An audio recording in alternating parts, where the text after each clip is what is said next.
This film is purely fictional. Please do not imitate it. Your like and subscribe are the motivation for me to update. Chapter 1. Hello, fellow passengers. Your C311 train has arrived at its final destination. Please take your luggage and prepare to disembark. MOU expertly parked the C311 train at the predicted location and sat in the cockpit, quietly waiting for all passengers to disembark.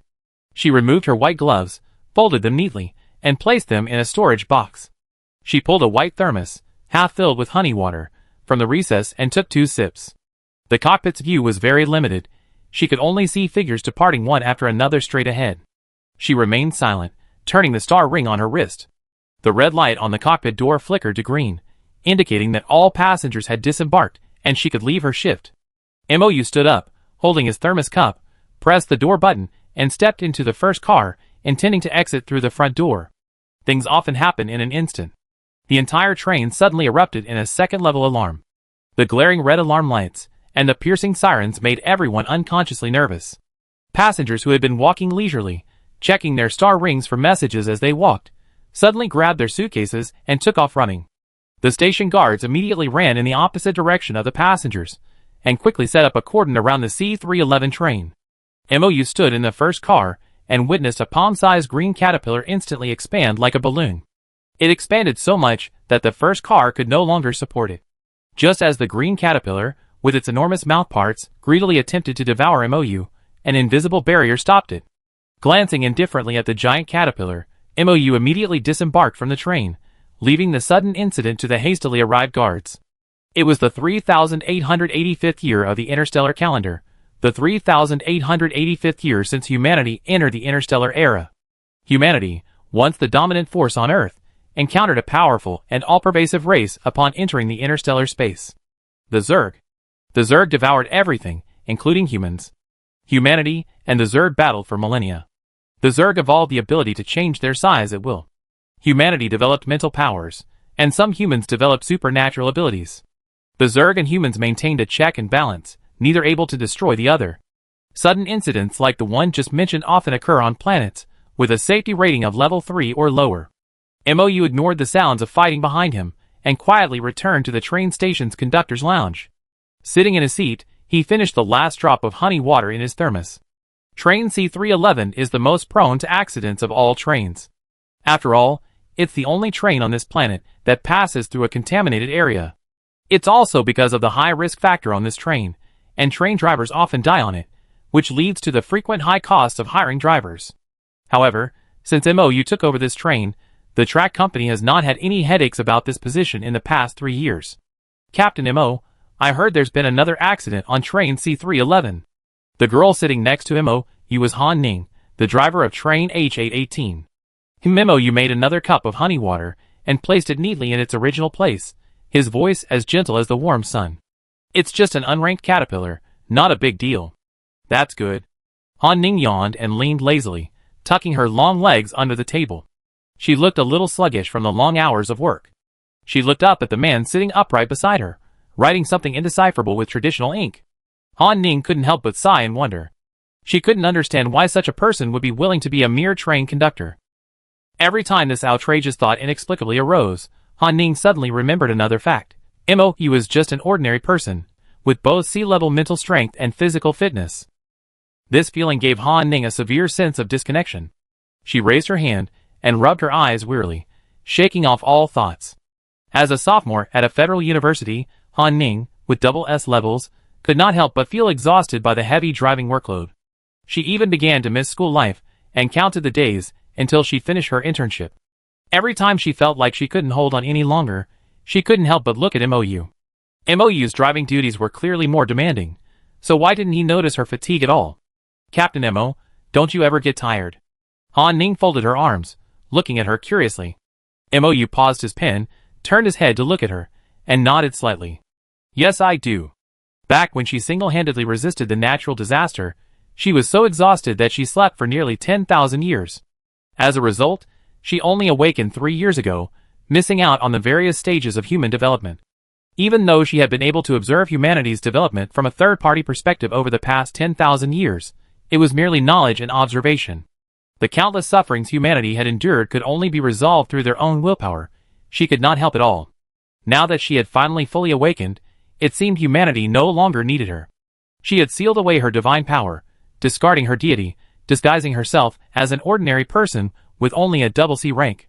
So you get tired sometimes too. Han Ning's voice brought Mo out of his long memories. Han Ning sat up straighter, tore off a piece of chocolate and popped it into his mouth, his voice muffled. I thought you wouldn't get tired.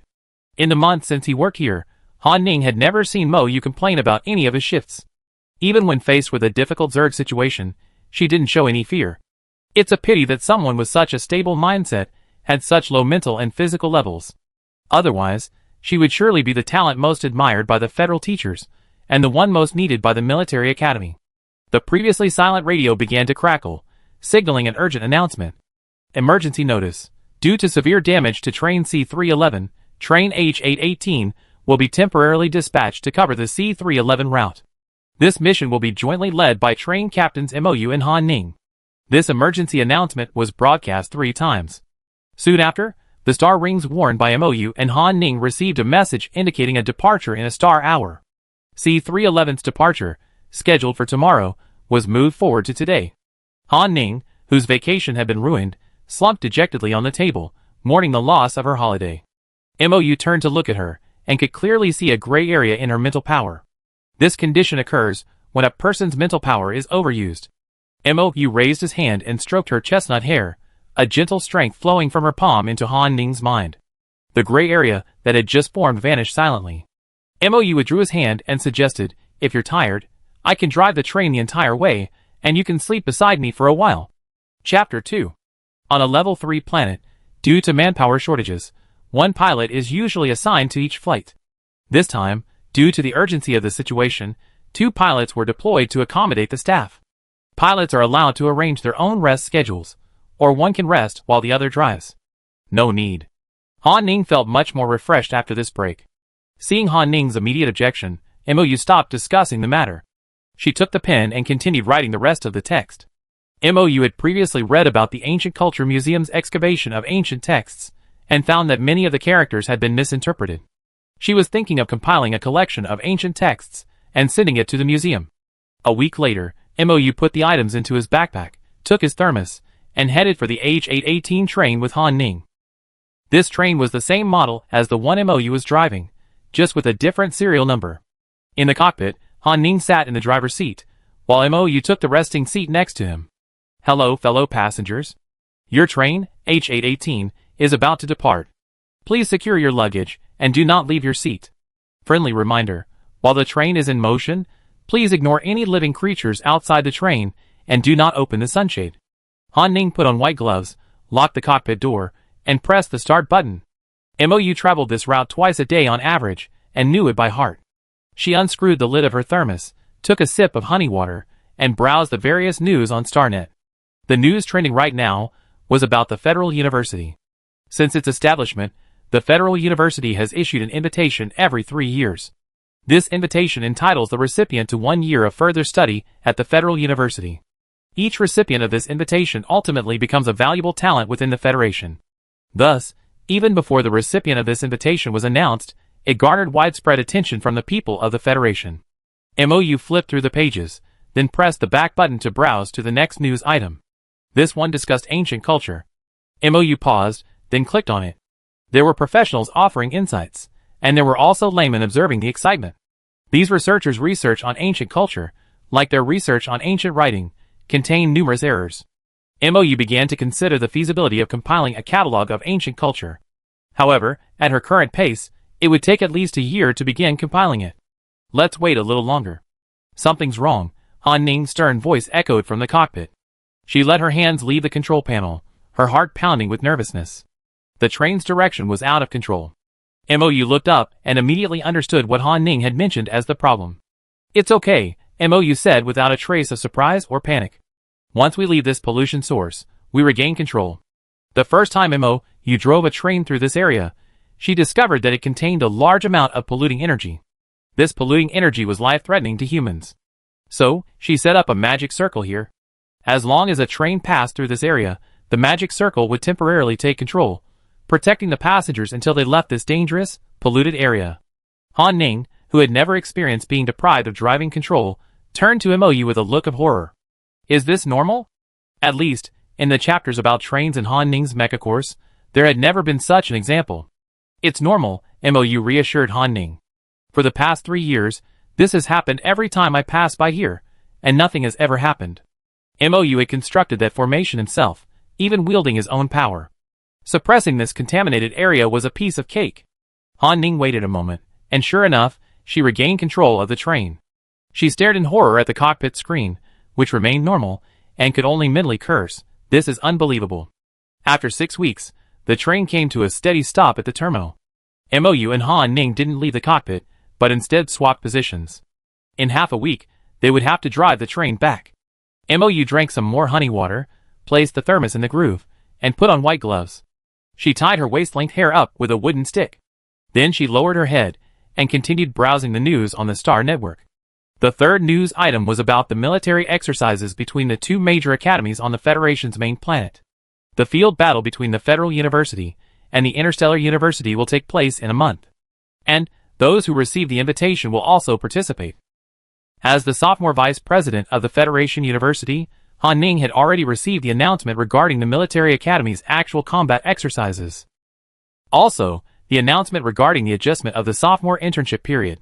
The 2-month internship period had been shortened to 1 month.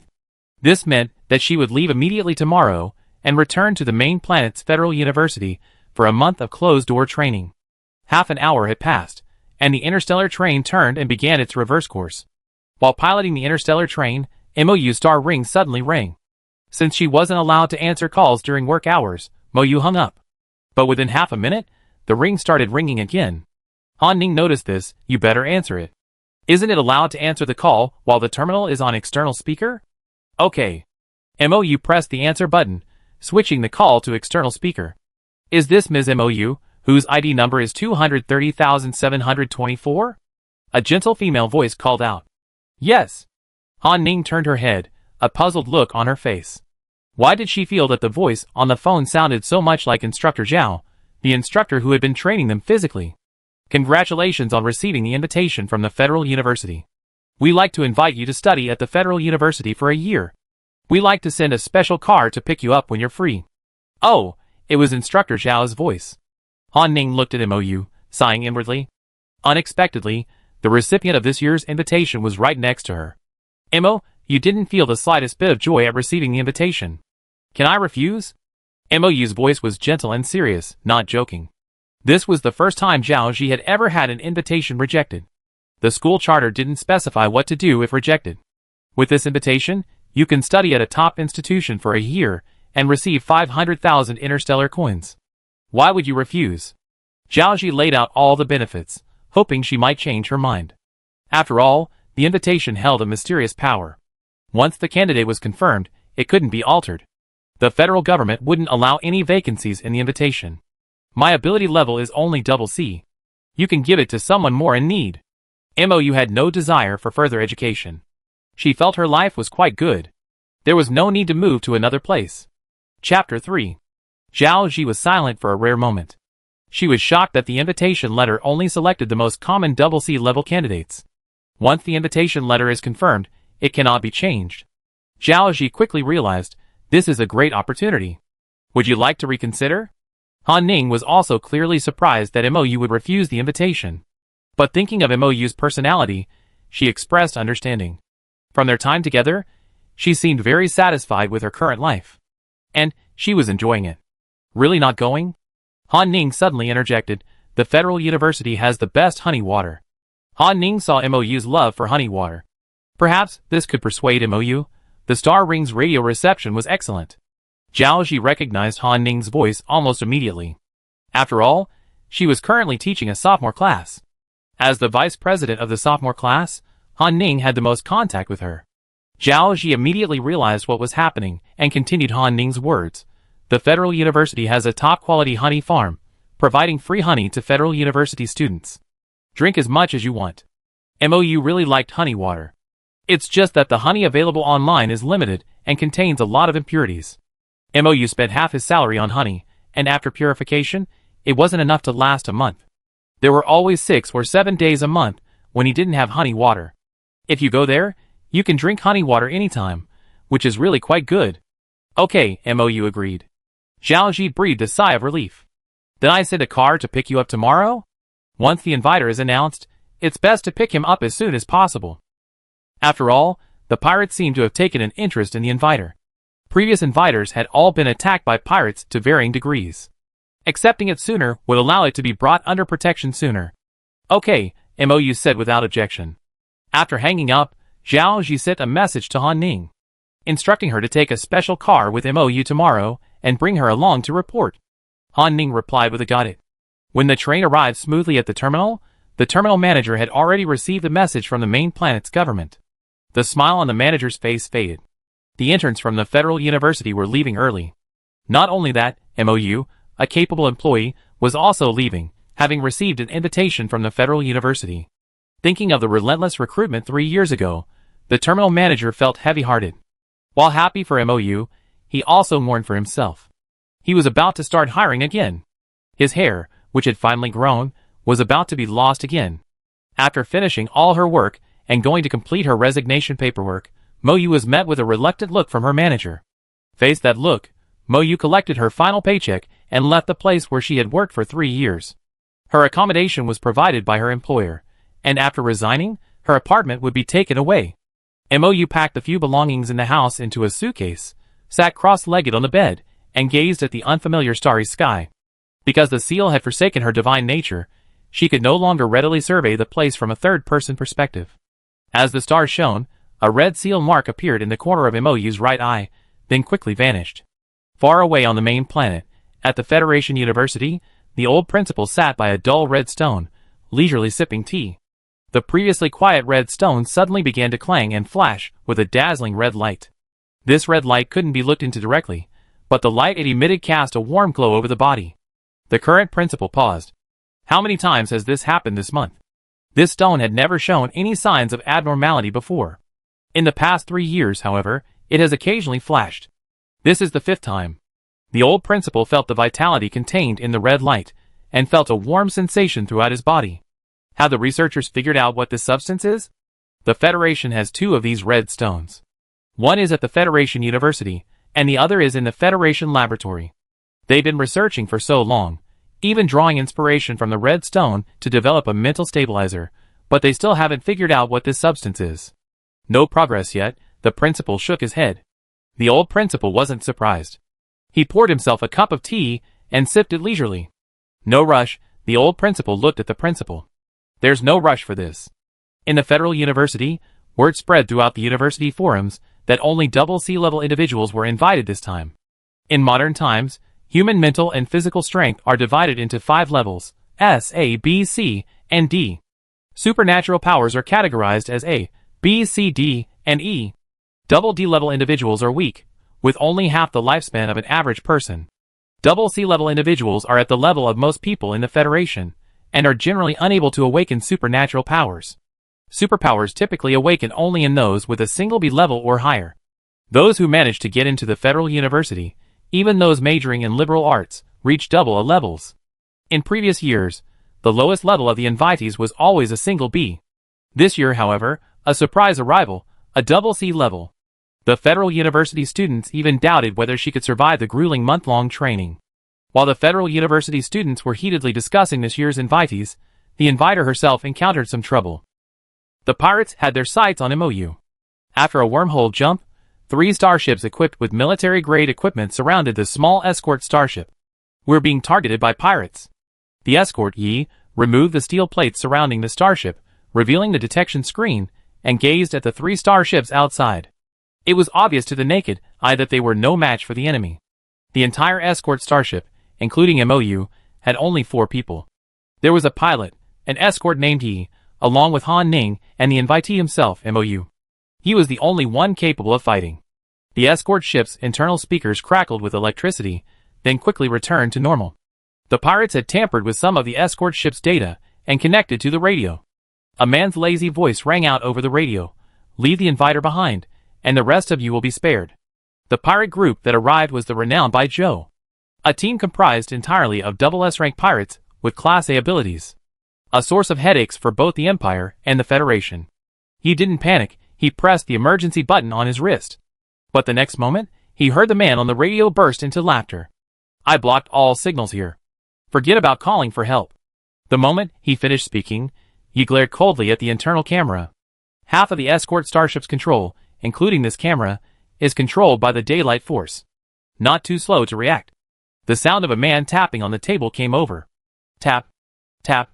It was like the final judgment before the Grim Reaper swung his scythe. Chapter 4. He was tall, nearly 2 meters tall by eye. He stood up, blocking Mou and Han Ning. The boomerang in his hand directly destroyed the camera on the starship. This blocked by Zhou's attempt to continue monitoring. Yi, don't be so excited. The man sighed helplessly. I just want the inviter to stay with me for a few days. Yi put away the boomerang, lowered his head, and put on his wrist guard, preparing for the battle that might come at any moment. Lon, the inviter is very important to the Federation. You know that. If the inviter wasn't important, they wouldn't have sent him to escort them during this time of war. Whether it was because of that vague rumor, or the final prophecy of the Federation Lord before he fell asleep, the inviter must not be harmed. During their confrontation, Imo, you could sense the fear emanating from Han Ning. Instinctively, she stroked Han Ning's head in reverence. A gentle power flowed from her, silently enveloping him. Though lacking the divine power of a calm voice, it still managed to influence those around him. Don't be afraid, everything will pass. These words seemed filled with magic, pulling Han Ning out of her childhood fears. She grew resolute, grasping Mou's wrist and reassuring her, don't worry, I risk my life to get you safely to the main planet. Every student at the Federal University and Interstellar University learned a secret school rule: unconditionally assist the one who invites you. The starship pilot hurried over, his expression panicked. Control of the starship has been taken away. By whom? It was obvious. He wasn't surprised. He rubbed his wrist, his deep blue eyes as cold as the sea. I understand. The pilot, knowing he couldn't help, retreated to a corner, trying to stay away from the danger. The starship's outer door opened, then the inner door. 6 people entered. The leading man wore black casual clothes and a black leather belt around his wrist. He had the same deep blue eyes as Yi. The space here wasn't large, and the crowds weren't numerous. Lon quickly locked onto Mou, like a wolf locking onto its prey. It was filled with indescribable danger. This is this year's invitee, a double sea-leveler. Lon untied the black leather belt from his wrist and swung it. The once flexible belt instantly straightened, revealing a sharp tip. This was his usual weapon, the blood blade. On board a starship, hot weapons weren't suitable. Clearly, cold weapons were more suitable for combat. Imo, you could clearly sense the interest this person named Lon had in her. She frowned and pulled a fan from her sleeve. The handle was made of white jade, and the fan was brocade, embroidered with a landscape of mountains and rivers. Yi, you can't stop me. Lon smiled at Yi, his every move radiating determination. Yi clearly understood. Under the current circumstances, he couldn't stop Lon at all. Taking the inviter away won't benefit you in any way, and will only provoke a full-scale manhunt from the Federation. He had awakened an offensive ability, but he could only restrain Lon. With so many Class A psychics present at once, he knew his chances of victory were slim. He was even prepared to die if the mission failed. Who said there's no benefit? Lon scoffed, his eyes etched with the casualness of a superior and the disregard for the weak. The inviter is a highly sought-after figure in the Federation. As they spoke, no one paid much attention to the subject, Mou. After all, the double C rating in the report led them to conclude she posed no threat. This was a level where even superpowers couldn't be awakened.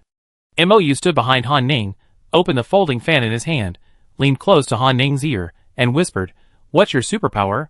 Guardian type, grade B, comprehensive defense. Superpowers increase in level with training. Having reached grade B in her sophomore year was already a formidable achievement.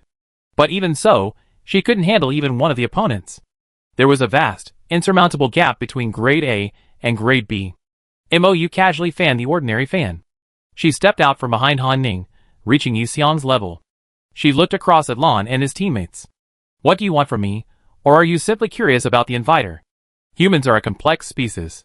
Mou didn't understand it tens of thousands of years ago, and he still doesn't understand it tens of thousands of years later. Some people do things with a purpose, while others act purely on impulse. She didn't know if this Lon was one of the former or the latter. I'd like to invite you to join Baizhou, Lon stated directly. Although you appear to be an ordinary person, the fact that you were chosen for the invitation means you must have something extraordinary. Maybe I was just lucky to be chosen by the invitation? MOU didn't know why he was so confident based on a single invitation. Those chosen by the invitation all possess extraordinary qualities, without exception. Lon held out a white star. Want to join? What the Federation can give you, daylight can give you, and even more. MOU lowered his eyes to look at the white star in Lan's hand, his brows furrowed slightly. The light emanating from this star was so familiar. Like the aura of a friend. Watching MOU's prolonged silence, Lon gradually smiled. Like a demon, tempting people to sin and fall into the abyss. Impossible. The silence was shattered by an urgent female voice. Han Ning took a few steps forward, grasped MOU's wrist, and looked at him seriously. There's no good honey water in the daytime. MOU awoke from his ancient memories, and nodded earnestly to Han Ning. Thanks for the reminder. I won't go to the daytime. Lan's smile froze. He looked at MOU, who had just seemed to waver, in disbelief. You don't want to? Because? Honey water? This reason was too outrageous. Lon couldn't believe it. Even asking it himself felt ridiculous. Part of the reason. MOU looked at Lon, gazing at the white star in his palm. Where did you get this star? Join me, and I tell you. Lon still refused to give up. Forget it then. MOU didn't want to know. Tens of thousands of years had passed, and all the gods who emerged through human faith had fallen.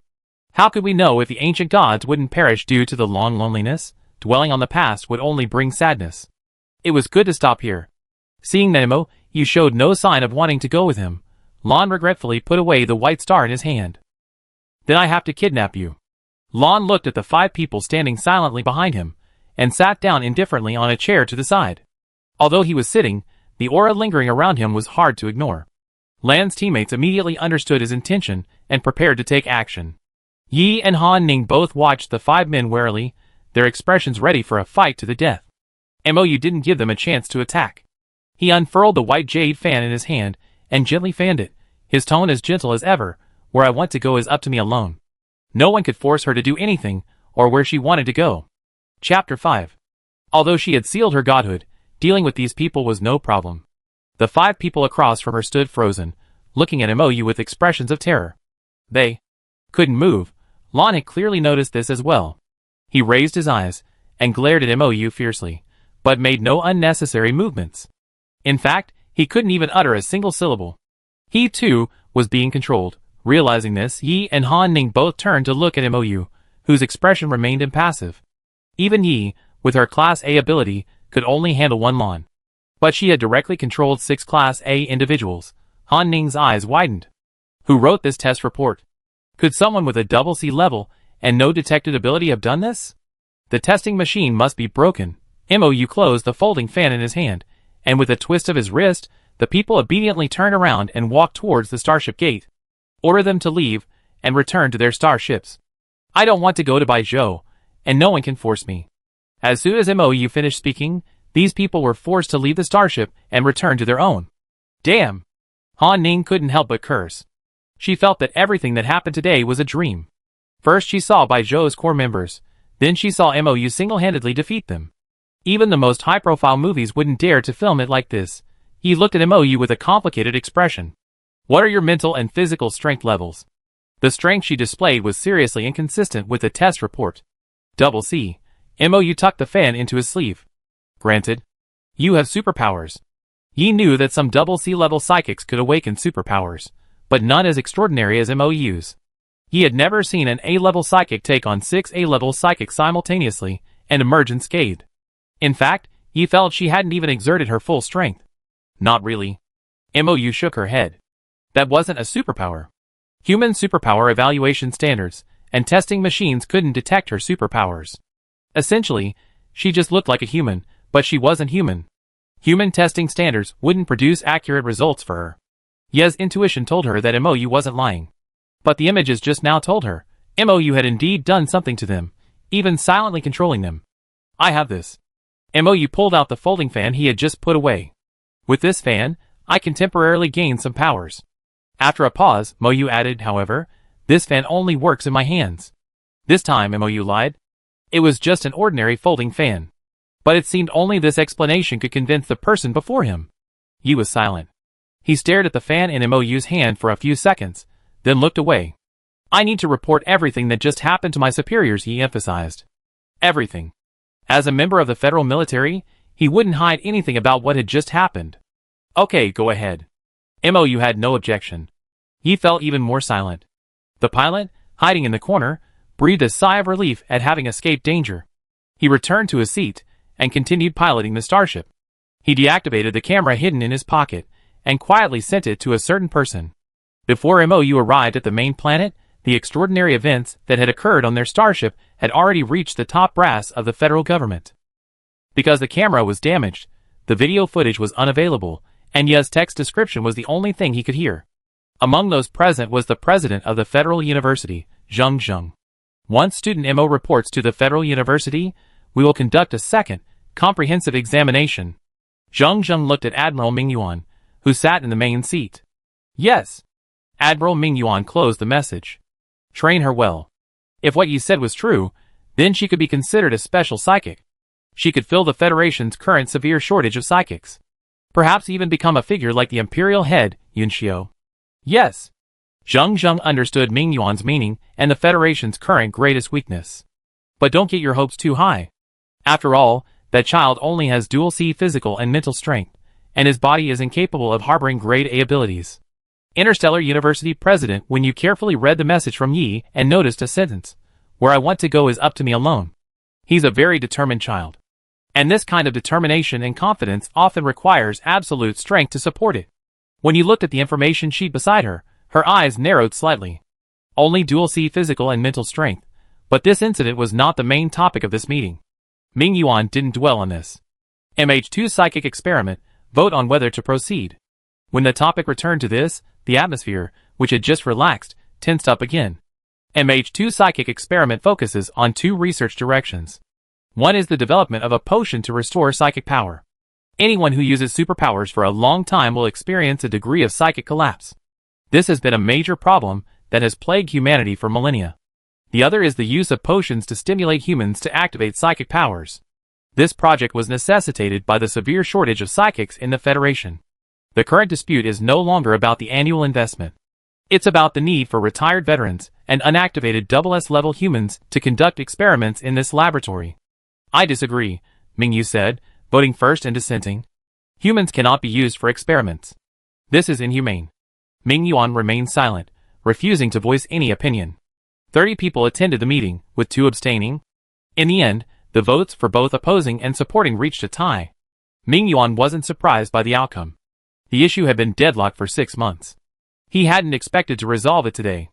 Mingyuan acknowledged the outcome with a murmur, then said calmly, "Let's adjourn." The meeting had once again come to an end. Some breathed a sigh of relief, while others sighed in melancholy. After escorting MOU and Han Ning to the Federal University, he hurried off to take on another mission at the military headquarters. MOU stood in front of the Federal University's gate, gazing at the stone lions on either side, silent. She also sensed the presence of an old friend from the 2 stone lions. Unconsciously, she walked over to the stone lions and placed her palm on their heads. A gentle force gathered from the lion's perimeter into MOU's palm, as if in greeting. It was indeed his presence. MOU opened her eyes and withdrew her hand. "What's wrong?" Han Ning, noticing MOU's movements, walked over to her. I stared at the stone lions, which had stood for years in bewilderment. I couldn't understand. What was wrong with these 2 ordinary stone lions? Chapter 6. Nothing. MOU shook his head slightly, his eyes fixed on the stone lions. "I just think they're beautifully made." At this point, Han Ning immediately opened up. Every student at Federal University is fascinated by the school's history. The story of these 2 stone lions filled an entire page. These were personally carved by the King of the Federation. Federal University was founded by the King, who even served as president for 3 years. The stone lions were carved during his free time during those 3 years. But later, as the demands on his attention increased, he was forced to step down from this responsibility. Han Ning recounted the story of the 2 stone lions. Every president treasured these 2 stone lions, personally polishing them daily. They said they were the school's treasures and very useful. Han Ning had always considered them a symbol of honor, not carefully considering the president's meaning, nor did she tell MOU about this little anecdote. King? MOU glanced sideways. It was the first time she had heard the word. In all the news he read over the past 3 years, not a single report had mentioned this word or this person. He is the Federation's long-dormant king, and also the most powerful psychic. Han Ning thought of the descriptions of him in history books. Almost all the praise had been used by the compilers to praise this slumbering king. There was not a single citizen of the Federation who didn't admire and respect him. He is the faith of the Federation, just as Yun Xiu is the faith of the Empire. Mo, you was familiar with the name Yun Xiu. The head of the Interstellar Empire was named Yun Xiu. He was a highly capable psychic, regarded as a godlike being by the Empire. That king, what's his name? If it really was that old friend, he wouldn't have changed his name. Unfortunately, MOU didn't get the answer. I don't know.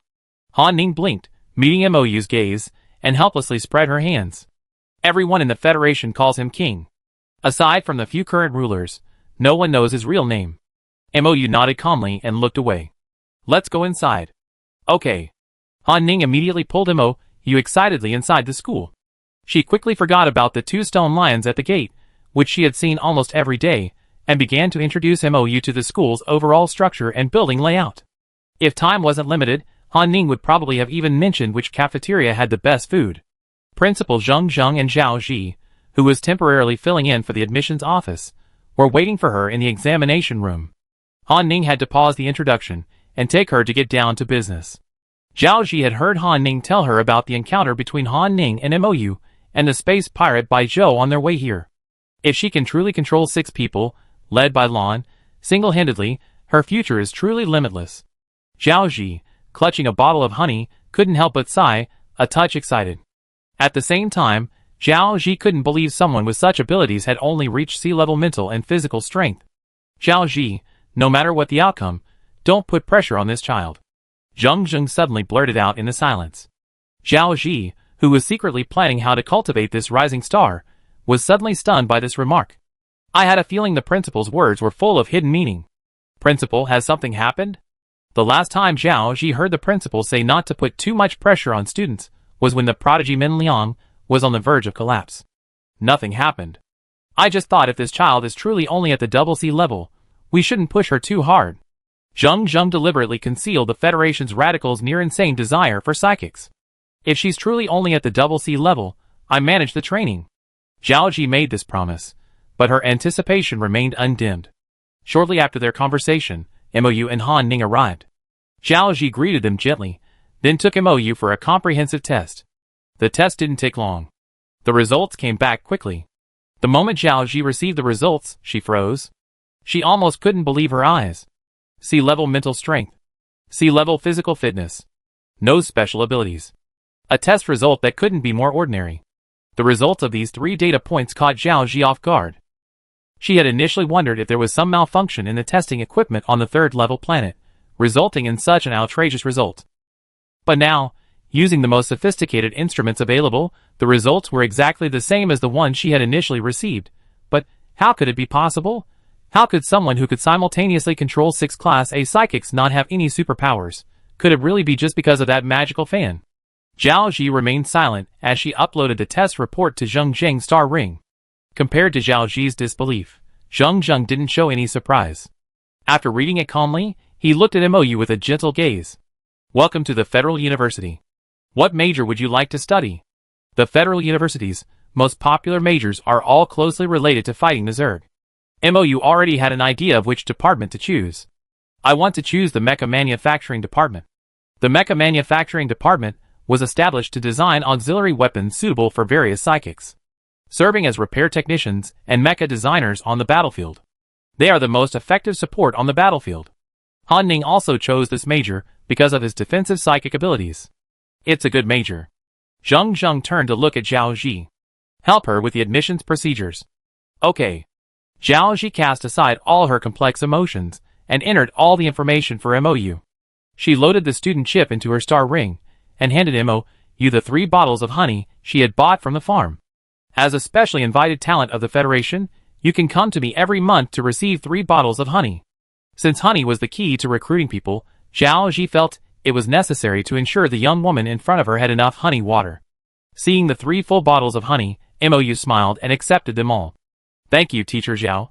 Coming to the Federation University was the right choice. At the very least, it solved her problem of not having enough honey water. After MOU and Han Ning left, Zhao Ji fell into deep thought.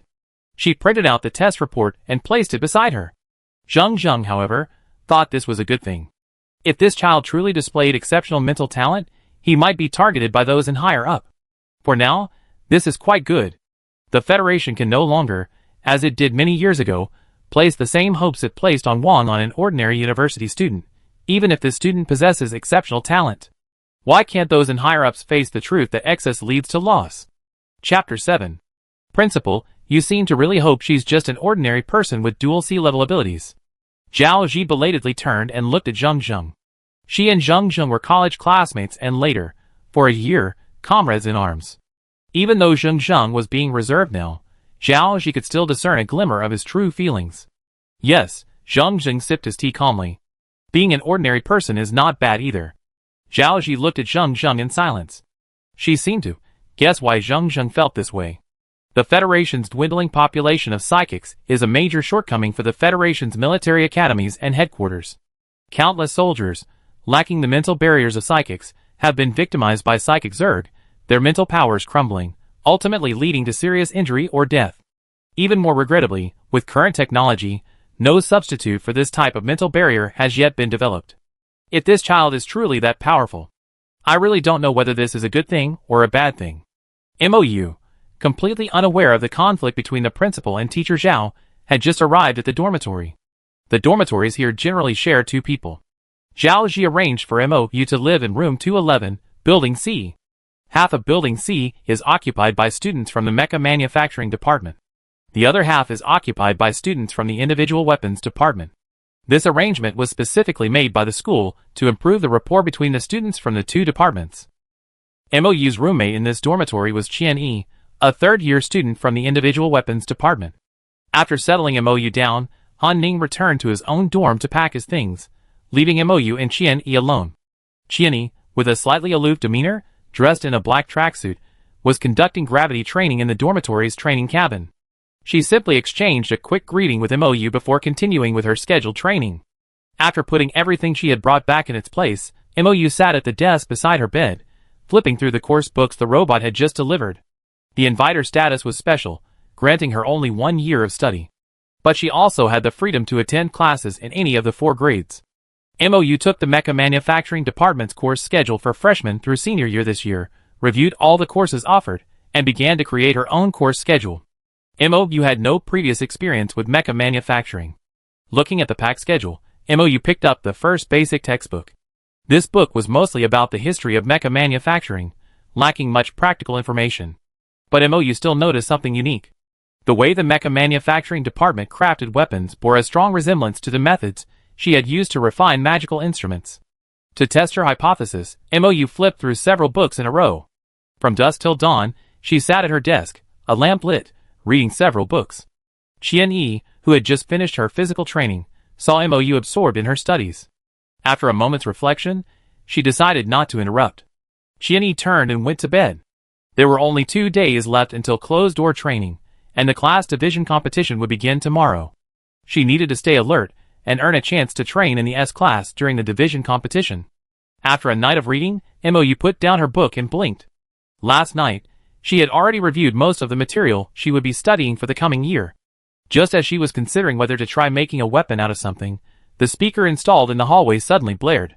The piercing alarm sounded exactly like the danger alarm sounded when the C-311 train encountered a problem. Qian Yi, who was lying down, immediately sat up and ran downstairs as fast as she could. MOU didn't understand why, but she could sense that everyone in the building was running downstairs at a breakneck speed. After a pause, MOU stood up and followed the crowd. At a moderate pace, they arrived at the assembly point.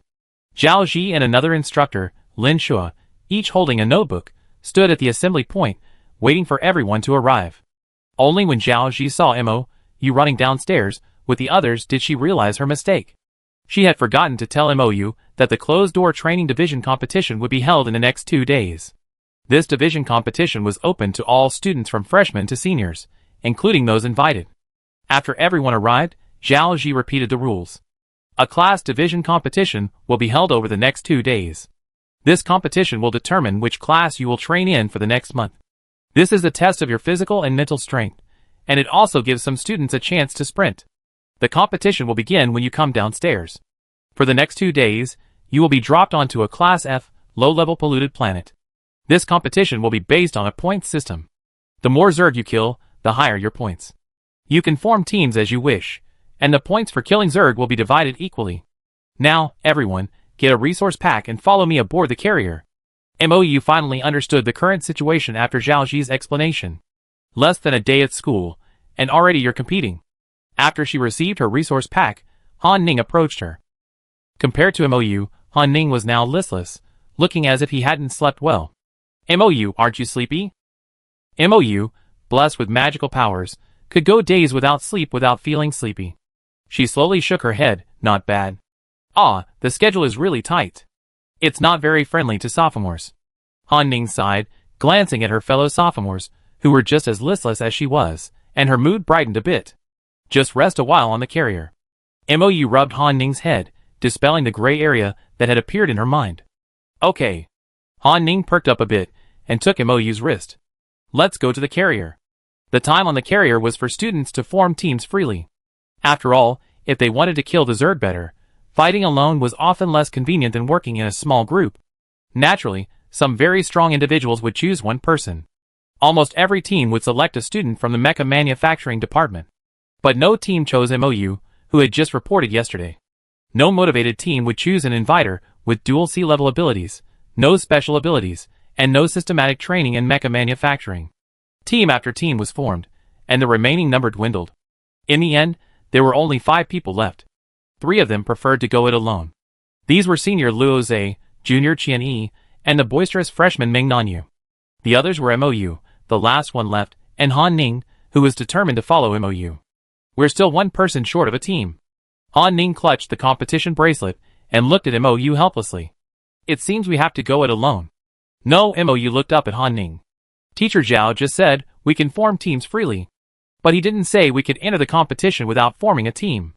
Almost as MOU finished speaking, the latest news appeared on his bracelet. It was posted by Zhao Ji. Chapter 8. The improvised team was successfully formed. The team members are MOU, Han Ning, Luo Zhe, Qian Yi, and Ming Nanyu. The first one is the captain by default. A team consisting of 3 individual soldiers and 2 mecha builders. Generated by the system. This team isn't particularly good, even with 3 top-tier individual soldiers. After all, they have no healing, no reconnaissance, and no long-range rescue. This means that if they get injured, they fall into a trap. It's a strange, improvised combination. But even so, the strength of this team is undeniable. Everyone who received the text message raised their heads and looked around. Then, amidst the confusion and shock, they gathered together. Han Ning looked at MOU in shock, his expression dazed, and murmured softly, "We really did form a team." And they were even matched with a 3-time individual champion in the individual soldier category. Ming Nanyu happily greeted them, "Hello." Qianyi, a bit socially anxious herself, simply nodded silently. Luo Zhe smiled shyly, and nodded slightly.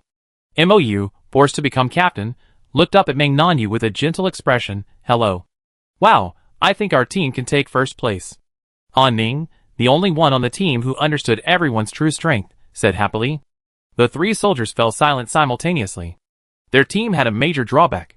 They were strong, but taking first place. It was hard to say. After all, seniors were also participating. But we don't have a healing team. If we get injured, there's a risk of infection. Luo Zhe frowned. This is a serious matter.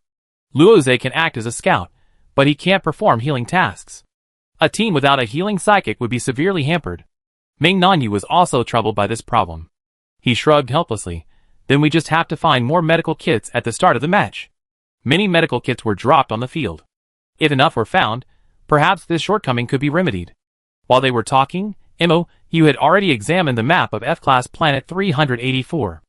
MOU put the map away. Only 220 medical kits have been dropped, and they're spread out widely. Finding healing kits is a matter of luck. Planet 384 is 80% land, and due to the Zerg invasion, 60% is sand. The wind would bury the medical kits in the sand. Throwing in a medical kit would be like finding a needle in a haystack. Then we have to fight quickly and decisively, Ming Nanyu said, unabashedly. Kill as many bugs as possible before the contamination level reaches the upper limit. That's an idea. Luo Zhe, though seemingly gentle, was a killer when it came to killing bugs. That suits me pretty well. That would put them in great danger. Qianni looked at Han Ning and Mou. When killing Zerg, they needed to protect their teammates from life-threatening situations.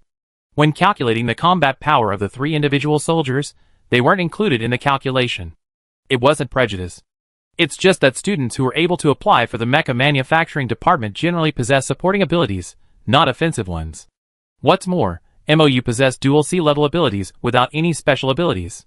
Just as they were about to discuss who would protect them, and who would kill the insects, Mou spoke up. We don't need anyone's protection. Mou looked at them, his usual gentleness. Fight as you please. If we kill them directly, what if we encounter a swarm? Qianni looked at Mou. If we encounter a swarm, we might not be able to take care of you. This was the truth. Killing a single insect, the scent it carries around is like sending a GPS location to the nearby insects. 1 or 2 might be easy to kill, but what about a swarm? Black insects prefer to act alone, but green insects tend to move in groups. Killing one means preparing to kill a whole swarm, not to mention, green insect saliva is highly corrosive. Even a small contamination requires treatment to eliminate it. Their team didn't have any healing-type psychics yet. When we encounter the Zerg, we naturally kill them one by one, in droves. Mou raised his eyes, his gentle smile still plastered on his face, yet one could inexplicably sense an indescribable murderous intent. It was as if someone in a higher position were remarking on how calm the weather was today. Qianni glanced at Mou twice. Although her smile was gentle, Qianni could sense a chill running deep in her bones. In fact, Qianni couldn't sense any human emotion in her. Fear, joy, anticipation, excitement, anything, none of it. Even when she spoke of the Zerg, the creatures that terrified ordinary people and vexed psychics, she spoke so simply. But it wasn't just some empty boasting, it was. She truly could do it. Qianni lowered her eyes, silently brushing aside these conjectures. What if we can't defeat them? Ming Nanyu was excited about this simple and brute force solution, but he still had to face reality. The 5 of them truly each had their own shortcomings. It was impossible for them to coordinate. It was like 1 + 1 was less than 2. We can't be defeated, Mou said gently, with an inexplicable conviction. Zhao Ji and Lin Shuo witnessed everything that happened on the aircraft carrier. Lin Shuo heard Mou's hasty plan clearly, and couldn't help but frown. Her decision will cost the entire team their lives.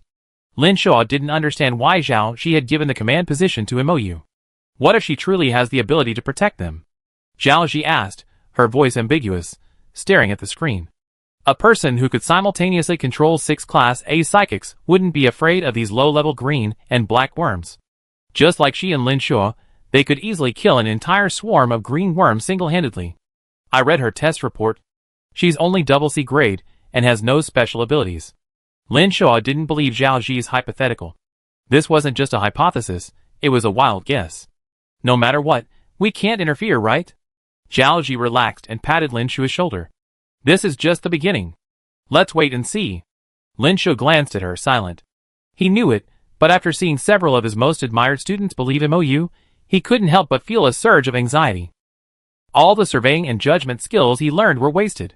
Kill one if you come, kill a whole group if you come. The last time he heard such arrogant talk was before he retired, from Wang. Where did this group of people get their confidence from?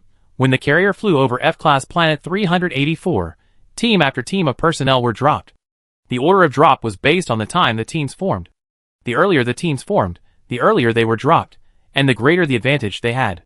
Mou and his group were naturally the last group. This planet was mostly sand, yet they were dropped into a dense forest. As soon as they landed safely, they froze in place.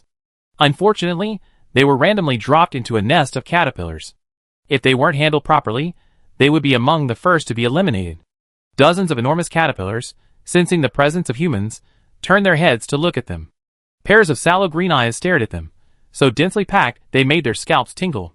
The turquoise bodies squirmed, revealing a sticky mucus that made them instinctively feel nauseous. Chapter 9. Han Ning reacted quickly, squatting down and digging in the mud with a shovel. He quickly fashioned 5 shields from the mud, giving 1 to each person. Although they were made of clay, it was better than nothing. The caterpillar closest to them, sensing human presence, opened its maw, attempting to devour the creature. Seeing this, Lin Shuo almost couldn't help but strike the caterpillar dead. But someone in this random group had already reacted. Qianni took out a dagger, surrounded it with flames, and stabbed it directly into the caterpillar's heart. The flames ignited, and the caterpillar collapsed to the ground. The massive body fell with a deep, dull sound. The mucus released by the caterpillar's death flowed out, emitting a foul odor. Back off.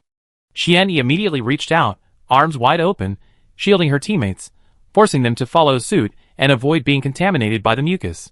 The 3 soldiers quickly formed a triangle, protecting the other 2 teammates within the inner circle. They're enraged. Mou, using his spiritual sense, had already clearly seen the insect's distribution range. They were now in the very center of the swarm, with no ideal entry point. Mou took out his folding fan and gently opened it, without a trace of panic. We can't get out until we finish them all. The death of their companions had indeed caused a great deal of turmoil among the surrounding caterpillars. Their enormous mouthparts opened, emitting a high-pitched, shrill cry that hurt the ears. They began to move their massive bodies, moving towards them. The ground rumbled with their movements, like an earthquake. Han Ning, the smallest of the group, felt himself jumping around in unison with the insect-induced earthquake. This was the first time she had witnessed such a large-scale scene, and she was at a loss for what to do. Meng Nanyu and Luo Zhe also drew their daggers, one encased in lightning, the other in ice, and joined Qian in combat readiness. Because he hadn't yet retracted his extended spiritual awareness, you could clearly see the spiritual seas of those around him. Each person's spiritual sea was a sea blue, their supernatural powers appearing as balls of light with an orange halo within the blue. The stronger the supernatural power, the larger the orange ball of light. And now, they all seemed poised for a breakthrough. Mou slowly closed his open folding fan. I leave these green worms in your care. We protect ourselves. In this situation, they truly had no one to rely on. When the first green worm pounced, Qian and the others engaged in a grappling battle. Mou, holding his folding fan, drew a circle in midair, and the fan split into 4 phantoms. Each phantom, receiving the command, floated above the other 4 people present. A faint golden light enveloped them, preventing them from harm. Han Ning followed Mou, clearly observing her movements. Once again, she was amazed. What a miraculous power! Then, Mou formed a killing array with herself at its center. The moment the array took shape, golden phantoms of stellar sea eagles appeared before her. With their wings spread, the stellar sea eagles measured 2 or 3 meters long. While not as powerful as the 10-meter-long caterpillars, their combat power was astonishing. They scattered in the air, occasionally delivering finishing blows. After this, Mou grasped Han Ning's wrist, gently addressing a frightened child like an elder. Don't worry, I'm here. Han Ning looked at Mou, her nervousness gradually dissipating. She gazed at him with shining eyes, clutching her clothes tightly. There were at least 20 or 30 of these green worms. Even though Mou had stacked them with defensive and support buffs, they still felt tired. The stellar sea eagles were also slain one by the green worms, disappearing. But looking around, there were still a dozen green worms gazing at them with eager eyes. Lin Shuo, who had stood up after seeing Mou's folding fan create a shadow, had a complicated expression upon seeing this. Lin Shuo was a special individual soldier of the Federation, one of the men who had followed Wang on his expeditions. He was well aware of Wang's unparalleled fighting prowess, capable of defeating 1,000 with one man. And today, he witnessed a similar fighting style again, only on a different person. This was also the first time Zhao Ji had actually seen Mou in action, and her expression was complicated. How could such a powerful person be so undetectable by the machine? If she asked Lin Sheng now, he would have given her the answer. Back then, the machine detection had no effect on Wang. Mou's fighting style was exactly the same as Wang's. Zhao Ji, for the time being, no one in the military can know about her abilities. Lin Shuo said sternly. You must protect her. Zhao Ji, breaking out of her daze, turned to look at Lin Shuo. Are you worried the military is putting too much pressure on this child? Zhao Ji couldn't fathom her companion's thoughts. If the military knew of her abilities, they would place all their hopes on her. Lin Shuo turned to look at Zhao Ji, his expression serious, clearly knowing something. Zhao Ji, thinking of Lin Shuo's rank as a general before his retirement, couldn't help but straighten up. She was silent for a moment, then slowly leaned back in the chair behind her. I talked to her after the class division competition is over. A moderate degree of restraint can effectively protect one's early weakness. Unbeknownst to them, this was the result of Mou sealing away most of his power, and deliberately restraining his attack. In the scene, Qian stood there panting, the flame surrounding her dagger flickering, making it difficult for her to even raise her arm. The other 2 were equally exhausted, standing there panting, their arms trembling. The green caterpillars wriggled, inching closer. The 3 of them formed a triangle, warily watching their surroundings. They were even beginning to calculate in their minds which class they would be assigned to after killing so many insects. Mou saw that they were nearly exhausted, and finally unfurled the fan in his hand, letting it fly out of his grasp. The folding fan was engulfed in wind blades, leaving no caterpillar alive wherever it passed. Such a terrifying swarm of caterpillars was completely eliminated in an incredible amount of time. This unexpected turn of events stunned everyone present. Except for Han Ning, the other three looked at Mou in surprise and shock. In the beginning, Mou had cast a protective shield on them, and summoned a flock of birds to aid them. That was already astonishing. But what had they just witnessed? In the blink of an eye, all those caterpillars fell to the ground. What kind of combat power is this? Where's the double C level mentioned on the forum? Where's the claim of no special abilities? If double C level meant this kind of ability, then what could they be called? Mou retracted the folding fan and gave each of them a candy. Take a candy to replenish your energy. Mou glanced around, spreading his spiritual sense. 3 miles south, there's a cave. Let's rest there. If nothing unexpected happened, they should all have broken through. It's better to find a safe place to rest. Chapter 10. After walking for over 10 minutes, they found the cave Mou had mentioned. The cave was large, easily accommodating the group. Ming Nanyu and Luo Zhe gathered some branches from the surrounding area, and Qian Yi lit a fire. The previously dark cave was now illuminated by the burning fire. At this point, they could finally rest for a while. Because they had Mou's protective shield while killing the caterpillars, they sustained no injuries. There was no need to rush to find a medical kit. Ming Nanyu picked up 2 branches and threw them into the fire, sighing in admiration. Emerging unscathed from the caterpillar swarm was something he had never dared to imagine. Ming Nanyu looked up at Mou again, thinking to himself, as expected, the Federal University never wastes a single precious invitation. The person who issues invitations from the Federal University is truly discerning. They never disappoint. I had thought this year's invitation would be the weakest of all. I didn't expect him to be the strongest. However, what's with the rumor circulating on the school forum about double C physical strength and no superpowers? Did someone post them maliciously? Ming Nanyu thought of this, as did Luo Zhe and Qian Yi. None of them were very good at keeping their secrets. Mou took out a 5-centimeter round bead and toyed with it. Are you curious about my true physical strength and superpowers? Mou had just posed the question when all 3 soldiers looked at her. I'm indeed curious, Ming Nanyu admitted. You're so strong, I don't know why there are such outrageous rumors. The other 2 nodded in agreement. I really only have a double C physique, and I truly don't have any special abilities. Mou looked at them. What they said on the school forum is absolutely correct. The 3 soldiers stood there in a daze, their usually sharp minds now frozen. How could this be possible? Is the machine broken? If she doesn't have special abilities, then what were all those things just now? Is it a hallucination? Han Ning had anticipated their surprise, and she smiled as she explained Mou's situation to them. After hearing this, the 3 soldiers felt both absurd and convinced it was the truth. This feeling was like Han Ning's initial vacillation between being incredibly powerful and being just an ordinary person. It was filled with confusion. Luo Zhe, on the other hand, had another question. You have strong combat capabilities, so why did you choose the mecha manufacturing department? With such abilities, studying to assist individual soldiers in the mechanical manufacturing department was a real waste of talent. She was clearly a one-man soldier capable of fighting 100. I prefer to support. If she truly became a one-man soldier, no one would be a match for her. But being a solo soldier is too tiring. Assisting is easier. Mou put the beads away without further explanation. Soon, the 3 solo soldiers were speechless. The extremely physically and mentally exhausting fight, coupled with the soothing effect of the spiritual candy, left them exhausted, leaning against the cave wall and falling asleep. Left behind were Han Ning and Mou, still awake. Han Ning clicked on the competition bracelet and saw that their team was leading the leaderboard. Killing a caterpillar earned 100 points. Destroying a group of caterpillars earned an additional 500 points. The team's total points soared to 4,000. Even if they slept in this cave until the end of the competition, they wouldn't be assigned to Class F, the last place. Han Ning happily shared the news with Mou, suppressing her excitement and whispering, no matter what, we won't be the last. Mou smiled too. That's good. She glanced sideways at the 3 sleeping people. The orange light in their spiritual seas began to expand while they slept. Based on this trend, their abilities should be able to reach a higher level when they wake up. What should we do next? Han Ning wasn't sleepy at all, but was becoming increasingly alert. Make weapons. Mou sat cross-legged, not throwing any of the branches she had picked up into the fire. Han Ning looked at the branches Mou had brought over. Just by looking at them, she could guess what kind of weapons she was planning to make. But, will these branches break after a single use?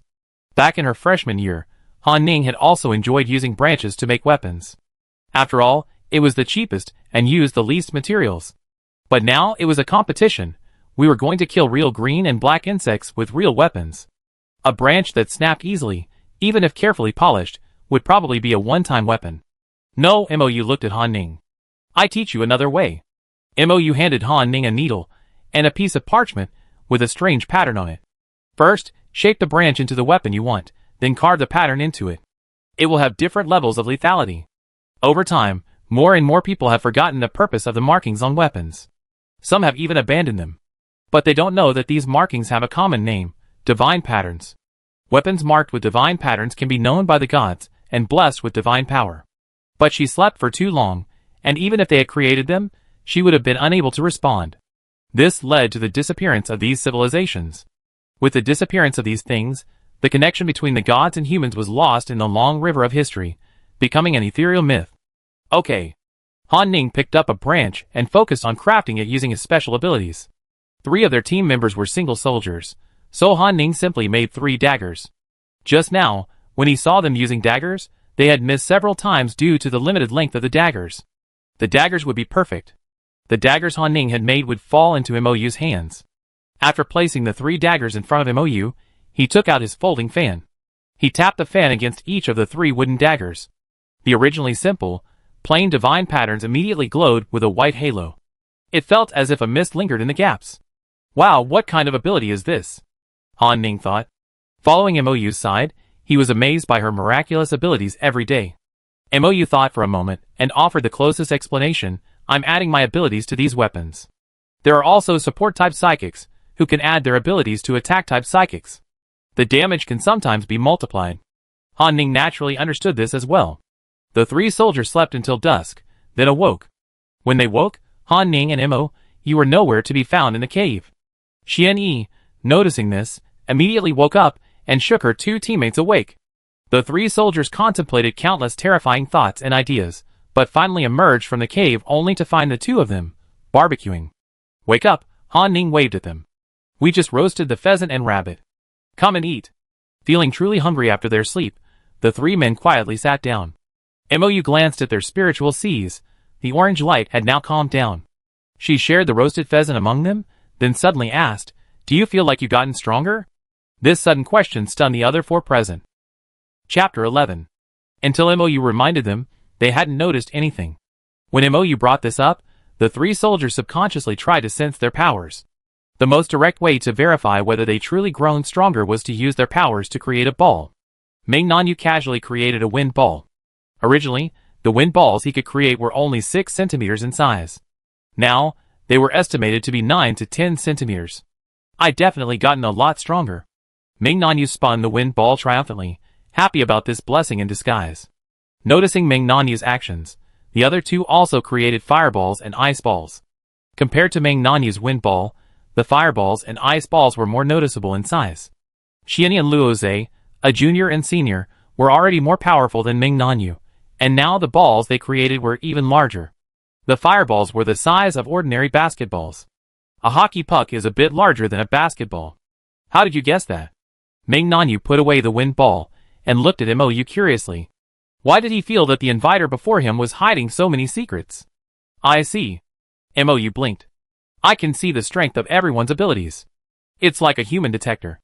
Luoze looked at Mou in surprise. Junior sister, you're really becoming more and more surprising. If you were the enemy, you'd be the most troublesome person. Xian raised her lips. It's a good thing we're teammates. Lin Shua, who had been paying attention to their situation, slowly sat down on the stool after seeing the scene on the screen. Recalling Mou's actions when dealing with the green worms, she was deliberately draining their superpowers to achieve the breakthrough required. Lin Shua turned to look at Zhao Ji, a complicated expression on his face. She's invisibly training these 3 individual soldiers. More than that. Zhao Ji tilted her head to look at him. Haven't you noticed Han Ning's weapon-making speed is getting faster and faster? Before, while they were asleep, Mou and Han Ning hadn't simply made 3 weapons. They made 3 of each type of weapon. Han Ning went from making only 1 weapon at a time at first to making 3 simultaneously later, and she barely paused during this time. Zhao Ji had taught Han Ning and knew her maximum endurance. And now, she had clearly made significant breakthroughs. Lin Shuo had just focused all his attention on the individual soldiers, neglecting Han Ning. After Zhao Ji's explanation, Lin Shuo clenched his fists. Another figure unconsciously emerged in his mind. I now think she's more suitable to be the instructor than any of us. Zhao Ji picked up the thermos of goji berries and took a sip. What Zhao Ji didn't say was, she sensed a calmness and sophistication in MOU that didn't suit her age. She handled everything with ease, as if she'd done it countless times before. Maybe after this class placement competition is over, we can organize a special training class. Lin Shuo pointed at the student's paper information sheet in his hand. Let her be the training instructor for that special class. Just by listening, Zhao Ji felt that Lin Shuo's idea was too crazy. Asking a newly invited applicant to the Federal University to be a training instructor. That's against the rules. Zhao Ji ruthlessly punctured his fantasy. She doesn't even have a teaching certificate. Furthermore, if the teachers at the neighboring Interstellar Military Academy found out, their Federal Military Academy would likely be ridiculed for 6 months. Rules are dead, but people are alive. Lin Shuo's eyes darkened as he thought of the combat effectiveness of the team personally trained by the king. What if it really works? Mo Yu was unaware of Lin Shuo's crazy idea. The class division competition was still in full swing. The 3 soldiers were shocked again when they woke up to see a floor full of weapons enhanced by superpowers. This was definitely the richest weaponry of any competition they had ever participated in. Whatever they wanted, they had. There was no need to worry about damage. After all, there were so many that they could always replace them. Qian Yi blinked, feeling the unreality of having found a huge treasure. Ming Nanyu's eyes lit up. He wielded a short sword for a few strokes, finding it surprisingly good. Luo Zhe picked up a wooden broadsword, but found its weight to be exactly the same as a metal one. Luo Zhe steadied his grip and set it down on the ground. Junior, if you participate in this year's Military Academy competition, you will absolutely deal a devastating blow to the students from the Interstellar Military Academy. Luo Zhe, who had participated in the 3 Realms competition, suddenly became extremely interested in the Military Academy competition. The usually taciturn Qian Yi forced a smile, her eyes filled with anticipation, and nodded in agreement. If you participate, it will be a very happy thing for the people of the Federal Military Academy. Qian Yi felt that with MOU's abilities, he could truly single-handedly turn the tide of the competition. In previous years, the battles between the Federal Military Academy and the Interstellar Military Academy had always been back and forth. This year, if MOU participated, the odds of victory would definitely favor the Federal Military Academy. Mo Yu's knowledge of the Military Academy competition was limited to the news on Star Network, and he didn't join in the conversation. Let's choose our weapons first, Han Ning suggested. After making the last whip out of rattan, Han Ning leaned exhausted against Mo Yu's shoulder. Although exhausted, Han Ning's eyes, as clear as water, were exceptionally bright. Mo Yu produced a jelly-like snack from nowhere, and pressed it into Han Ning's hand. Eat it, to replenish your energy. Han Ning was already accustomed to Mo Yu always bringing out things she didn't recognize. She simply peeled back the outer layer of oil paper, and devoured it in one gulp. The cool jelly snack, like some secret energy booster, made Han Ning feel less tired. It was getting late. Whether to sleep in the cave, or go out and kill bugs needed some discussion. When they saw their team was ranked first on the wristband, and that the second team was nearly 1,000 points behind them, they happily decided to rest. The cave was actually quite large, but they hadn't ventured further inside. We can't go any further inside, MOU said, stopping them from exploring. If we go any further, we might not be able to sleep all night. What's in there? Ming Nanyu's curiosity was proportional to his strength. He was genuinely curious. It was the kind of curiosity that, without knowing the answer, might keep him awake at night. Chapter 12. Inside the cave is a place filled with insect eggs. MOU carefully explored it with his mental power. There are so many I can't even count them. Ming Nanyu's body stiffened, his curiosity instantly vanishing. Now that he knew what was inside, his chances of insomnia increased. Han Ning immediately hugged MOU. Thinking of the vivid, disgusting images of insect eggs in the textbook, he felt a wave of discomfort all over his body. This was truly terrifying news, no less terrifying than a horror story.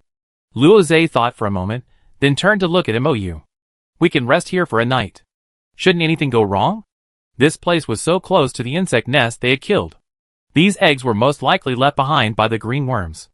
As long as the insects hadn't hatched and they didn't kill them, the cave would be safe. Yes, MOU nodded. As long as we don't disturb them, they won't come out. With the mental force she radiated, even the few newly born larvae that did manage to emerge would be suppressed by her aura, unable to move. At night on the competition field, some slept soundly, while others diligently killed green worms to earn points. Every team kept an eye on the ranking points on their wristbands. Every team was also curious. How did that randomly assembled team, without any healing system, manage to rack up so many points in just half a day? Yes, half a day. Because they hadn't seen the first place team gain even a single point in the afternoon. Clearly, they'd gone to rest. As expected, the strength of the 3 individual soldiers was terrifying. The points of the first place team were like a mountain, forcing many to not rest at night but to race against time to hunt insects, hoping to dethrone the top spot. Time is the same for everyone. Some people feel the night is long, while others feel it passes in the blink of an eye. MOU was the first to wake up. While the others were still asleep, MOU left the cave, intending to find some more food for breakfast. Although the school's resource packs included some food, they were 3 bottles of bitter nutrient solution that barely filled his stomach. If he had the means, MOU wouldn't have touched those 3 bottles. He walked south from the cave exit and dug up a few wild sweet potatoes. On the way back, he encountered pheasants and shot 2 with a bow and arrow. He returned with a full harvest. Han Ning woke up to the smell of food. She emerged from the cave, exhausted, and saw MOU sitting there cooking. The aroma of food soothed Han Ning, and she walked over and sat next to him. Han Ning was already accustomed to MOU waking up early. When they were working together on the train war, Han Ning had once thought she didn't need sleep. The early bird catches the worm. Han Ning was given a large chicken drumstick and ate it happily. Not long after, the other 3 emerged from the cave. Where are we going next? Qianni's gaze fell on MOU. After yesterday, Qianni had completely trusted MOU's judgment. The others, like newborn cubs, turned to look at MOU, awaiting her decision. First, burn all the insect eggs in the cave. If the eggs in the cave aren't completely destroyed, once they grow up, this forest might be lost. When newborn insects are in danger, they call for help from nearby insects. Luo Zhe expressed his concern. Insects are not only social creatures, they're also extremely protective of their larvae. No matter how far away, as long as they hear the larvae's cries for help, the adults will rush over. Even a nest of green and black larvae requires 6 to 8 active military personnel to carry out this mission. Not to mention, there are only 5 of them, all students, whose abilities don't even meet military standards. Compared to Luo Zhe's caution, Ming Nanyu was completely fearless. Ming Nanyu thought this plan was feasible, and was eager to try it out, his eyes gleaming with excitement. I think it's a good idea. It's a good opportunity to test my current abilities. How many insects can you, my junior, resist at once? Luo Zhe knew MOU was very powerful, but he also needed to know her maximum limit. That way, they could better cooperate in the battle. MOU pondered the question Luo Zhe posed, but received no answer. I don't know either. MOU shook his head slightly. But killing for an hour or 2 straight shouldn't be too tiring. Although her godhood was sealed, she couldn't compare to her past. But slaying low-level Zerg wasn't difficult for her. Han Ning had expected MOU to say something shocking, but she was still surprised. Others use the number of insects as a unit of measure when killing insects. But MOU uses time as a unit of measure. Based on the speed MOU killed insects yesterday, Han Ning suspected that even the entire planet wouldn't be enough for MOU to kill alone. Then there's no need to worry. Luo Zhe picked up the broadsword he had chosen yesterday and donned the wrist guard, clearly ready for battle. None of the 5 people present objected to this suggestion. They were actually quite excited about what they were about to do next. Then I go in and burn it, while you guys stay outside and kill the adult insects that come rushing over. Qianni's ability was the offensive elemental fire ability, so burning insect eggs was a true specialty. I help you. Han Ning raised his hand and walked over to Qianni's side. Han Ning was a shield, a defensive support ability. When protecting a single person, Han Ning could easily keep that person mostly unharmed. Okay. Qianni and Han Ning walked into the cave, while MOU, Ming Nanyu, and Luo Zhe stood at the cave entrance. Unlike Ming Nanyu's sunny, cheerful, and carefree demeanor, Luo Zhe was more thoughtful. His gaze fell on MOU, his brown eyes flickering. This inviter was truly absurdly powerful. They didn't wait long before they heard high-pitched screams emanating from the cave. The sound was a headache. It could be called a demonic sound. Mou saw the two people around her frowning simultaneously, covering their heads. She pulled a white jade flute from her sleeve. Standing at the cave entrance, she channeled her spiritual power and blew into the flute. The flute sound was melodious, like the sound of the mountain wind or the rustling of a stream. They had never heard such a flute before, yet it felt strangely familiar. The flute sound, mingled with Mou's spiritual power, soothed the people standing at the cave entrance and within. Qianyi and Han Ning, who had been increasingly irritated by the insect's noise, were also soothed by the flute and focused on destroying the insects. After a short nap, Zhao Ji opened the screen and saw what they were doing, and she nearly spit out her tea. Are they dealing with insect eggs without any shielding equipment? Who gave them the courage? But after seeing Mou playing the flute, their spiritual power recovered, and their worries suddenly subsided. It seems that with Mou in this team, they can always get out of danger. Chapter 13. The flute sound never ceased, one tune after another. His spiritual power merged with the flute's music, soothing the emotions of those present. The red seal at the corner of his eye surfaced faintly, and a trace of divine power inadvertently overflowed and drifted away. The king, sleeping far away in the main star's palace, slowly opened his eyes. His pale golden eyes gazed at the blazing white light in the sky, intently searching for and capturing that faint trace of divine power. He regained consciousness and sat up, a faint trace of divine power lingering in his palm, his gaze gazing into the distance. A faint smile graced his pale golden eyes, revealing his current good mood. The god he had waited for tens of thousands of years had awakened. He gathered this divine power, attempting to locate her, but he could find nothing. The faint smile on his lips vanished, and he lowered his eyes to observe her presence in his palm. There was only one possible reason why it couldn't be found. She had sealed her divine nature. No one could seal her divine nature unless she so desired.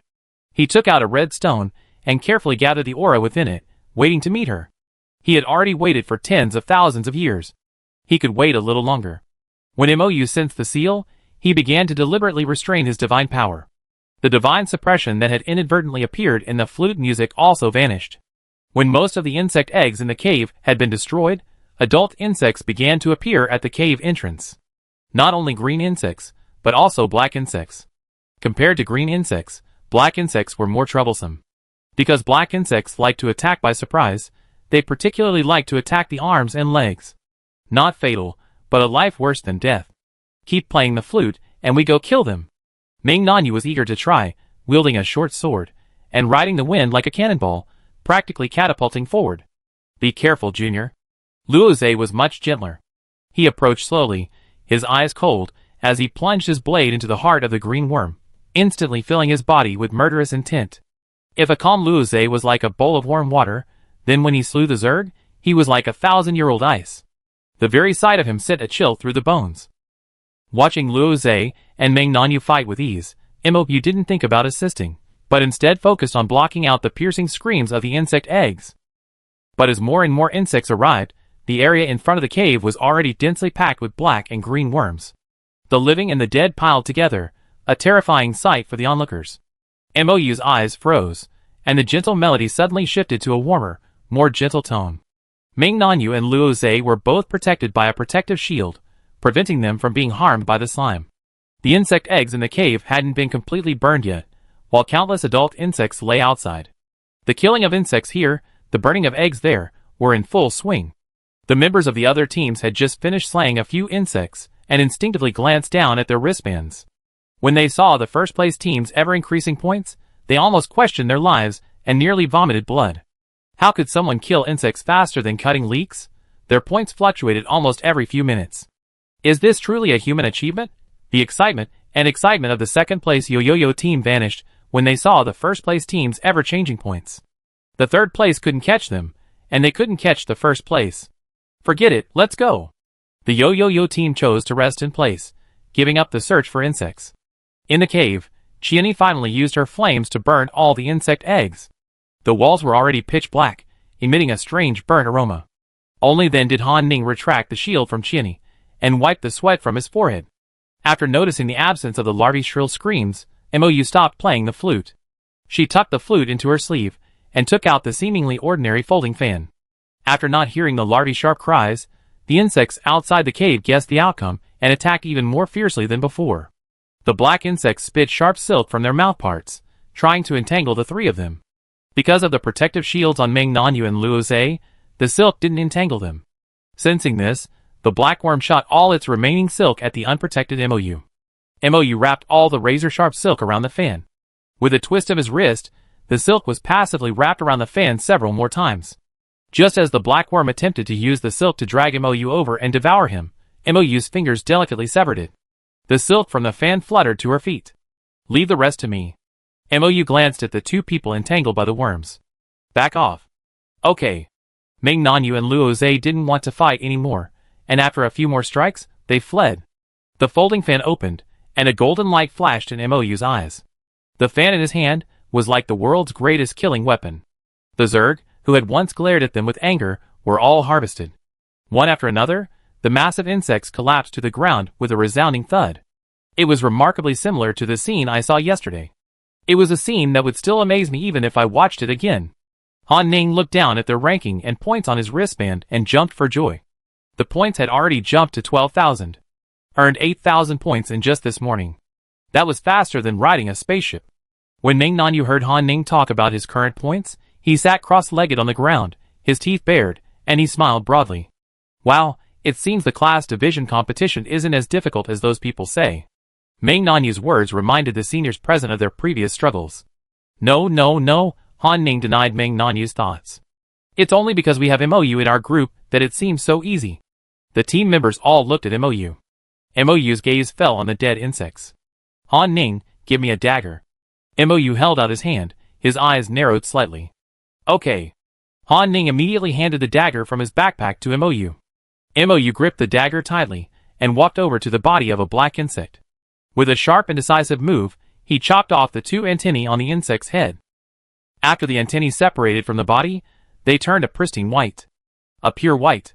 MOU picked up the antennae and looked them over. "MOU, what's wrong with these antennae?" All the cadets knew that antennae would turn white after being chopped off. They didn't know, so what was wrong with that? "No, I'm just curious." MOU tossed the antennae next to the insect. In the monitoring room, Lin Zhe came over with a document, sat on a stool, and handed the document plan to Zhao Ji. "The application has been approved." Zhao Ji paused before opening the document, a ridiculous thought rising in her mind. Even though Zhao Ji had been prepared for the situation, she couldn't help but be surprised when she saw the name of the plan. I have to say, Lin Zhe's drive for action is truly incredible. Even Zhao Ji couldn't help but admire him. Chapter 14. Just yesterday, we announced the establishment of a special training class, and today, it was approved. What about the instructor? Zhao Ji couldn't help but ask Lin Shua, "Are you really going to let you be the training officer?" "Yes." Lin Shua nodded, motioning for her to flip through the pages. Those who wish to attend the special training class will sign a voluntary agreement. As Lin Shua explained, Zhao Ji had already read the contents of the document. Students participating in the special training class must apply and sign a voluntary agreement. The minimum number of students in a training class is 2, and the maximum number is 11. During the military academy competition, a team had exactly 11 students. Furthermore, students participating in the special training class are prohibited from questioning the training officer in any way, nor are they allowed to defame the training officer after the training. Several other clauses were listed later, all designed to protect MOU from harm. You still need to discuss this with MOU. Zhao Ji closed the document. How can you be sure she agree? I'm not sure. Lin Shua turned to look at Zhao Ji. But I have to prepare everything before asking her. Lin Shua had a feeling she had a connection with Wang. So, her personality must be somewhat similar to Wang's. Lin Shua wouldn't discuss things with her before anything was finalized. Just like back then, Lin Shua would prepare everything he needed before asking Wang's opinion. If she didn't agree, all his preparations would be wasted. If she agreed, he would immediately initiate the plan and ensure everything went smoothly. Zhao Ji was silent. She had a feeling that Lin Shua placed far more hope in MOU than he did in the higher-ups of the Federal Army. At least, for now, they only knew that this year's invitees were exceptionally talented and had the potential to become excellent warriors. And Lin Shua. Lin Shua seemed to know everything, dedicated to training, a commander. At 10 o'clock tonight, the class division competition concluded. The students scattered across the planet were brought back by the spaceship. 6,000 students from the Federal University sat crammed together on the spaceship. Some were dejected, like defeated roosters. Some were jubilant, like peacocks spreading their feathers. The former didn't particularly represent students, the latter truly reflected Meng Nanyu's current situation. Some were curious about how their makeshift team had managed to score such a high score, seemingly by accident. Even in last year's class division competition, the highest score was just over 8,000. Everyone who came to inquire about this received no answer. It wasn't that they didn't want to talk, but the two instructors sent them a message, asking them to be quiet. Guessing it might be related to MOU's departure, the others only vaguely explained the general situation, not mentioning him at all. MOU, sitting in the meeting room, had already finished reading the document Lin Shuo handed him. My physique and mental strength are average, and I don't have any machine-detectable special abilities. MOU closed the document and looked at Lin Shuo, laying out everything. I haven't received any systematic training, nor do I have a teaching certificate. Why did you choose me as a training officer? I saw your performance in the competition. Lin Shuo placed a pearl on the table. Your situation is very similar to Wang's. MOU's expression froze. This was the second time she heard someone mention this mysterious king. And from his few words, it was clear he understood the king better than Han Ning did. Oh! MOU simply lowered his eyes, glancing at the pearls on the table, then looked at Lin Shuo gently. The king also only has dual C abilities, and can't detect his supernatural powers? The king has dual S abilities, and the machine certainly can't detect his supernatural powers. Lin Shuo reached out and turned the pearls on the table, adding, the way the king dealt with the Zerg back then was the same as yours. MOU used ancient divine arts. If her methods were the same, then the one the Federation revered as king was also a god. Do you know the king's name? MOU's fingers, hidden under the table, curled slightly. Thinking of Meng Nanyu's expression when he asked her the question, she lowered her eyes slightly and added, I'm a little curious. I know. Lin Shuo didn't consider the name a secret, so he said directly Lan Yin. When MOU sealed his godhood, he abandoned the surname Jima and took Mo. He seemed to have discarded the surname Xiangli entirely, leaving only his given name. Xiangli Lanyan, now Lan Yin. MOU firmly believed they were the same person. Lin Shuo kept looking at MOU as he spoke her name. He tried to detect some other divine emotion on her face, to confirm his belief that she and Wang knew each other. But he found nothing. Even after hearing the name, her face remained as smiley as ever. There was no surprise or curiosity, let alone understanding or any other emotion. If you are willing to be the training officer this time, I can agree to 3 conditions, as long as I can fulfill them. Lin Shuo wasn't sure what MOU would choose, but he wanted to push for it a little longer.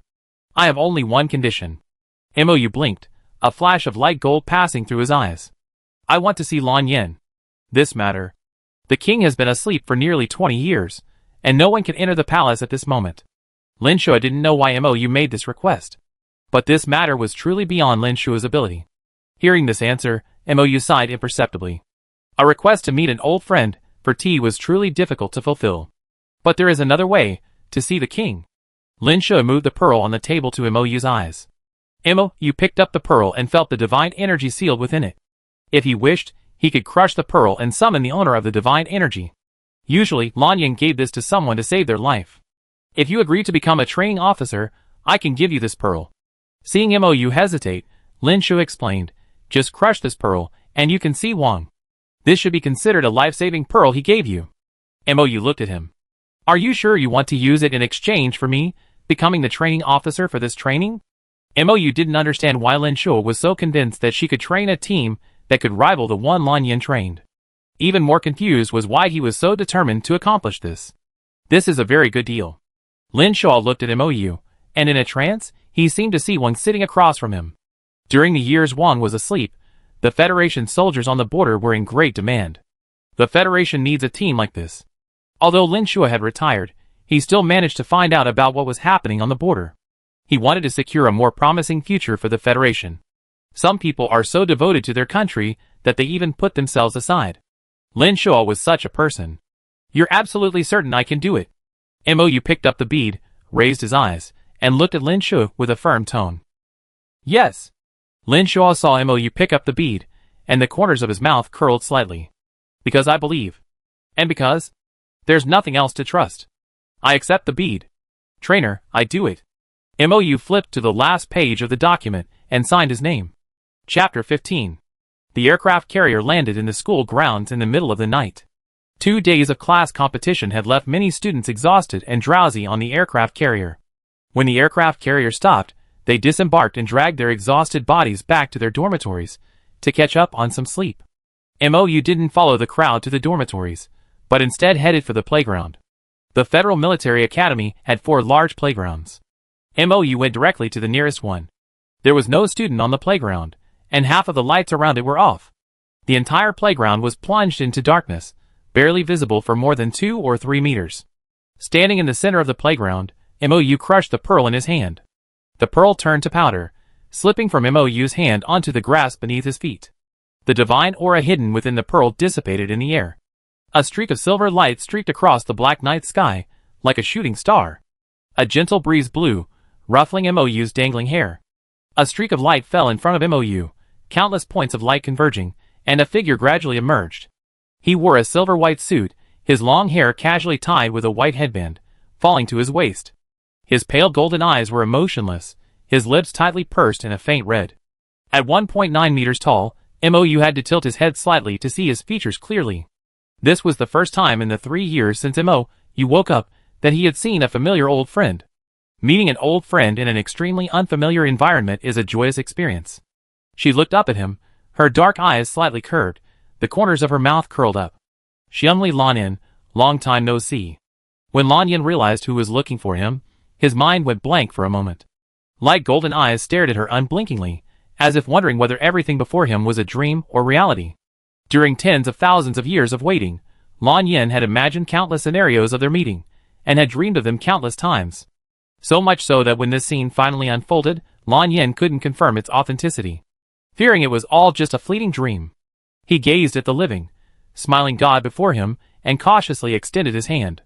His cool fingertips touched her cheek, and the warm touch made Lanyan smile unconsciously. Finally, they met again. His tone was incredibly gentle, tinged with tens of thousands of years of longing. Jimayu, long time no see. This was the reunion of Xiangli Lanyan and Jimayu, after tens of thousands of years of separation. It was also the first time Lanyan and MOU met. After tens of thousands of years of separation, MOU was unsure where to begin when he saw his old friend. Where did the other gods go after I fell asleep? Although MOU was able to track humanity's development after her slumber, she couldn't trace the path of the gods. Those gods all shared a common origin with her, and she couldn't trace them with her consciousness. Furthermore, her shattered mental strength couldn't sustain her in doing so. This was one of the reasons why MOU had such difficulty finding her old friends. Most of them perished, and some disappeared into obscurity. Lanyan rarely interacted with other gods. There's only one I'm still in contact with. Who is it? Yunxiu, the head of the empire. Yunxiu wasn't his real name from tens of thousands of years ago. Seeing MOU's puzzled expression, Lanyan added, he's Si Hung. MOU remembered him, but the time had passed, and his impression of him had begun to blur. What I remember most clearly is that this god was very fond of smiling and gentle. Like the blazing sun, he was also incredibly free and easy. MOU hadn't expected that the two gods who had initially disliked interfering in these matters would become the head of an empire, and the other the king of the Federation. In fact, gods differ in their attitudes toward humans. Some gods are indifferent, secluded from all contact, and avoid interacting with humans. Other gods consider humans their companions, devoting some of their divine power to aid them. When the planet was struck by a natural disaster, many gods, knowing the disaster could be reversed, fled to other planets to settle. MOU, unwilling to see it destroyed, intervened to resist the disaster and protect the planet. But the damage also damaged her mental strength, and her divine body returned to nothingness, where she slept for tens of thousands of years. Lanyan and her had been nearly inseparable. It was only during that time, while he was searching for the worry-relieving stone, that he briefly left her for 2 years. But in those brief 2 years, which flashed by for the gods, much had transpired, resulting in such a long separation. MOU sensed a shooting star, and looked up at the starry sky. Countless stars shone, tiny meteors streaking across the darkness. In fact, before humanity was even born, MOU and Lanyan had explored the universe. But apart from the countless planets, there was only eternal darkness. MOU didn't like it, so he returned to his original planet. After waking up, MOU had returned there from the void. Now the planet was riddled with holes. It was no longer what she had first remembered. Only then did Lanyan take a closer look at her surroundings. This was the playground of the Federal Military Academy. You were at the Federal Military Academy. Lan Yen saw the competition bracelet still on Mo's wrist, and was silent for a moment before continuing with the rest of her sentence. School? Mo disliked rules and regulations. And the Federal Military Academy was precisely the place with the most. Lan Yen was surprised that Mo would choose to attend school here. Mo briefly recounted his recent events to Lan Yen, including how he came to the Federal Military Academy just to have honey water available anytime, anywhere. If you don't like it here, I can take you to the palace, and you won't lack honey water. His pale golden eyes gazed at her, gentle yet restrained. No thanks. Mo quite liked the atmosphere of the school, and she had just signed the training agreement. Lan Yen never questioned any of Mo's decisions. Then I stay with you? Seeing Mo again, Lan Yen didn't want to be separated from her again. He had been with her for tens of thousands of years. Now, he also wanted to stay with her forever, just like he had tens of thousands of years ago. No need. Mo shook his head in refusal. Hearing Mo's refusal, Lan Yan's eyelids fluttered, masking the disappointment welling up in his heart. But he also took advantage of this time to root out all the termites lurking within the Federation. Lan Yen, who hadn't managed the Federation in years, thought about the mountain of emails in her laptop inbox, and pondered the feasibility of reorganizing the Federation. Okay. Lan Yen displayed the laptop on her left wrist, revealing her ID. If you need anything, just contact me directly through the laptop. Okay. Mo wrote down Lan Yan's ID and added him as a friend. The stars were already twinkling in the sky. Tonight, the Military Academy students had no time to enjoy the scenery. They were all fast asleep. And since tomorrow was a day off, they all managed a rare late nap. Mo didn't fall asleep tonight. She sat cross-legged on the bed, a round jade pendant in her hand. Lan Yen had given her this jade pendant before she left. Lan Yan's name was engraved on it, and a trace of her spirit remained. If anything went wrong on her end, Lan Yen would be the first to sense it. Mo threaded a red string through the jade pendant, wore it around his neck, and hid it among his clothes. After daybreak, she pulled the unfinished ancient text from her bag. Taking advantage of today's free time, she began to write from the previous chapter. When Qianyi sat up, exhausted, she saw this scene. She blinked dully before her brain started to work. Qianyi stood up and turned to see what Mo had written in the notebook. She was utterly bewildered. Suddenly, she felt illiterate. What was she writing? Why couldn't I understand? This was the biggest question in Qianyi's mind. Chapter 16. With the Zerg watching closely, both the Interstellar Empire and the Interstellar Federation tended to prioritize military power over culture. However, some aristocratic families focused on studying history and culture, preventing a cultural and written language gap. Qianyi's Qian family was one of the few major families dedicated to studying history and culture. Many members of the Qian family were engaged in cultural work, including the study of writing. Given her environment and her inherent intelligence, Qianyi had mastered no fewer than 5 languages. Even with other scripts, Qianyi didn't understand their meaning, but she knew which language they were from, and from which period. But with what Mo had written, Qianyi couldn't even discern the period. It resembled the ancient script her uncle had recently been studying, but the stroke order and the characters were slightly different. As Qianyi stood there, lost in thought, Mo noticed the person standing behind him hadn't moved for a long time and turned to look. What's wrong? Mo leaned over, and the words in the notebook appeared before Qianyi again. I just thought the writing you use was unique. Is it the language of your homeland? I wonder which planet uses this kind of writing. And, is it related to ancient writing? This was Qianyi's subconscious reaction, having been influenced by her family since childhood. I guess so. Mo picked up the notebook on the table.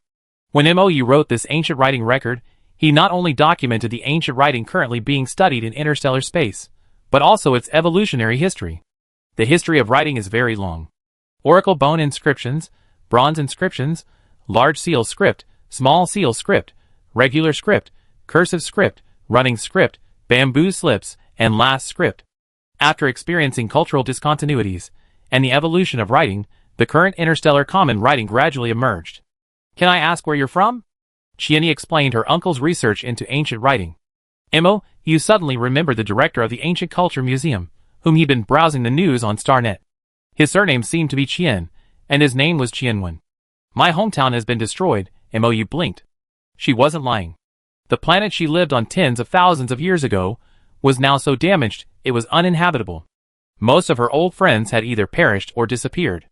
Qianyi hadn't expected this question. She clumsily pulled out a bag of candy and shoved it into Moyu's hand, offering comfort. Moyu smiled and accepted the candy. If your uncle needs it, you can give it to him after I finish writing this transcript. Moyu had originally intended to give it to the director, EN1. But now that Qianni was around, it made the transcript seem more coherent. Okay.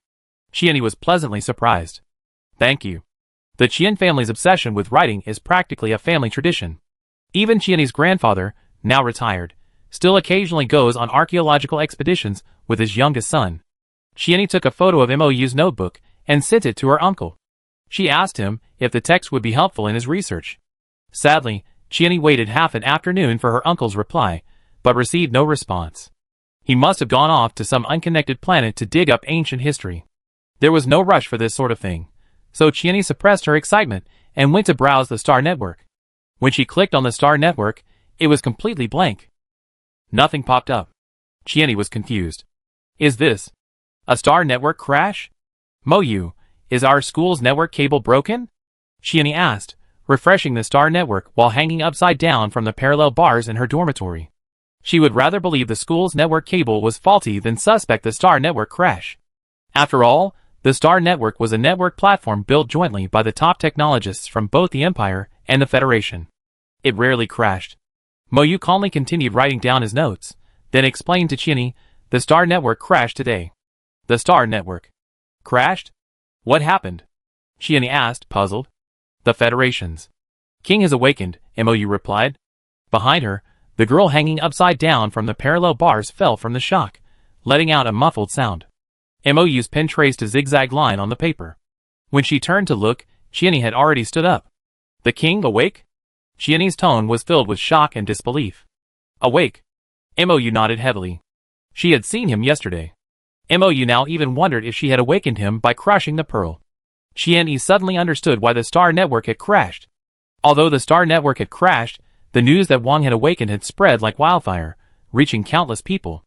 Moyu, who had been holed up in her dorm taking notes, initially didn't feel the enthusiasm shown by the Federation people over this matter. But by evening, Moyu felt it.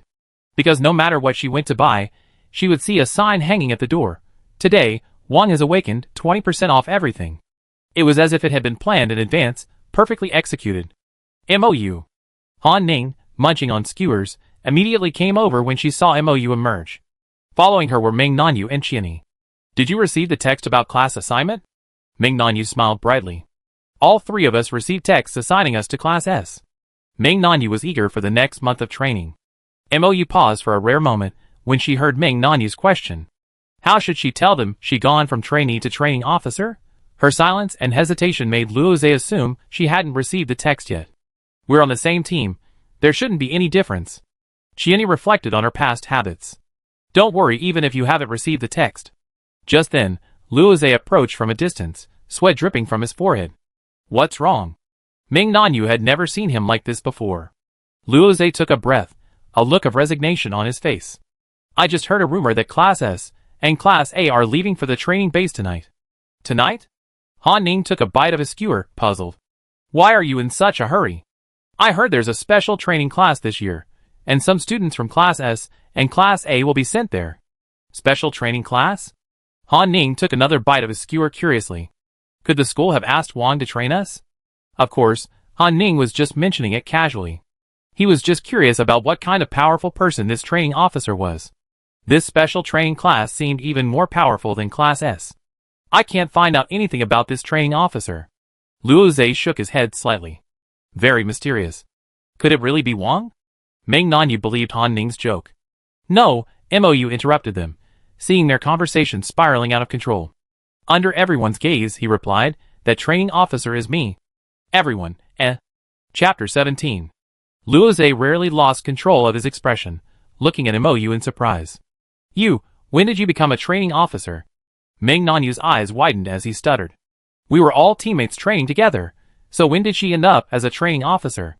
Qianni and Han Yi exchanged glances, clearly seeing the surprise in each other's eyes. But they both felt the same way. This made sense. After the competition, Instructor Zhao came to see me. Do you remember? Moyu answered Ming Nanyu's question and glanced around. That was around that time. Everyone, They remembered it, but they hadn't expected it was because of it that she was called in, As Luoze had heard through the grapevine, the students assigned to S and A classes would pack their bags and depart for the training grounds tonight. After the S and A class students boarded the aircraft carrier, MOU was taken by Zhao Ji and Lin Shuo to the front cabin, where all the training officers were stationed. In the front cabin were the training officers from all the classes.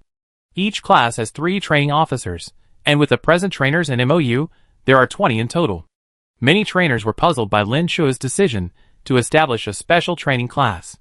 They couldn't understand how someone with ordinary double-C level abilities, who didn't even have a teaching certificate, could possess such qualifications. They demanded an explanation, but the principal smiled and said nothing. Lin Shuo and Zhao Ji refused to explain, and even refused to release videos of MOU and his team's matches. This led many trainers to believe she was just idling away. Seeing her approach, no one specifically greeted her.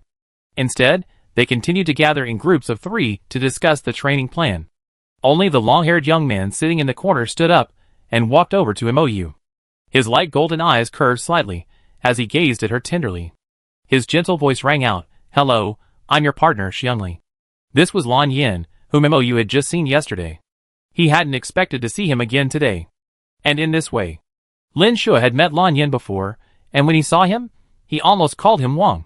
But a gentle glance from Lan Yin stopped him. Lin Shuo suppressed his excitement, blinking, trying hard to hold it back. "What's wrong?" Zhao Ji, noticing something was wrong with him, gave him a slight nudge. Lin Shuo looked at Zhao Ji with a complicated expression. He couldn't say he was excited just to see Wang, whom he hadn't seen in a while, could he? Besides, it was clear that Wang had come here to conceal his identity. He was silent for a long time, then shook his head. Then, he whispered to Zhao Ji, "Instructor Xiangli, where did you find him?" In previous years, Zhao Ji had been solely responsible for selecting the training officers. This year should be no exception. "Huh?" Zhao Ji shook her head blankly. The principal took this training officer selection very seriously. He personally selected all the trainers. "I'm not aware of that." Zhao Ji paused, then whispered, "Is there a problem?" "No." Lin Shuo, adhering to the principle of speaking less and revealing less, fell silent. While they were chatting, MOU had already pulled Lan Yin into a corner to sit down. Since they didn't know who the future students would be, they naturally wouldn't discuss the training plan. Besides, MOU had other, more pressing questions. "How did you suddenly become a training officer?" In the morning, MOU saw the Star Network crash because of him. In the evening, MOU discovered that various stores were having sales due to his awakening. In the evening, he saw that this man had become her training officer partner. When he sent her back to the dorm yesterday, he said he was going back to clean up the Federation. Could this have happened so quickly? I don't want to stay in the deserted palace. Lan Yin blinked his pale golden eyes, completely forgetting his rule that no one could enter the palace without permission. Besides, being a training officer doesn't affect my other duties. Lan Yin smiled, looking straight at her. Most importantly, he didn't want to be apart again. He could endure tens of thousands of years of separation, but once they met, it was unstoppable. Longing was like the seawater surging onto the beach, irresistible. In just one short day, Lan Yin had exhausted all his willpower. So, that evening, Lan Yin spoke with the current Federation president and accepted the position of deputy training officer for the special training class. MOU nodded in understanding. She pulled a blank notebook from her backpack and placed it on her lap. "With you here, I feel more confident." "Confident?" "Yes." MOU's expression was a bit helpless. "I have my doubts sometimes too." MOU could improve the student's abilities within a month. But she had no idea how to write the teaching plan, teaching objectives, and daily lesson plans that Zhao Ji had asked her to write. MOU explained all this to Lan Yin. "Leave it to me." Lan Yin was familiar with these matters. "I know." "Okay." In the rear cabin, students from Class S and Class A gathered together, discussing what the special training class was like. There were 150 students in the cabin, most of them curious. It sounded like it was even more powerful than Class S.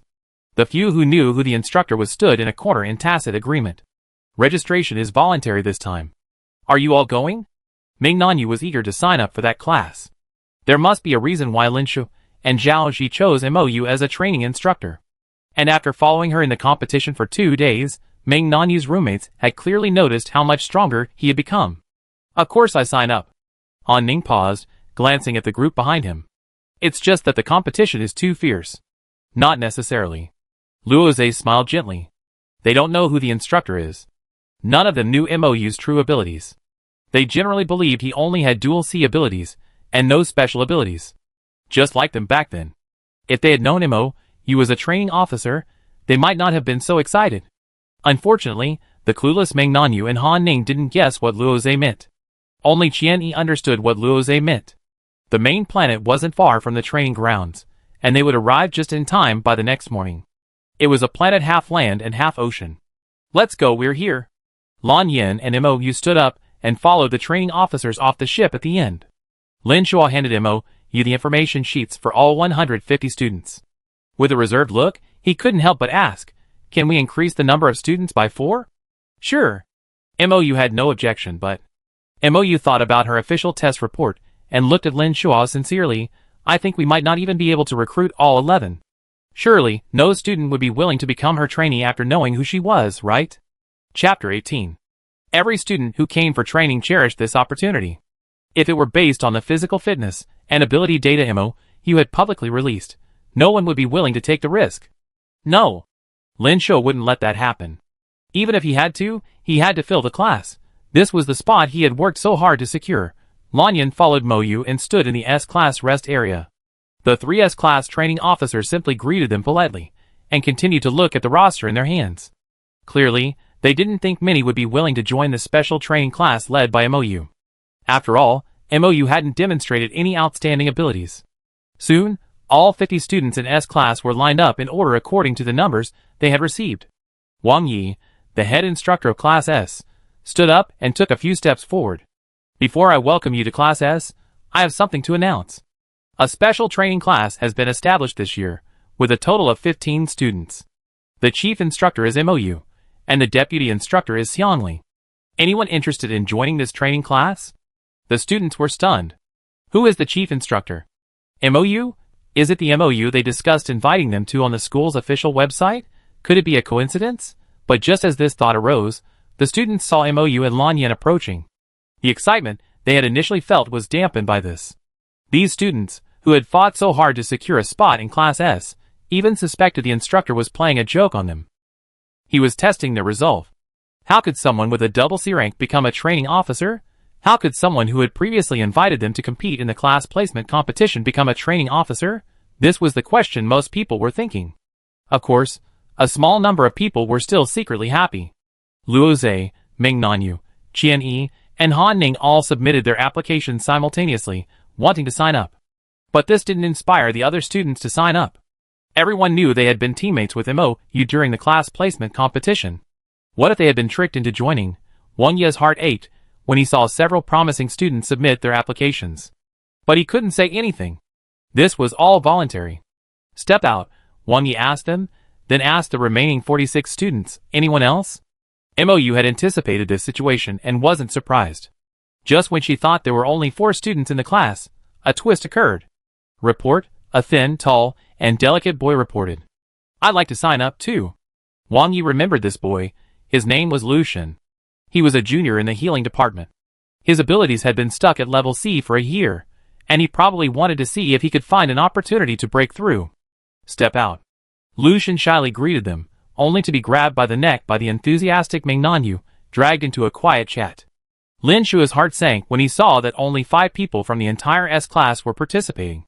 While knowing these students wouldn't make rash decisions was a good thing, wouldn't they ever get to experience what a special training class actually is? Lin Shua, who knew everything, felt a sense of loneliness, a sense of being the only one sober amidst the rest of the crowd. Are there any of you still interested in joining? Lin Shua asked, emphasizing, this is your last chance. First come, first served. Lin Shua was the chief trainer for this training session. Wang Yi had no idea what he was up to, or why he was so committed to running this program. But even after he specifically asked again, aside from the 5 people he had just met, no other students from Class S were willing to sign up. This was within MOU's expectations. She gave each student who signed up a piece of candy to replenish their energy, then instructed, wait here for a while. Xiangli and I will go to Class A to recruit students. Okay. Han Ning, knowing the candy in MOU's hand was no ordinary candy, unwrapped the wallpaper wrapping and took a bite. The others also ate the candy, showing their understanding. MOU arranged for them to rest on a low stool nearby, then turned and went to Class A with Xiangli. Han Ning patted Luo Zhe, whom she considered the smartest of the five. How many people do you think Mo, trainer, can recruit from Class A? Luo Zhe thought for a moment. At least one. How can you be so sure? Because my roommate is a source of gossip. He's very sensitive to information. Luo Zhe smiled. Even if it's potential information. With his enviable innate sensitivity, there was no way he wouldn't participate. The students in Class A, like those in Class S, calmed down when they learned Mo was a trainer, and instantly gave up on the idea of attending the special training class. Lin Shuo stood there anxiously, watching from the sidelines. But he couldn't reveal Lan Yan's true identity, nor could he reveal Mo's true strength. Doing so would easily cause chaos. But if he hid both, it would be difficult to attract students, making this a difficult situation. In Class A, a red-haired boy suddenly looked at Mo and Lan Yan, and a thought flashed through his mind. He wasn't sure what it was, but he was certain it was related to attending the special training class. Report? I'm in. The red-haired boy immediately raised his hand, his red eyes gleaming like stars. His subconscious told him that he had to attend this training class. Aside from this one student, no other student in Class A was willing to go. Classes S and A combined only accepted 6 students. Just as Mo had said to Lin Shuo, they hadn't even filled their 11 spots. But this training was voluntary. If no one was willing, then no one was willing. At noon, Lan Yan and Mo went to classes C, D, and F to recruit students. The situation this time was even more pitiful than that of the morning. Class D had only accepted one silver-haired boy, Ainley, skilled in scouting. The special training class, with only 7 students, was officially established at noon. This seemingly unknown, even despised class, no one knew where it would shine, a shining star to be admired. Lin Shuo had never imagined that such a large school would have only 7 students willing to join. The 4 spots he had secured were completely useless. Standing under the scorching sun, Zhao Ji looked at the sullen Lin Shuo, walked over, and patted his shoulder. We're lucky to have even a few students. Lin Shuo turned to Zhao Ji with a complicated expression, and shook his head slightly. In this situation, losing one is a future pillar. Instructor Lin, who valued talent, expressed deep sorrow at this outcome. Chapter 19. The 6 classes were assigned different training grounds due to varying numbers of students and abilities. However, because the special training class had only just been established this year, it wasn't located next to the other classes. With Lan Yan there, they were given a large training ground, halfway across the world from the other classes. It felt like being cut off from the world. The training ground was completely desolate, devoid of any training equipment. It looked like a wild training ground. After spending the entire afternoon packing up, the other classes were already racing to begin their first round of physical training. Meanwhile, Mo and Lan Yan were leading the students in a snack party. Mo found a plaid cloth and spread it out on the playground. Then he pulled out a variety of unidentified fruits and a variety of tempting snacks from his backpack. This is the first class of the new semester. Eat as much as you want. Mo and Lan Yan were the first to sit down, smiling at the 7 students, who were looking at each other in bewilderment. Okay. With Han Ning leading the way, the others sat down. When you feel like you're almost there, stop, Mo warned, glancing around. Otherwise, the consequences will be serious. Mo had prepared a large amount of food, and the others had initially thought that, given their appetites, it wouldn't be enough. But after finishing a green fruit, Lucian inexplicably felt full. Remembering Mo's advice, he didn't eat anything else. What cold weapons do you all like? Mo casually asked them, chewing a piece of sandwich cake. Han Ning liked whips, Luo Zhe liked broadswords. Meng Nanyu and Qianni both liked daggers. Lucian usually prefers to use a shield. He's a healing type and doesn't have much offensive potential. On the battlefield, protecting yourself is all that matters. A shield is the best tool. Ainley excels at scouting and prefers the bow and arrow. The red-haired boy, Su Yin, enjoys everything, having no particular expertise. While they were talking, Lan Yan had already produced a large ball of mud from nowhere. The mud was rolled into a ball, so it wouldn't get on your hands. You could tell it was a little different, but you couldn't figure out what that difference was. Just playing with mud doesn't get your hands dirty? Here. Lan Yan rolled a ball and handed it to Mo. Mo took it, and the ball in his hand seemed to come alive, changing shape, quickly taking the shape of a whip. Mo's other hand slid overhead, and the outer layer of dirt began to fall off. When all the dirt fell off, a long silver-blue whip emerged. It shimmered and shimmered, a truly beautiful sight. Lan Yan and Mo MOU had a clear division of labor, one to make the ball, the other to craft it. MOU and Lan Yen, the two of them, crafted all the weapons these people specialized in, using a material they couldn't quite call mud. Holding it in their hands, they even began to doubt whether it was really made from the same mud ball they had just used. As they began crafting Su Yan's weapon, MOU paused, holding the ball in his hand. I can use anything. Su Yan realized that his claim of anything was indeed difficult to make. I know what weapon would suit you, MOU blinked. Just as Su Yan was still trying to process the meaning of this, he saw MOU drop the ball in his hand. Su Yan's thoughts were interrupted. MOU and Lan Yen exchanged a glance, and Lan Yen understood what MOU was trying to do. He rolled another ball of mud, this time with a mixture of gold and light blue. Here you go, Lan Yen handed the ball to MOU, instructing, once it's done, I engrave the divine runes. MOU's divine nature was currently sealed, so even if she engraved her divine runes, she wouldn't be able to transform into a high-level weapon. Engraving Lan Yan's divine runes would be more appropriate. Okay. MOU held the ball in both hands, his expression focused. He watched it gradually transform into a whip, then revert to mud the next moment, transforming into a dagger. Similarly, the dagger appeared for only a moment before turning back into a ball of mud. MOU simulated each weapon once, but none of them truly took shape. Su Yan hesitated, reflecting silently in his heart. Was she hesitating again? Should he just casually mention a weapon now to get her to stop worrying? Soon, it transformed back into a ball of gold and blue, and was handed to Lan Yen. As Lan Yen took the clay ball, a golden light flashed in his golden eyes, and the shape of two overlapping diamonds gradually emerged between his brows. The surface of the plain, bouncy clay ball was covered with incomprehensible golden text. This text was complex and ornate, full of mystery. The moment Lan Yen finished carving the divine pattern, MOU placed his fingertips on the clay ball. A flash of golden light, and the surrounding clay rustled and fell. Forged was a plain, insubstantial metal ball. All right. MOU picked up the metal ball, holding it perfectly in her palm. She spread her hands, motioning Su Yan to look closely. Try to communicate with it, and it will transform into any weapon you desire. Communicating with a weapon, can it transform into any weapon? Su Yan stared at the metal ball in MOU's hand, silently chanting the word long sword. Suddenly, a flash of inspiration struck him, and the image of a long sword appeared in his mind. The metal ball in MOU's hand automatically transformed into the shape of a long sword. Su Yan, wow! Taking the metal ball from MOU's hand, Su Yan sat cross-legged, watching it transform into different weapons, his red eyes gleaming. This was a weapon tailor-made for him. No more worrying about what weapon to bring before a match. This was truly a universal weapon. By the time all the weapons were finished, the sky had grown dim.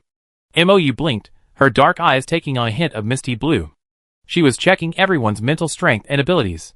Each orange ball of light was different, but without exception, they were all incredibly active thanks to the food they had just eaten. A good night's sleep would show results the next day. That's all for today's training.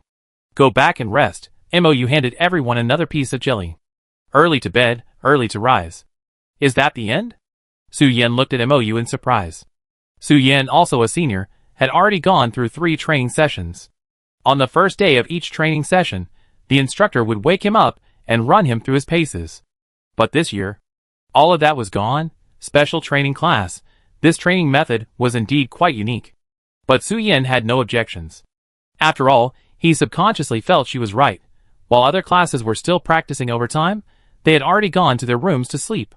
So when Lin Shu arrived after traveling a long distance, he saw only a row of closed doors and a desolate playground. Fallen leaves drifted down onto Lin Shu's head, making the scene even more desolate. He simply stood there, watching for a moment, then turned and left. Chapter 20.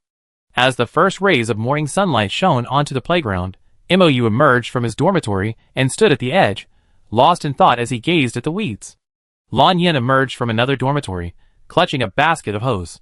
Although they could order the most advanced weed cutter from Star Online and quickly weed the playground, for Lan Yen and MOU, no matter how high in the weed cutter, it was no match for a hoe. What are you going to do with the playground?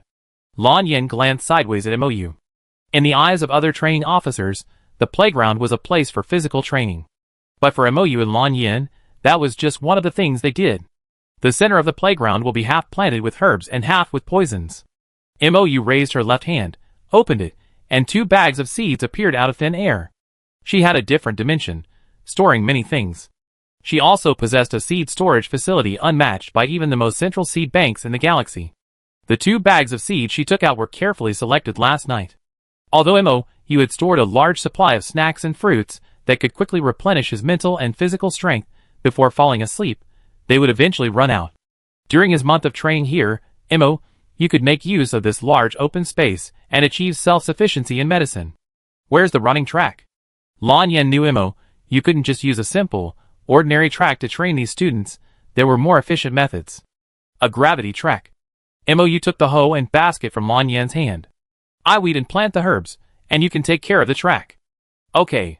Lan Yen walked slowly along the playground track, his right index and middle fingers pressed together, drawing a magic circle as he walked. With each step, a golden diamond-like pattern was left on the track. Mo-yu stood still, placing the basket on the ground. Looking towards the weed-covered playground, he raised his finger, and the dozen axes in the basket floated in midair. Mo-yu's hand sketched a magic circle, and a blue halo enveloped all the axes. Each axe handle was engraved with a light blue lotus mark. With a wave of his hand, the dozen axes, each with their own distinct division of labor, found their own area, weeding and tilling the soil. Unlike the advanced weeders and tillers used in interstellar space, using a hoe to treat a specific area allowed Mo-yu to also channel his leaked divine power. This was crucial to keeping the seeds alive. Lucian was the first student to wake up. After washing up, he drowsily emerged from the house, only to see a dozen axes toiling away on the playground. For a moment, Lucian thought he was still half asleep. Unable to believe what he was seeing, he stood there, rubbing his eyes vigorously before looking back toward the playground. Those reddened eyes still accurately relayed everything happening on the playground to his mind. Have axes become spirits these days? 7 students, one after another, woke up in the space of just half an hour. Then, like newborn chicks, they sat in a row, watching Mo-yu standing outside the playground, directing a dozen axes simultaneously to weed the ground. Then, watching Lan Yen walk around the playground again and again, he watched as tiny specks of golden light appeared across the surface. This outrageous spectacle ended at 10 o'clock in the morning. Mo-yu cleared all the weeds from the playground, and also tilled the ground. Grabbing the 2 bags of seeds he had prepared long ago, Mo-yu opened them and dumped them all at his feet. An incredibly astonishing scene occurred the next moment. The small pile of seeds floated into the air, forming a neat square array. It soared majestically to midair above the playground, then descended, bit by bit, burying itself in the soil. In a matter of seconds, they took root and sprouted, their green shoots waving in the wind. Lan Yen had already set up countless magic arrays across the playground. He had completed a playground capable of adjusting to 12 levels of gravity, and had even added a personalized array. This formation adjusts the degree of gravity based on the physical fitness of each student. This means that even under the same gravity pattern, different students will experience subtle differences in their movements. This morning's training task is running. Mo-yu turned to look at the students sitting obediently in a row. Run for 2 hours. Han Ning, who knew Mo-yu best, was certain that this playground held some hidden secrets. Is this an ordinary playground? Luo Zhe asked while Han Ning was pondering. No, this is a gravity playground, Mo-yu replied. Gravity training has long been commonplace in the interstellar world. However, no training ground has ever been so extravagant as to transform an entire playground into a gravity playground. After all, gravity plates are not only extremely expensive, but also hard to come by. Even at the Federal University, they only install gravity chambers in the dormitories, and a gravity training field in the training room. The total cost of this entire gravity field is probably only comparable to the cost of this entire field. Su Yen had already received a surprise since arriving at the training ground yesterday. He hadn't expected an even bigger surprise today. This is a gravity field. Whatever their thoughts, they all stepped onto the field in unison and began their 2-hour training session. While they were training, Mo-yu walked to the center of the field, checking the progress of each seedling. After drawing a dividing line in the center, the left side was planted with herbs, and the right side was planted with poisonous plants. Lan Yen didn't interfere with Mo-yu's training methods. He raised his hand and clicked on the blinking star ring. A series of messages appeared, so dense and annoying. It was time for another meeting. In just 2 or 3 days, Lan Yen had already received dozens of meeting requests. They were undoubtedly those with a guilty conscience. Some of the old guard had developed some inappropriate ideas over the past decade, even considering becoming corrupt officials in the Federation. Lan Yen returned to his dorm with a sullen expression, sat at his desk, and clicked the button to connect to the meeting. For some, it's time to retire. The Federation's leadership needed some fresh blood and new vitality. At this point, the Federation's top brass was still unaware of Lan Yan's intentions, and was racking their brains to figure out how to pull themselves out of danger. From 10 to 12, every step they took was an immense effort. Everyone was panting and sweating profusely, looking up at the endlessly revolving playground, having lost count of how many laps they had run. Chapter 21. Mou stood at the edge of the playground, setting up a protective formation for the entire herb garden. As she looked up at the students on the other side, her dark eyes flickered with a misty blue halo. She was checking each student's current mental strength and supernatural powers. After yesterday's replenishment of spiritual fruits and spiritual food, the orange aura of their supernatural powers had spread a little further. A gray area had now appeared in their spiritual seas, but none of them had yet reached critical mass. The training was dull and uninteresting. They could only grit their teeth and persevere. None of the 7 people present uttered a single word of giving up. Even Lucian, who had the weakest physical condition, gritted his teeth and persevered. When the noon bell rang, everyone crawled out of the playground. The moment they stepped out, the sudden drop in gravity caught several people off guard, causing them to stumble several steps. The exhausted few suddenly felt less tired when they felt their legs lighten. Lan Yan, having finished the meeting early, had already prepared lunch. Other training classes directly approved large quantities of nutrient solution. While there were plenty of vegetables, none were as effective as the nutrient solution. Whether in training or otherwise, the Interstellar people had a particular fondness for nutrient solution. However, this obviously didn't apply to the special training class. Every student here had a delicious, fragrant boxed lunch.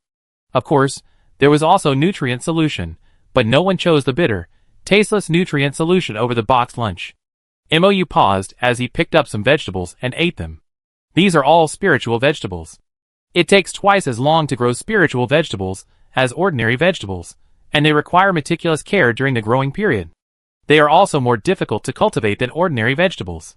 Lan Yan, noticing Mou's momentary daze, guessed what she was thinking and explained directly, "I bought a planet and planted it entirely with spiritual vegetables and fruits." During the long years that Mou was asleep, Lan Yan had ample time to do all this. She even developed a complete vegetable and fruit production chain. As long as Mou wanted it, she had as much as she wanted. Luoze, sitting next to her, nearly choked upon hearing Lan Yan's words. Purchasing a personal planet requires an annual planet fee of over 1 billion yuan, in addition to management fees, personal taxes, and naming fees. All in all, the various maintenance costs alone can reach 8 or 9 billion yuan. Those who can afford to purchase personal planets are mostly wealthy and powerful. Mou, who hadn't yet fully read the interstellar laws, didn't realize the expense of buying a planet. By the time of afternoon training, they were divided into 2 groups. One group was led by Mou to the playground, while the other group was led by Lan Yan to an empty room. Mou took all the support types, Han Ning, Lucian, and Su Yin. As for Enli, after much discussion, they decided to classify him as an attacker. Although StarCraft has many power systems, they generally fall into 2 categories, offensive powers and support powers. The other categories branch off from these 2. Han Ning's shielding power, Lucian's healing power, and Su Yan's intuition power all fall into the support category, each with its own developmental potential. Actually, shield abilities can be used for both offense and defense. Mou stood beside Han Ning, conjuring a shield from a lump of mud. As long as you have sufficient mental energy, you can create countless shields and use them as darts. As Mou explained, the shield flew out, shattering the target across from him. Han Ning's shield crafting had reached perfection, allowing him to focus on attack speed. A shield user could potentially become a warrior capable of both offense and defense.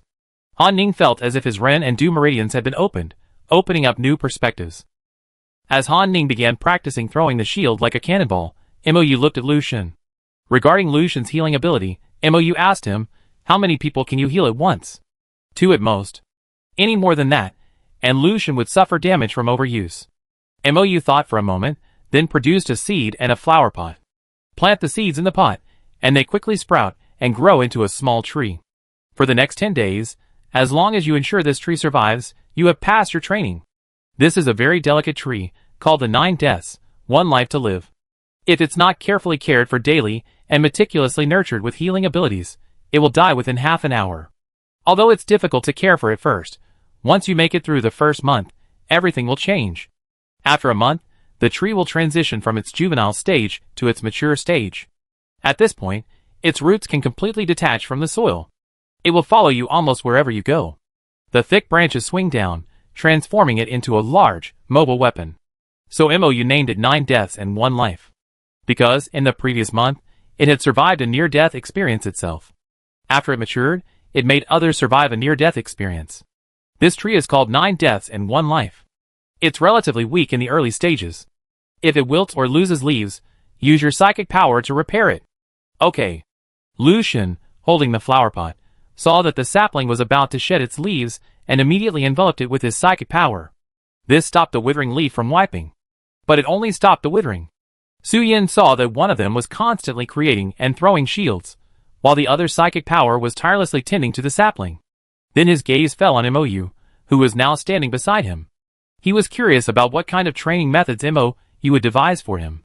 Red eyes stared at MOU, eager to try. Su Yan's intuition psychic power was a passive one. This would allow him to avoid many risks, but it didn't seem to have much effect. For the first 3 years, Su Yan had practically become the team's go-to for avoiding pitfalls. However, most people don't know that intuition is a psychic ability, awakened only by those with the most active psychic powers. It also connects to another ability, telekinesis. I teach you something different, MOU said, looking at the excited young man. The word different only ignited Su Yan's excitement. MOU raised his hand and used his psychic power to retrieve all the shields Han Ning had just thrown. This is called telekinesis, and I'm going to teach you. So cool. Su Yan loved this kind of wild, cool, and domineering ability. How do I learn it? MOU gestured for him to take out the weapon he had crafted for him yesterday. Try to communicate with it. Find the invisible thread that connects you, MOU explained simply. It's like controlling a puppet, but the puppet is controlled by strings, and you use your psychic power. Chapter 22. When spiritual power is diffused and spread into threads, it can be used as strings to lift puppets, allowing it to remotely control any object, even people. This sentence left Su Yan completely confused. Even after repeating it 3 times, he still couldn't figure it out. However, some top students, when they first start learning, don't start with theory, but with experimentation. Take Su Yan for example. Before he even grasped the theory, Su Yan jumped right into problem-solving mode. Understanding definitions through problem-solving is also a very effective method. However, this method isn't suitable for most people. Su Yan simply sat cross-legged on the ground, staring at the ball in his hand. Lin Shu, who had brought Zhao Ji over, saw this very scene. One person was making a shield and throwing it. One was sitting there, holding a flower pot. One person was sitting cross-legged on the ground, staring at the ball in his hand. The remaining 4 people disappeared, and no one knew where they had gone. As he disembarked from the aircraft carrier, Lin Shu caught a glimpse of these things, his legs giving way, and he nearly fell. The first time, they were all asleep, so be it. The second time, they seemed to be training, yet it didn't seem like they were actually doing it. Compared to the bustling playgrounds and resounding slogans of other classes, this special training class seemed more like a place to slack off. The students were slacking off, and so were the instructors. Thinking of the principal's inspection in 2 weeks and the live broadcast on the school's official website, Zhao Ji couldn't help but worry. She held her forehead helplessly and nudged Lin Shu's arm with her elbow. Are you sure you can get the principal to come and broadcast it on the school's official website in this situation? If this were broadcast, the school's official website would probably be blasted to death by the people of the Federation. I'm not sure. Lin Shu firmly believed that Wang and MOU had their reasons for training this way, but others didn't know. They would all think it was just a child's play. After all, the scene he had seen so far really looked like a Federation kindergarten. What if we keep this class secret? Zhao Shi suggested. Currently, the only people with access to the outside world and knowledge of this special training class are the training officers and the principal. Just seal this place off and stop the live broadcast. I go ask the principal. Lin Shu agreed with Zhao Ji's idea. The 2 people who had just left the aircraft carrier returned and left. MOU glanced over, then saw them leave and looked away. The 3 people outside each had their own training methods. The 4 people inside were conducting one-on-one training with 4 puppets controlled by Lan Yin. As MOU approached, he stood at the doorway when he smelled the bloody odor emanating from inside. Given MOU's understanding of Lan Yin, it wasn't difficult to guess what kind of training method he would use, so he turned and left. MOU was a god born in the same generation as Lan Yin. But MOU's predecessor was a magnolia lotus, absorbing the essence of heaven and earth and nurturing it with gentle spiritual energy. Lan Yin, on the other hand, was a piece of spiritual jade from Donshua Mountain, stained with murderous aura after falling into the southwest prison swamp. Although Lan Yin's training methods were a bit harsh, they could rapidly improve their abilities. They ingrained counterattacks and assassinations into their bones, making them instinctual. With Lu Shen, a healing psychic, by their side, their injuries didn't even require a recuperation cabin. Over the next 10 days, the mud on both sides of the playground disappeared by a significant amount, and dozens of shields appeared around the perimeter. Lu Shen carried a flower pot wherever he went. Even when treating someone's wounds, he never forgot to cast a healing spell on the flower pot. Su Yin had moved from controlling the small ball to simultaneously helping Han Ning pick up shields from the air. Besides that, he ran for 2 hours every morning, without missing a single day. Every year before the match between Federal University and Interstellar University, the two universities held a month-long secret training session. As if by agreement, halfway through the training, a live broadcast would be held for all citizens of the Federation. The live broadcast from Federal University and Interstellar University would take place on the same day and at the same time. The students from the Federation, knowing of the live broadcast, began training with all their might from the morning onward. They were determined to outdo the students from Interstellar University in momentum. Of course, this did not include the special training classes. The students and instructors of the special training class were sitting in the room, discussing today's training plan. 2 weeks had passed, and the 9 deaths and 1 life that MOU had given Lu Shen was still being cared for well by him, even sprouting a few more leaves. Lu Shen had already advanced from a C-level supernatural power to a B-level one. He could even heal 4 people while caring for the tree. This was also due to a time when Qianyi and the other 4 were beaten by the puppets, leaving them breathing more than they breathed. When the healing pods were unable to open, Lu Shen, anxious, treated all 4 people on the spot. Although the process was thrilling and Lu Shen fell into a coma for a day, the outcome was fortunately positive. The fragile little tree, which Lu Shen had carefully cared for, had weakened considerably during his sleep. Thankfully, MOU was there, preventing the tree from losing its leaves. 2 weeks had passed, and even without anyone noticing, they could clearly feel their superpowers, their mental and physical strength, steadily increasing. The other classes are training harder, so let's try a different training method today, Lan Yin said slowly, pouring MOU a cup of hot tea. At Lan Yan's announcement of a new training method, the 7 people in the row froze in their seats, their minds blank, their core processors shutting down. Every time they heard Lan Yin say this, it signaled a new torment. During their 2 weeks together, they had all discovered a truth. MOU prioritized gentle training, while Lan Yin was brutally cruel. One was gentle as water, the other as cold as a mountain. Although both were exhausted, the latter was far more terrifying. What kind of training method? Ming Nanyu, frightened by Lan Yan's presence, asked tremblingly. It's a camp competition. Lan Yan glanced at the flickering computer and temporarily blocked all messages. MOU and I are in one camp, and the 7 of you are in another. 2 versus 7. This wasn't a camp competition at all, it was a one-sided 2 versus 7. No, MOU wouldn't even be a match. Lan Yan, controlling the puppets, could beat them all to the ground. As if guessing what these people were mumbling, Lan Yan added, I don't use puppetry. Several people breathed a sigh of relief at this. They even wondered if their chance to strike back was imminent. MOU, holding a cup of tea, thought that puppetry was just one of the techniques Lan Yan mastered, and then glanced at the 7 eager people across from him, and couldn't help but smile. I'm afraid they'd be dealt another blow after today. Chapter 23. Lan Yan had discussed the faction competition with her last night.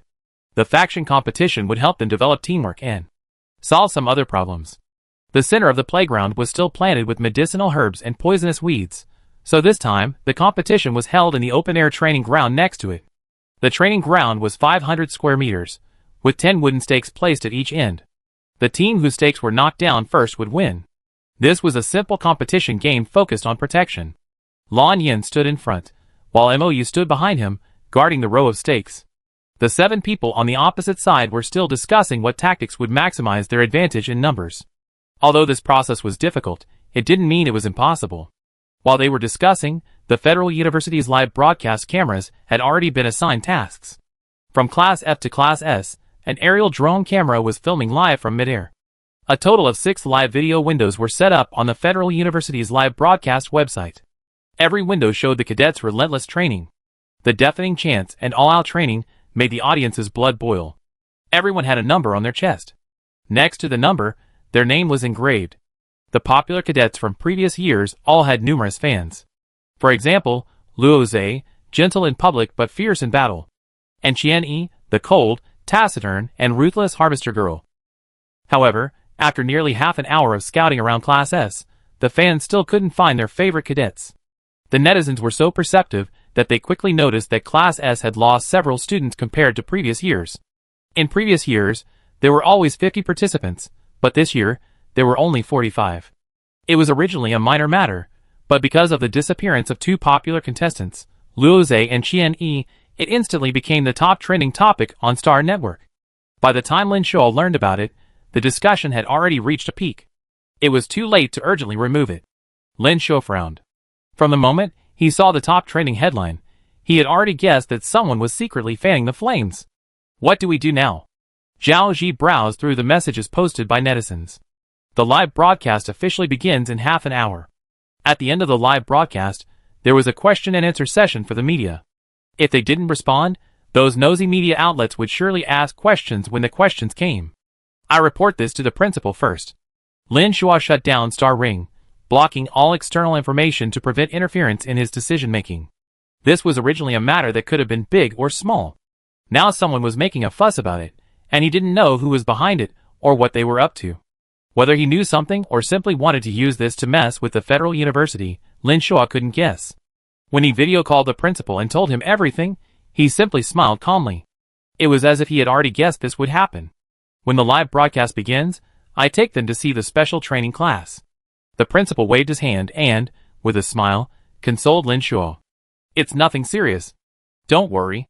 But the situation in the special training class right now is a bit unusual.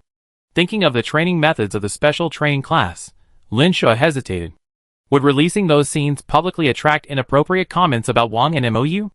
A special training class, naturally, requires special training methods. The principal, as steady as a rock, made himself a cup of honey water. With them here, you don't have to worry. Seeing the principal's words, Lin Shuo could only put his mind at ease. For the next half hour, a vast network of netizens turned into scouts, searching from Class F to Class S. Not only did they fail to find Luo Zhe and Qian Yi, but they even discovered something else. Each student had a number on their chest. The first 4 students from Class S were missing, and neither was number 48. Student number 3 from Class A had also disappeared. Furthermore, student number 17 from Class D had also vanished.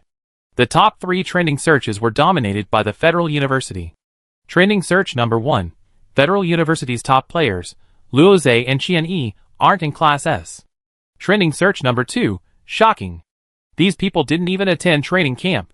Trending search number 3, 7 missing Federal University students, where did they go? Watching the trending searches spiral into something increasingly alarming, Lin Shuo and Zhao Ji were completely helpless. The live stream continued, and the students in training, unaware of what was happening online, continued to train diligently. In the special training class elsewhere, Luo Zhe and his team had already discussed their battle strategy. The 2 camps were divided, one on the left and one on the right. The wooden stakes at the rear stood firmly. With a bell, the battle between the students and the training officer began. At the outset, Su Yin directly controlled the opponent's stakes, intending to destroy one through midair. However, his plan failed just as he secured control of the rightmost stake. MOU had sensed his intentions and immediately blocked his telekinetic control, mentally strengthening all the wooden stakes. From then on, no matter how Su Yin tried to control any of the other wooden stakes, it was futile. The first step of their plan had completely failed. At this moment, Han Ning threw out the dozen or so shields he had just improvised. After the shields flew out, Su Yin began to control the flying shields, guiding them around Lan Yan and MOU and smashing into the wooden stakes behind them. Lan Yan's hand suddenly wielded a long sword, and with a deft movement, he slashed through all the earthen shields that flew towards him. For a moment, the surroundings were filled with broken shields. 2 consecutive failures were completely expected, yet disappointment was inevitable. After the first round of ranged attacks, a head-on confrontation was impossible. It was obvious they were outmatched. Luo Zhe and Qian Yi, one wielding a broadsword and the other a short sword, charged sideways. They intended to use a 2-on-1 attack strategy, giving Yinli, who was in the rear, a chance to knock down the wooden stake. While Luo Zhe and Qian Yi one in front and one behind, blocked Lan Yin and Mou's path. EN1 had already drawn his bow and arrow and fired at one of the wooden stakes. The moment the shot flew past, a shield followed suit. This was originally a drastic plan, designed to achieve its goal at the expense of Luo Zhe and Qian Yi. But in the face of absolute power, such a drastic plan was completely futile. Neither Qian Yi nor Luo Zhe could survive until the moment the shield flew past, and they were eliminated. After Mou eliminated Qian Yi, a fan appeared in his hand. The fan unfolded and flew forward. Though a light folding fan, it deflected the heavy shield, and the incoming arrow became lodged in the gap between the folding fan, preventing him from getting any closer. The folding fan flew back again, and Mou pulled out the arrow stuck in the gap. The enemy had lost 2 offensive individual soldiers, and their already disadvantaged situation had become even more dire. EN1 and Lucian stood together, Han Ning and Su Yan stood together, and Ming Nanyu held a dagger, his expression solemn. They had tried every possible method, but none of them had succeeded. In this tense moment, a drone camera floated before Ming Nanyu's eyes. It further conflated his already confused mind. Why was there a live-streaming drone camera here? Chapter 24. The drone camera, sensing it was disrupting the students' training, began striving upward. It moved continuously in midair, adjusting its camera angle, and then lit up a small red light, officially beginning its live broadcast. The Federal University live streaming website, which originally only had 6 live streams, suddenly saw a 7th. The title of the live stream was Special Training Class. As soon as this live stream channel launched, countless curious netizens flocked in. They were all curious about what new reforms the Federal University, which had always respected traditional training methods, would introduce this year. Continue. Lan Yin was not surprised by the camera's appearance. Mou slowly closed his folding fan and looked at the people across from him with a gentle gaze. Continue. The 2 of them stood there, one soft and one hard. Fighting together, they combined strength and softness, complementing each other. Even the ancient gods had been helpless against them, let alone these newly arrived military academy students. Han Ning had noticed the live stream camera was recording, and he gripped his shield, his brows furrowed slightly. She didn't want to expose her newly acquired, slightly effective skills to the public. After all, that would let the people at Interstellar University know her new tactics, and figure out how to counter them. That would be disadvantageous to her. Lucian didn't have any offensive abilities, and there weren't any wounded people he needed to treat. He simply sat cross-legged next to a wooden stake, holding a flower pot in his hand, increasing the amount of healing energy he channeled to the small tree. The small tree in the pot gently shook its branches. Even a small, tender green bud sprouted, expressing its appreciation for the growing healing barrier. This truly was a happy cradle for a young tree to grow comfortably. Ming Nanyu and EN1 stood at the front of their camp, exchanging a glance. One held a dagger, the other a bow and arrow, neither moving. Su Yan, toying with a ball, shared Han Ning's idea. It would be too frustrating to reveal our trump card too early, letting the enemy figure it out. When the game comes, everything we do will undoubtedly be hampered. Luo Zhe and Qian Yi, who had been eliminated, stood on the periphery, both well aware of their teammates' thoughts. However, they had long since put aside the outcome of this match. After all, they knew beforehand that this was a 99.99% sure win. Go ahead. Su Yan put away the ball, took a shield from Han Ning, and eagerly prepared to give it a try. EN1 was about to speak out to stop Su Yan's seemingly deadly fighting style, when he heard Ming Nanyu's voice of approval. EN1's words of disapproval never uttered a single syllable. He simply stood there, watching the 2 of them excitedly exchange punches, as if they had found long-lost brothers. Then, they nodded in unison, using their body language to express their agreement with their shared views.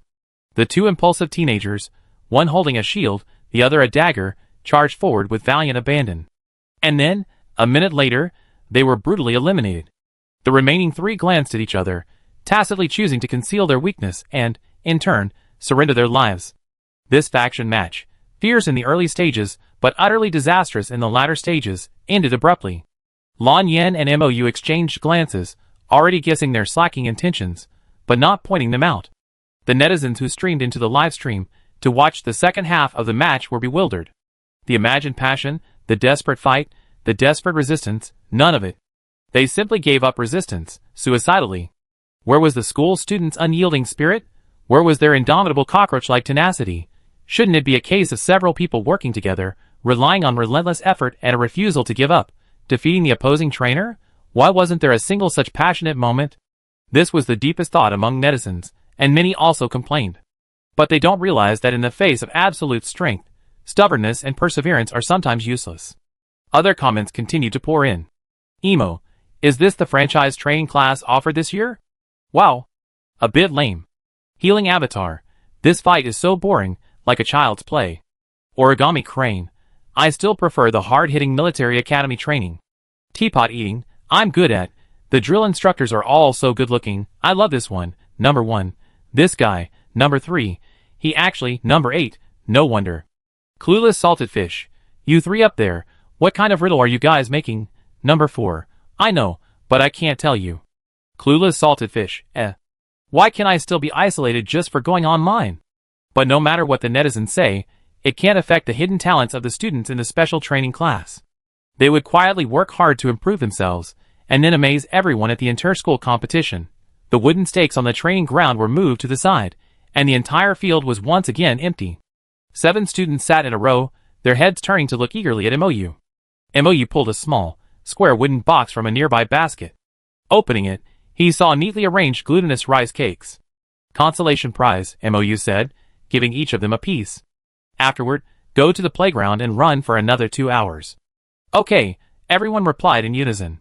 Running laps around the playground had become a daily routine, something they had grown accustomed to. MOU turned and looked at Lan Yin, who sat upright on a stool. Meeting his pale golden eyes, he saw him slowly extend his hand, palm facing upwards, his meaning clear. MOU took a cake from the box and placed it in his palm. Then she sat on a stool next to Lan Yin, picked up the last piece of glutinous rice cake, and slowly ate it. Netizens who had just jumped in from the deafening, passionate live streams were greeted by this peaceful scene. For a moment, they thought they had come to the wrong channel. Baiyun Piapiao. I switched back and forth 3 times before I was sure I had found the right live stream. Tian Kele. Finally saw Qianni and Luo Zhe, but why aren't you training? Take a seat. I've been watching them eat for several minutes. You're in closed training. Try your best. Hi Xingyi. I feel a sense of helplessness, like a child who doesn't strive for progress. Wow. The next door is training fiercely. You guys should work hard. You can't lose to those guys from Interstellar University. Netizens who loved Qianni and Luo Zhe began to feel melancholy when they saw them still laughing and joking. Are they planning to completely give up in this year's match between the 2 schools? Chapter 25. Many netizens stayed in the live stream, watching them finish a piece of glutinous rice cake in record time before walking onto the playground track and starting to run. Compared to the enthusiastic running in other live streams, this one truly felt like a retirement home. People who had been walking briskly, upon arriving at the playground, seemed to have been drained of their energy by an unknown entity, sluggishly finding their respective lanes. Each of them ran incredibly slowly. Even ordinary people's morning jogs were faster than theirs. Compared to other live streams, these languid laps were like the tortoise, and the hare in the tortoise and the hare race. But no matter how many metaphors and descriptions the netizens used, no one imagined this playground as a gravity playground. After all, the investment required for a gravity playground was so enormous that no one dared to even think about it. Many netizens, after watching for a while, grew bored and moved on to other live streams. The greater the expectation, the greater the disappointment. Many people even wondered what the Federal University was up to with this special training program. Is it planning to switch careers from university to nursing homes? The topic Federal University Nursing Home was constantly being pushed to the top, garnering thousands of comments with every refresh. Many netizens even believed the Federal University was wasting promising talent, and strongly demanded the suspension of the special training program. Lin Shuo, who had always monitored online commentary, had anticipated these comments. While he was debating whether to call the principal again, the principal had already called. Principal. I'll be at the training ground in 20 minutes to start the official livestream, the principal instructed. Do you want to go to the special training class? Lin Shuo asked again. Yes. The principal gave an ambiguous laugh. This is a scene many people are looking forward to. If Zhao Ji were here, hearing the principal's sarcastic tone, she'd know he already had an idea. Unfortunately, it was Lin Shuo who answered the phone this time, so he didn't receive the message. Lin Shuo simply added the special training class to his inspection list. The drone continued to hover over the playground, filming the students in training. Lu Xun, clutching a flower pot, ran while covering it with a healing shield, sweating profusely. Sweat dripped onto the leaves of the small tree, causing them to wither on the spot. Frightened, Lucian quickly wiped the sweat from his face with his sleeve and ran even more cautiously than before. Netizens were puzzled as to why Lucian kept holding the flower pot, even while running. Of course, there were many more things netizens didn't understand. For example, this training method, even for the elderly. For example, the 2 training officers who had been missing for so long. For example, the significance of establishing this class at the Federal University. But their doubts were destined to remain unanswered today. Mou and Lan Yan were still sitting on the same 2 stools as before. The star ring on Lan Yan's wrist seemed broken, constantly flashing blue. He wondered how many people were trying to contact him right now. After a red signal light flashed on the star ring, Lan Yan finally opened it and checked the message. "The person has been apprehended," Lan Yan said, his lips curling slightly. "It's the deputy training officer of Class F." Ever since Lan Yan told her last night that there was a traitor among the training officers, Mou had been waiting for this moment. A flash of white light flashed through Mou's mind, catching a glimpse of potential danger. "What's his name?" Mou pulled a folding fan from his sleeve, opened and closed it, and turned to look at Lan Yan, his eyes turning blue. Lan Yan's expression faltered when she asked this question.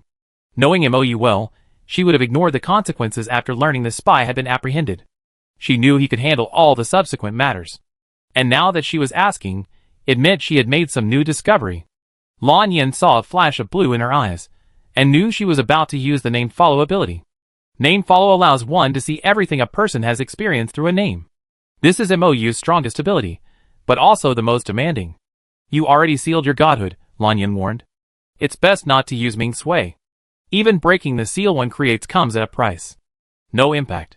At most, the backlash will cause some heartache." Mou slowly opened his folding fan and raised his eyes, their black eyes gradually tinging with blue. While teaching Su Yan, Mou had learned his abilities to understand their direction. This passive triggering made her realize that this trainer harbored other dangers. So Mou must investigate him. "His name is Zhao Hui," Lan Yan replied. "Zhao Hui?" Mou raised his head and gazed at the azure sky, his dark blue eyes reflecting the sky's radiance. A red seal gradually emerged at the corner of his eye, its color dazzling like cinnabar. Just as it was written in human fantasy books, gods could investigate the past of some people. Mou discovered the reason why Zhao Hui became a spy. His brain nerves were controlled by a white insect. It was a kind of insidious psychopathic zerg that parasitized the human brain. Mou blinked suddenly, and turned to look at Lan Yan. "Zerg? He's been parasitized by a psychopathic zerg. Zerg are a pervasive species, hated and feared by all humans. Some Zerg have even developed advanced thinking abilities." It seemed that the insect, acting on the orders of other higher-level Zerg, wanted to use the online criticism to force the Federal University to disband its special training program. Lin Shua has already sent people to control him, and the army will arrive soon. Lan Yan knew the terrifying nature of the psychic Zerg. Even those with dual S-level abilities would find it difficult to resist their invasion. This psychic Zerg's parasitic ability was strong, but its spread was correspondingly slow. As long as the worms in the trainer's mind didn't lay eggs, everything would be under control. Mou thought for a moment and asked Lan Yan another question: "Are there other people involved?" A single worm controlling the F Squad's deputy trainer clearly couldn't have caused such a rapid explosion. Furthermore, Mou saw from that person's memories that other people were involved in the whole thing. There were also high-ranking officials within the Federation involved, Lan Yan said, blocking out most of the people on the Star Ring. Those people secretly formed the King-Eating Project. When discussing the plot to kill him, Lan Yan's tone was as calm as if he were discussing the weather. Chapter 26. During Lan Yan's years of slumber, many people have risen within the Federation, and the situation has become much more chaotic than before. Many intolerable issues have arisen within it. Some termites must be rooted out. Lan Yan has held 7 or 8 meetings in the past 2 weeks, and after each one, a group of people are punished. Some are exiled to prison, some are exiled to the Interstellar, or even simply killed. The remaining people awaiting trial, seeing the plight of others before the trial, have become desperate. Fearing and terrified that Lan Yan's judgment will fall upon them, these people have spontaneously launched the Mad King-Eating Plan.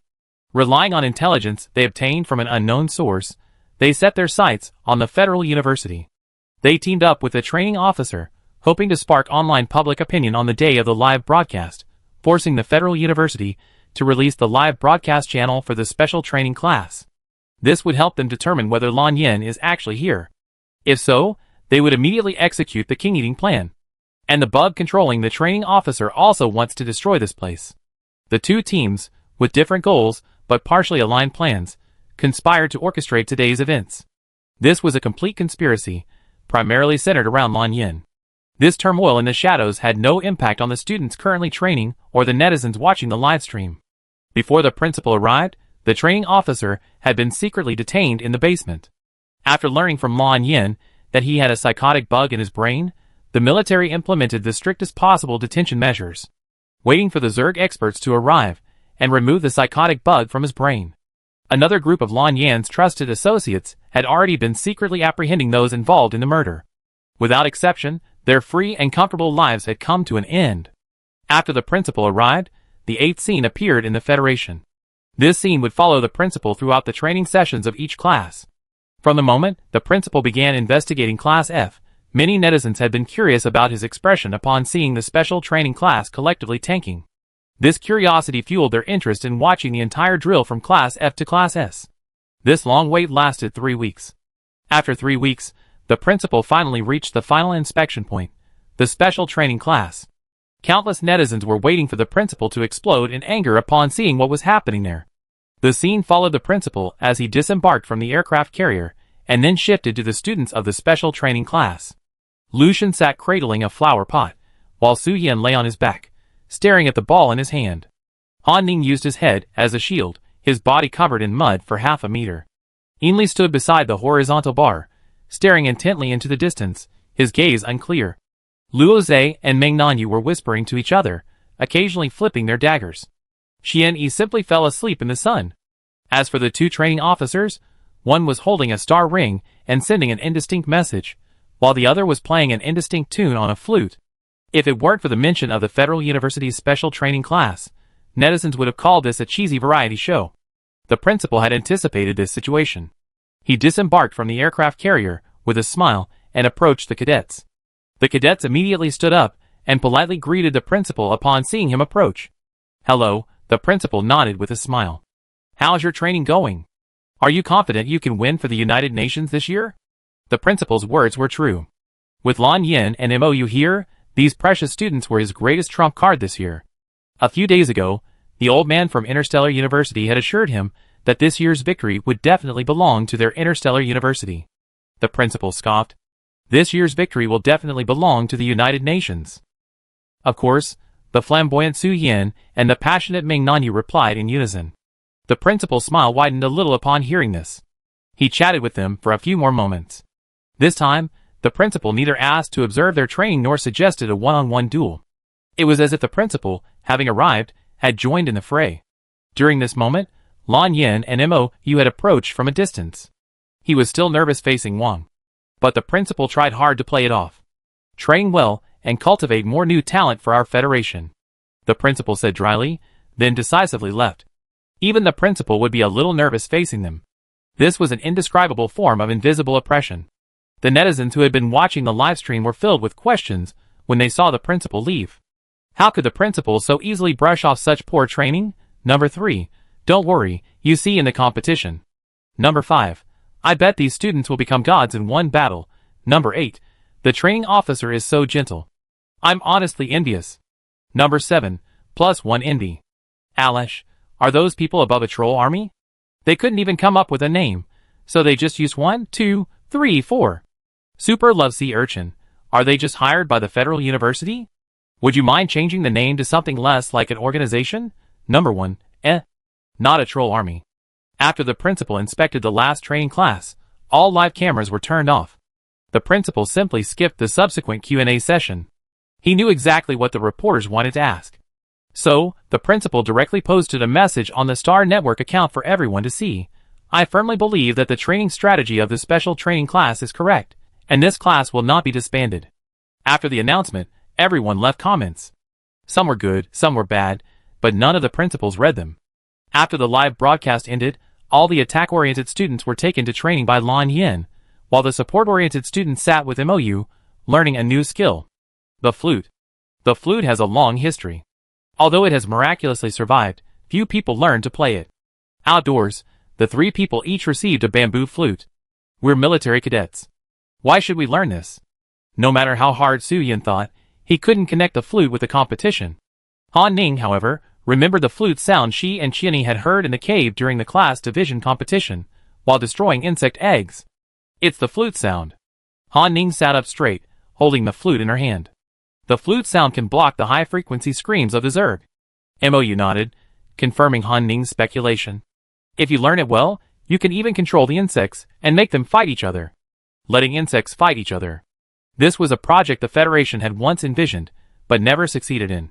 Su Yan's mother had participated in this project. From time to time, Su Yan could hear her mother lamenting the regret that the project had been terminated. Su Yan's expression gradually grew serious, and he asked earnestly, "Is it really possible to control the Zerg using flute music?" Chapter 27. If controlling insects with the sound of a flute were truly possible.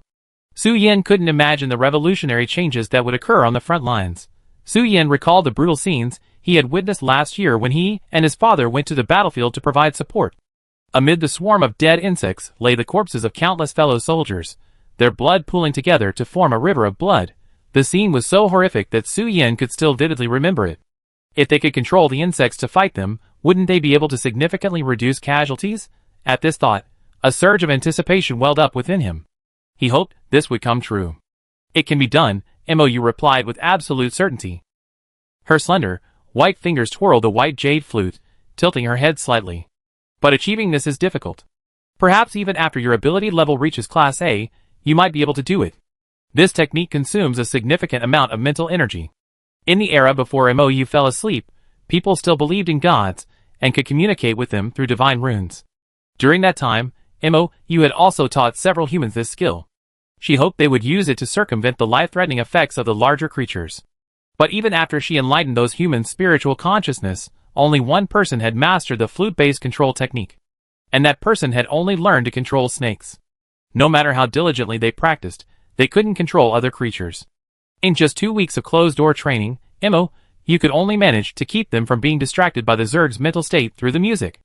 Mou herself wasn't sure she could teach them to fight the Zerg with insects, as Su Yan had envisioned.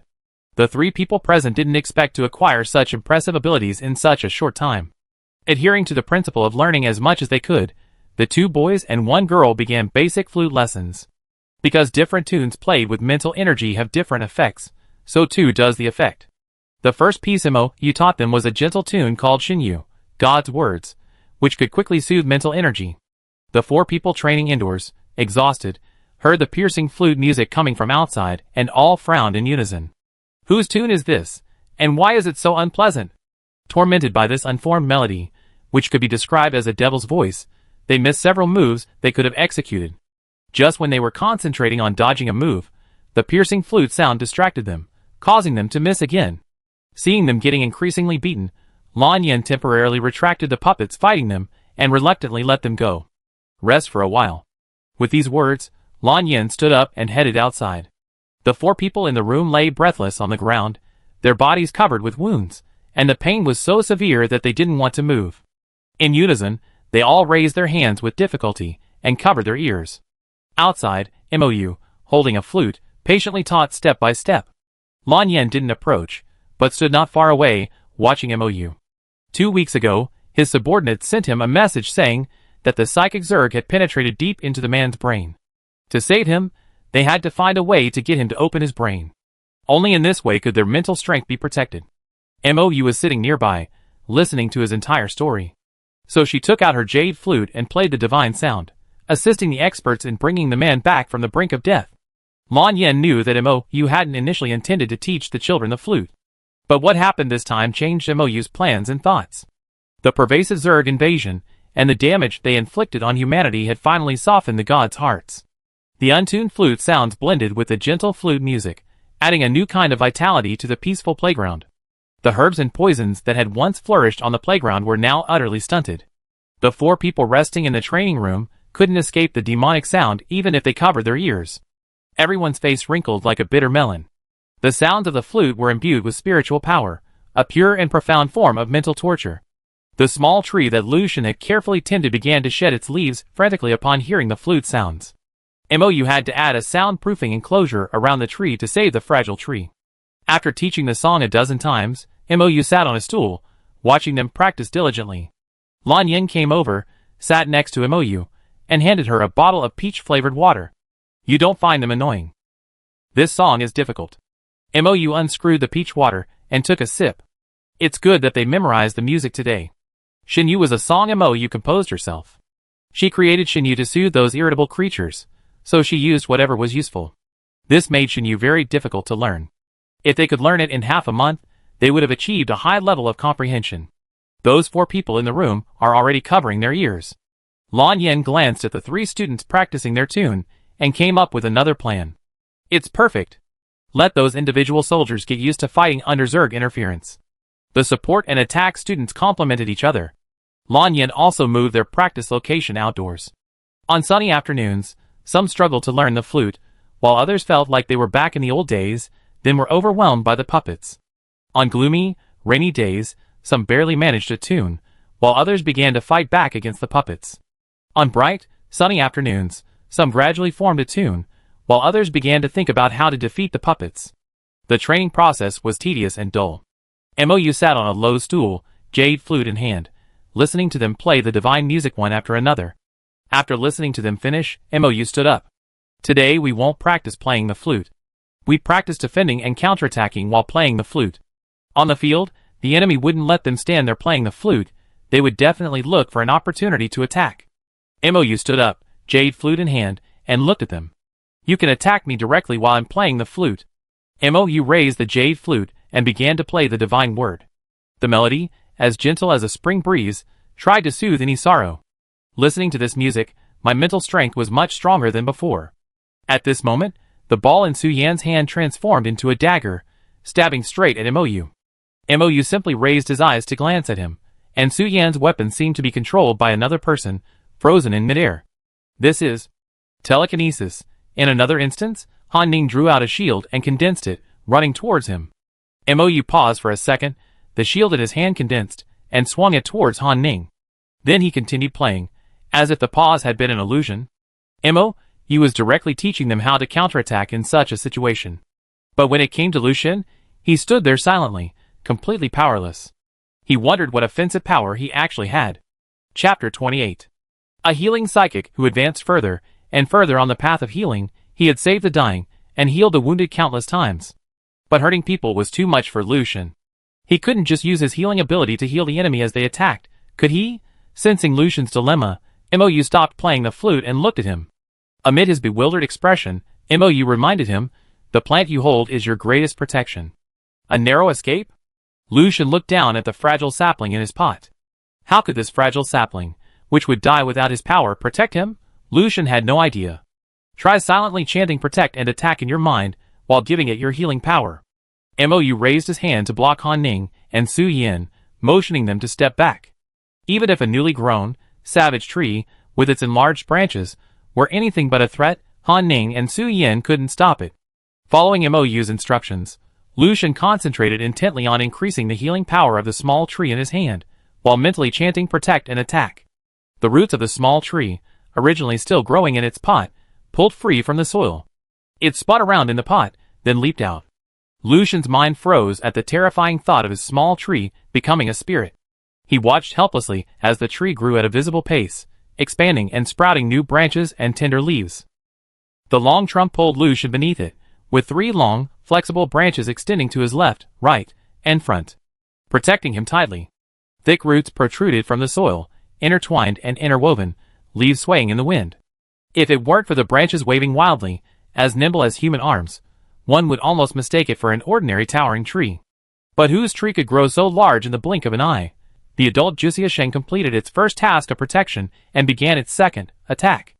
The flexible, vine-like green branches lashed out at Han Ning and Su Yan, who were standing beside Mou. The long branch was mercilessly raised high, then dropped heavily. The moment before the trunk came crashing down, Mou looked up at the vine and said, retract it. The once ferocious Juxiasheng quickly grew quieter. It raised countless slender branches, hoping to pass over Mou and strike Han Ning and Su Yan. Lu Xun, let it go back. Mou suppressed it with his leaking mental energy, and turned to look at Lu Xun. Xiaojiu, come back. Lu Xun enveloped the flower pot with his healing energy, and patted its thick trunk. Ever since learning the tree's name was 9 deaths and 1 life, Lu Xun nicknamed it Xiaojiu. The tree slowly folded its leaves and branches, shrinking its trunk and branches. With incredible speed, it returned to its original size and appearance. The tree turned toward Lucian, nimbly leaping upwards, landing securely in the flower pot in Lucian's hand. Feeling the rich healing energy surrounding the flower pot, the tree began to lower its head and dig into the soil with a sense of comfort. The tender green leaves swayed, revealing a sweet and adorable charm. It was hard to connect this small tree with the oppressive giant tree from earlier. This tree, Su Yen explained in admiration, recalling Mou's earlier description of the tree. It truly lives up to its name. It had survived a near-death experience at the beginning. After surviving, it made others face near-death experiences. What kind of small tree is this? It's the perfect guardian for a healing power user. It just reached adulthood in the past 2 days, and its strength hasn't yet reached its peak. Mou lowered his eyes as he gazed at the small tree in Lucian's hand, which had returned to its original form. After a while, it can easily kill a swarm of caterpillars. Many plants dislike insects, and this one even more so. Seeing an insect, Lucian simply gave it a command, and it would quickly dispatch any nearby insects it could sense. After hearing Mou's words, Lucian looked down at the small tree in his hand. His current impression of the small tree was still that it was fragile and could die at any moment. Even after witnessing such a shocking scene, the initial perception takes a long time to change. It's like raising a toddler. Yesterday, I was worried it might choke on water and die. Today, I suddenly discovered it's strong enough to protect itself. It was so unexpected that I couldn't react. The subsequent training method became Han Ning and Su Yen playing the flute, while Mou controlled the fan to distract them. I watched as one used mental power to control the weapon to prevent the fan from interfering. The other played the flute, constantly throwing a shield to avoid being attacked. As for Lucian, he sat nearby, trying to build a good relationship with the small tree in his arms. This was his life-saving weapon. A month of closed-door training wasn't long, nor was it short. With 5 days left, Lin Shuo convened a mobilization meeting for the training officers. Mou and Lan Yin also attended. The meeting took place on the carrier. The carrier's lounge had been converted into a conference room, and the long table gradually filled with people. While the other training officers were carrying thick stacks of documents, Mou and Lan Yin's desks were bare except for a competition information sheet. Closed-door training is almost over. There will be no team selections this year. The reason is in this year's competition rules. Lin Shuo gestured for everyone to review the competition information sheet. This year's competition rules for the Interstellar University and Federal University competition had undergone significant changes. The competition venue, originally divided into 3 areas, had been combined into one large area. All students would be deployed to planet HM822. 70% of this planet is covered by ocean, while the remaining landmass is entirely comprised of dangerous rainforests. Students participating in the competition must form teams of at least 6 and no more than 15 people. The competition lasts 3 days, with rankings determined by points earned from killing insects. On the final day, teams can eliminate other teams to earn half of their points. After reviewing the entire competition format, many trainers frowned. This format was actually used 3 times 15 years ago. However, due to a student's death 15 years ago, it was suspended. Unexpectedly, after so many years, this format has been brought up again and will be used again this year. What if the students encounter the same dangers they did so many years ago? The head trainer of Class S was the first to raise an objection. Chapter 29. Wang Yi, the head trainer for Class S, once witnessed a student's tragic death on the field, a scene he still remembers. Now, the competition format has suddenly changed to an all-region competition. If a psychic Zerg appears on that planet and infects an S-level psychic, what will the B-level psychics do? Will they just watch him die, just like they did back then? That would be beyond the scope of competition and could be life-threatening. The same thing won't happen twice. Lin Shuo turned to look at Wang Yi. Besides, Wang will be present throughout this year. With Wang here, there's no chance of this happening. When Wang Yi heard Lin Shuo mention Wang, the rebuttal on his lips hesitated. Wang will be present throughout. Wang Yi asked again, a little incredulous. Yes. He was still in the meeting, one of this year's trainers.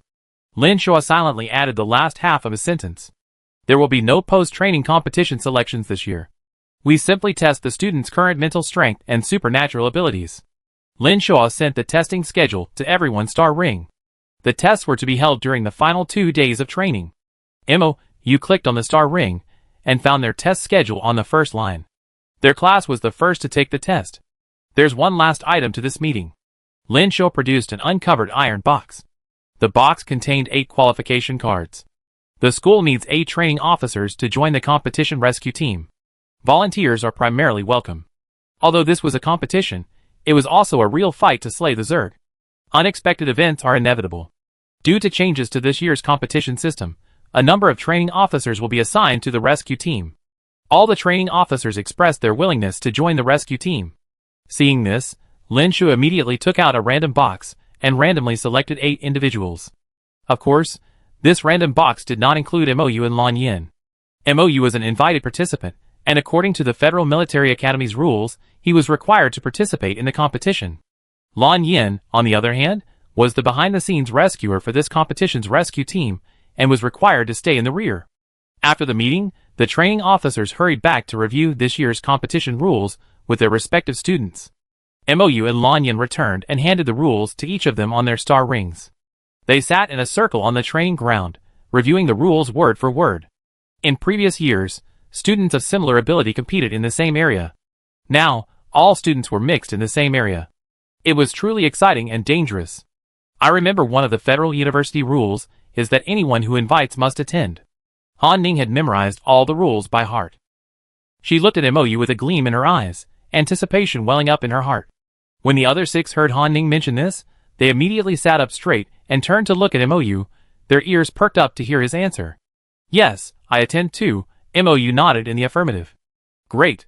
Su Yin laughed loudly, his laughter echoing throughout the training ground. He couldn't wait to wreak havoc on the competition field. Ming Nanyu looked at Su Yin and laughed with him. He laughed wildly. With barely a second thought, they formed a team of 8 and filled out the competition application form on the school's official website. For the next few days, let's make some food and bring it with us. Mou's gaze fell on the ripe herbs and poisons on the playground. Following Mou's gaze, the others all looked over. These herbs gave Su Yin one last chance to practice telekinesis. He sat cross-legged, channeling his mental energy to dig out the herbs and pass them to Mou. What do you want to make? Lan Yin lowered his eyes to survey the herbs, wondering if he should send over some more spiritual rice and vegetables. Mou pulled a piece of paper from his sleeve and, upon opening it, saw the names of the snacks written on it. Make these. Mou handed it to Lan Yin. I need your help. Mou alone couldn't make so many in just 2 days. Okay. Lan Yin held the paper in her hand, a smile in her eyes, as she looked up at Mou. He would do anything she asked him to do. While the other classes were still in the final sprint before the competition, the students in the special training class were busily preparing food. The aroma, even with the door closed, couldn't be contained. It filled the entire training ground. The finished pastries were carefully wrapped on sheets of wax paper and placed in a basket with a seal. Try this. Lan Yin placed the finished osmanthus grass cake in Mou's hands. I added some honey when I made it. Mou loved anything made with honey. She picked up a piece. The sweet aroma of osmanthus and herbs blended together, wrapped in the subtle sweetness of honey, making it surprisingly delicious. Delicious? Mou finished the entire piece in his hand. Lan Yin silently memorized it, planning to make it for her after the competition. Qianyi and Han Ning exchanged a glance and simultaneously headed for the door. Standing in a corner far from the kitchen, Han Ning took Qianyi's hand and asked mysteriously, "Did you notice this too?" "Yeah." Qianyi nodded, joining in the riddle. Lan Yin possessed an invisible care and indulgence towards Mou. Like the most loyal guardian, the most subtle admirer. I have a feeling they knew each other before, Han Ning sighed, thinking of the unspoken tacit understanding and familiarity between them. I think so. Qianyi tilted her head. You seem quite interested in this? Of course. Han Ning turned to look at Qianyi and chuckled. I've been craving this for a long time. Qianyi, half the playground's worth of herbs was used to make 3 full baskets of snacks. As for the poisonous weeds covering half the playground, Mou dried them all, ground them into a powder, and mixed them together, storing them in white bags. What does this powder do? Qianyi, her face veiled, placed the white bags back into the sealed bag. It's harmless to humans, but deadly to insects, Mou replied. Another powerful weapon for the competition. The closed-door training for this medicinal pastry had reached its final day. On this day, they would undergo comprehensive testing. As a participant invited to the competition, Missouri U also had to undergo testing. In the testing room, Zhao Ji was already waiting, holding the switch to activate the equipment. With only 8 of them, The testing was quick. Xiao Ji, standing in front of the results display, was also nervous. It was unknown what kind of growth the students in this special training class, run by Lin Shuo despite all the pressure, would achieve. If it didn't compare to other classes, Lin Shuo would likely be reported by the training officer. Soon, data displays came in. Chapter 30. Zhao Ji didn't even download the report to Star Ring, but opened it directly on the screen. The first report was MOU's. As expected, he had a double C physique and no superpowers. The second report was Luo Zhe's. He had a double S physique and Class A superpowers, then came the third, the fourth, and so on to the eighth. Zhao Ji quickly read through the results of all the reports, turning to look at the students and training officers standing there waiting for the results in shock. This, how is it possible? Lin Shuo, who had hurried over, pushed the door open at this moment. How are the results? Are they in? Lin Shuo strode over to Zhao Ji. Zhao Ji, with a complicated expression, handed Lin Shuo a copy of the test results. This result truly lived up to his persistence. 7 students, all with double S physiques and Class A superpowers, especially Lucian and EN1, their progress was tremendous. They jumped directly from Class C to Class A. You know, jumping from Class C to Class B is already a rare feat.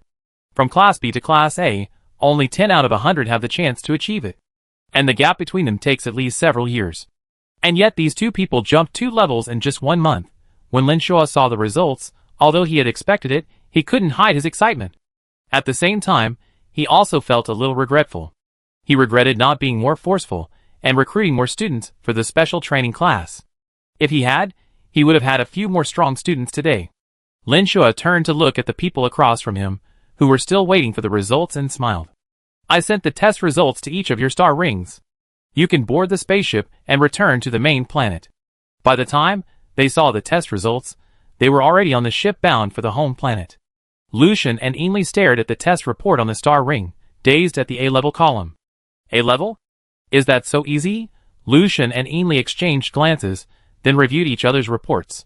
Then, they reassured each other that they hadn't seen it wrong. The others, seeing their powers jump from B-level to A-level, chatted and laughed happily. Su Yin and Meng Nanyu laughed the loudest. Mou and Lan Yin sat opposite each other in the lounge. The water beside them gurgled and bubbled.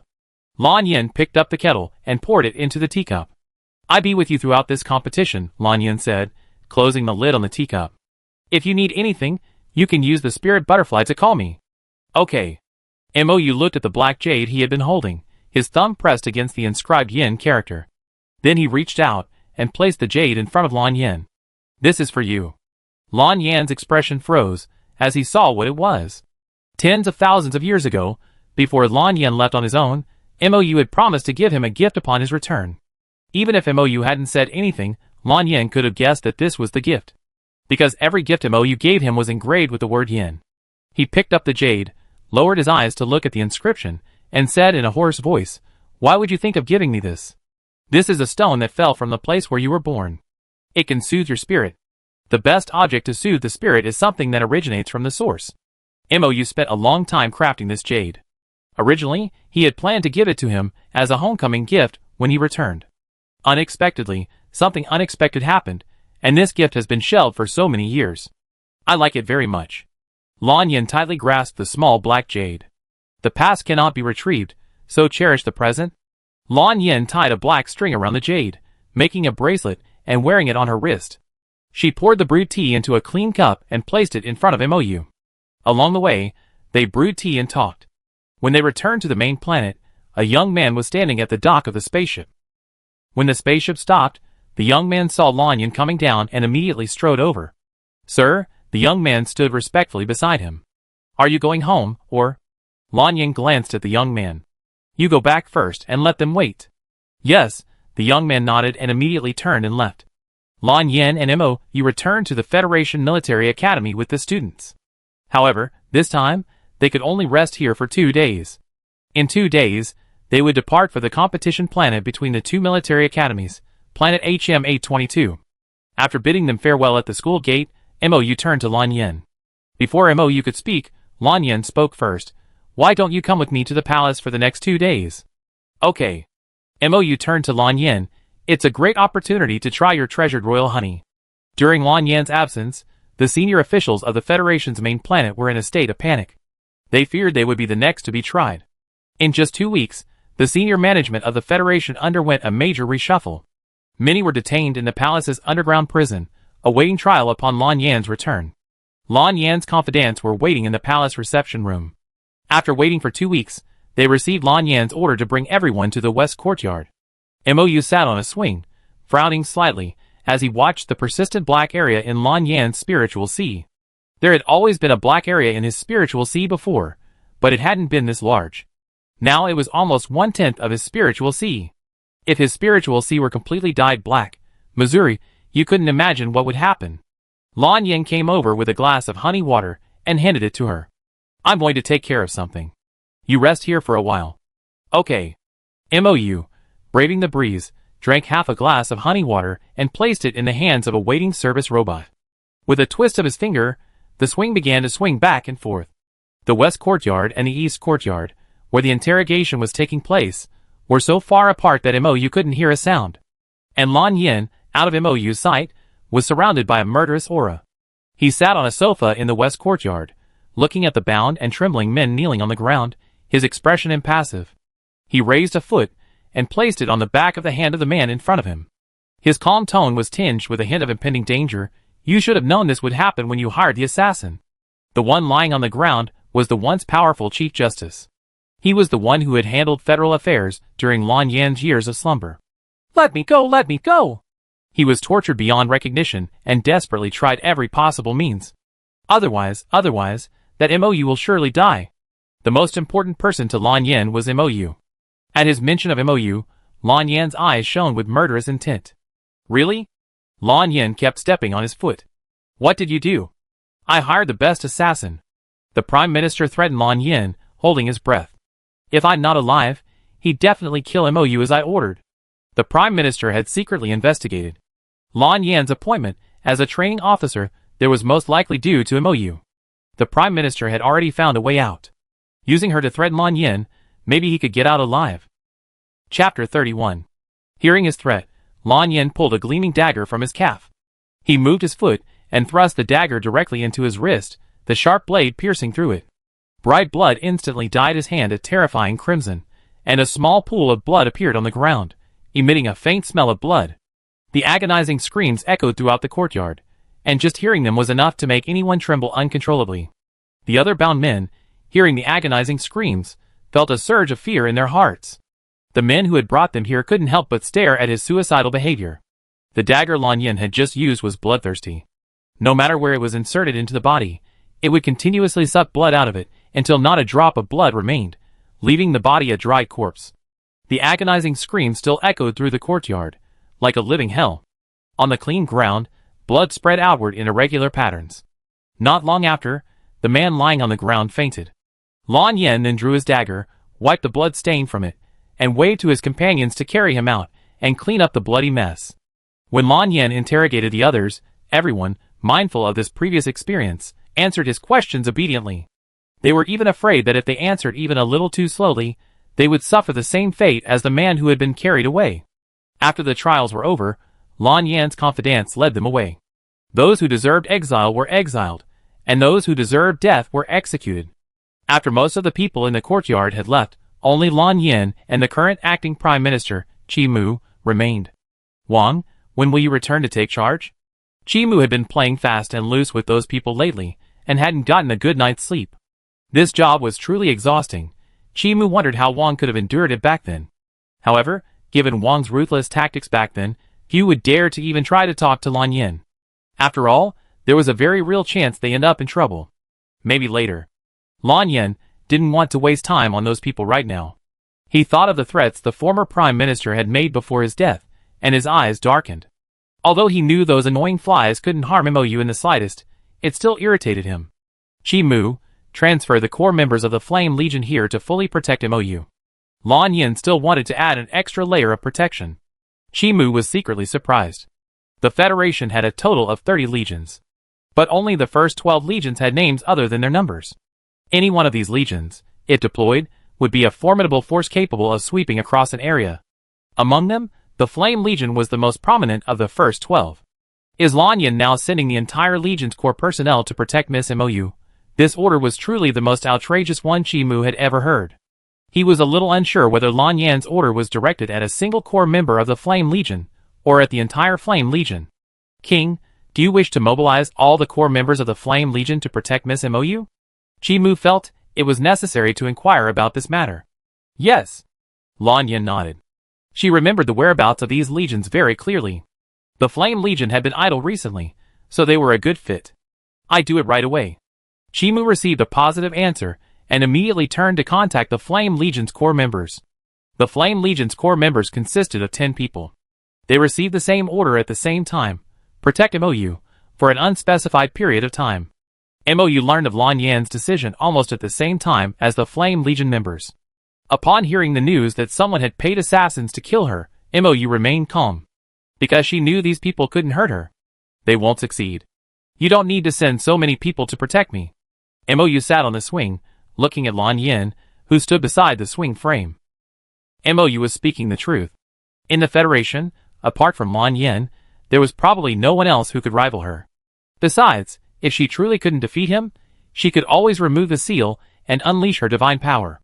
I know, but I'm afraid. Lan Yan said this, her eyes half-lidded, not meeting Mou's. Those pale golden eyes were truly filled with fear. This fear, almost etched deep within her heart, wouldn't be erased overnight. The tens of thousands of years of separation that had passed in the blink of an eye had made Lan Yan more cautious and careful. He cherished this hard-earned reunion. Mou, who knew him so well, instantly understood what he feared. At the swing's highest point, Mou released his grip on the chain and flew into the air. She turned and hovered in front of Lan Yan. Xianli Lan Yan, look up at me. Mou met Lan Yan's eyes, and called his full name. Lan Yan looked up at her. Her light golden eyes reflected her figure. I fell asleep back then, because I was resisting a natural disaster. I won't do that again. Mou placed a finger at the corner of his eye, and gently touched his eyelid. With my power, no one can hurt me. Mou's words weren't conceited, but rather a statement of fact. Even tens of thousands of years ago, Mou was a leader among the gods. Even now, even with humanity's continuous evolution, they were no match for her. I know. Lan Yan looked at her intently. He had never doubted Mou's abilities. Just when Mou thought he had made peace with Lan Yan, he heard him say, "But I don't want you to get entangled with those flies." Lan Yan compared those people to annoying flies. While it wouldn't cause any harm, it was truly upsetting. I don't want to dirty your hands, Lan Yan explained slowly. Let them handle it. Maybe we can get some more information from them. Okay. Mou, knowing she couldn't persuade Lan Yan, agreed to Lan Yan's decision. On the third day, as they were about to depart for the competition planet, the Flame Legion arrived on the main planet.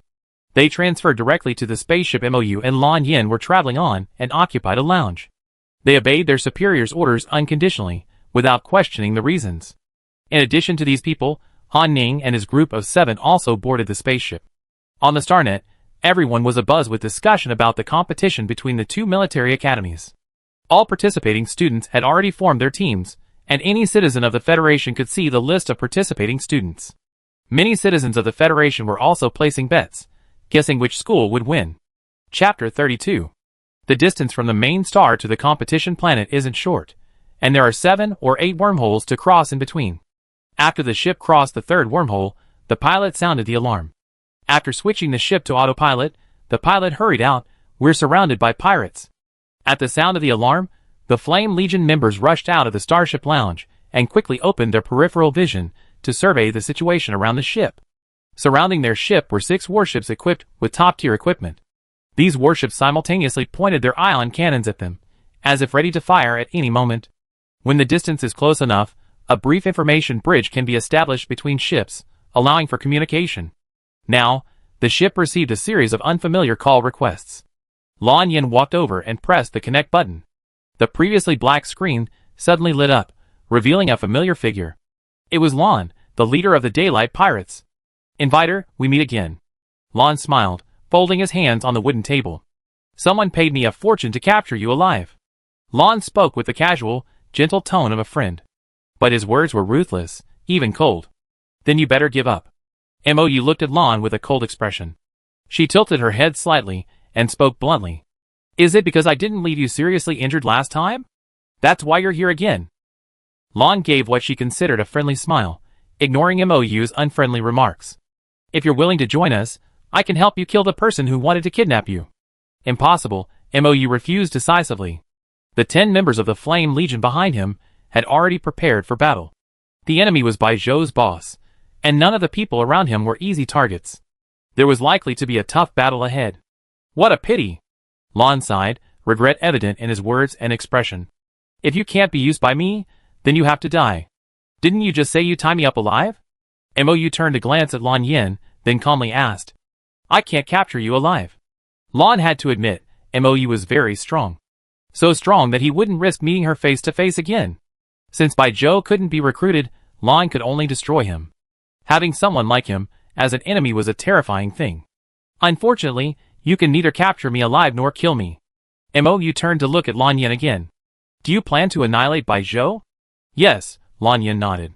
Even if they hadn't thought about it before, knowing that this person had troubled MOU more than once, they would have such plans. The core members of the Flame Legion knew what Wang looked like, and they also knew that Lon Yin was Wang. With him around, none of these people would escape. And Lon heard their conversation clearly from the other side. He sneered, but didn't deny it. This aircraft carrier was just an ordinary civilian aircraft carrier, not even equipped with weapons. How could it possibly defeat their 6 advanced aircraft carriers? Then let's go for it. MOU turned his head to look at the Flame Legion members standing in a row behind him, and urged them, protect yourselves, and please help me protect those students. The crowd, already prepared to fight Bai Zhou's men to the death, responded, ? Don't they need to take action? No, aren't they here to protect MOU? Why does it feel like the roles have been reversed? Are these ion cannons powerful? MOU, who had never seen any large-scale weaponry before, had no idea of their power. Lon nearly spit out water when he heard MOU's question, and laughed in anger. They had no idea how powerful their weapons were, yet they dared to threaten to capture them all.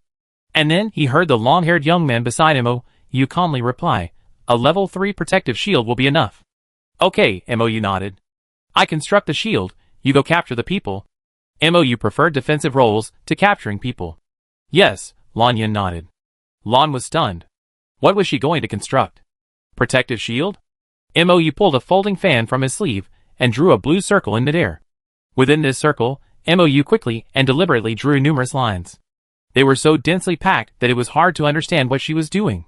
The wind is invisible, the shield disappears into the wind, shallowly crossing all directions, seeking aid from all directions, solid. MOU tapped the circle in midair with her fan, and saw it penetrate the aircraft carrier, expanding and enveloping it. MOU repeated the same action 3 times in a row. Aside from the students and Lon Yin, who had spent a month with MOU, no one understood what MOU was doing. Han Ning and the others no longer considered MOU a peer. She truly possessed a strength beyond her years. So powerful that it felt as if no problem was a problem as long as she was there. Lon Yin stood there, blinking her pale golden eyes, a golden mark appearing between her brows. Moon gold as a guide, invisible as a rope, bound to gold and would by divine command. Every word, though softly spoken, was heard clearly by everyone, including all the men Lon had brought with him this time. Even though he didn't speak face to face with MOU this time, Lon was still bound. He glared at MOU angrily, almost gritting his teeth as he demanded, what have you done to us? I didn't do anything. MOU's divine power was sealed, making it impossible for him to control so many people from such a distance. I did it. Lon Yin walked over, stood in front of the screen, and stared at him expressionlessly. Welcome to the Federal Penitentiary. Lon, The once powerful daylight pirates were captured alive without a single casualty. In the past, this would have been unthinkable. But they did it. The Flame Legion, completely useless, stood there, contemplating their fate. What was it like to protect someone more powerful than them combined? They felt completely useless, like a piece of crap. But soon, they had a new mission. They approached the enemy warship and tied up all the daylight pirates. Then, they occupied the pirate ship and continued on to their original destination. The receptionist who came to greet the participating students had never been so frightened. They saw with their own eyes 6 warships bearing the daylight pirates' insignia circling planet HM-822, even sending a request to land. What a terrifying sight! Just as the receptionist was about to press the emergency button to call someone, a Federation civilian aircraft immediately informed them of the situation. The receptionist was stunned. What did they hear? The students who came to compete were robbed by the daylight pirates on their way. Then they kidnapped all the pirates, seized their warships, and sailed over here? Who did you kidnap? Chapter 33. Could anything be more surprising than the fact that the participating students had captured the infamous leader of the daylight pirates and his subordinates, Midjourney? The receptionist couldn't think of anything. Even upon hearing the news, they all shared a look of near bewilderment. After all, rather than believing it was real, they were more convinced it was a joke from the students. After confirming it 3 times, the receptionist reported it to their superiors. After all, leaving these pirate warships here carried a certain degree of uncertainty and danger. Soon, Lin Shu arrived with a group of men, prearranging all precautions. The first to descend were the participating students, led by Mou and Lan Yin. Next came the core members of the Flame Legion and the bound pirates.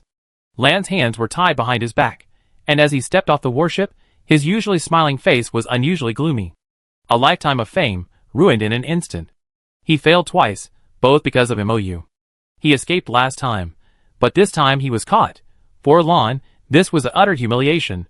Lan glared at Mou with a venomous gaze, as if he were about to pounce and kill him in the next second. Lan Yin calmly took a half step forward, blocking Lan's view of Mou. When Lin Shu saw these people, he immediately pulled up their data for comparison. He confirmed that they were the most dangerous individuals on the wanted list. Looking at these bound men, Lin Shu felt a sense of unreality. I never thought I'd see these people captured in my lifetime. Lin Shu put away his equipment and walked over to Lan Yin. Who should handle these people? These people are on the red list of dangerous persons. If we're not careful, they could easily escape.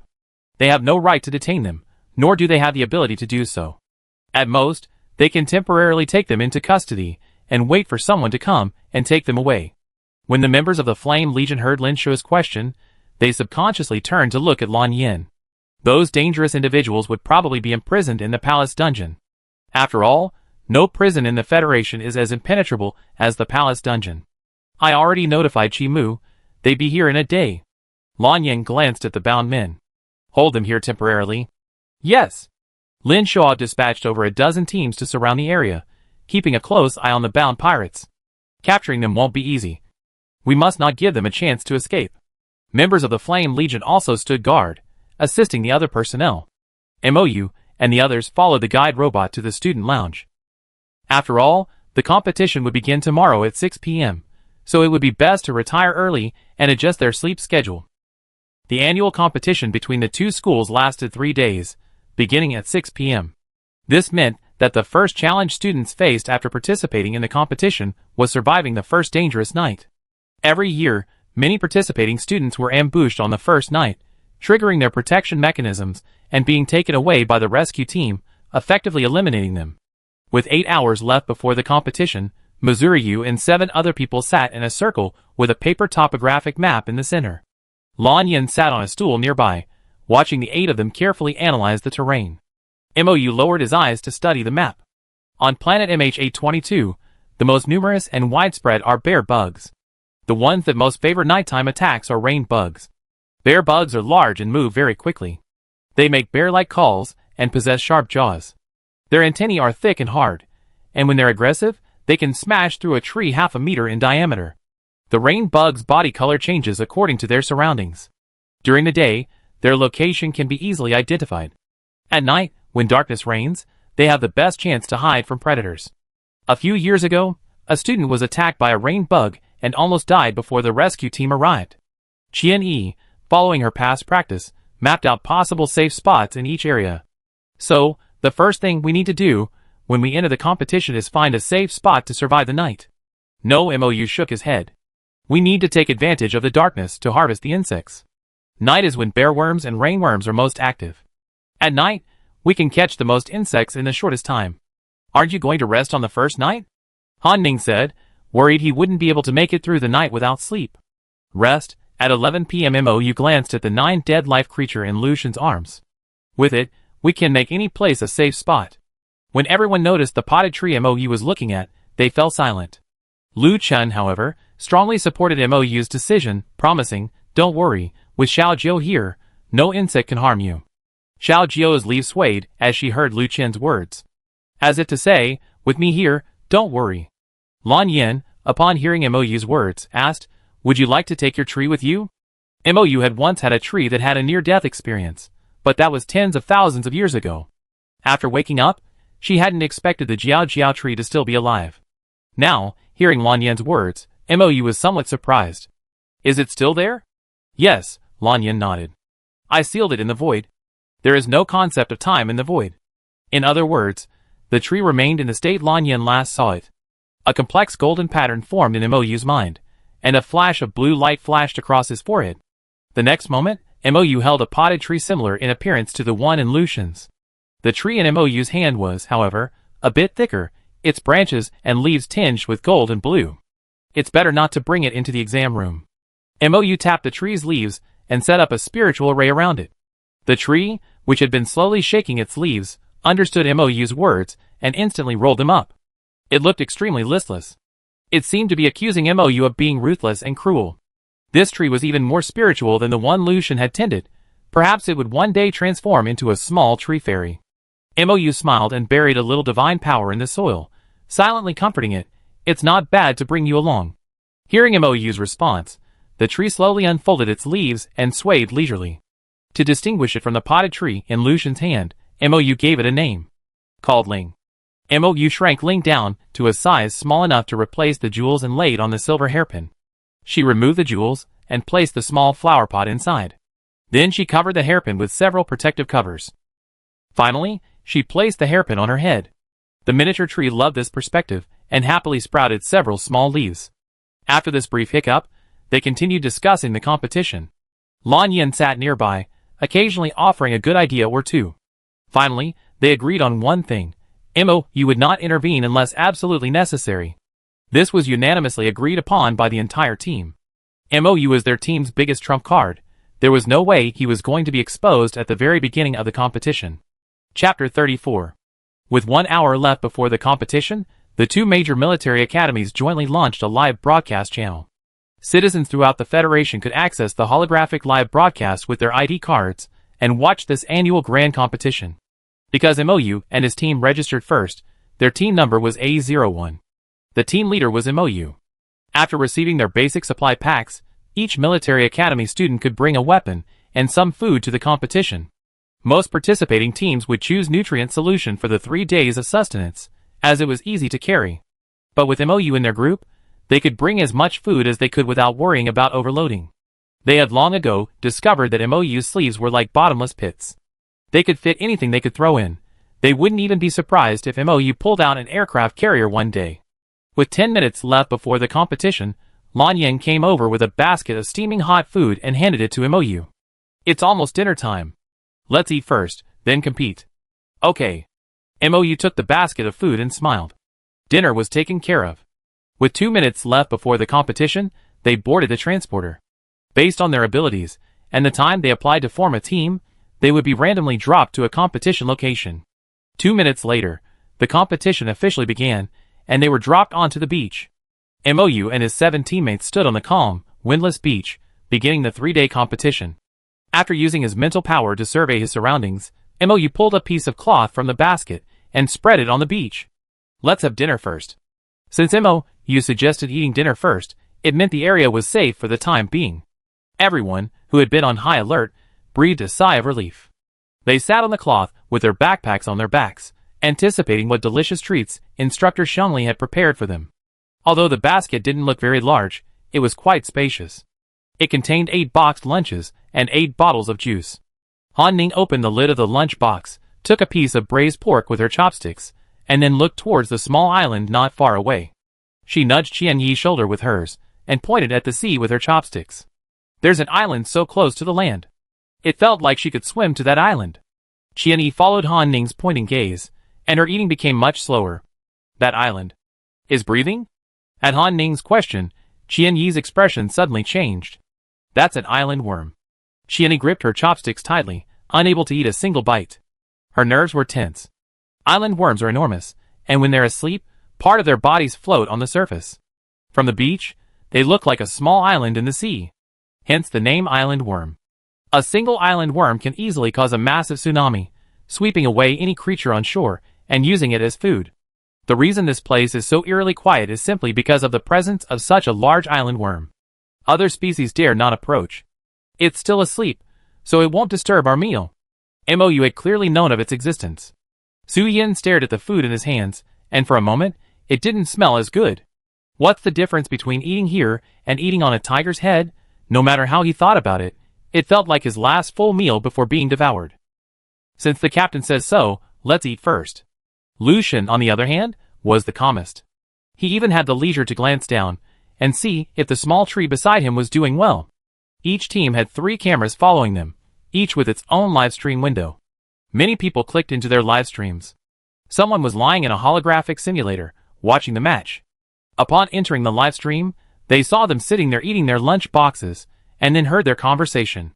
The live stream camera even gave a close-up of the island worm. The sea surface, once seemingly peaceful and tranquil, now gave rise to an inexplicable sense of creepiness. The netizen lying in the holographic simulator, realizing that it was part of the island worm's body, felt so frightened he wanted to run. But his perspective was following Team A01. As long as they didn't leave, he would keep seeing that terrifying island bug. I remember one island bug is worth 2,000 points. Luo Zhe turned to look at Ming Nanyu. Killing it is equivalent to killing 4 bear bugs. But its lethality is over 4 times that of a bear bug. Han Ning warned weakly. If an island bug dragged them into the sea, death would be near. Humans in the sea are as tiny as ants. They would be easily crushed by the massive creatures. Killing it is possible. Ainley had already pulled his bow and arrow from his backpack and set it aside. Then, taking advantage of this break, they devoured their food with big mouthfuls. A full meal is essential for having the energy to kill insects. I think it's feasible too. Ming Nanyu once again displayed his fearless nature. He gazed at the sea and quickened his pace. Kill it or not? Xianyi glanced at Mou, awaiting her decision. Kill it, Mou replied. As the 7 of them fixed their gazes on Mou, he continued to eat his meal leisurely. It's no match for you. These words, like some kind of magic, reassured the anxious young men and women. Even Han Ning, who had been hesitant to retreat, gradually lost his temper. A look of determination etched across his brow. Except for Mou, the others all ate at a faster pace. In just 10 minutes, they had finished an entire lunch box. How do we kill it? Su Yin weighed the ball in his hand and looked at Luo Zhe. Luo Zhe turned to look at Qianyi. Qianyi pondered for a moment, a plan forming in her mind. First, let Han Ning and Su Yin awaken the bug and get it to reveal its head. Then she turned to Ainley and Su Yin. I leave the long-range attack to distract the island bug. As for the close-range attack, it would be up to Ming Nanyu, Luo Zhe, and her. Listening to Qianyi's methodical assignments, Mou's lips curled slightly, a flicker of relief in his eyes. The results of a month's teaching were about to be revealed. As they prepared to slay the island bug, Mou had only eaten half of her lunch box. She turned around, facing the sea, and continued to slowly eat her lunch box. Lan Yin, who had been keeping an eye on the developments, silently memorized the order in which Mou ate the dishes, trying to guess which she preferred. Neither Mou inside the field nor Lan Yin outside the field felt that it was very difficult for them to deal with the island bugs. Chapter 35. More and more netizens flocked to the live stream, comments streaming by one after another. Love Peach, who is this person? Why is he still eating a boxed lunch? Little Patty. The originally passionate scene suddenly became incongruous. Tea loves black tea. Same curiosity.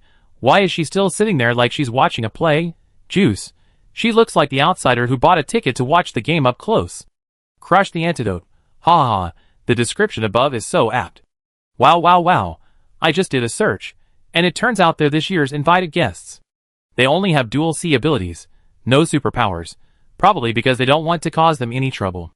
Han Ning crafted a shield out of sand, and threw it towards the island. At the same time, Ainley raised his bow and arrow, aimed at the island, and fired an arrow. As the shield and arrow landed on the island bug, Su Yin intervened, using his mental power to retrieve them. After 2 cycles, the previously calm sea began to ripple. The surging waters began to roll, and the island vanished into the waters. The waters pounded against the beach with a fierce and rapid force, seemingly attempting to engulf it and the people standing on it. Luo Zhe, Qianyi, and Ming Nanyu held their weapons, staring intently at the increasingly turbulent sea. Ainley, Han Ning, and Su Yin stood behind them, ready to continue their attack. Lucian cast a healing shield over each person, minimizing any injuries. Mou had already finished his lunch box when the waves crashed again. All the empty lunch boxes were put into a basket. Mou glanced up at the camera and placed the basket in a secluded corner. Lan Yan immediately understood and waited for someone to retrieve the basket. The wind on the calm beach suddenly blew violently, and the waves grew higher and higher, bringing with them an indelible sense of dread. Now! Qianyi looked at Su Yan. Su Yan immediately threw the ball in his hand. The ball transformed into a boomerang in midair, flew into the water, and disappeared. Not long after, a piercing scream emanated from the sea, causing everyone to frown in unison. Mou extended her mental power, spreading it into the sea. As if sensing something, she inevitably frowned and pulled the folding fan from her sleeve. Inky eyes surveyed the sea, and the folding fan in her hand slowly unfolded. At the same time, the island insects hidden in the water emerged. The massive head, illuminated by the light, cast a massive shadow on the ground, enveloping everyone. The small area was plunged into darkness and oppression. The trees swayed left and right in the fierce wind, and the shallow-rooted grass was uprooted, flying away to who knows where. The island worm opened its ferocious jaws, intending to lunge and devour them all. Han Ning threw a dozen newly crafted shields, accurately hitting its dozen compound eyes, and stopping it in its tracks. Qianyi and the other two had already pulled simple gliders from their backpacks, and were rapidly drifting towards the island worm. Mou stood at the back, withdrawing his mental energy and closing his folding fan once again. Only Lan Yan understood her action. Just now, she hadn't noticed something, but she wanted to take action. But then she changed her mind, and gave up the idea of taking action herself. This confrontation between the disparate sizes continued. The person standing before the island worm was so tiny that he was almost invisible. Su Yan's boomerang didn't stay in his hand for long before he began to stab the island worm's chest. Ainli and Han Ning also kept firing arrows and throwing shields. Han Ning had dug a large hole in the beach. Mou knew that Xingji had graded these bugs from C to S. Island worms were A-level. However, according to the ability assessment rules in the book, this island worm might have reached the S-level range. There was only one possibility that could allow a bug to leap a level. This island worm was a mother worm.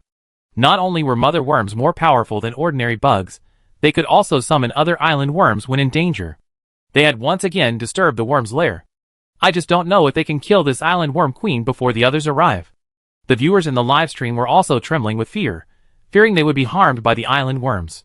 Outside the live stream, Lin Shuo looked at the test results in his hand. The glaring red S made him stand up immediately. Mr. Xiangli, should we send a rescue team first? They might be able to kill a single island worm. But if it's a whole group, it would take an army of hundreds to strangle it. No need. Lan Yan remained calm. Mou is here. Lin Shuo sat back down. Since Lan Yan said it wasn't necessary, it meant the situation wasn't urgent. He also began to wonder who Mou really was. His abilities were no less than Lan Yan's, and he commanded Lan Yan's immense trust. Before the sea, the 7 of them had already slain the island worm together. The enormous island worm sank back into the water, creating a massive wave that sent spray flying high into the air. Qianyi and the other two returned to the beach, breathless and drenched. That island worm just now. Lucian frowned, expressing his suspicion. It looked like a mother worm. Almost immediately after Lucian finished speaking, another massive wave appeared on the sea. Countless mournful insect chirps echoed, giving her a headache. Mou extended her mental power, reaching the depths of the sea.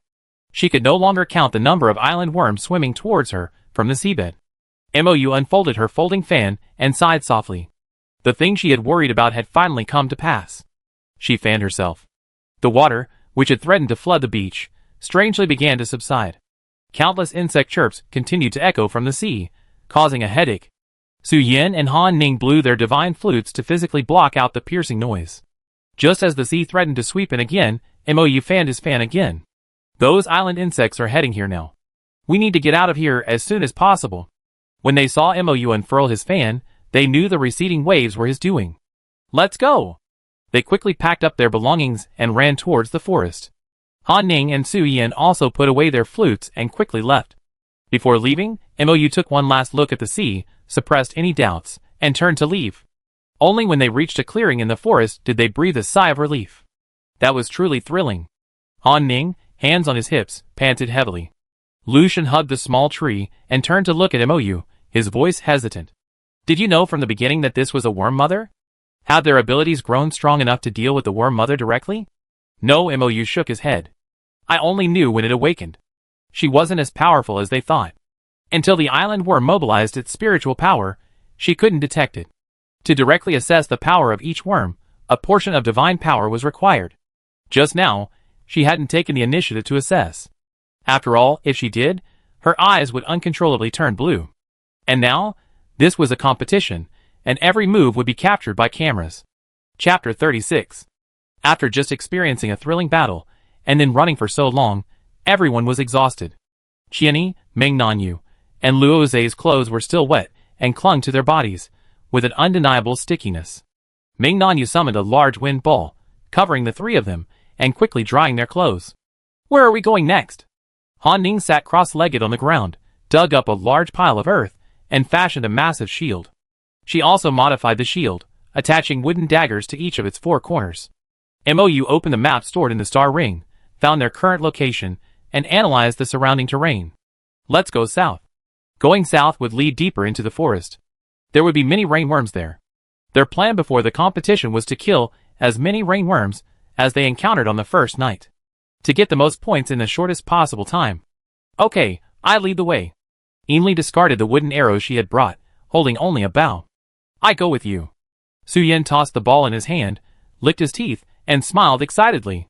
Han Ning and Lu Shen walked in the middle, followed by Qianyi, Mingnan, and Luo Zhe.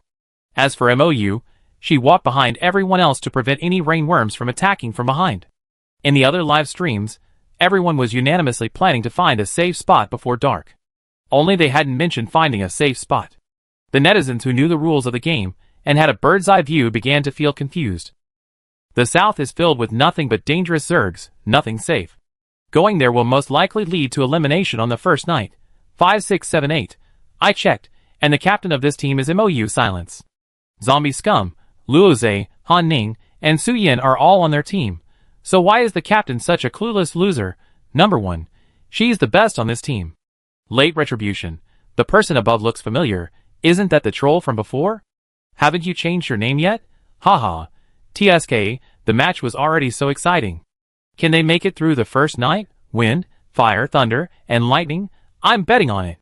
The netizens watching their live streams are almost all pessimistic about them. Not every member of a team is a standalone soldier, capable of quickly avoiding zerg damage. Especially in this match, there are rainworms everywhere who are adept at hiding. But no matter what the netizens think, Team A01 remained steadfast in their march south. The further south we went, the wetter the ground became, and a variety of mushrooms appeared on the ground. Each mushroom had the most beautiful patterns, and just one look at them revealed their extremely poisonous nature. Further in, the sky began to darken.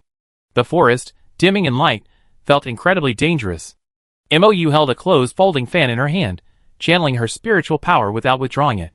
She cast her gaze to the left, her left hand holding the fan as she gently tapped the palm of her right. As she tapped a second time, Ainli drew her bow and, using her spiritual power as an arrow, shot it towards the spot where Mou had just been looking. The rainworm, struck in the tail, let out a painful roar. The entire team instantly went on alert, working in perfect harmony to surround the rainworm. True to his earlier promise, Mou stood back, remaining motionless throughout the entire process. Lu Shen also remained motionless. He cast a healing shield over everyone, then hugged the small tree tightly, hiding beside Mou. The healing-type psychic, who had learned to hide every year after participating in competitions, now knew exactly where the safest place was. Amazing! Lu Shen couldn't help but sigh as he watched them dispatch a rainworm with so few moves. This was their first real combat after their special training. Even though they knew they had improved greatly, when they actually saw the results, they couldn't help but sigh to themselves, I made such great progress. After dispatching a rainworm so easily, the team continued on their way. They hadn't gone far when Ainli fired 2 arrows simultaneously, one in each direction. This time, they encountered 2 rainworms simultaneously. Mou watched them split into 2 teams, and quickly deal with the rainworms, his gaze fixed on the distance. Is this a coincidence? It seems they're only 3 kilometers away from hitting a rainworm nest. After they killed the 2 rainworms, Mou told them about his latest discovery. Go or not? Mingnan glanced at his teammates. Go! Su Yin, holding the ball. It's just a rainworm nest. If this had happened last year, Luo Zhe would have looked at Su Yin like he was idiot for saying that. After all, a rainworm nest would likely harbor at least dozens of them. With such a small force, it would be a pipe dream to expect to wipe out the insect's lair. But now, Luoze would only say to Su Yin, "You're absolutely right." This time, they were once again, knowing there were tigers in the mountains, but still heading for the tiger's lair. On the way to the rainworm's lair, they encountered a few rainworms from time to time. None of them escaped death. The 3-kilometer journey took a full 2 weeks to reach the destination. In the pitch black, Missouri, you could clearly sense how many rainworms were around. During the competition, the survey function of Xingwan's hand was disabled. But they had MOU. MOU's perception and analysis of the insects was more accurate than those machine surveys. "How many insects are there?" Han Ning walked to MOU's side, gazing at the pitch-black horizon. The inky blackness stretched into the distance, as if it could devour them at any moment. MOU replied, "Countless, densely packed." "Everyone, eh?" Unknown answers always carry uncertainty. "Let's get started. Finish the kill early, and get to bed early." Su Yin tied a red headband with the word struggle on it around his forehead, and passed one to Meng Nanyu. Meng Nanyu took it, and tied it around his forehead as well, but his headband had the word effort written on it. Luoze chose to ignore their actions, and turned to MOU. "Then let's act." "Okay," MOU nodded, and warned, "Be careful." The 3 cameras flying overhead captured the scene clearly. Since the other teams had already rested, many netizens, upon hearing that Team A01 was preparing to raid the Rainwood's lair, jumped into the live stream. Luckily, these cameras were all the latest models, capable of capturing clear footage even in the dark, without any lights. A camera captured the nest of the rainworm, with insects lying there one after another, making people feel their scalp tingling just by looking at it. Chapter 37. After a quiet start, the thrilling battle began. MOU stood at the back, protecting Lucian. The folding fan she had been holding unfolded, revealing a landscape painting. The jade inlaid on the handle glowed in the darkness. "Lucian, have you put the healing shield on them all?" MOU asked, tilting his head. "We already have." Lucian nodded. He reached out, and fiddled with the green leaves on Xiaojio's hand. "Do you want Xiaojio to help?" After all, there were so many rainworms. "Not for now." MOU shook her head, her tone gentle but firm. "They can." The jade on MOU's fan flashed with a soft light, silently enveloping each of her teammates. Amidst the shrill roar of insects, the seemingly unequal battle began. Because it was too dark to see the specifics of the scene with the naked eye, MOU could only use her mental power to sense it. Lucian also used his mental power to sense their position, periodically renewing his healing shield. Those netizens who could see their movements through the cameras stared at the screens without blinking. Those in the holographic simulation chamber, overwhelmed by the sheer number and frighteningness of the insects, immediately exited holographic mode. The ball in Su Yan's hand would occasionally change form to accommodate his ever-changing combat mode.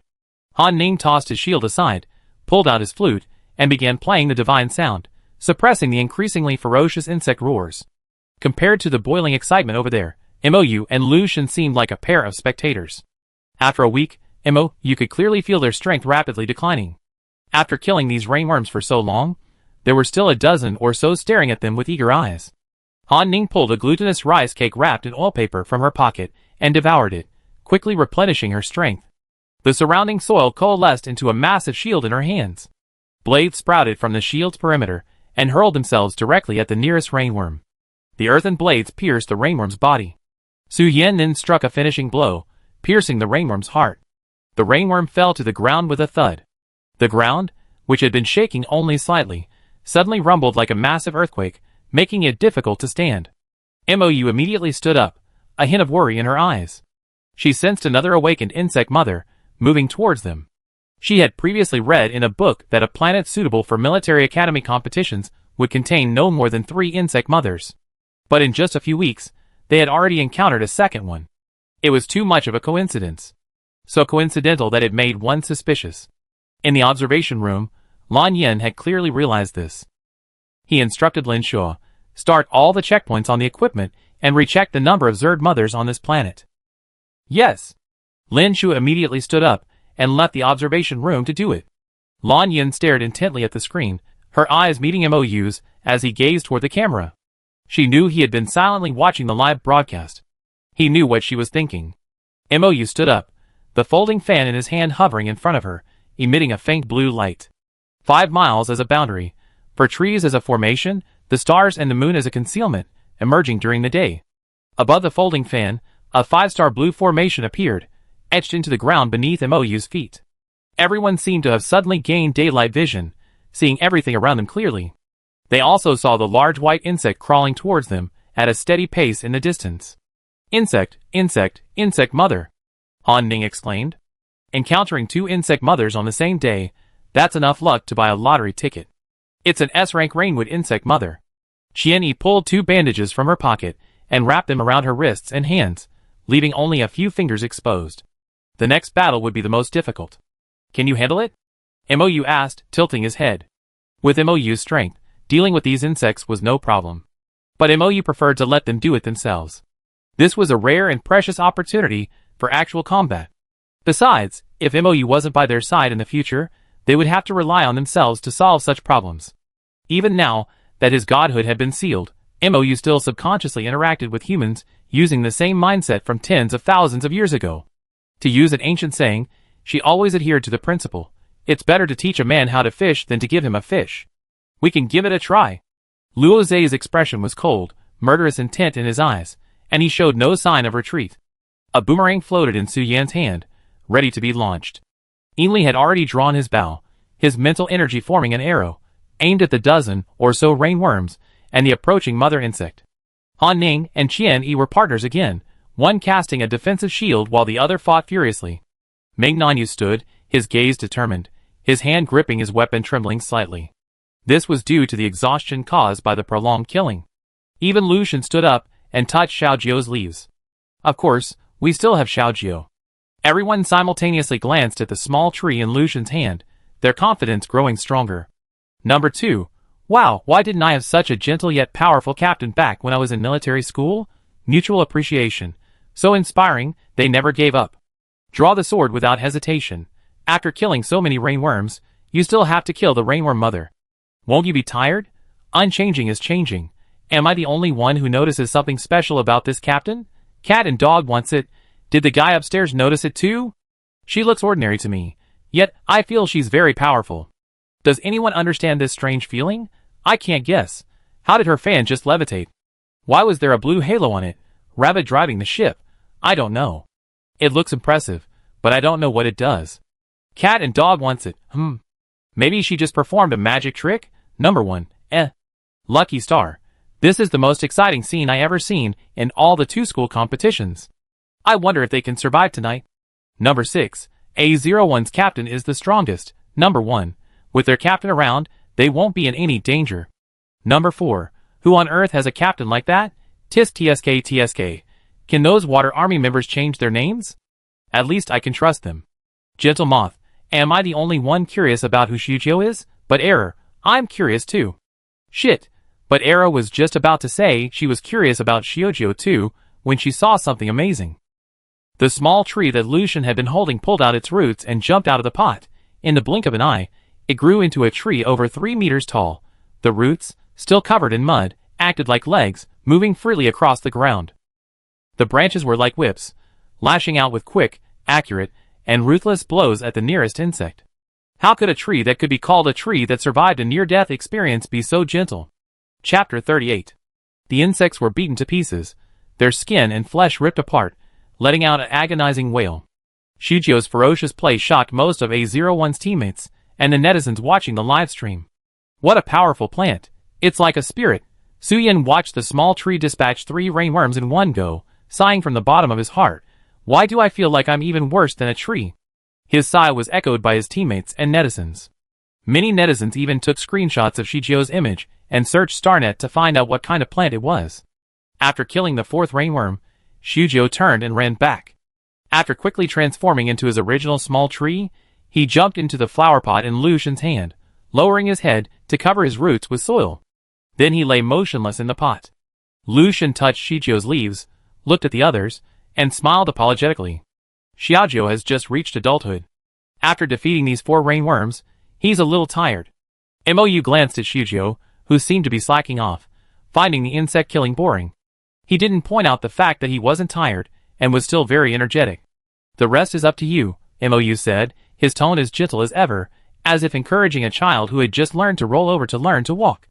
The group, full of fighting spirit, stood in front of Mou, looking at the rainworms, who were no longer daring to act rashly.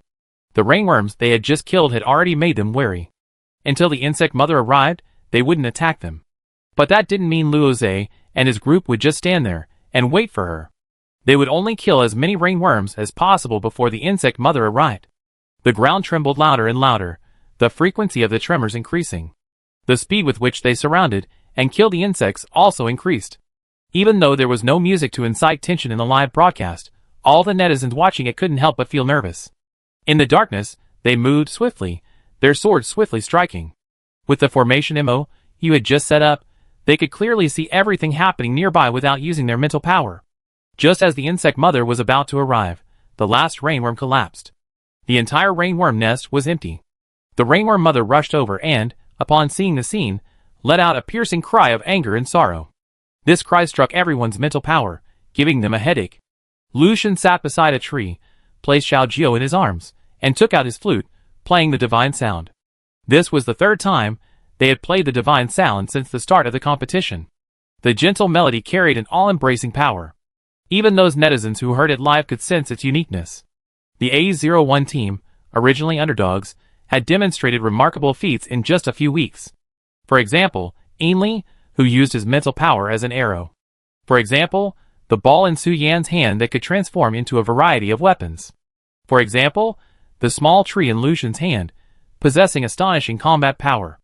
And for example, Mou, the captain who always stood at the back, commanding the confidence of all the team members. The piercing sound of the insect mother was drowned out by Lucian's divine sound, freeing the team members from the torment of the insects chirping. The rainwood mother was more than twice the size of an ordinary rainwood. Its 30-meter long, 3-meter high body lay before them, like a massive, horizontal tree trunk. A dozen pairs of compound eyes stared at them, a sight that made their scalps tingle.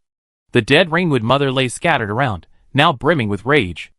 Mou glanced at Lucian, who was constantly chanting his divine voice, and then at the 6 people standing in front of him.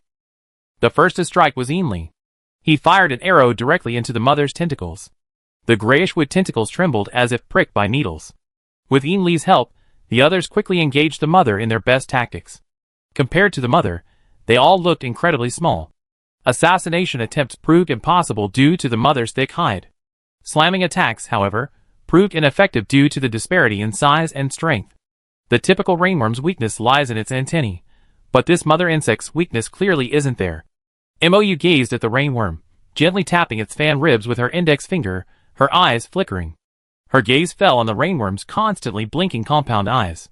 Finally Han Ning, who was constantly throwing her shield, noticed this. She shouted, "Its weakness is in its eyes." With those words, their tactics suddenly shifted, each attack targeting the mother insect's compound eyes. Lucian, having to protect them with his healing shield while also devoting some of his mental energy to playing the divine sound, was nearly reaching his limit. The men on the opposite side, having just finished slaying an entire nest of rainworms, now faced with this mother insect, were gritting their teeth and forcing themselves forward. Mou blinked, and a flash of blue passed by. She noticed that the gray area of their mental power was increasing at a visible rate. Thankfully, the worm mother was already battered. As Luoze and Qian simultaneously stabbed the central eye, the worm mother let out a shrill death cry. Finally, it collapsed to the ground, emitting a massive tremor. Dust flew all around, and a sticky, disgusting green liquid flowed from the worm mother's body. This liquid is often corrosive, forcing them to retreat quickly. "We succeeded," Han Ning replied belatedly, standing in front of Mou. The goal that had seemed so far away was finally achieved through repeated persistence. Lucian sat there, a pale smile on his face. At this moment, the last bit of his mental power was also occupied by the gray area. Mou walked over to him, squatted down, and looked at him. The hand holding the fan circled above his head. It looked as if she was doing nothing, but those familiar with Mou knew she was calming Lucian's spirit. "Let's sleep here for the night." Mou surveyed the surroundings. There were no caves or large tree holes. Rather than continue on their journey, it was better to rest here for the night. Okay. They all pulled their compressed sleeping bags from their backpacks. Luoze and Meng Nanyu also dug out a compressed sleeping bag from Lucian's backpack and put it on Lucian first. They made a temporary move, spread a piece of cloth, and then snuggled into their sleeping bags. Mou then retracted the formations imprinted around them, returning their perspective to the darkness. After 7 people laid down in a row, Mou, wrapped in her sleeping bag, sat down beside them. She took out a jade flute and slowly played a gentle tune. The tune was like a lullaby, lulling the listener to sleep. Chapter 39.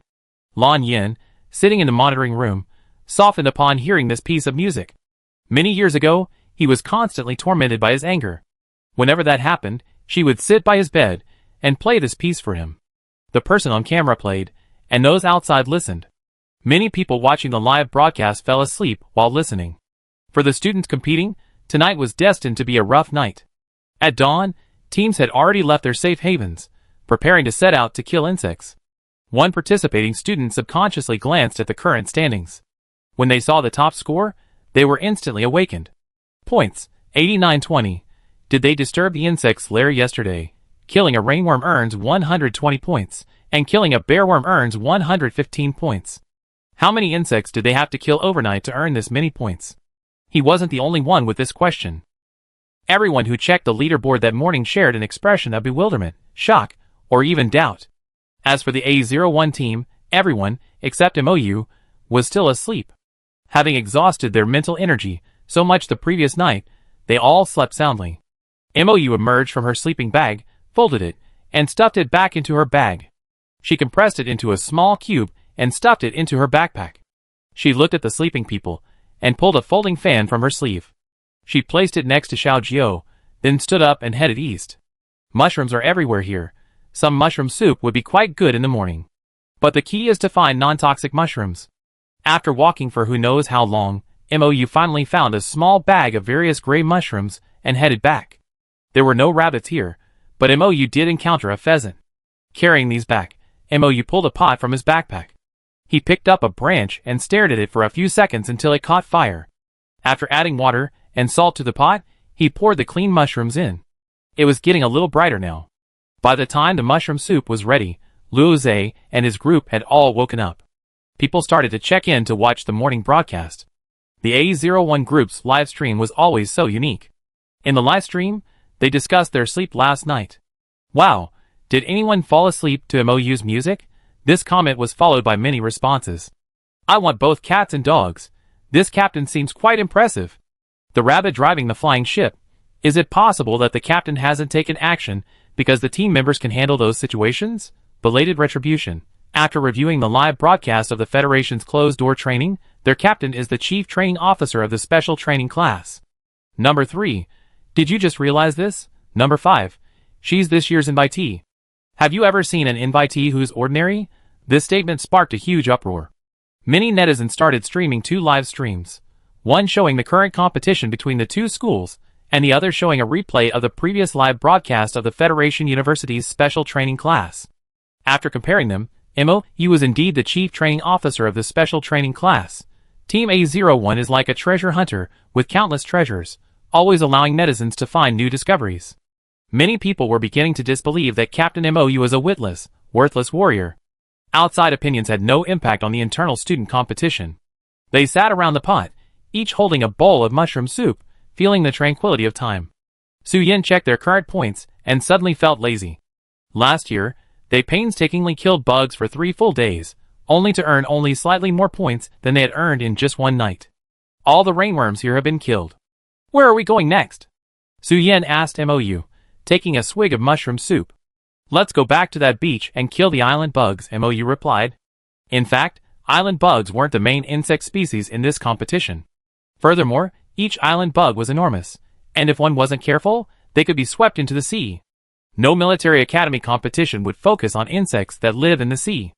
But since MOU had made this decision, there must be a reason. Compared to the others, Su Yin was more sensitive to danger. From the moment he began, Su Yin's heart began pounding uncontrollably, a panic in his heart. A feeling of dread, as if his life were about to be threatened. He immediately looked up at MOU. Are you sure you want to go to the ocean? Su Yan's worry was barely visible. The 7 of them had spent a month in closed-door training together, and they knew each other intimately. Naturally, they all knew Su Yan's miraculous special ability. For Su Yan, the usually carefree and quick-moving one, to have such an expression on his face meant he had definitely predicted something. I'm sure. MOU looked at them, emphasizing, we have to go. Luo Zhe lowered his eyes, staring at the half-full bowl of mushroom soup in his hand. This planet is full of bugs. Bugs can be killed anywhere. Even heading north, they might encounter many bear bugs. But now, Mou said they had to go to the seaside. Has something happened? Luoze raised his head, and so did Qianyi. They glanced at each other, then simultaneously looked at Mou. Qianyi asked, "Will you kill the island bugs?"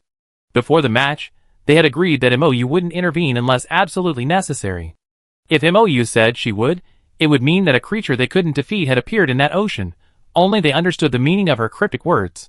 When they heard Mou's answer, "Yes," then their hearts sank. They could even defeat the mother of the rainwood bug and the mother of the island bug. This thing must be even more powerful than these two worm queens. Ming Nanyu suddenly felt that this bowl of mushroom soup wasn't fragrant anymore. The atmosphere around them was steadily declining, from the joyous atmosphere just now to the dullness of the present. "It's not a big deal, just solve it." Mou looked at the grave-faced boys and girls, smiled softly, and offered gentle comfort. The netizens in the livestream room, however, said they couldn't understand what they were talking about. Black Rose, how did the atmosphere go from cheerful to sad? Northern, North, and Western, Why are their expressions so heavy when they hear that Mou will take action? Haha 2.0. No, what do you mean by it's not a big deal, just solve it? Can you explain it more clearly? Song Musong, my brain is completely ruined after just a few words of conversation, and I still can't grasp the hidden meaning. Rabbit driving the carrier. Is the captain going to take action? Wow, so exciting. Number 1 and number 2, shock. Number 3, no way, belated retribution. Hey guys, do you really know something? Belated retribution finally sensed something was amiss. He wanted to get some useful information from these neatly arranged accounts. But no one responded. After breakfast, Team A01 retraced their steps, heading back to their initial landing point, the beach. They didn't know what was waiting for them. Chapter 40. The early morning sun shone on the sea, creating a shimmering shimmer. There was no wind here, just like yesterday, a scene of peaceful tranquility. From this spot, gazing into the distance, one could easily spot a small island sticking out from the surface of the sea. Han Ning's face paled slightly when he saw the island. Didn't we kill one yesterday? Has another island bug taken over this territory today? Mou, fan in hand, stood beside Su Yin. What do you sense? Danger. Su Yin frowned, clutching his chest. Don't approach this sea. This warning of danger was stronger than ever before. Even when he saw someone trying to get too close, Su Yin instinctively reached out to pull them back. Ming Nanyu, pulled back 3 times by Su Yin, turned and looked at him. I was just going to take a look. I know. Su Yin believed Ming Nanyu, but I think if I let you go, I might return with a body. Su Yan's words were sincere, and Ming Nanyu stared at him in silence. Finally, Ming Nanyu stood still, not moving. Could this be another island worm mother? Ainli, who had been silent until then, suddenly spoke. He looked at the sea, his brow furrowed. He was worried by this suspicion. Yes, Mou nodded. At this moment, both the members of Team A01 and the netizens watching the live broadcast fell silent. Why were there so many worm mothers in this year's competition? According to the rules set by the military academy, and because most students' abilities were not high enough, the planets they chose could not have more than 3 worm mothers. They couldn't possibly have encountered every single Zerg queen on the planet in less than a day of competition, could they? What kind of luck was this? Is there something else wrong with this sea besides this? Luo Zhe's heart sank. Yesterday, when they killed that island Zerg queen, Su Yin hadn't reacted much at all. But today, Su Yin was so terrified that he even ran over to stop them from approaching the sea. Yes, Mou nodded again, stating the most horrifying fact in his calmest tone. There are currently 22 newly born island Zerg queens in this sea.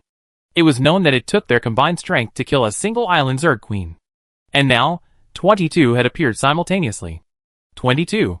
Han Ning turned to look at Mou, his eyes wide, like a frightened cat. The others weren't much better. As they gazed at the sea, their expressions were complicated. This was truly beyond their capabilities. Mou explained, if we don't kill them now, it will be difficult to kill them later after they disperse to different areas of the sea. Worm mothers have a sense of territory. It's just that these are newly born, and haven't had time to carve up their territory yet. It seems we can't defeat them, Qianyi said hesitantly. Even if they were newly born, it's impossible to kill 22 of them simultaneously without any auxiliary weapons. We can defeat them, Mou blinked, speaking gently. You can. We can't, Han Ning said, gazing at Mou eagerly. We really can't. This isn't a matter of 1 or 2. This is a matter of 22. The others also agreed with Han Ning. Given their current situation, it's truly impossible, Mou gazed at the sea, his fan open, his dark eyes calm. Then I take care of these worm queens. In the live stream, comments drifted across the screen. The number of viewers skyrocketed. Wow wow wow. I heard they're going to fight 22 worm queens in 8 battles. Ha! Can they really win? Why are there so many worm queens in this year's competition? The little frog hopped around. Other teams are fighting bear worms and rainwood worms, but they're directly challenging the worm queens. The rabbit driving the carrier. Is the captain going to make a move? Belated retribution. Hiss, where's her weapon? Could it be that fan? North, south, east, west. No wonder they looked so grim when they heard Mo he was going to make a move. If it were me, I cry. Haha 2.0. Before we arrived, the A01 team leader said it wasn't a big deal. Black Rose. TSK, I wonder how they managed to defeat so many island bug queens. The group of 7 stood behind Mou. Mou swung his fan and waved it towards the sea. The previously calm surface of the sea suddenly became turbulent. From the bottom of the sea came the agonizing chirping of countless insects. Han Ning, Lucian, and Su Yin had already taken out their flutes. Upon hearing the sound, they began to play the divine music with familiarity. This tune had become their life-saving weapon. The dormant island bugs began to stir beneath the surface, stirring up even greater waves. The waves rose higher and higher, threatening to submerge the land. Mou waved his fan again at the sea, forcibly suppressing the rising waves. At this moment, the fan, emitting a faint sound, flew out of his hand and into the sea. Use the water as a cage, suppress it from all directions, and suppress it. Every word echoed in everyone's ears. The waves in the sea gradually dwindled, and the roars of insects from the water were suppressed by the divine voice. After a moment, the folding fin flew back into Mou's hand. From the sea, the huge heads of the island insect mothers emerged. Those insect heads stared at them, and just one look at them was enough to bring nightmare-level terror. Their enormous mouthparts pointed at them, as if they would burst out of the sea and devour them in an instant. But a closer look revealed that they simply remained there, not moving at all. The scene seemed a little too eerie. Mou threw the closed folding fan once again, and with his right index and middle fingers together, he controlled the fan's direction. Wherever the folding fan passed, not a single insect queen survived. Whether it was the previous class competition or the current 2-school competition, Missouri used this tactic. It made her seem incredibly skillful. 22 terrifying island insect queens were slain in less than 10 minutes by a single folding fan. The members of Team A01 were the calmest in this scene. Han Ning breathed a sigh of relief when she saw Mou had slain all the insect queens. She simply sat there, holding her flute, gazing out at the sea and sighing. I might not even consider traveling to the beach anymore. The past 2 days had truly cast a pang of regret on her. It was terrifying. Following Han Ning, the others sat down. Su Yin quietly glanced at the competition points, then calmly took out a piece of osmanthus cake and stuffed it into his mouth. Ah, so lying down can be such a joy. The netizens in the live stream were already going wild. Belated retribution. I can't find the words to describe how I feel right now. Rabbit driving the carrier. The captain doesn't strike lightly, but when she does, it's a big one. Ha! I don't even know how she killed all those Zerg queens. North, south, east, and west. So what netizens number 1 and number 2 said was true. White Rose. I also want to say, who has such a strong captain? Wow wow wow. This isn't 8 versus 22, this is straight up 1 versus 22. Shocked is my nickname right now. No wonder she's the captain, no wonder everyone respects her, no wonder she held back before. Chapter 41. Beneath the calm sea lay the corpses of more than 20 worm mothers. The sun still shone brightly, the breeze gentle, and every blade of grass and tree looked delightful. Mou took out a handkerchief and carefully wiped the seawater off her fan, then closed it. Turning to the group, who had already sat down, she walked over and sat across from them, her back to the sea. She projected the map stored in her star ring onto the beach. Where are you going next? I think sitting here is fine, Su Yin said seriously, intending to give up. Just as Luo Zhe turned to talk to Su Yin, he saw the team points updated on Su Yin's star ring. Their team was ranked first. The points were more than a fraction higher than the second-place team. Luo Zhe suddenly felt like he could really use a break. Why don't we go find something to eat north? Han Ning rubbed his stomach.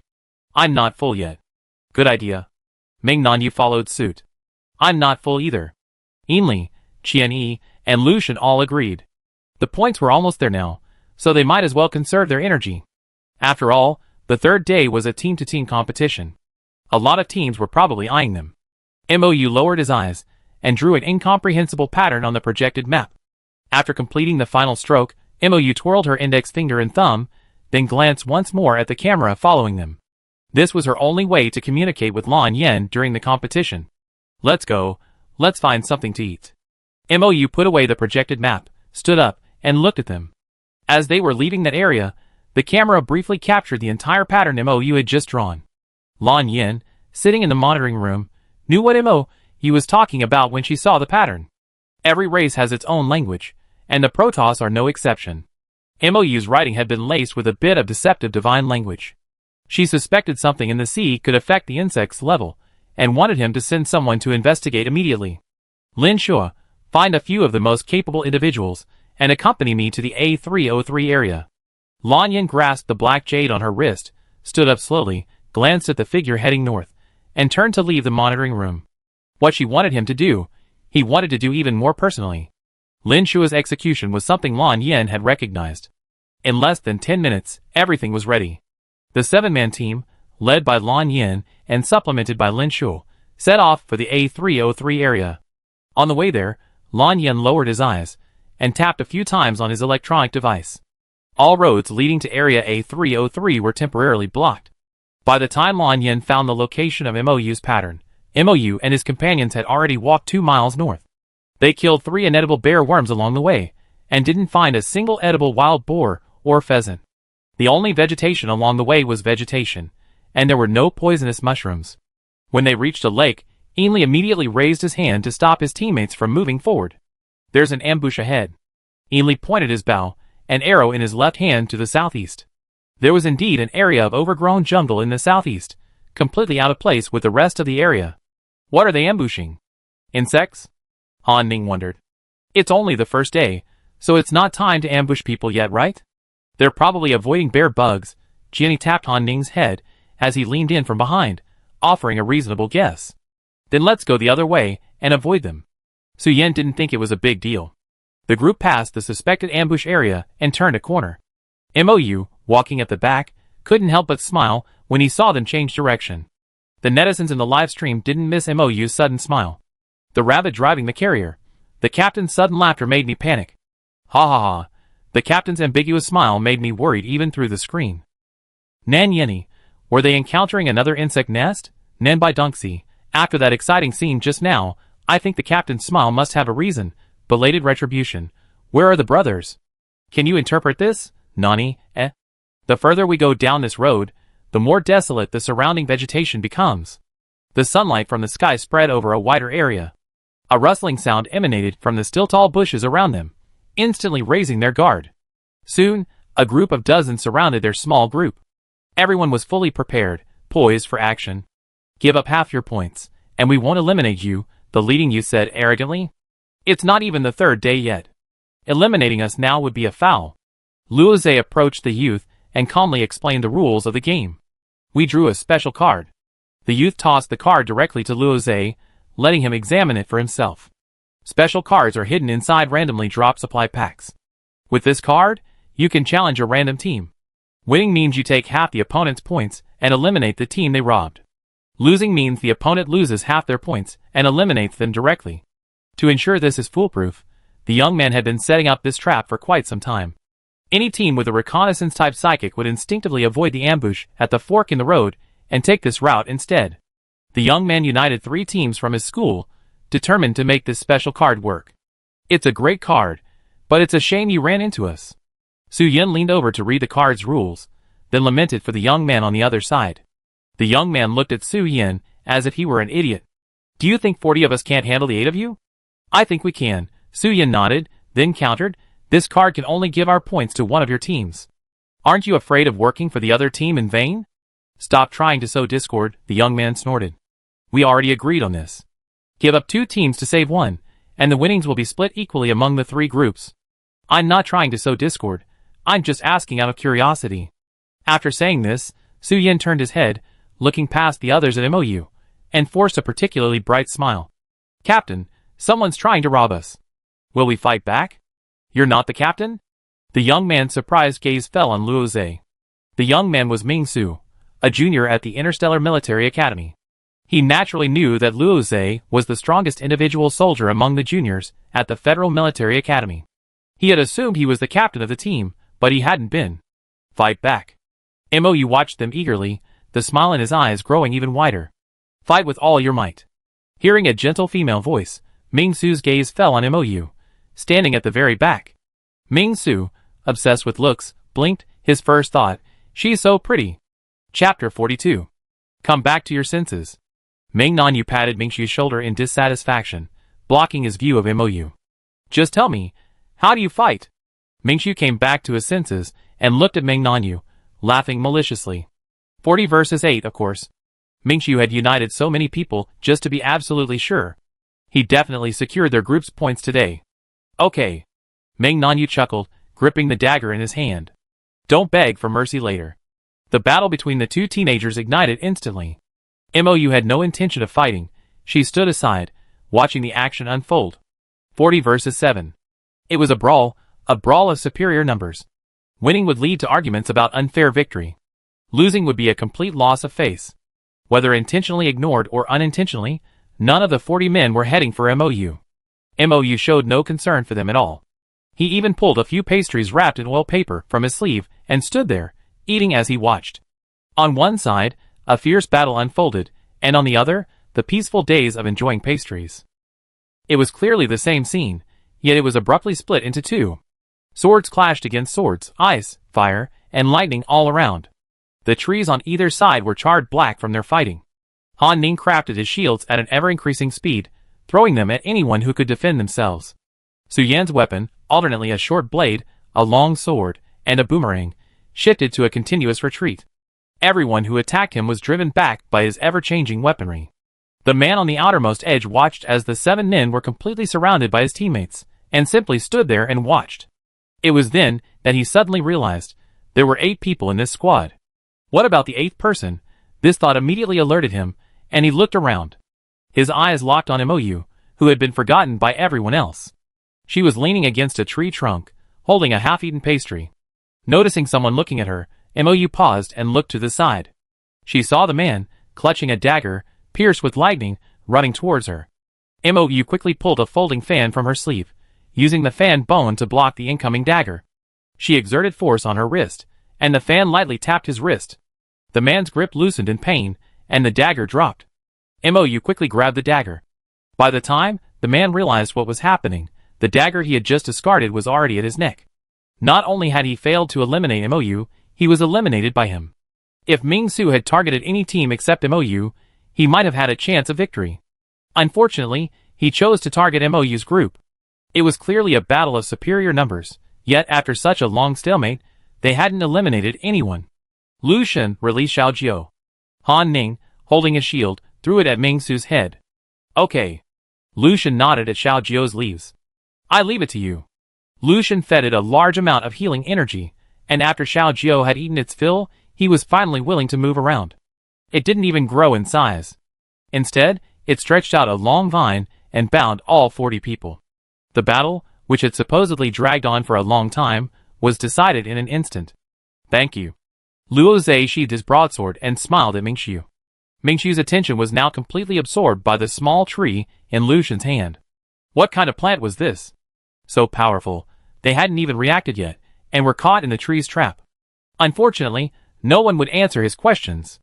Less than a minute after the competition ended, Ming-Xu's entire team received elimination notifications. The gamble had failed. Ming-Xu looked down at the star ring in his hand, a sense of defeat rising in his heart. Lu Shen nodded at Xiujiu, signaling it to retract the vines. Xiujiu understood and released the men. Mou approached from a distance and sensed Ming-Xu's superficial disappointment and regret. He was still a young man after all. But as you sow, so will you reap.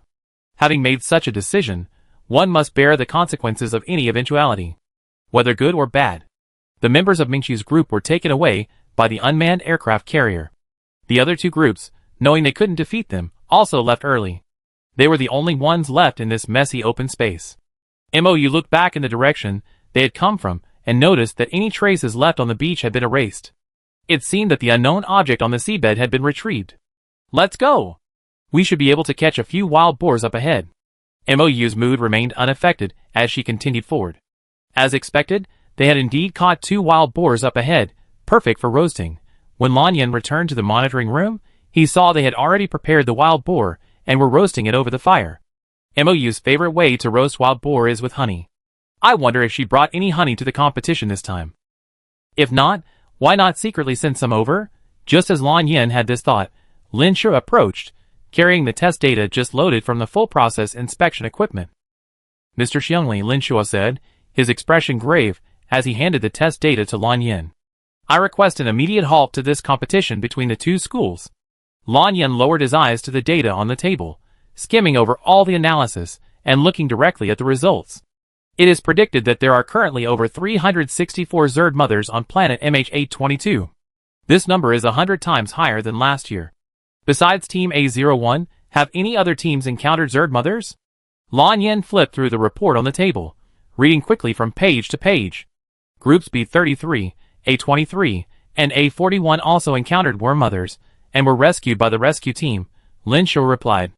The other groups were cautious, staying as far away as possible from worm mothers, avoiding them whenever possible. Only Group A01 rose to the challenge, and not a single worm mother escaped their sight alive.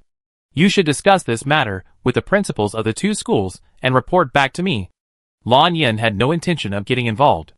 The specific decision would be left to the principals of the 2 military academies. I send the report to the principals right away. Lin Shu pulled up the electronic report and sent a copy to each of the 2 military academies. Lan Yin looked up at the people on the live broadcast, twirling a blue ball in his hand. The reason so many worm mothers appeared in that sea area was because a deep-sea pearl lay hidden deep within. The deep-sea pearl was the Ocean Lord's favorite possession before his death. It contained 1/10 of his divine power. However, since so many insect mothers can appear here at the same time, I am afraid that in addition to the deep-sea pearl, there must be other sacred objects that have sealed divine power. Chapter 43. The combat power of each insect queen cannot be ignored. Not all teams have MOU in command, and not all teams are as strong as Han Ning and his team. After Lin Shu sent the test report to the principals of the Interstellar Military Academy and the Federal Military Academy, he received a quick response. The competition was immediately terminated, and after all students had left, the competition venue was sealed off. When they received this news, MOU and his group were sitting there eating roasted wild boar. The competition is paused. Su Yin looked at the yellow signal light from the star ring and realized something was wrong. Wait for the rescue team here. Luo Zhe glanced at the 3 cameras flying overhead, and saw that the red signal light indicating a live broadcast had gone out. It seemed something serious had happened. MOU, now sealed off from his divine power, could only vaguely guess that Lan Yin had discovered something important in that sea area. He knew nothing else. Their group had been picked up by Lan Yin himself, who had personally piloted the rescue ship. This was the smallest rescue ship, only able to accommodate 10 people. There was a minor problem. Lan Yin glanced sideways at MOU, who was sitting in the co-pilot seat. I explain it to you when we get back. Okay, MOU nodded, glancing at the fleeting sea. They were not far from the safe zone. It would only take 10 minutes. The 7 people, led by Qian Yi, were taken to the lounge by the safe zone service robots to rest. MOU followed Lan Yin to the monitoring room. The cameras, originally used to monitor students, had their parameters adjusted to cover the entire area. Lan Yin handed MOU the deep-sea pearl she had found in the ocean. I found it in that sea. MOU held the deep-sea pearl and easily sensed the divine power sealed within. A god's divine power is of vital importance to them. MOU sealed her divine nature, but she didn't seal her divine power within an object, but rather within her eyes. If a god sealed their divine power within an object, it meant they were most likely dead. The deep-sea pearl was Xiao Xian's favorite toy. The Xiao Xian MOU is referring to as Xian Ming, the Lord of the Ocean. MOU suspended the deep-sea pearl in midair, and a deep blue water ball formed in his hand, enveloping it. This sealed the leaked divine power once again. Unless the Lord of the Ocean returned, this seal could not be broken. Besides this deep-sea pearl, there should be other divine objects on this planet. Lan Yin handed the inspection report to MOU. The report clearly detailed the number of newly emerged insect mothers and the specific species. It wasn't just the island insects. Bear and rainwood insects also had numerous mothers. In this situation, relying solely on the deep-sea pearl was clearly impossible. How do you plan to find them? MOU posed the question to Lan Yin. Use the divine dog. Lan Yin crossed his legs and clicked on the star ring to check the map. It should be here soon. The divine dog was a dog-like puppet Lan Yin had made long ago. He had imbued it with spirit, and even given it a pair of jade eyes. Those 2 round jade stones were divine jades born from the heavenly spirit spring. After the spirit jade was fashioned into the divine dog's eyes, it gained the ability to hunt for treasure. Woof, woof! A dog barked from the doorway. Mou turned his head toward the doorway, and saw a large white-furred dog crouched there. After tens of thousands of years, the divine dog had transformed from a small black dog into a large white one. It seemed Lan Yin had given it a new look. The divine dog possessed a spirit. Upon sensing another familiar aura, it immediately looked toward Mou. Without even asking Lan Yin's permission to enter, it wagged its tail, and slid into Mou's legs. When Lan Yin had originally crafted it, he had set a primary and secondary option. The divine dog's first deity to protect and obey was Mou. The second was Lan Yin. Mou rubbed the divine dog's head, took out a spirit stone, and stuffed it into its mouth. Its tail wagged even more merrily. "That's enough," Lan Yin said, a warning look at the divine dog. Sensing danger, the divine dog clung obediently to Mou's leg, its tail drooping to the ground. Lan Yin wove a golden formation and imprinted it on the divine dog's forehead. "Go find the thing causing the Zerg mutation." Woof! The divine dog stood up and scurried out of the monitoring room again. The divine dog's speed was swift, almost as fast as the rescue ship. On the monitor screen, the divine dog could be seen darting through the space. While the divine dog was still searching, Mou saw Lan Yin brewing tea. Outside, everyone was frantically trying to bring the students back, but the monitoring room seemed cut off from the world. The aroma of tea lingered in his nostrils. "I found 2 red stones earlier. They contain divine power, but I don't know which deity they belong to." The red stone. Mou blinked, recalling the red stone that appeared before the natural disaster.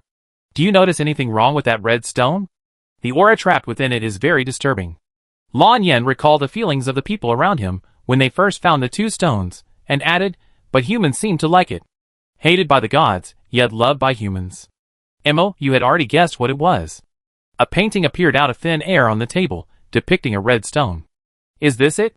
Lan Yin took a look and confirmed it was it. "Yes." Mou understood, and touched the red stone depicted in the painting with his fingers. "Before the natural disaster, I also picked up many such stones. I named it Wang. This was formed from the resentment of a god before his fall. He hated gods and loved humans. The power remaining in Wang naturally shared his own." Lan Yin had never heard of a god hating his own kind and loving those of another. But thinking about what he encountered among humans over the years, Lan Yin finally understood something. Not all humans will encounter kind humans. Similarly, not all gods will encounter kind gods after their birth. Speaking of this all of a sudden, have you noticed something? Mou glanced at Lan Yin sharply, putting away the painting. The divine dog seems to have discovered another piece here. Lan Yin could partially understand the divine dog's thoughts. Upon hearing this, Mou looked up at the monitor. He saw the divine dog crouched under a large tree, digging a hole with its front paws. Had it dug halfway inside, it pulled out a red stone covered in mud. It seems it's delusion that's influencing these insects. Mou followed the red stone in the divine dog's mouth through the screen. Lan Yin's expression darkened when he heard the name Mou had given the stone. Delusion. Delusion, delusion.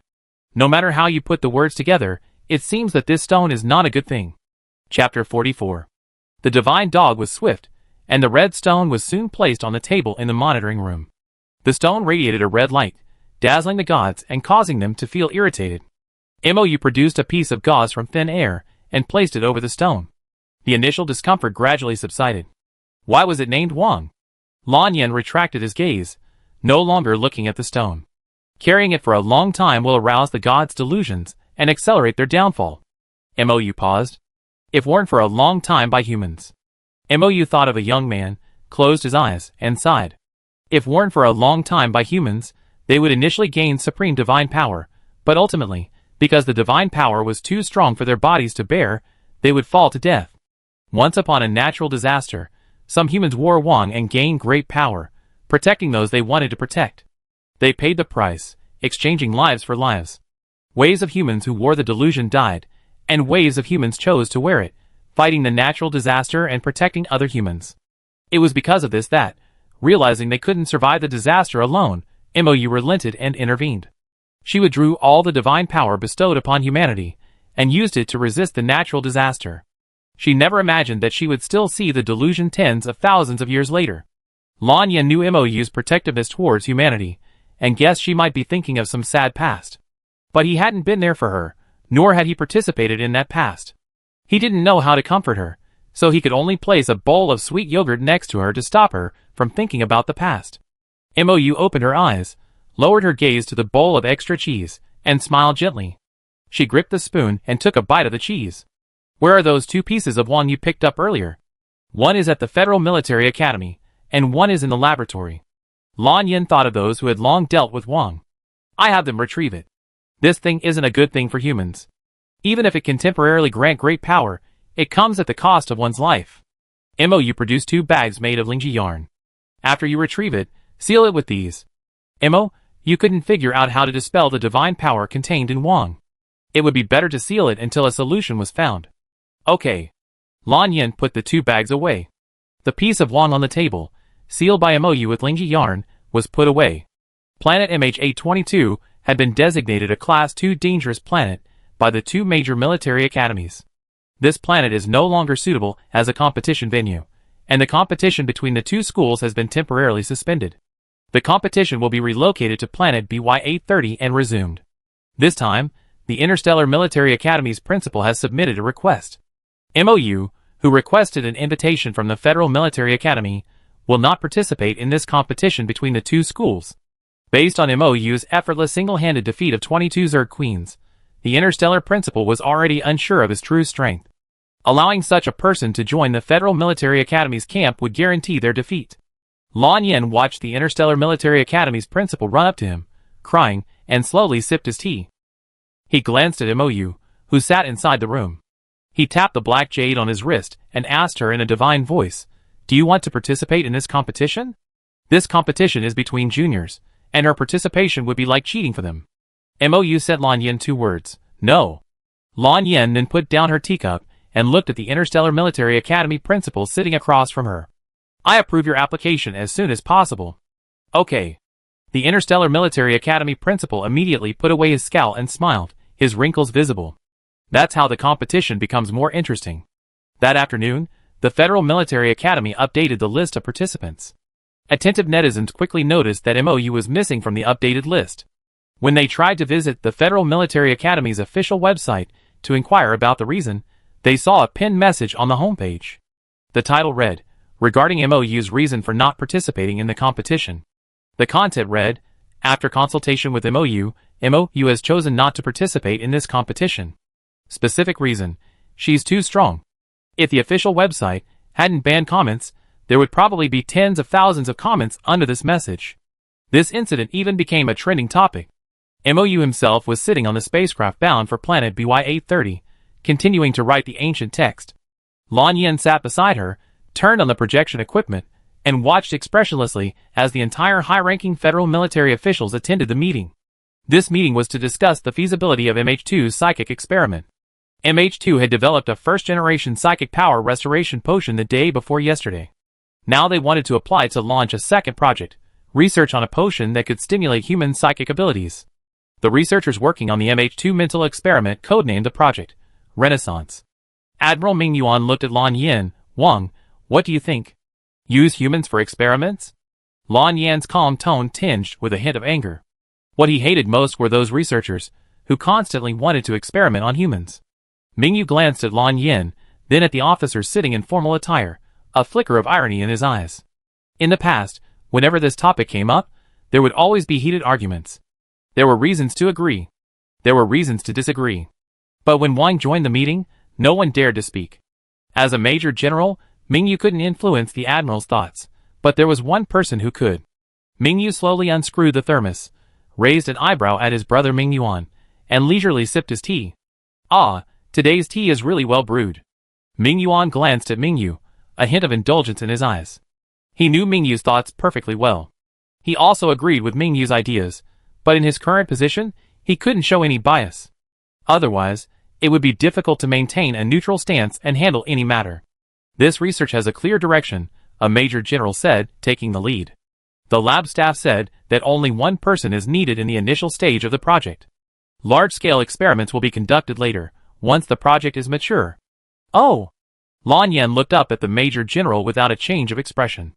The Major General couldn't grasp Lan Yan's meaning, so he continued his explanation. There are fewer and fewer psychics on the battlefield now, and dealing with the psychic Zerg is becoming increasingly difficult. If we can gain a large number of psychics by sacrificing one person, it would be a good thing for the Federation. Chapter 45. The Major General saw Lan Yan remain silent and assumed she was seriously considering his proposal. The Major General decided to press on. Does Wang still remember MOU? She possesses such remarkable abilities despite possessing a double C physique and no special abilities. She's a very good candidate for research. The Major General repeated the lab staff's words to Lan Yan, word for word. He had previously read the lab staff's information on MOU. Before MOU became an invitee to the Federal Military Academy, he was just an ordinary train crew member on a level 3 planetary track train. He had no family or friends. Even if such a person were to disappear into the vast sea of humanity one day, no one would go out of their way to look for him. He was the perfect candidate for the experiment. The Major General acknowledged MOU's strength. But between one strong individual and a strong group, the Major General would definitely choose the latter. The Major General remembered that Wang and MOU had served as training officers together. So Wang must also know that MOU held great research value. If they could figure out why she's so strong. The Major General began to get excited. Perhaps the Federation could become a formidable force. Ming Yuan, knowing something, was stunned. He immediately looked at Lan Yan. Qi Mu, knowing all the inside story, looked at the Major General. Qi Mu, always well-controlled, rarely let his shock show on the surface. Hadn't he secretly sent someone to inform all high-ranking Federation officials of MOU's importance to the king? Why would someone still be targeting MOU? And right in front of the king, they said they wanted to push her out as a sacrifice for this experiment. Even putting all that aside, MOU's abilities rival the king's. Where's this guy's brain? Did a dog eat it? Ah! Qi Mu wanted to rush over and beat up this Major General. He didn't take the events of the recent past to heart at all. MOU, writing in ancient texts, suddenly heard someone mention her and paused. The meeting was being broadcasted, and MOU had listened in on the entire meeting. Naturally, he understood the Major General's meaning. Lan Yan's eyes flashed with murderous intent as he looked at the Major General. Is this your suggestion, or someone else's? Lan Yan lowered his eyes, his tone as calm as ever. I have discussed this privately with the research staff. The Major General cautiously brought up only the research staff to verify his statement. MOU put down his pen and glanced at the screen of the meeting participants projected into the air, easily locating the young man who had spoken. Both the Major General and the lab staff agreed that MOU was a rare and unique research subject. The Major General spoke earnestly, hoping to convince Lan Yan. Qi Mu couldn't help but raise his hand to cover his eyes. Ming Yu noticed Qi Mu's action and glanced at Ming Yuan, seeing that both of them had indescribable expressions. It seemed they didn't agree with this idiot's remarks either. Then I could speak boldly. I think your advice is quite valuable. Ming Yu smiled at the Major General. Why don't you be the sacrifice? Sacrifice yourself for the benefit of the entire Federation. The Major General fixed Ming Yu with a sharp gaze, his words filled with dissatisfaction and a warning. Admiral Ming Yu. Wow, why are you trying to bite someone? Ming Yu snorted coldly. Seeing no one to stop her, she continued her sarcasm. For the future of the Federation, sacrificing one person is necessary. Why can't you be the one to sacrifice for the greater good? You and me. The Major General looked at Ming Yu. This experiment requires a special research subject, and I don't qualify. Ming Yu sneered sarcastically, glancing at the silent Ming Yuan and Qi Mu before continuing. So your life is a life, and MOU's isn't? You keep saying you want to sacrifice others for the greater good. The reason these people hypocritically agreed to this experiment under the guise of the greater good is because it wasn't themselves and their families who were being sacrificed. In high positions, they fail to fulfill their responsibilities, and instead want to use the sacrifices of others to make up for the problems caused by their own incompetence. Ah, how laughable. If Qi Mu, Ming Yuan, and Wang hadn't spoken out to stop it, Ming Yu would have confronted everyone who supported this experiment today. Qi Mu lowered his head, flipping through the few pages in his hands, remaining silent. Ming Yuan strategically drank his water, once again impressed by his sister's terrifying fighting prowess. Lan Yan glanced sideways at MOU, who was sitting next to him listening to the meeting, and handed her a rose cake. Whenever Lan Yan couldn't figure out whether MOU was happy or angry, she would always give her a rose cake. If she ate quickly, she was a little angry. If she ate slowly, she was happy or not angry. MOU smiled, holding the rose cake and lowering her head to take a small bite. Raising her eyes to meet Lan Yan's, she silently replied, "I'm not angry." This was just a calculation that was easily seen through. Mou didn't take it seriously. The meeting was still going on, and Mingyu, single-handedly, had driven the admiral into a rage. The front lines are losing ground. The Zerg are infiltrating everywhere. Zerg sightings are increasing on inhabited planets below level 3. Launching this experiment is the most promising solution. The Major General spoke decisively, as if he was considering the entire Federation. Mingyu knew what the Major General said was true. The situation was indeed becoming increasingly uncertain. But your method is to drag an innocent person into the water. Mingyu still couldn't stand the idea of using humans as test subjects for the project. If this experiment succeeded, then what difference would these people make from the once strangled star pirates? If her power could be replicated. The Major General looked at Mingyu. That would mean that anyone with dual sea-level abilities could become a powerful interstellar force. Seeing that the two were about to argue again, Lan Yan moved the cup on the table. The sound of the cup colliding with the table silenced both of them. Lan Yan turned to look at Mou and asked softly, "Do you want to join this meeting?" Everyone in the meeting was stunned when they noticed someone sitting next to Lan Yan. Someone had secretly participated in this entire meeting? Who was it? Chimu had a vague guess as to who it was. He raised his hand to cover his eyes again. Talking about this kind of thing, the person in charge had overheard everything. The federal military's image would probably be tarnished in Mou's eyes. "Is it okay?" Mou put down the rose cake in his hand, drank some honey water, and asked leisurely, "Will it affect their discussion on whether to sacrifice or not?" Chimu covered his eyes with his hands this time, wanting to leave the meeting. No. Lan Yan glanced at everyone in the meeting with a slightly cold expression, and said in a gloomy tone, "As the candidate to be sacrificed, you have the right to know." The silence deepened after these words. Everyone in the meeting room saw only Lan Yan's screen, where there was an extra person. Even those who didn't recognize Mou, you could already guess from the conversation. "Hello," Mou said gently, his gaze fixed on the prominent Major General, offering a friendly greeting. "Major General Zheng, hello." Chapter 46. In the conference room, each general had a nameplate in front of him. Mou easily knew his name without even asking. Major General Zheng looked at Mou stiffly, his face gradually turning pale. This turn of events surprised Mingyu by raising an eyebrow. She leaned back in her chair, picked up the bottle of purified water on the table, unscrewed the cap, and took a sip. She adjusted her posture, ready to watch the show.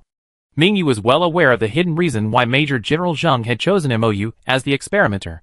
Precisely because she knew this, Mingyu's eyes held a palpable schadenfreude. Both the fact that she sat beside the king, listening to the entire meeting without revealing her face, and the attitude expressed in the king's few words, all pointed to one fact: the king held Mou in high regard. Major General Zheng's recent remarks about sacrificing Mou had undoubtedly angered the king. Mingwei glanced at Wang and Mou on the projection, then at Major General Zheng, whose face was as pale as a champagne. Her annoyance vanished. Today was definitely the happiest meeting Mingwei had ever attended. Noticing that neither Major General Zheng nor anyone else in the conference room spoke, Mou blinked, her tone still gentle. "I understand all the reasons you spoke in." She paused, her usual gentle tone now tinged with a chilling coldness. "But using humans for experiments is against human nature." Major General Zheng met Mou's eyes, feeling as if his blood froze. A feeling of divine judgment washed over him. Major General Zheng, unsure whether he was shaken or simply because the turn of events was so unexpected, opened his mouth, but could not utter a single word. The humans Mou encountered were either good or evil, but never crossed the line. Mou disagreed with this experiment. Mou also disagreed with using an innocent human as a sacrifice.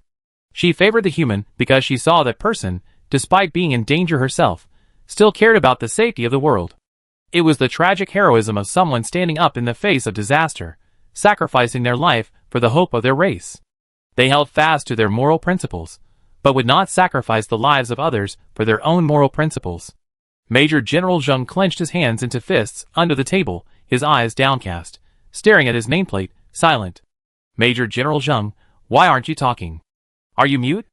Lan Yan glanced at the lowered Major General Zheng, twisting her right index finger and thumb, the last trace of a smile vanishing. Mou sensed the anger tinged in Lan Yan's words.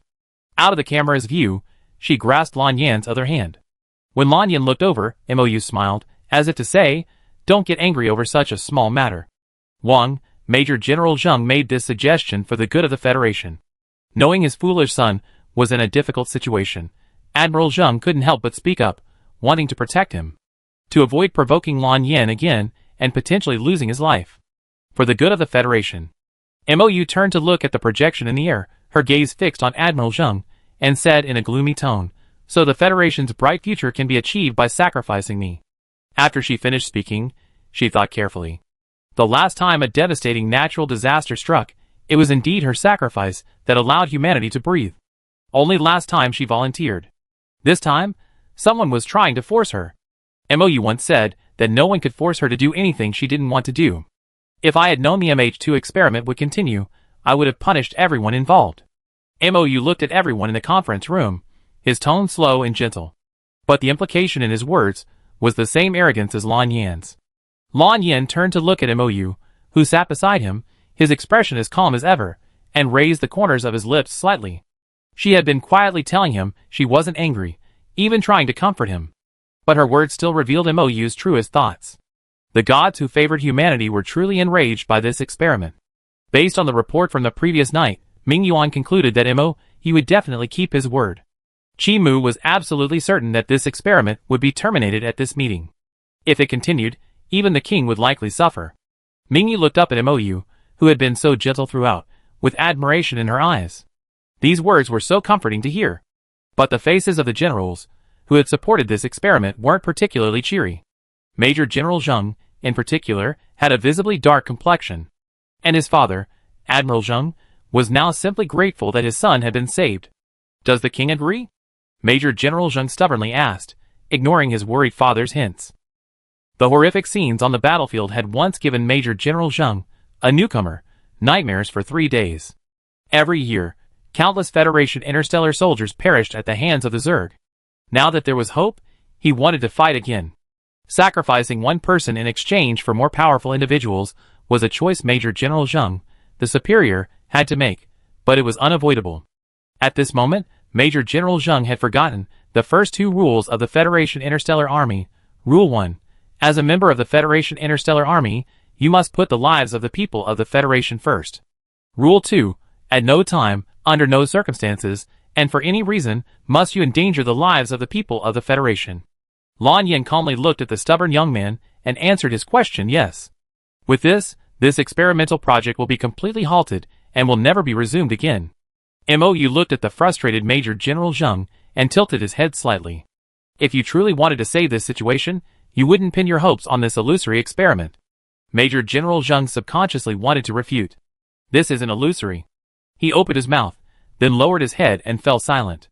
Major General Zheng, a highly educated man, knew well that no one could guarantee the success of an experiment. Perhaps many people would be sacrificed, yet nothing would be accomplished. If the people of the Federation knew of this experiment, it would even cause unpredictable panic, causing them to lose faith in the Federation Interstellar Army. Major General Zheng knew everything. He simply ignored it. Because he wanted to find an excuse for his repeated failed battles. But today, this thought was thoroughly questioned. Major General Zheng fell into self-interrogation. After everyone else left the meeting room, Major General Zheng leaned weakly against the wall, hunched over, and finally crouched down dejectedly, his head in his hands. This wasn't a sudden revelation of conscience on the part of Major General Zheng. It was Mou interrogating him, invisible from afar. Seeing the endless remorse he felt after the interrogation, Mou seized this silent trial. After closing the video conference, she picked up the rose cake she had only taken a small bite of, and looked at Lan Yan. Every officer who just appeared in the conference room has seen their mental state turn gray. Chapter 47. Human spiritual power is stored in the spiritual sea. If the entire human spiritual sea becomes a gray area, then death is only one step away. The gray areas in these general spiritual seas are showing a tendency to spread outward. If this continues unchecked, these generals will face only death. They have gained superpowers, so naturally they must endure the negative effects of their powers. Lan Yan knew this, but he had no way to stop it. To humans, Lan Yan's spiritual power is like untouchable thunder in the sky. Let alone using spiritual power to soothe the gray areas of these human spiritual seas. Gain superpowers. Mou noticed the inaccuracy in Lan Yan's wording. Aren't superpowers something they naturally acquire through evolution? I don't know. Lan Yan met Mou's eyes. I haven't specifically investigated this matter. For a long time, Lan Yin was in a state of confusion, half asleep and half awake. He wasn't interested in the reasons why humans gain superpowers.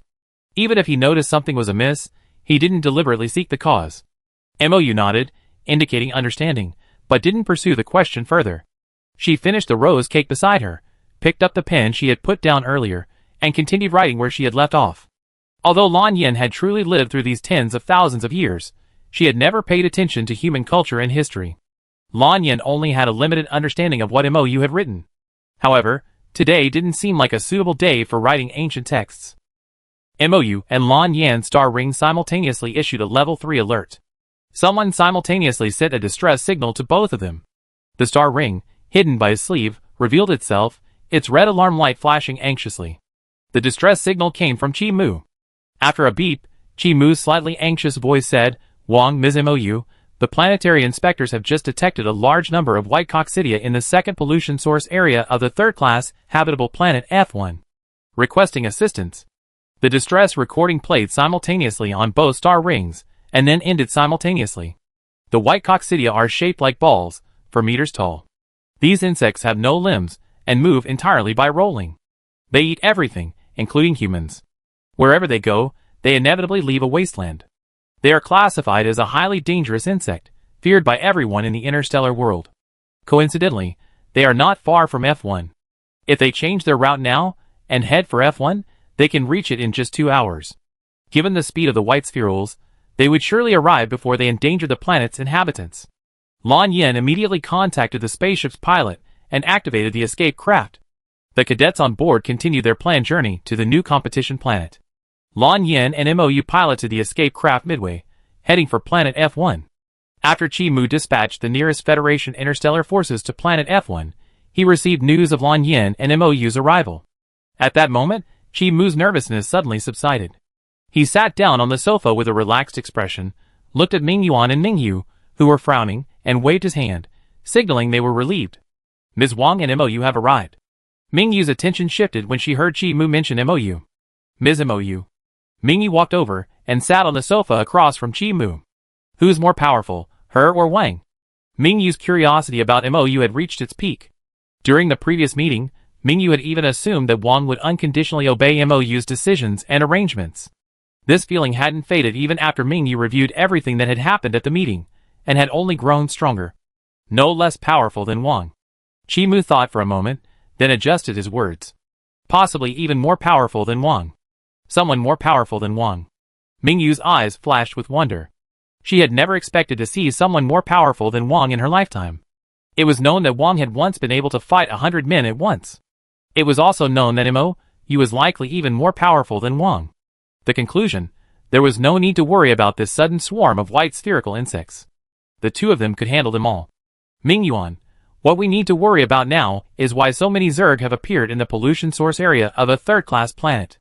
Ming Yuan liked to wear his silver-rimmed glasses when handling official business, giving him a more refined look than usual. His eyes narrowed slightly, giving off a sense of danger as he pondered. "We sent the planetary observers to investigate." Chi Mu twirled the star ring in his hand, his words heavy with gravity. "Yuan, the most uneasy times may be approaching." Ming Yuan raised his gaze to Chi Mu, their eyes meeting. Though they hadn't said anything, they both recalled the prophetic words they had heard from the Red Stone over a decade ago. The voice said, "When the Zerg are pervasive, chaos, death, and terror will descend." Will the God who is merciful to humanity descend again? A question that could be called a prophecy. Over the years, the Zerg have become increasingly pervasive, just as the prophecy foretold. Chaos, death, and terror unfold in different places every day. The previous ones have all been fulfilled. So what is a God who is merciful to humanity? Do gods really exist? What are you thinking about? Ming Yuan saw Chi Mu lost in thought. His bony hand wavered at the golden ball on the table, his other hand resting on his chin, his eyes caressing with indifference. Thinking about God. Chi Mu raised his head and stood up. He strode over to Ming Yuan, placed his hands on Ming Yuan's shoulders, his eyes gleaming. Has God already descended? The entire prophecy might have already been fulfilled. Ming Yuan expressionlessly raised his hands to slap away Chi Mu's hands on his shoulders. He tilted his head, saying nothing. Artificial sunlight streamed into the room from the window, illuminating Ming Yu's silhouette. There were clearly 3 people standing in the room, Yet Mingyu only had a bewildered expression. What were they talking about? F1 planet landing site. Mou and Lan Yen disembarked from the escaped starship. Because of this sudden influx of white spherules, most of the security personnel had been seconded to support the source of the contamination. The vast landing site had only 2 or 3 security personnel. Where are you from? What are you doing here? The security officer drove up in a fast car. After asking the usual 2 questions, without waiting for an answer, he tapped the ID reader mounted on the front of the car. Swipe your card. Mou and Lan Yen placed the star rings on the ID reader, revealing their names and IDs. The security officer quickly glanced at them, seeing no issues, and handed them 2 temporary residency chips before dashing off in the other direction. They were severely short-staffed, and she had to do the work of 3 people alone. Mou and Lan Yen exchanged a glance, inserted their temporary residency chips into the star ring, and found an express vehicle to depart from the landing site. Chapter 48. The landing site was on the edge of the residential area, not far from Pollution Source Area 2. The express driver activated the autopilot mode and turned to look at the 2 passengers sitting behind him. Where are you going? Pollution Source Area 2. The express driver's smile faded. The entire population of planet F1 already knew about the incident. Going there now would be tantamount to committing suicide. No, even if nothing happened, going there would be tantamount to committing suicide. Not going there, the express driver shook his head repeatedly, his whole body filled with refusal. Right now, all the troops on planet F1 were focused on clearing out the White Coccidia. There really wasn't enough space to dispatch a single vehicle or even a single person. If they couldn't find an express vehicle to take them there, they would have to fly. At the exit of the landing site, the autopilot mode ended, and the express vehicle stopped at the door. The express driver turned and looked at them. That place isn't peaceful right now. What are you going there for? To provide support, Mou replied. The express driver knew the area was teeming with White Coccidia, and if he wasn't careful, he'd fall prey. The entire planet's Federation Interstellar Force had rushed to support them. But the express driver looked at the 2 people sitting in the back. There were only 2 of them. On a battlefield, 2 more or 2 less wouldn't really matter. The express driver didn't want to risk going. Even after asking the reason, he didn't change his mind. The express driver cherished his life. After getting off the express, Mou and Lan Yen stood at the landing zone exit, looking north. Let's fly over. Mou raised his hand, and a spear appeared in his hand. This spear was silver throughout, imbued with a rich divine power. A blue rope hung from it, upon which hung a white jade token inscribed with Mou's name. This was Mou's companion weapon, flowing silver. With a clanging sound, the flowing silver emanated from Mou's grasp, hovering beside him. Okay. Lan Yen drew a diamond symbol in midair with both hands. From the center of the diamond, a sword flew out. The blade was jade-like in texture, shrouded in a pale golden glow. When Lan Yen was born, he had no companion weapon. This was a natal weapon, like gold, forged by Mou and Lan Yen together. For Mou, now sealed with his divine nature, to fly, he needed the flowing silver as a medium for his wind-borne flight. Lan Yen hadn't been sealed with his divine nature, but he wanted to ride the wind with Mou. Instead of carving a hole in the void and waiting for her at her destination, he wanted to do so. The express driver, about to pick up the next passenger, saw the 2 he had just picked up fly away, and his hand on the control panel shook. He rubbed his eyes, thinking he was seeing things. But the truth was staring him in the face. For a second, the express driver was stunned, blaming it on his newfound supernatural powers. As he drove back, he couldn't help but wonder, if flying would have been faster, then why had they taken his express bus? The express driver couldn't figure this out. In the second pollution source area, from the charged soil, White Coccidia, the size of a little finger, emerged one after another. These coccidia rapidly expanded, growing larger, and then rolled around like balls. The local Federal Interstellar Force, divided into teams of 10, worked together to diligently strangle the white ball worms. However, their rate of destruction was far less than the rate at which new white ball worms emerged. When 6 white ball worms surrounded a team, the entire squad was in a state of panic. The healer's forehead was covered in sweat. The frequency of his teammates' injuries was too high, and he was overwhelmed. Just as the heavy, massive body was about to crush the healer, a silver spear flew out of nowhere, piercing diagonally into the charred soil, blocking the white ball worm's rolling movement. Before anyone could react, a light golden sword flew in, severing the white ball worm with a few strikes. Mou flew down from above, pulled out the silver spear stuck in the soil, and with a twirl, slashed the white ball worm rolling behind him. MOU, dressed in gray uniform and holding a spear, stood still, observing the situation around him, his eyes slightly cold. The smile that always graced his lips vanished, replaced by a faint murderous aura. Gods actually all have their own nicknames. For example, Xian Ming was called the Lord of the Ocean. MOU was collectively referred to by all the gods of the time as the Lord God, the Chief of the Gods. She could heal countless creatures with a wave of her hand, or she could wield her spear like a silver stream, reaping the lives of countless beings. The spear swung in her hand, like the Grim Reaper's scythe, mercilessly harvesting the heads of the white glob worms. The Federation Interstellar Force, which had been fighting hard, noticed that the number of white glob worms around them was dwindling. Gradually, a small group broke free from the encirclement of the white glob worms, and was able to catch their breath nearby. Then a second, third, and fourth squads appeared, resting nearby. At some point, only 2 people remained on the battlefield. One wielded a silver spear, wielding a devastating blow. The other wielded a pale golden sword, striking back at the enemy with every blow. The ground crackled. This was the sound of the dead white coccidia colliding with the ground. One by one, white coccidia, the size of a little finger, emerged from the soil. Then, within a minute, they rapidly expanded to 4 meters tall. It was faster than blowing up a balloon with a machine. The white coccidia were growing faster and faster. If this continued, the battle would be endless, with no end in sight. Lan Yin. MOU turned to look at Lan Yin behind him. His spear swung out of his hand, and landed in Lan Yan's. At the same time, Lan Yan's sword flew into MOU's hands. After switching weapons, MOU plunged the light gold into the charred soil before her. An invisible divine force enveloped the pollution source, silently marking a diamond symbol. She stood there, forming hand seals, and the diamond symbol rose from deep underground to the surface. Above this diamond symbol, a blue lotus, not yet fully blossomed, appeared. Across the ages, 1,000 transformations, a divine seal bestowed upon the body, a pure light overwhelms the earth, bloom. The unopened blue lotus slowly blossomed, vibrant and lifelike. The white spherules that continuously emerged from the ground began to decrease. MOU pulled out the light gold and turned to look at Lan Yin. Seeing him wielding the flowing silver to slay the white spherules around him, she didn't exchange weapons with him, but instead used the light gold to coordinate with Lan Yin. The captain of Team 1 stood beside the captain of Team 2. Captain 2 had a complex expression and exclaimed, "They're like the sweeping monks in novels." They were dressed in plain clothes, yet their power was unmatched. Captain 1 raised his star ring, motioning him to check the latest news posted on the military internet. These should be Miss Wang and Miss MOU, who have come to support us. Chapter 49.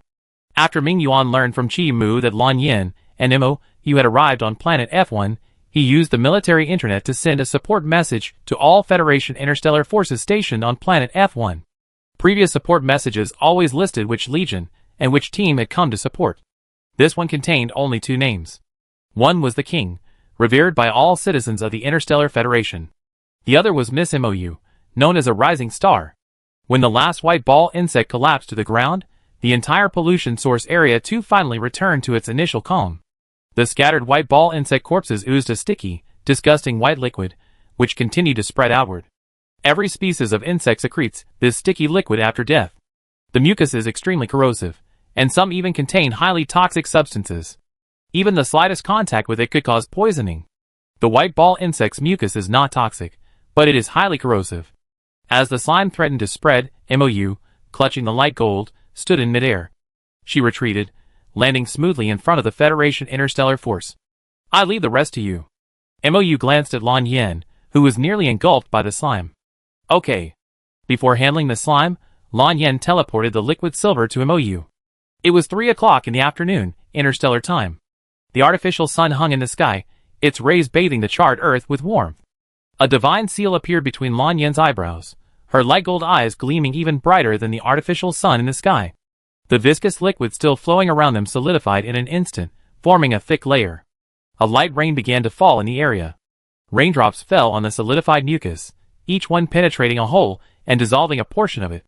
It took a full half hour of rain to completely dissolve the solidified mucus.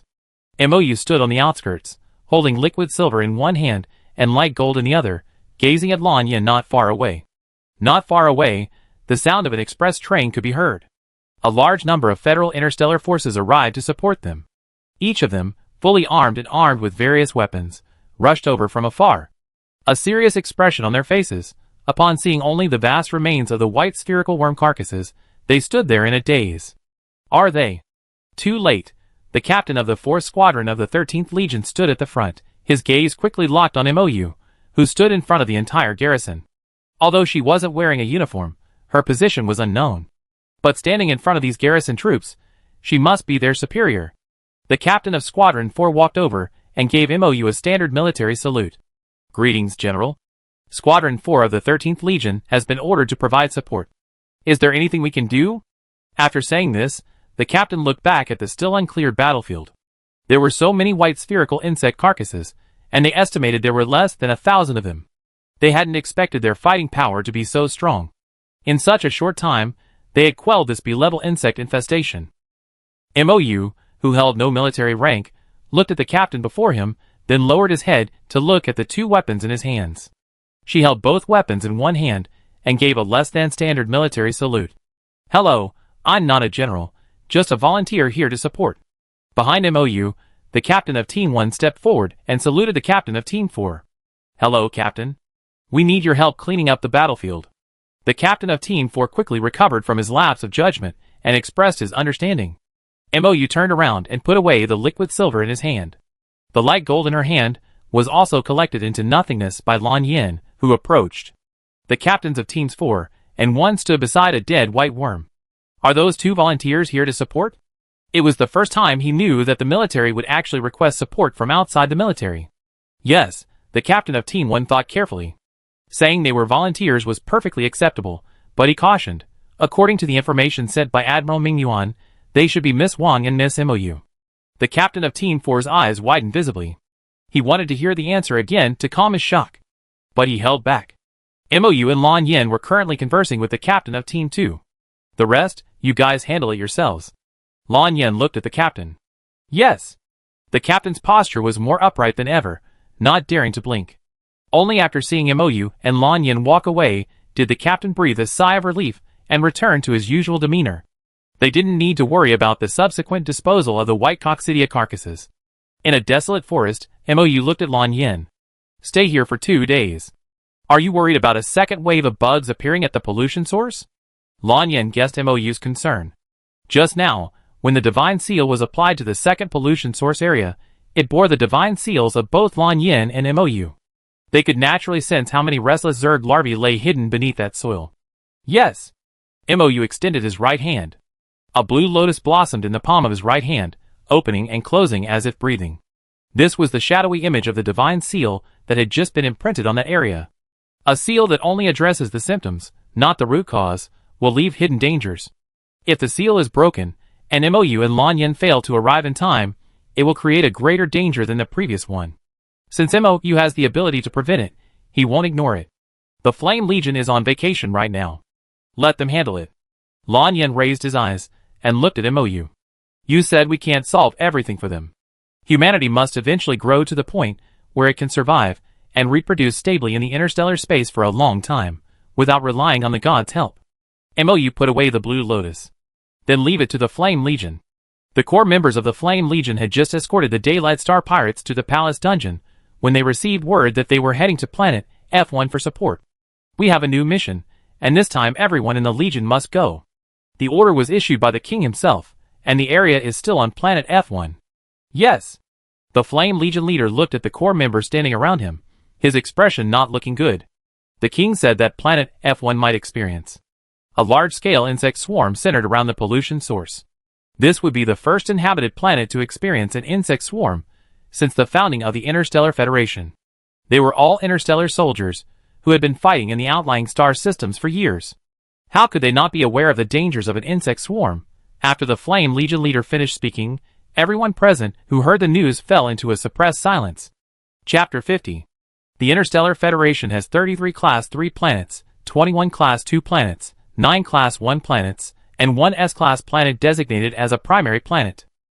Class 3 planets have the lowest security attributes, yet they also happen to be the most numerous. If an insect swarm occurs in the contaminated area of planet F1, similar events are inevitable on other Class 3 planets. If this continues, the flames of war will spread from the outlying star systems to the inhabited planets.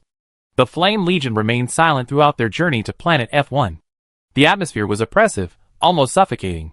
One by one, the sturdy figures gradually collapsed. When something you hold onto, no matter how hard you try, seems to be heading in a negative direction, it always feels confusing and helpless. Captain. A female general with a high ponytail clutched a broadsword, her light brown eyes filled with uncertainty about the future. She was the youngest captain in the Flame Legion. Though clearly at an age filled with passion, he seemed more pessimistic than anyone else, like an old man walking alone.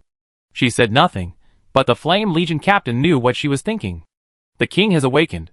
With him, everything will be over. The Flame Legion captain quickly adjusted his composure, scanning his men with a firm gaze. He was the backbone of the entire legion. Even if he harbored many negative emotions, he could not show them. These generals commanded a significant number of interstellar forces, and they could not lead them into battle in such a state of dejection. The future was inherently full of unknowns and uncertainties. Let's have a meeting first. After receiving news that the Flame Legion had departed, Lan Yin personally piloted the spaceship and led MOU back to BY-830, the new competition planet selected by the two military academies. Seated in the ship's cockpit, Lan Yin piloted the craft, while observing an important meeting of the main planet's top brass. MOU listened to the proceedings, writing down ancient texts with a pen in hand. From time to time, Lan Yin could be heard ruthlessly rebuffing some of their outrageous suggestions. If Chimu heard that some high-ranking officials wanted to establish positions that were more formal than substantive, Lan Yin would naturally refuse without Chimu having to argue with them. Chimu sat in the main seat in the conference room, with Lan Yin's avatar behind him, participating in the meeting online. When he heard Lan Yin speak, the usually stern Chimu's lips curled up, a smile spreading across his face. MOU flipped over a page of paper, twisted his wrist, and continued writing. If even the planetary defense systems require my careful attention, then all the Federation commanders should simply be dismissed. Lan Yin glanced at the unread message column for the ridiculously large document in the star ring message, his tone flat. All the executives in the conference room lowered their heads, silent. From initially holding their heads high, they now hunched their shoulders, bowing their heads, almost wanting to hide under the table to avoid the meeting. Chimu wanted to laugh, but he held it back. Suddenly, he understood Mingyu's joy. The meeting lasted 2 hours, and the tasks that had been passed around by various departments were all assigned to their respective departments. One department even faced the risk of being completely dismissed at any moment. MOU filled another page and put down her pen. She was almost done with this notebook. MOU glanced through it briefly and decided to compile what she had written into a book for the time being. After the competition between the two schools was over, she could hand over this ancient writings, Part 1, to the professionals currently researching these writings. Closing the notebook and setting down her pen, MOU glanced around casually. She saw the conference room video displayed on the small screen in the aircraft carrier's cockpit. Everyone looked like a scolded elementary school student. Even with a glance, she could sense the tense atmosphere in the room. Any other questions? Lan Yin asked calmly, seeing no one was talking. No more, Chimu replied cheerfully, speaking for all the participants. Let's adjourn. The video conference ended here. Sighs echoed through the conference room, and everyone seemed to have aged a year, leaving with a gloomy expression. MOU glanced outside and asked, "How do I get a carrier pilot's license?" In the past, to survive in human society, MOU had obtained both a planetary train and express train licenses. But MOU didn't have either a civilian or military carrier pilot's license. If you want to take the test, I can teach you. Lan Yin set a route for a certain distance and activated the autopilot. He rubbed his wrists and removed his black leather gloves. I have an instructor's certificate. Lan Yin, who founded the Interstellar Federation, had acquired nearly every certification he deemed necessary. I used to think that even with the instructor certificate, I still had no room to demonstrate my abilities. Now, I have a reason to teach her personally. Okay, MOU nodded. Then I leave it to you. Her eyes curved slightly, a faint smile playing on the corners of her lips. The young man who followed her before was always worried about what skills he could teach her. Now, the young man sitting next to her could calmly tell her that he could teach her everything. The ship jumped through a wormhole and finally saw the shadow of planet BY-830. When they arrived, all the cadets had been dropped onto the competition field. This planet is 99% land, and the insect species there are more diverse than the previous planet. MOU stood there, the lotus between his brows faintly visible. She turned to look at Lan Yin, and saw a golden mark appear between his brows as well. I didn't expect the temporary seal to break so quickly. The shadow of a lotus appeared in Mo's hand. The outermost petals of the lotus were stained with black. She raised her hand and plucked the black spotted petals from the shadow. With another wave, the blue lotus sprouted several new petals. The seal had been re-strengthened. After resolving the loose seal issue, Mo followed Lan Yin to the competition monitoring room. Lin Shuo sat alone in the monitoring room, his gaze flickering across the dozens of screens. When he noticed Lan Yin and Mo approaching, he immediately stood up. "Mr. Xiangli, is it Mo?"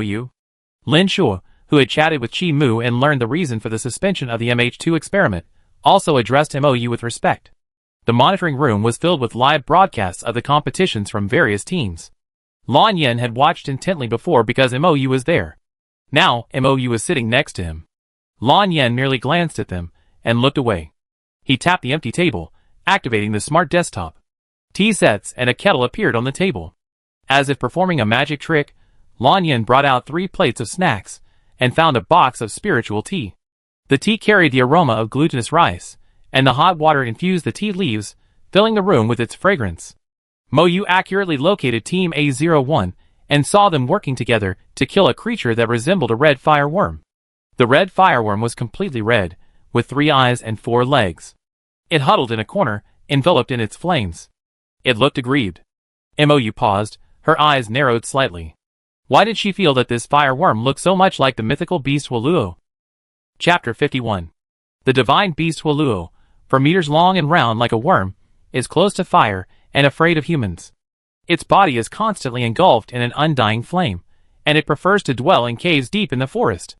When surrounded by people, Huoluo retreats to a corner, using its flames to scare off those who dare approach. Huoluo is a divine beast with a severe social anxiety disorder. Lan Yin, that seems to be Huoluo. Mo hadn't seen the divine beasts that once frequently accompanied him for a long time. Everything about Huoluo was blurry in her mind. She controlled the device, zooming in on the live feed from Team A01. Lan Yin glanced back at the large screen on her left, quickly focusing on the massive figure in the lower right corner, curled up in a ball, its flames trembling. "I send the divine dog over there to check on the situation." Lan Yin tapped the table with her index finger, leaving a faint mark on the surface. A woof came from outside the monitoring room, and a large white dog appeared on the screen. In the arena, Han Ning stood beside Su Yin, twirling an earthen shield. She gazed at the huddled red fireworm with confusion, taking a breath and falling into deep thought. Red fireworms have a fiery temperament. If provoked, they will relentlessly attack them, killing them. But this one didn't do that. Even after being surrounded, it cowered in fear and humiliation. "Do you think this red fireworm is a little strange?" Han Ning tugged at Su Yin's clothes, leaned over, and asked a question that had been lingering in her heart. A little, Su Yin nodded in agreement. This was the first time in Su Yin's life that she had ever seen a bug that didn't attack humans, but rather avoided them. Qiani stood before the red flame bug, twirling the dagger in her hand. Any weapon that came into contact with the flame surrounding it would melt into a fluid, eventually solidifying into an irregularly shaped metal mass on the ground. Qiani turned to look at Luo Zhe. It can't be a red flame bug. Could it be a mutated red flame bug? Luo Zhe raised his broadsword, staring at the red mass. The red flame bug trembled even more violently after sensing the killing intent. It felt a sense of danger, as if it might die right here today. Woof, woof. Just then, the divine dog rushed over and barked twice at Huoluo. Huoluo's trembling body paused, and as it raised its head, it quickly locked onto the familiar figure. A woof. Huoluo was like seeing his family after being bullied in a foreign land. All 3 of his eyes were misty, and those 2 simple syllables were filled with resentment. After Mo confirmed it was Huoluo, a smile lit up his eyes as he heard its aggrieved howl. Of all the divine beasts she lost contact with, Huoluo was perhaps the most worrying. After all, it couldn't understand the language of any tribe. Before falling asleep, Mo had established a divine beast academy. It was to help these divine beasts understand the languages of various tribes, so they wouldn't be blind. Huoluo was the divine beast in the academy, who skipped classes every day to sleep. While other divine beasts could master the languages of 2 or 3 tribes, Huoluo hadn't even mastered the language of a single one. Lan Yin formed hand seals, and let the divine dog relay her words. The members of Team A01 had witnessed the large white dog speaking human language. "It's just a creature resembling a red fireworm." Let it go. Awuh. Huoluo couldn't understand the divine dog's words, but it could sense it was speaking for it. All the members of Team A01 stood there, watching the large white dog carry away the enormous creature, resembling a red fireworm. Because it had to lead Huoluo back, the divine dog's speed had slowed considerably. By the time it brought Huoluo back, 2 weeks had passed. Mou stood at the doorway of the monitoring room, watching the two of them run over. The divine dog wagged its tail after running over, snatched up a divine stone, and then ran away. Awuh! When Huoluo saw who was standing at the door, the tears welled up in its 3 eyes. It moved at its fastest speed ever, lying in front of Mou, its large, round face rubbing against his trouser leg, sobbing uncontrollably. Mou bent down and rubbed its chubby cheek. A soft white light emanated from Mou's hands. After the white light dissipated, Huoluo, who had been lying on the ground in agony, transformed into a 6-year-old boy. His eyes were red, and he was wrapped in only a dirty, coarse cloth. His cheeks were grimy, as were his hands and feet. He even had no shoes, he simply stepped on the ground. The divine beast's current attire fully reflected the kind of life he had led. Lord God. Huoluo realized how filthy he was after transforming into a human. He looked down at his pants, which had been rubbed black by him. He wanted to brush off the dust, but found his hands were filthy, and stood there motionless again. Her big red eyes began to chuckle again. Stop crying. Lan Yin pulled out a clean towel, and handed it to Huoluo. Wipe it first. Huoluo took the towel and carefully wiped off her grimy hands. Mou looked down at Huoluo, whose tears had suddenly stopped, then at Lan Yin beside her. As expected, these divine beasts were always afraid of Lan Yin. What if I can't wipe it clean? Huoluo raised his head, looking from Mou to Lan Yin. Since Huoluo was a boy, Mou turned to Lan Yin. You take him to wash? Okay. Lan Yin bent down, picked up Huoluo, and looked at Mou. There's chestnut cake on the table inside. Sit there and rest for a while. Okay. Mou nodded, standing there and watching Lan Yin carry Huoluo away. When they were out of sight, Mou returned to the room and sat down in his old seat. After 3 cups of tea and half a plate of chestnut cakes, it was already dark when Lan Yin returned, holding a tender fair cub. Huoluo, who had been alone with Lan Yin for so long, suddenly brightened up when he saw Mou. Lord God. Huoluo landed and tried to run towards Mou. But he had barely taken 2 steps when Lan Yin grabbed Fate by the scruff of the neck, stopping him in his tracks. When you learn human language, go find her again. Lan Yin pinched Huoluo's cheek expressionlessly. After meeting Huoluo, Lan Yin and Mou had communicated with him in the divine language. Now living in human society, Huoluo couldn't afford to slack off. He had to learn the interstellar universal language. At the news that he had to continue learning the languages of other races, Huoluo's brows furrowed, and his 3 eyes glared at Lan Yin with despair. Learn 1 sentence, get a chestnut cake. Mou picked up a piece of chestnut cake from the plate, and placed it in Huoluo's palm. She looked at Huoluo and rubbed his head. As long as you can learn it. Huoluo, who loved to eat and sleep, looked down at the chestnut cake in his hand, and devoured half of it in 1 gulp. Tasting the flavor he had longed for, Huoluo nodded immediately and replied vaguely, I learn it. Chapter 52. During the 2 days of waiting for the competition to end, in the monitoring room, besides Lin Shuo, who was closely watching all the cameras, there were also Mou and Lan Yin, who were teaching Huoluo the universal interstellar language.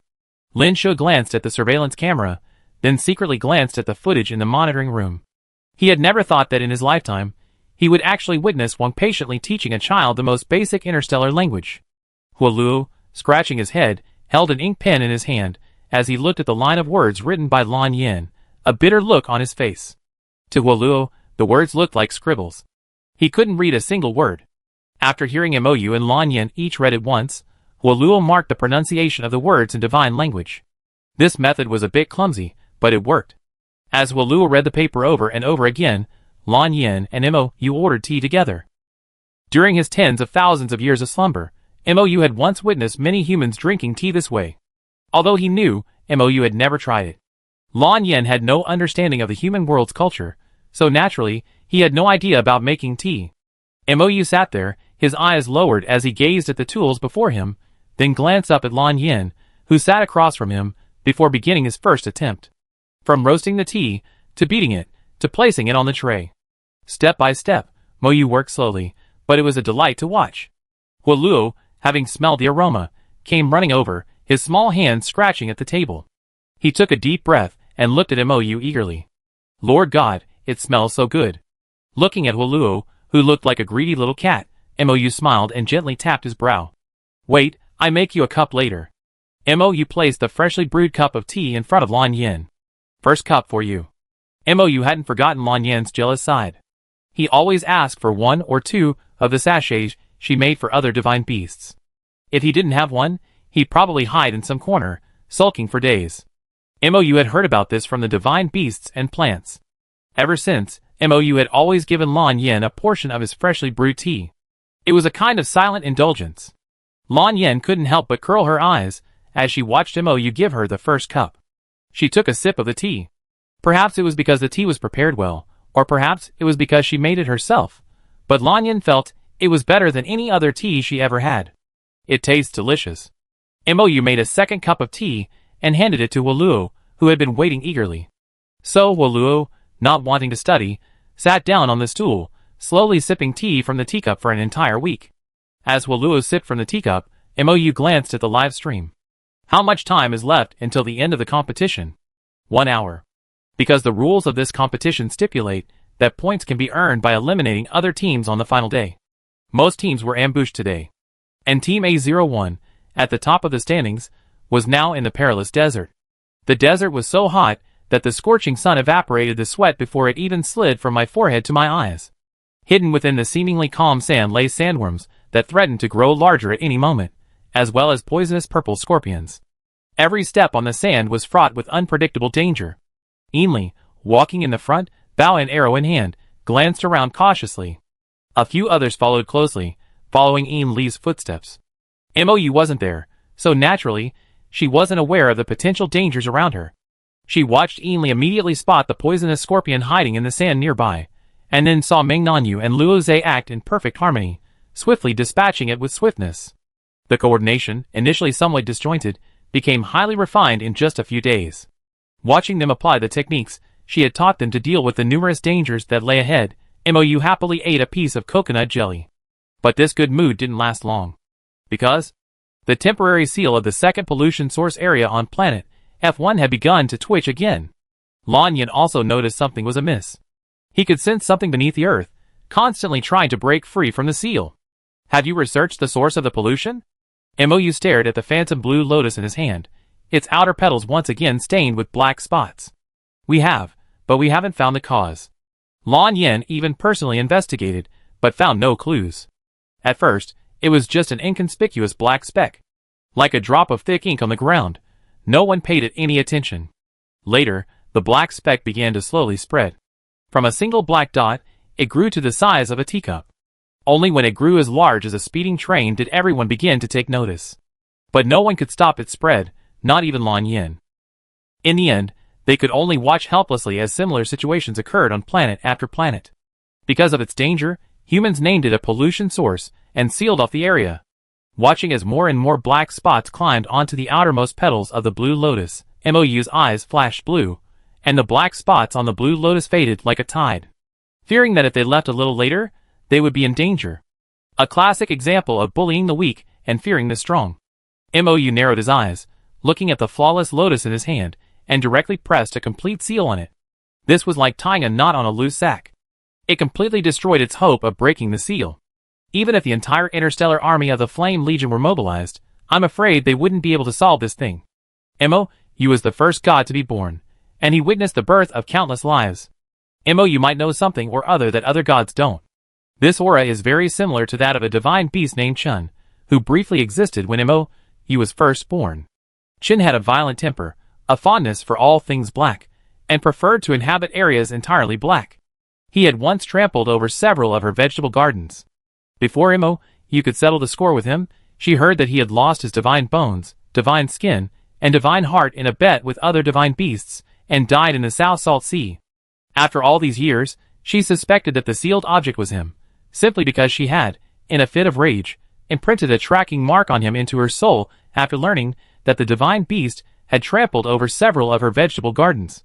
After the competition, I give you a ride, Lan Yin said, unconditionally trusting Mou's judgment. Mou thought for a moment, then added, take them all with you. The they MOU was referring to were the 7 students in the special training class. What do you want to teach them? Lan Yan instantly guessed MOU's intention. MOU looked at him, his dark eyes determined, his red lips parted. Seal. Chapter 53. Throughout human history, there are countless books documenting extraordinary events. The vast majority of those concerning seals are true. The seals MOU spoke of are the equivalent of prisons invented by humans. Those whose crimes are not punishable by death are sealed away as punishment. Some seals even have a clock on them, indicating the remaining time until the seal is released. This type of seal is considered a temporary one. However, for MOU, whose godhood has been sealed, a temporary seal lacks the awe-inspiring divine might it once possessed. Without this awe-inspiring divine might, sealed beings will harbor rebellious thoughts of escape. Take for example the object sealed in the second pollution source area on planet F1. Humanity will pay a heavy price for learning to seal. Lan Yan picked up the teapot, poured a cup of hot tea, and placed it in front of MOU. Carrying the power of a god in a mortal body, the slightest mistake could result in loss of limbs, blindness, deafness, or death.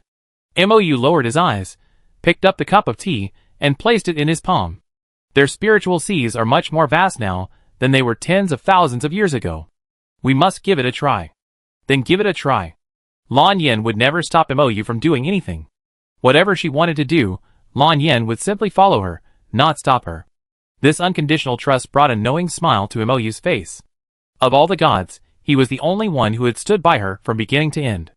Even if we fail, I won't let them suffer any harm.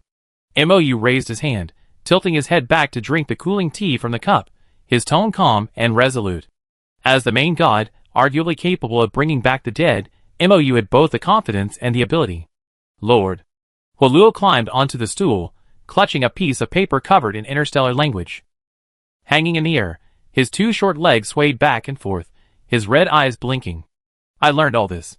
Do you have any chestnut cakes? Yes. MOU took out a piece of chestnut cake wrapped in oil paper, placed it in Huoluo's palm, and rubbed his chubby cheek. Keep up the good work. Yes, I will. Huoluo nodded vigorously, his expression reassuring him that he could do it. Lan Yan waited for Huoluo to finish the piece of chestnut cake in his palm, then pulled out an A4 sheet of paper covered in universal interstellar language and placed it in front of Huoluo. Huoluo, feeling a long and arduous journey ahead, was just about to look up at MOU with tears in his eyes when he saw another bowl of iced yogurt on the paper. It was Lan Yan's gift to him. Huoluo cast aside the pent-up resentment, wiped away the unshed tears, and happily began to eat his ice cream. MOU took in the entire scene, unable to help but widen the smile on his lips. On the screen, a group of 7 had already crossed the desert and arrived in another deep forest. There were 10 minutes left until the end of the competition. Su Yin breathed a sigh of relief at having safely crossed the desert and asked Luo Zhe and Qian Yi, "What are you going to do with the remaining 10 minutes?" "Rest where you are," Luo Zhe and Qian Yi replied in unison. During the competition, they could always check the group standings. The second group was currently far behind them in points, and it was impossible for them to catch up in just 10 minutes. Rather than heading inside and risk being ambushed by other teams, it was better to rest where they were and wait for the competition to end. Good idea. Ming Nanyu sat down on the ground after they finished speaking. She fished the last half bottle of water from her backpack and gulped it down.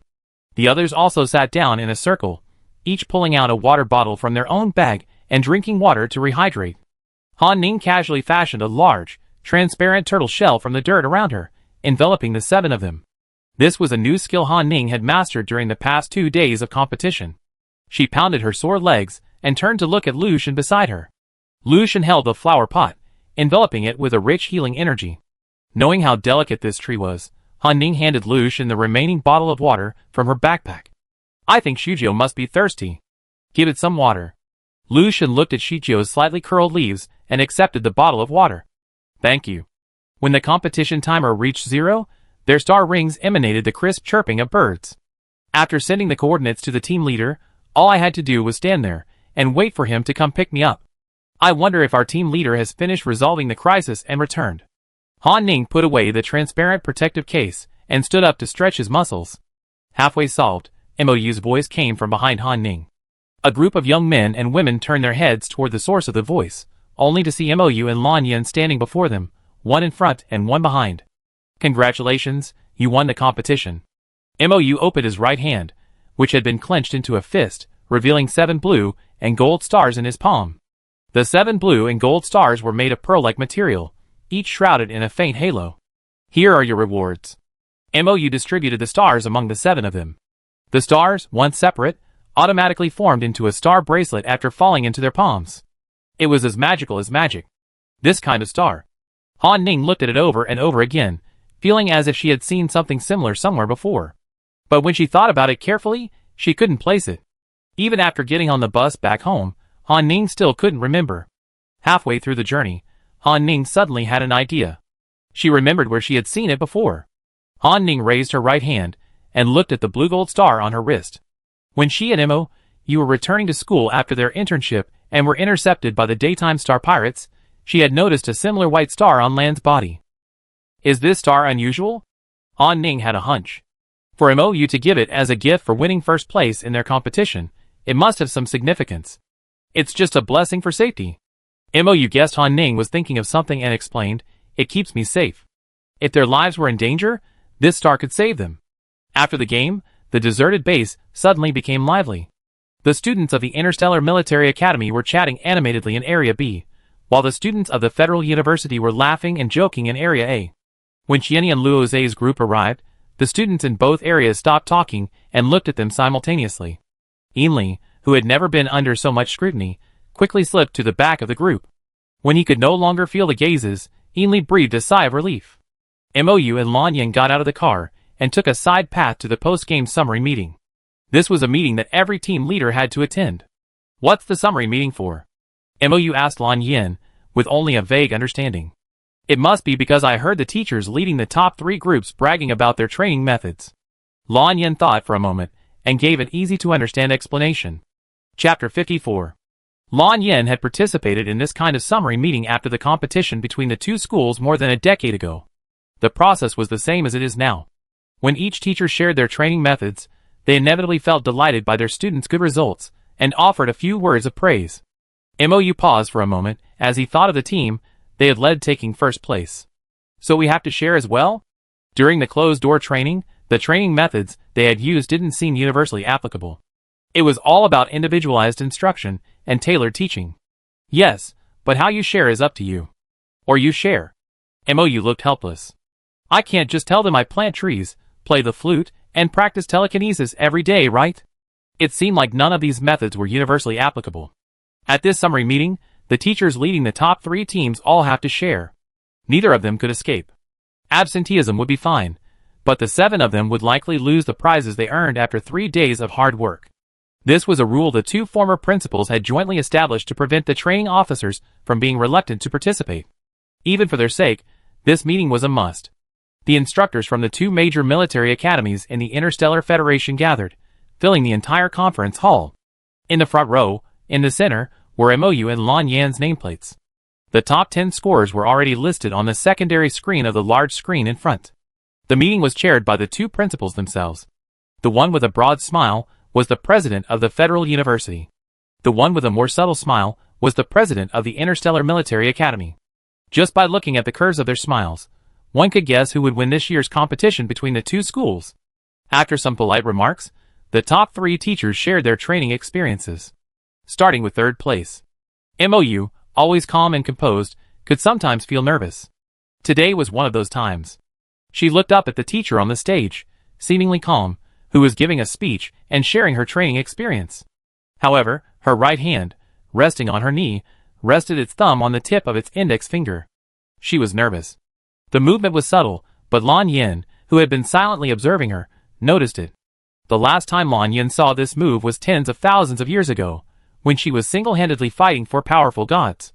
If you don't like it, I can ask them to cancel it. Lan Yan leaned in closer and whispered to MOU. No need. MOU's thumb silently shifted, his expression calm. It's just a sharing. It was unclear whether the last half of the sentence was addressed to Lan Yan or to herself. Lan Yan raised her hand and placed a small piece of chocolate with the Sweetheart Shop logo in the drawer below the table in front of MOU. Chocolate had never existed before. MOU had only tasted it after this awakening. Some chocolate is bitter, some is sweeter. MOU preferred sweeter chocolate, especially the chocolate made by the Sweetheart Shop on the main planet. She lowered her head, tore open the chocolate's wrapper, and popped it into her mouth. The sweetness of the chocolate seemed to soothe the sudden nervousness in her heart. No one noticed their actions. After the instructors for the third and second place finishes speaking, it's MOU and Lan Yan's turn. Under the gazes of the trainers and instructors, MOU and Lan Yan take the stage. Those who knew Lan Yan's identity all sat up straight. MOU glanced at Lan Yan, then at the hovering sound-receiving bug that flew below to pick up the sound. I'm glad they took first place. They worked very hard and trained diligently. There's no fixed training method. We simply follow the principle of teaching students in accordance with their aptitude. Different abilities and areas of expertise naturally require different training methods. Secret training not only develops physical strength and perseverance, but also cultivates their understanding and control of their abilities. The training method chosen by MOU and Lan Yan is one that no trainer could fully replicate. This is because it's equivalent to one-on-one instruction. Not only that, it requires a generous supply of spiritual nourishment and trainers who can pull them back from the brink of death at any moment. None of these can be ignored. MOU mentally sifted through the information and briefly outlined the methods that would suit everyone's private training. After MOU finished, Lan Yan glanced around at the group seated in the audience and added a few words to MOU's remarks. Compared to MOU's patience and meticulousness, Lan Yan's explanation was rather general. After hearing these two people's explanations, the trainers in the audience were left somewhat bewildered, while others only understood vaguely. Lin Shua, who knew everything, concealed all his fame and honor and remained silent. He smiled faintly, understanding that no trainer present could replicate this type of training.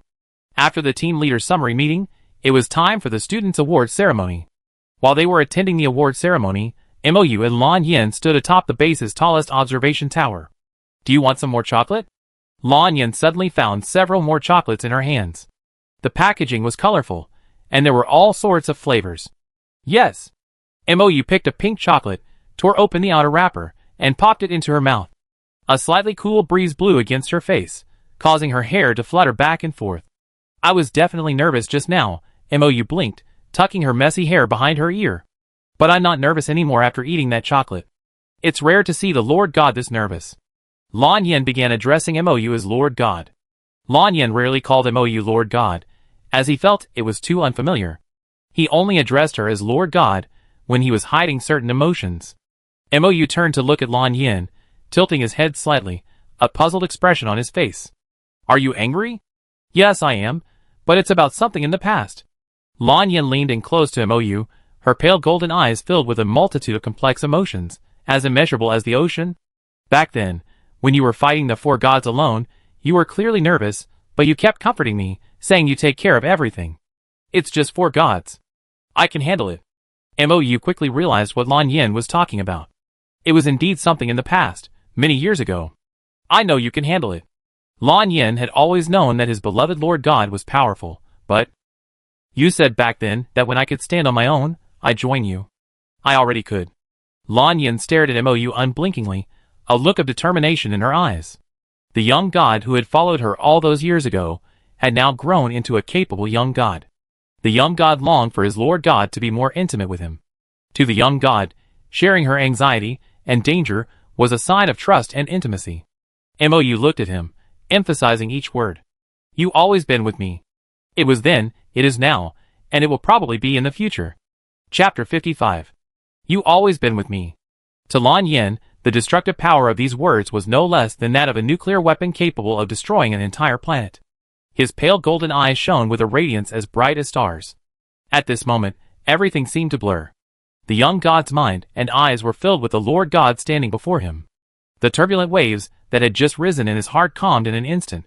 MOU took out a square piece of glutinous rice cake wrapped in oil paper, grasped Lan Yan's right hand, and placed the cake in his palm. Are you feeling better now? Yeah.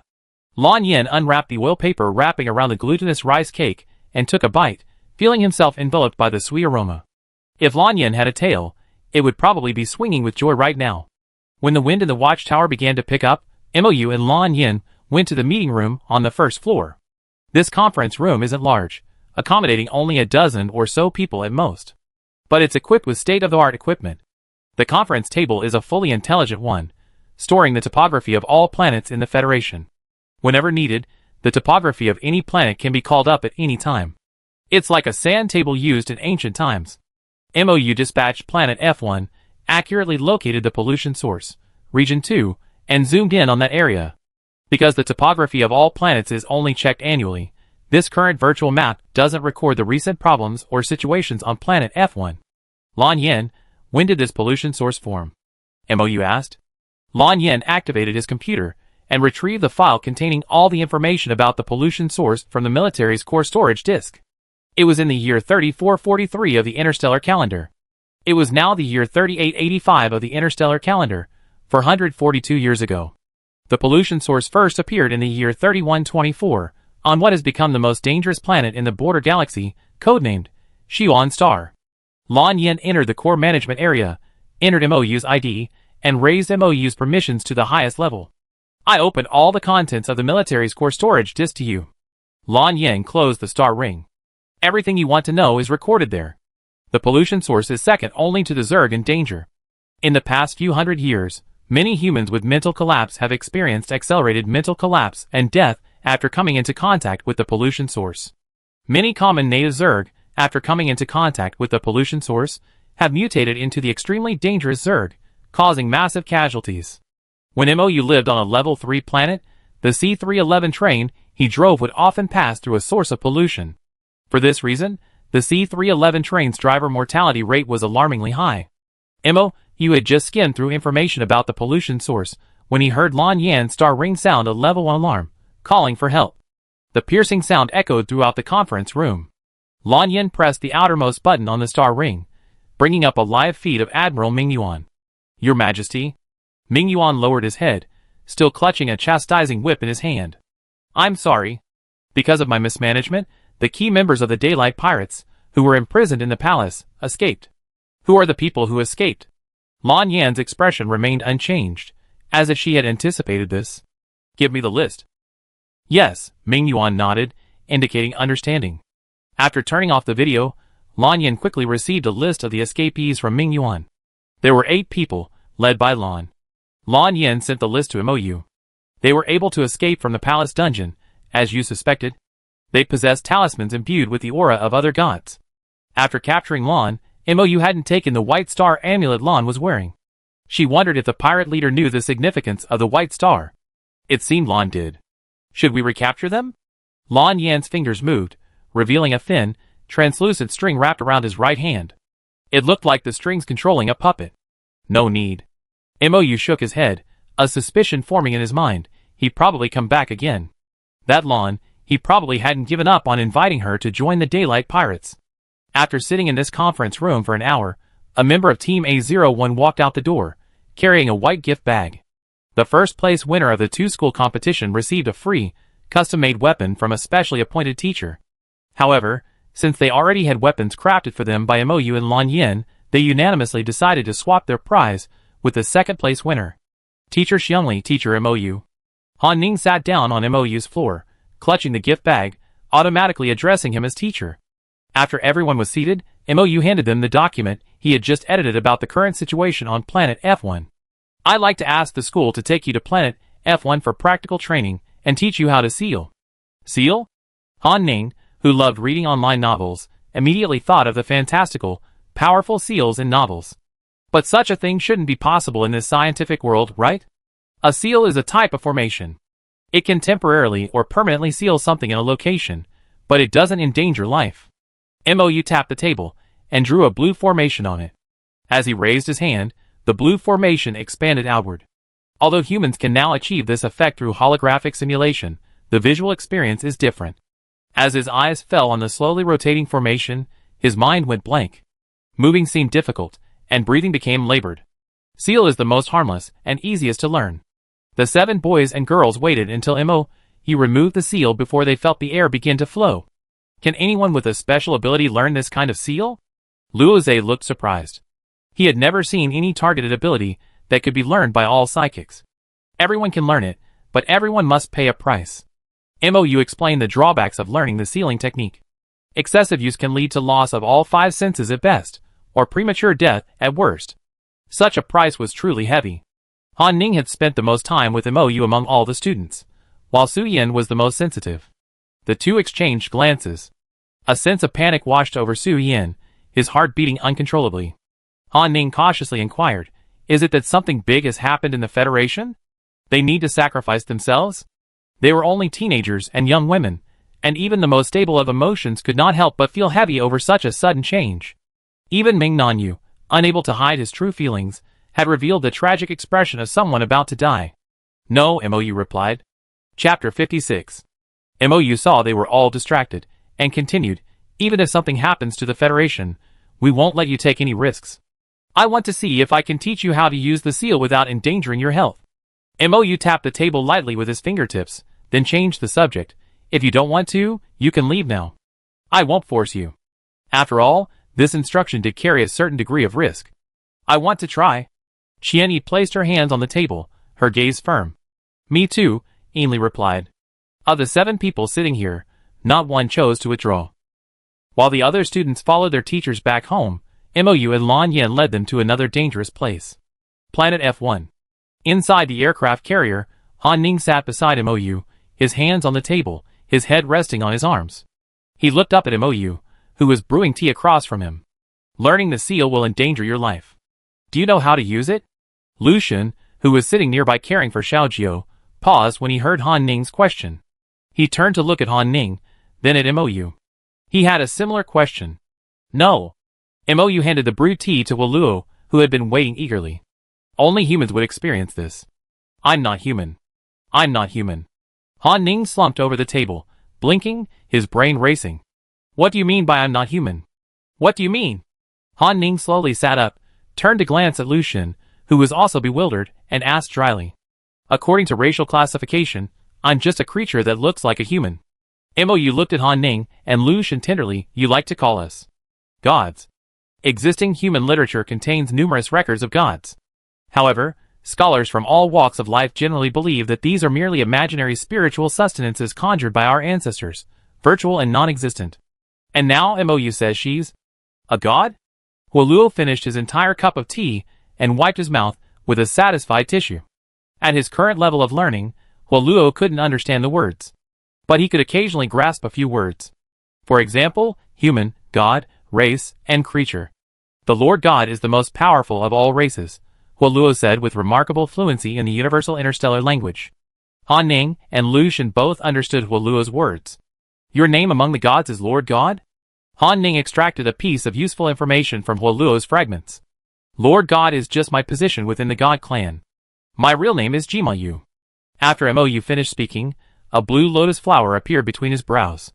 The lotus flower was closed, yet it looked vivid and alive. When mythology collides with reality, it's a collision of established ideas and new facts. This takes time to digest. Mou knew they had long been curious about her strength. Since she wanted to seal and teach them, there was no need to hide such an identity. Besides, her membership in the God clan was no secret. Have you told them everything? Lan Yin approached, and seeing the bewildered expressions on the 2 men's faces, she understood everything. Mou handed Lan Yin his second cup of tea. I use new tea powder. Try it, and see how it tastes. Okay. Lan Yin sat down next to Mou and took a sip. Compared to the spiritual tea she had before, this one had a richer flavor, and was also more bitter. What kind of tea is this? Lan Yin took 3 sips, but couldn't tell.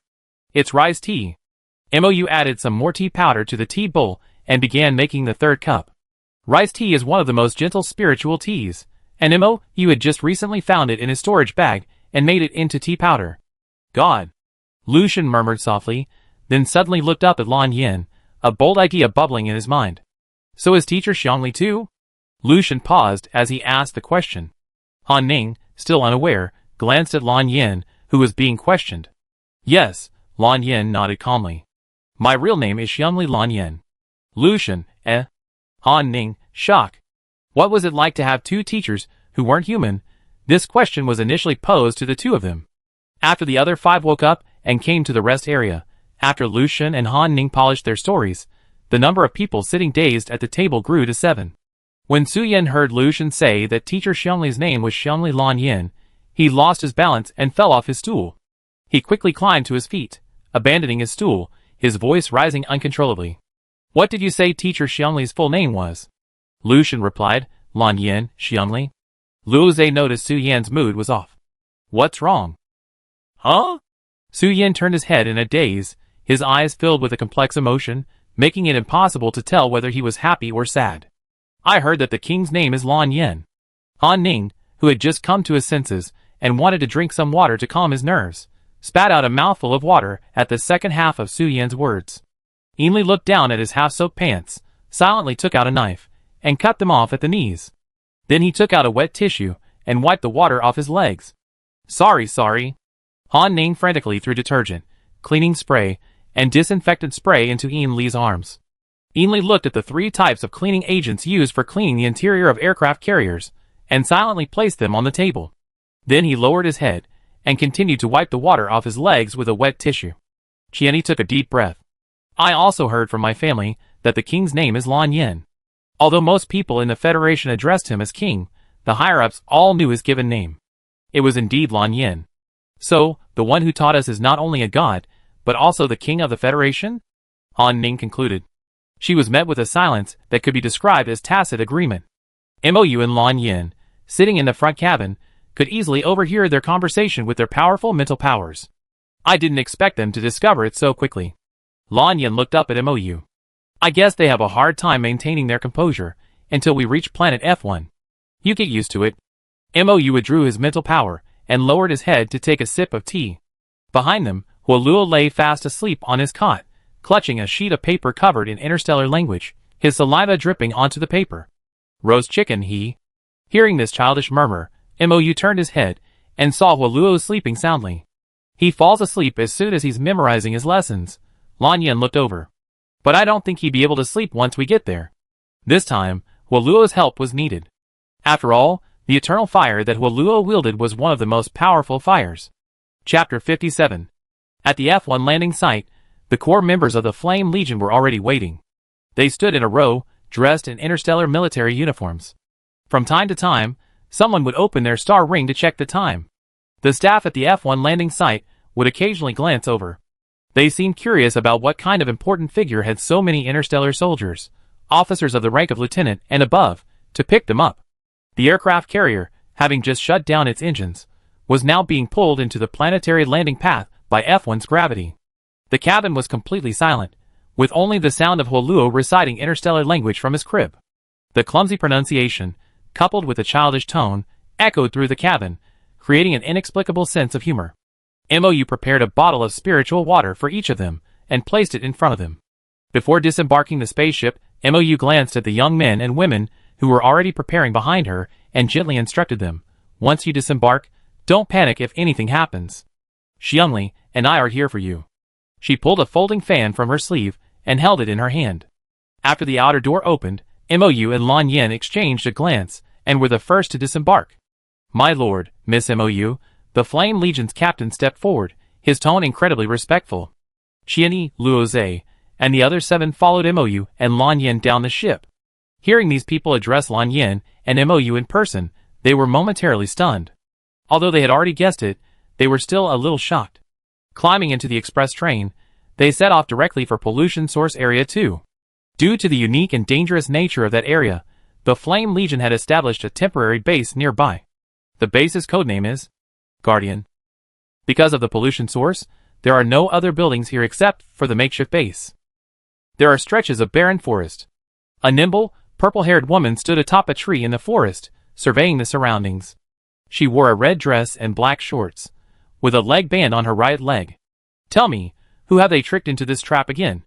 The purple-haired woman's voice was languid, carrying the joy of a hunter about to catch more delicious food. Soon, the tree next to her swayed without a breeze, and a boy, seemingly only 15 or 16 years old, appeared from its peak. His hands were clad in sharp metal claws, his gray eyes impassive. Whoever it is, it's just more prey. No need to get excited. Is that so? The purple-haired woman narrowed her eyes, and pursed her lips in a smile, a laugh escaping her lips. That's not certain. What if the newly awakened king of the Federation comes here? We might become prey. The young man paused, then slowly turned his head to look at the purple-haired woman. Don't be such a pessimist. The purple-haired girl fell silent, smoothing her hair back with her hand before sitting down against a tree. At noon, the gates of the guard base opened, and 6 express cars drove in. The base wasn't large. You could almost see the entire length, but it had all the necessary facilities. Grabbing the room card, he placed his luggage in his room. At 2 p.m., the first meeting regarding the pollution source area 2 was held. This was the first time the 7 students, still in school, had attended such a meeting. MOU, who had only been awake for a few years, was also attending for the first time. The entire large conference room was filled with people. Lan Yin and MOU sat to the right of the conference table with 7 students. The Flame Legion's captain took photos of the anomalies discovered during their recent survey of the pollution source area and projected them onto the holographic projection in the center of the conference table. The previously flat black land began to bulge upward in many places, forming small bumps. In some areas, they even found small pieces of red cloth, as if they had been deliberately thrown there. The Flame Legion's captain displayed the photo, his brow furrowed. We suspected someone might have sneaked into that area, but we didn't find them. When the Flame Legion heard the captain say this, everyone lowered their heads. As a top-ranked legion, they hadn't noticed anyone sneaking in, and even after discovering the person, they hadn't caught them yet. It's truly embarrassing. Lan Yin quickly flipped through the information he had gathered and finally closed the star ring. He glanced sideways at the Flame Legion's leader. When were these scraps of cloth discovered? We found them every day for the past 5 days. The Flame Legion gathered all the red scraps they had collected and placed them in a box. He pushed the iron box in front of him toward Lan Yin. Here are all the red scraps we found recently. Lan Yin opened the iron box, glanced at it, and handed it to MOU. These red scraps didn't look particularly special. MOU picked up one of the pieces, examined it carefully, and put it back. Meeting Lan Yin's gaze, MOU slowly shook his head. She didn't notice anything amiss. Tomorrow there might be a massive insect swarm here. For the rest of the meeting, you will deploy your own defense strategies. Lan Yin stood up, took the lid, and closed the box. Let's go! Okay. MOU glanced at the group sitting beside him, motioning for them to follow. After the tense meeting, everyone in the conference room breathed a sigh of relief after they left, and so did the 7 students outside. Although the fear was shared by different people, they all felt a sense of relief. Teacher MOU, where are we going next? Lucian realized this wasn't the way back to rest, but rather the way out of the base. Let's go to Area 2.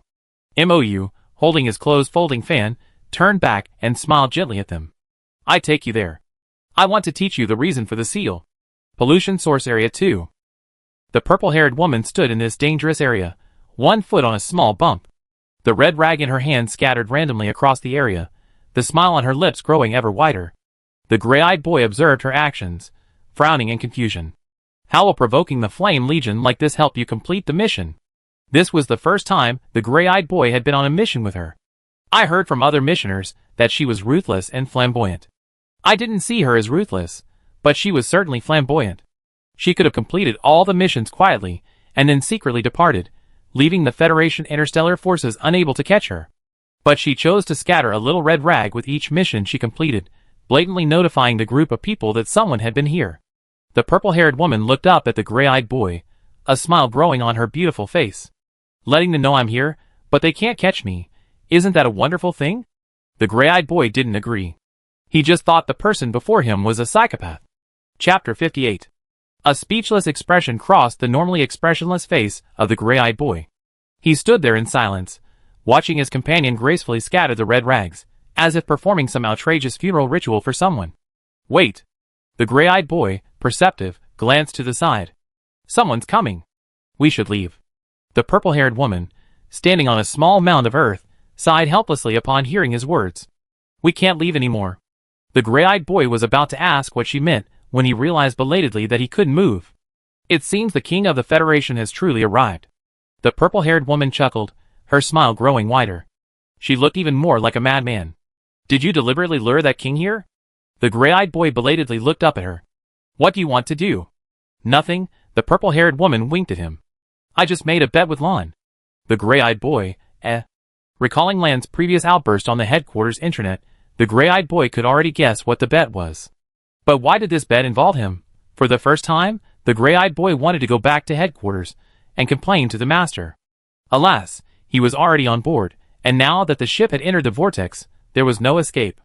The gray-eyed boy pulled a hidden weapon from his pocket and looked at the purple-haired woman with a cold expression. Why did you involve me in your bet? Huh? The purple-haired woman looked at him and replied with a smile. Of course, It's because Brother Ling is the cutest boy at headquarters. Ling glanced at her, knowing further questions wouldn't yield any results, and simply kept quiet. When MOU and Lan Yan's group arrived, they ignored each other, each standing there admiring the rather unremarkable scenery. Red scraps of cloth lay around the purple-haired woman's feet. The red of her feet contrasted with the red of her dress, evoking a strange, eerie quality. "Hello," the purple-haired woman smiled and waved at them. It was as if she were greeting a long-lost friend. Ling, observing her like this, snorted softly and turned away. "Hello," MOU smiled at her, his expression gentle, a closed folding fan in his hand. The purple-haired woman looked at MOU with some surprise, seeing someone greet them with a warm greeting, not just a hint of fear. Recalling the information she received from Lan, the purple-haired woman began to speculate. "Are you the rumored new inviter, MOU?" "Yes." MOU blinked his dark eyes. "Then who are you?" "You guess?" The purple-haired woman winked playfully, playing Tai Chi with MOU. "Then I take a guess." MOU's dark eyes took on a hint of blue, and he stared intently at the purple-haired woman. The smile on the purple-haired woman's face gradually faded. She looked at MOU warily. Just now, she had felt a deep sense of danger, as if being stared at by something terrifying. She felt creepy, a fear permeating her very bones. This feeling was not good at all. "You are the 8th seat at headquarters, Yun." MOU said only this, and Yun's expression changed instantly. Seeing she remained silent, MOU uttered a questioning "huh?" and glanced sideways at her. "Did I guess wrong?" Yun took a deep breath, the smile on his face vanishing completely. He uttered 4 words, almost through gritted teeth, "Not wrong." Seeing how easily MOU had guessed Yun's identity, Ling looked towards her. "The 9 pirate leaders at your headquarters seem to all prefer using one-word code names." MOU opened the folding fan in his hand and fanned himself, speaking slowly. Yun found several key words in this short sentence. Headquarters, 9 pirate leaders, code names. Each one was accurate. The more he thought about it, the more unfathomable Yun felt about her.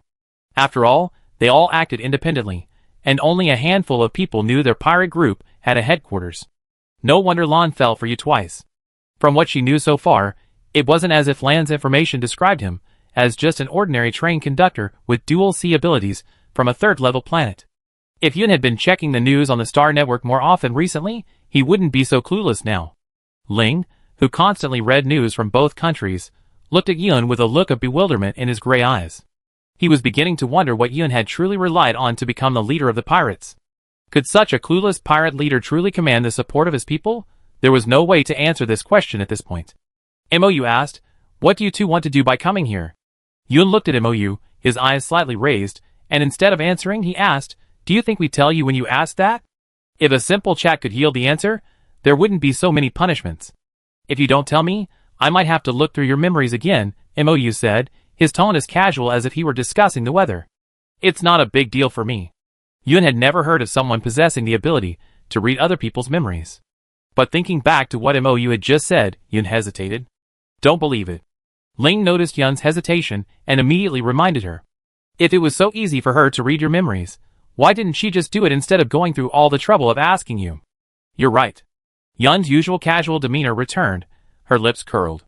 "If you want to know, come and see for yourself." "Okay, I see for myself." MOU placed his folding fan between her brows, his inky eyes turning a misty blue once again. The fear that had just dissipated rose again, making Yun feel completely exposed in her presence. He wanted to avoid her gaze, but he couldn't. This uncontrollable feeling didn't fade until MOU's eyes returned to their dark color. MOU turned to Lan Yin. "They are Ling, the 7th commander, and Yun, the 8th commander, of the pirate headquarters.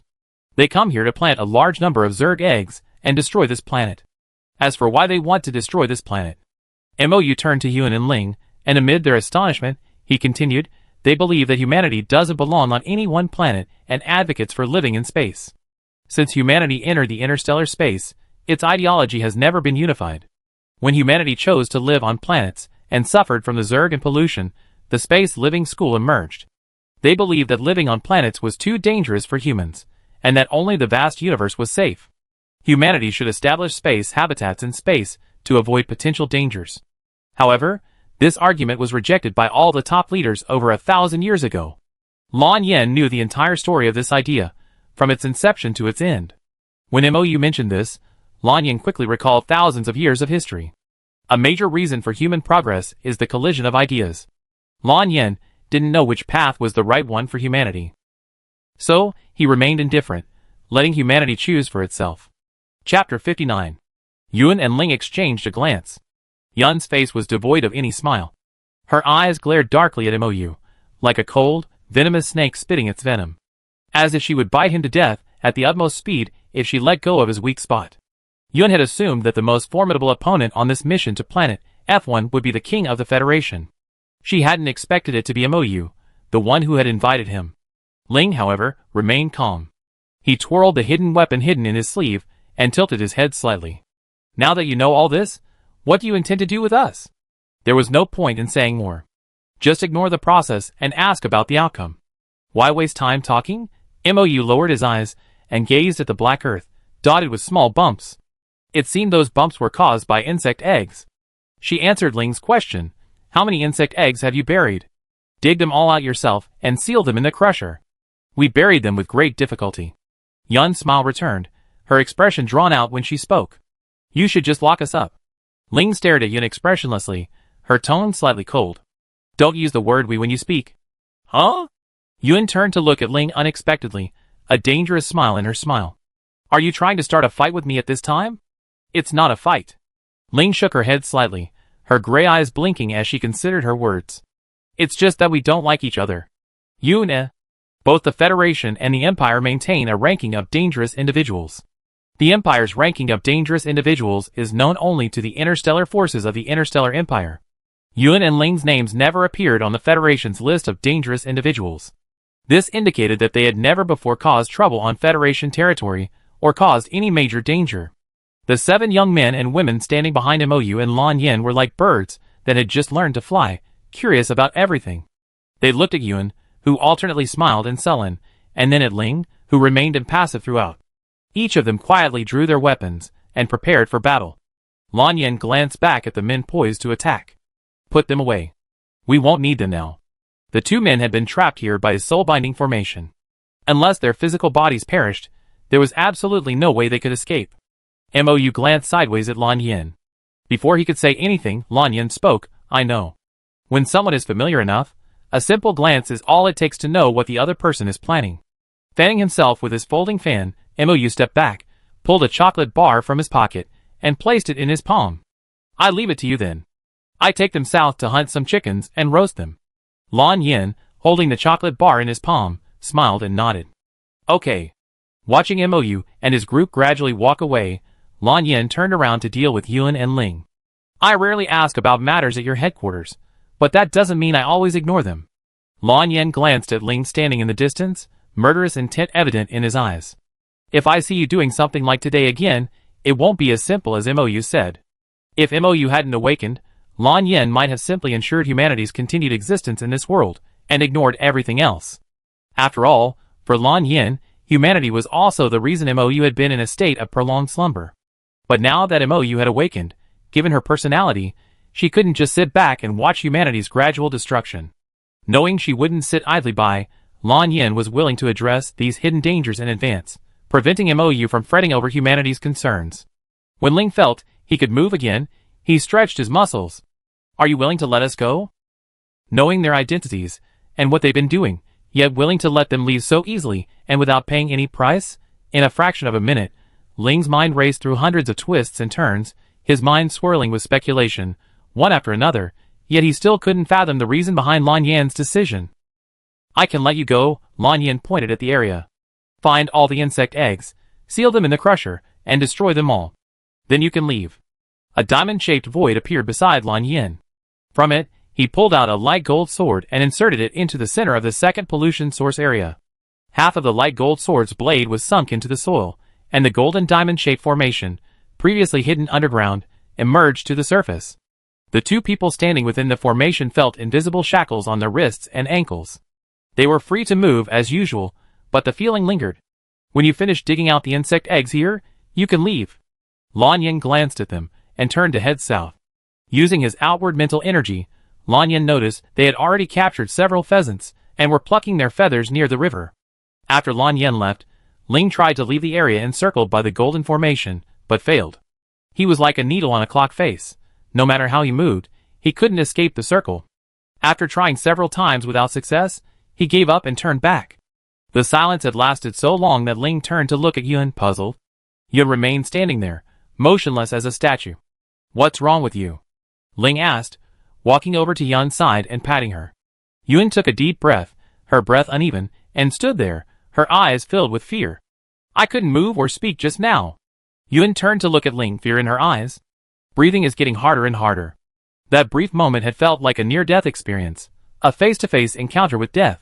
The aftermath was so terrifying that one didn't want to experience it again. Yun, always fearless, now felt a sense of relief at having survived.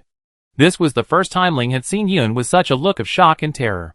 He lowered his eyes to gaze at this place, filled with who knows what strange traps it had set up, finding it eerie. Ling walked over to the light gold sword stuck in the center, and tried to pull it out. As soon as his hand touched the light gold hilt, he felt a burning sensation. In just 2 brief seconds, his palm was covered in blisters.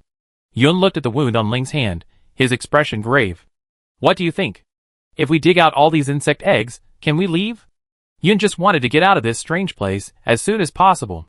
"That should work." Ling pulled a box of ointment from his pocket and evenly applied it to his blistered palms. "The master said he never lies." After applying the ointment, Ling's tone changed. "But if we do this, our mission will fail. Mission failure is just 3 lashes from the master." Yun was very good at prioritizing priorities in times of crisis. "Besides, if we don't proactively find the eggs, not only will the mission fail, but we all die here." Chapter 60. Although Yun's rank was lower than Ling's, she was the first person to follow the Lord. She understood the strength of the Federation King better than Ling did. As long as he was there, their mission was doomed to failure. Ling listened calmly to Yun's analysis, then glanced at her sideways, her expression growing even colder. Perhaps from the very beginning, Yun had never considered completing this mission. She might even have deliberately attracted the Flame Legion's attention, hoping to use this as a pretext to lure the Federation King to planet F1. "Did you do this on purpose?" Ling frowned, her gaze turning even more hostile. "Not on purpose." Yun pulled out a retracting shovel from her leg, squatted down, and dug out the nearest cluster of insect eggs. "I was just testing the waters." Ling stood there, momentarily confused as to why Yun was doing this. "What's your purpose?" Ling asked. "That's my purpose." Yun shook his head, tossing the unearthed eggs aside. He stood up and looked at Ling. "I just want to test this king's strength. That's all?"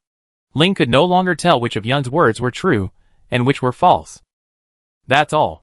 Yun squatted in another spot, and continued digging with a shovel. "Come and help quickly. The sooner we finish, the sooner we can go back." Watching Yun squatting there, digging laboriously, Ling pulled a hoe from his pocket, squatted to the other side, and began digging. Ling knew exactly how many egg clusters were buried in this area. It had taken several days to bury them, so digging them out would take just as long. Lan Yen, who had assigned them this task, had already found Mou and the others, and was enjoying a barbecue with them.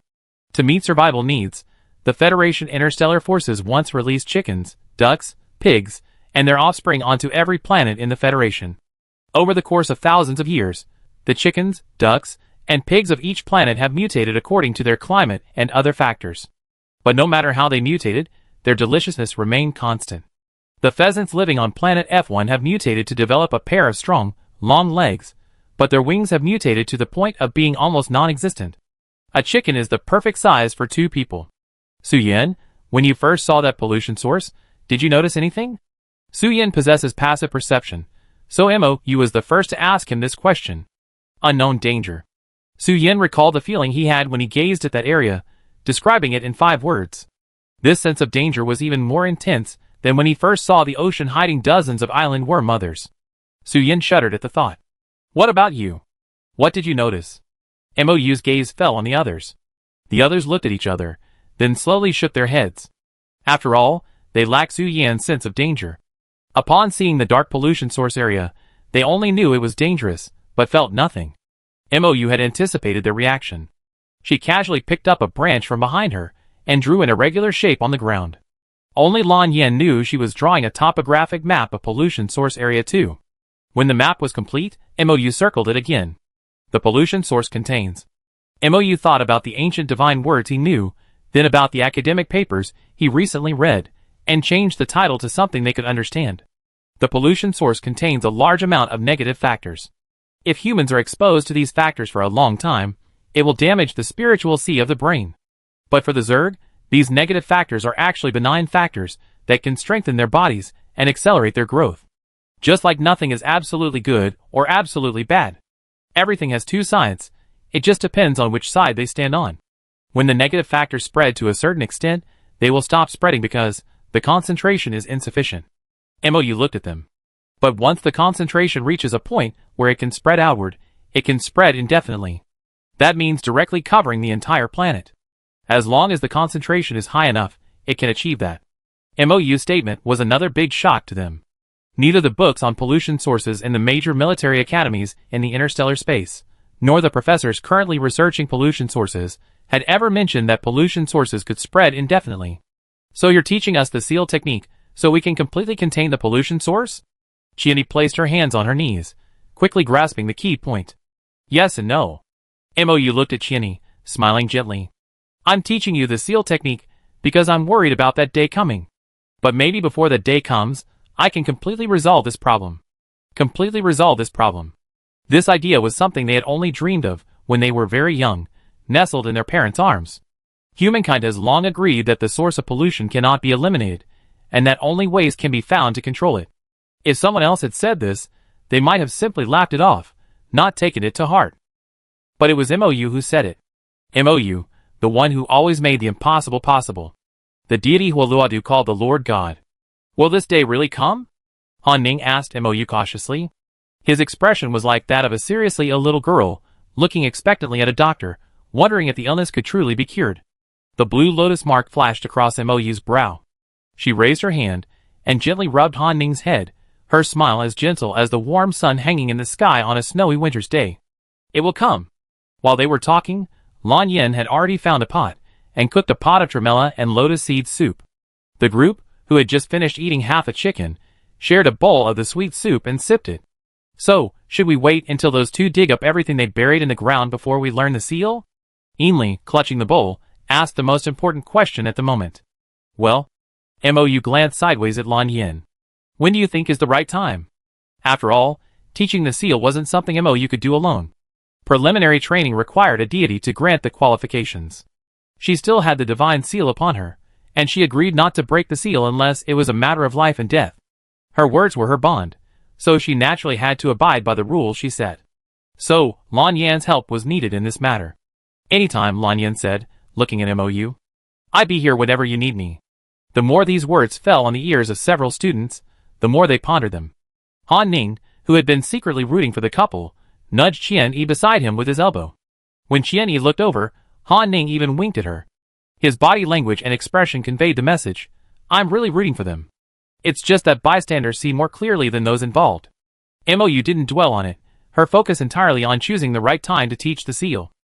Chapter 61. MOU thought it over carefully, and finally set the time for tonight. While the core members of the Flame Legion and the interstellar forces stationed on planet F1 were holding a joint meeting at their temporary base, MOU sat by a river in the desolate forest and gave them an introduction to the art of sealing. Ancient human texts record that in ancient times, there existed sorcerers who excelled in divine arts, frequently performed sacrifices, and practiced magic, acting as the link between the gods and humanity. At that time, only those known as sorcerers had the opportunity to become the gods' agents in the world, harnessing their power to cast magic arrays. However, constructing a sealing array using this method would cause certain damage to the human body. Each use of a seal consumed one's own vitality. MOU took a branch and, with the slowest possible speed, drew a simple seal. Next to it, he drew an extremely complex array. The crisscrossing vertical lines created a dazzling display. After completing the two arrays, MOU handed the branch to Lan Yin. Lan Yin took the branch, and a golden halo began to linger around it, as if the entire branch had been dyed golden. He held the branch and tapped it at the center of the formation. What had originally looked like a casual sand painting was now painted in gold, gleaming brightly in the night. MOU formed hand seals, converging a light blue formation that rested atop the golden one. The two formations shone against each other, and the dull, simple seals beside them gradually revealed a blend of gold and blue. Several lights grew brighter, dispelling the darkness. Use the Star Guardian amulets on your wrists to practice the sealing cloud formation. This was the idea MOU had just come up with that morning. The Star Guardian talisman contained both her and Lan Yan's divine powers. This could serve as a medium of communication between the gods and humans. The cloud ceiling formation has the smallest ceiling range among all ceiling formations, and it also requires the least mental effort. Han Ning kept a pair of disposable, biodegradable chopsticks in her backpack. She gave each person a chopstick to use as a tool for drawing the formation. Mou led them, step by step, drawing the cloud ceiling formation on the ground. 8 more neatly arranged cloud ceiling formations appeared on the ground. Hold the guardian talisman and chant activate. Mou, gripping the branch, looked at the 7 young men and women sitting across from her. The sounds of activation echoed one after another, and 7 formations, each containing 2 divine powers, appeared on the ground simultaneously. She lowered her eyes to gaze at the already formed formations, momentarily unable to react. In ancient times, humans would pray to only one god, seeking divine power. Therefore, formations created by humans typically only contain the power of one god. But the formation before her now contained the power of 2 gods. Mou's gaze fell on the star amulets on their wrists. Looking at the colors of the stars, Mou had already guessed the reason. She looked at Lan Yan, her inky eyes blinking repeatedly, a rare hint of bewilderment in her expression. Using 2 divine powers simultaneously to create a formation, will the mutual repulsion between the powers harm them? This was the first time Mou had encountered such a situation. None of the books she had read had ever recorded such a situation. No, Lan Yan replied decisively. The divine powers repel each other, and are only affected by the will of the gods themselves. Mou knew the reason for the mutual repulsion between divine powers. But every god possesses a tendency to invade, akin to territorial consciousness. This is inherent in their spiritual consciousness, and difficult to change. Even Mou, at times, could not control herself and attack any god who dared approach her. Furthermore, Lan Yan's spiritual power contained a black area. Her spiritual consciousness was even more domineering than that of other gods. If gods were divided into civil and military powers, then Lan Yan could be called a killing god. Mou thought a great deal in just a few seconds. She looked at Lan Yan with a gleaming gaze, still tinged with worry. Lan Yan gazed at her intensely, emphasizing each word, my spiritual consciousness, and I will never reject you. That kind of instinct did not exist in Mou's presence. Lan Yan had always loved Mou, so much so that even if her spiritual consciousness and mental power were completely occupied by the black area, she would not do anything that could harm him. Yes. Mou's eyes were gentle, his tone soft. I believe it. Across from them, 7 human boys and girls sat cross-legged in a row, all looking up at the other side, illuminated by the glowing formation on the ground. Even though the ceiling cloud formation didn't require much mental energy, it couldn't be practiced too many times in a single day, otherwise it would strain the mental energy. Back at the base, they fell asleep immediately, and Lan Yan also returned to the cabin. Mou went alone to the rest area behind the base, and sat on a low stool, holding a piece of uncarved jade in his hands. If you shine a light on it, you can see a blue lotus hidden in the center of the jade. When no one was around, the jade floated above Mou's head. A faint blue light emanated from the jade, enveloping Mou. She closed her eyes, her spiritual awareness spreading outward, extending ever further. Lan Yan, who was working in the room, noticed the moment his spiritual awareness reached over. He immediately put down his work and used his divine power to approach Mou. Mou sensed his approach, but continued to extend his spiritual awareness. She closed her eyes and lowered her head slightly. Wait a moment. Lan Yan stood silently beside Mou. It was unknown what had happened that had caused Mou to temporarily release his divine seal and go to such great lengths to extend his spiritual awareness to explore. 20 minutes later, Mou opened his eyes, his pupils completely transformed into a deep ocean blue, with a blue lotus mark between his brows. This was Mou after the seal of his godhood had been released. At this moment, Mou's humanity was replaced by divinity, an inviolable sanctity that made one look up to him. Just now, I felt the entire F1 planet was in danger, so I temporarily lifted the divine seal to check. Mou retracted all his extended spiritual sense, his expression slightly cold. Someone has buried a large number of insect egg groups in every corner of this planet. This was not done by any member of the pirates. It was the natives of F1 who secretly buried them after receiving interstellar coins from the pirates. If they had discovered it any later, the entire F1 planet would have fallen. Hearing this, Lan Yan pressed the silver button hidden in the star ring. The shrill alarm awoke the Flame Legion and the interstellar forces stationed on F1. Instinctively, he struggled to get up, dressed as quickly as possible, and went downstairs to assemble. After the alarm was extinguished, the leader of the Flame Legion saw who had sounded the alarm, and immediately led all officers with the rank of captain and above to run to the rest area behind the base. Chapter 62. While they were there, a global map was projected onto the open space in the rest area. On this map, MOU manipulated the projection control device, dotting one glaring red dot after another. After marking the last location, MOU left from the side. She stood at the edge of the map, making sure she hadn't missed a single one before retracting her gaze. That's all there is. Lan Yen looked at the Interstellar officers, who had hurried over, barely catching their breath, and told them what they had discovered so far. When they heard that insect egg groups were everywhere on the planet, every Interstellar officer's expression changed. MOU stood aside, densely drawing countless sealing arrays.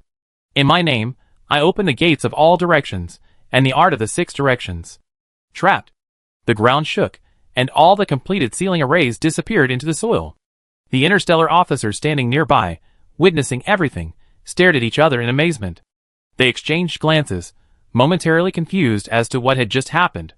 Suddenly, countless luminous circles of the same size appeared in midair, then vanished in an instant. We suppressed it for now, MOU said, looking at Lan Yen. We must dig out all the egg clusters within 10 days. If they aren't sealed, new larvae might emerge tomorrow. The previous seal only temporarily puts them into a new period of dormancy. If they aren't dug out quickly, the outcome won't change. Of course, MOU could just use the killing array to strangle all the egg clusters. But if she were to do everything, it would only make humanity increasingly dependent on external forces. Lan Yen guessed MOU's intention and turned to look at the Flame Legion.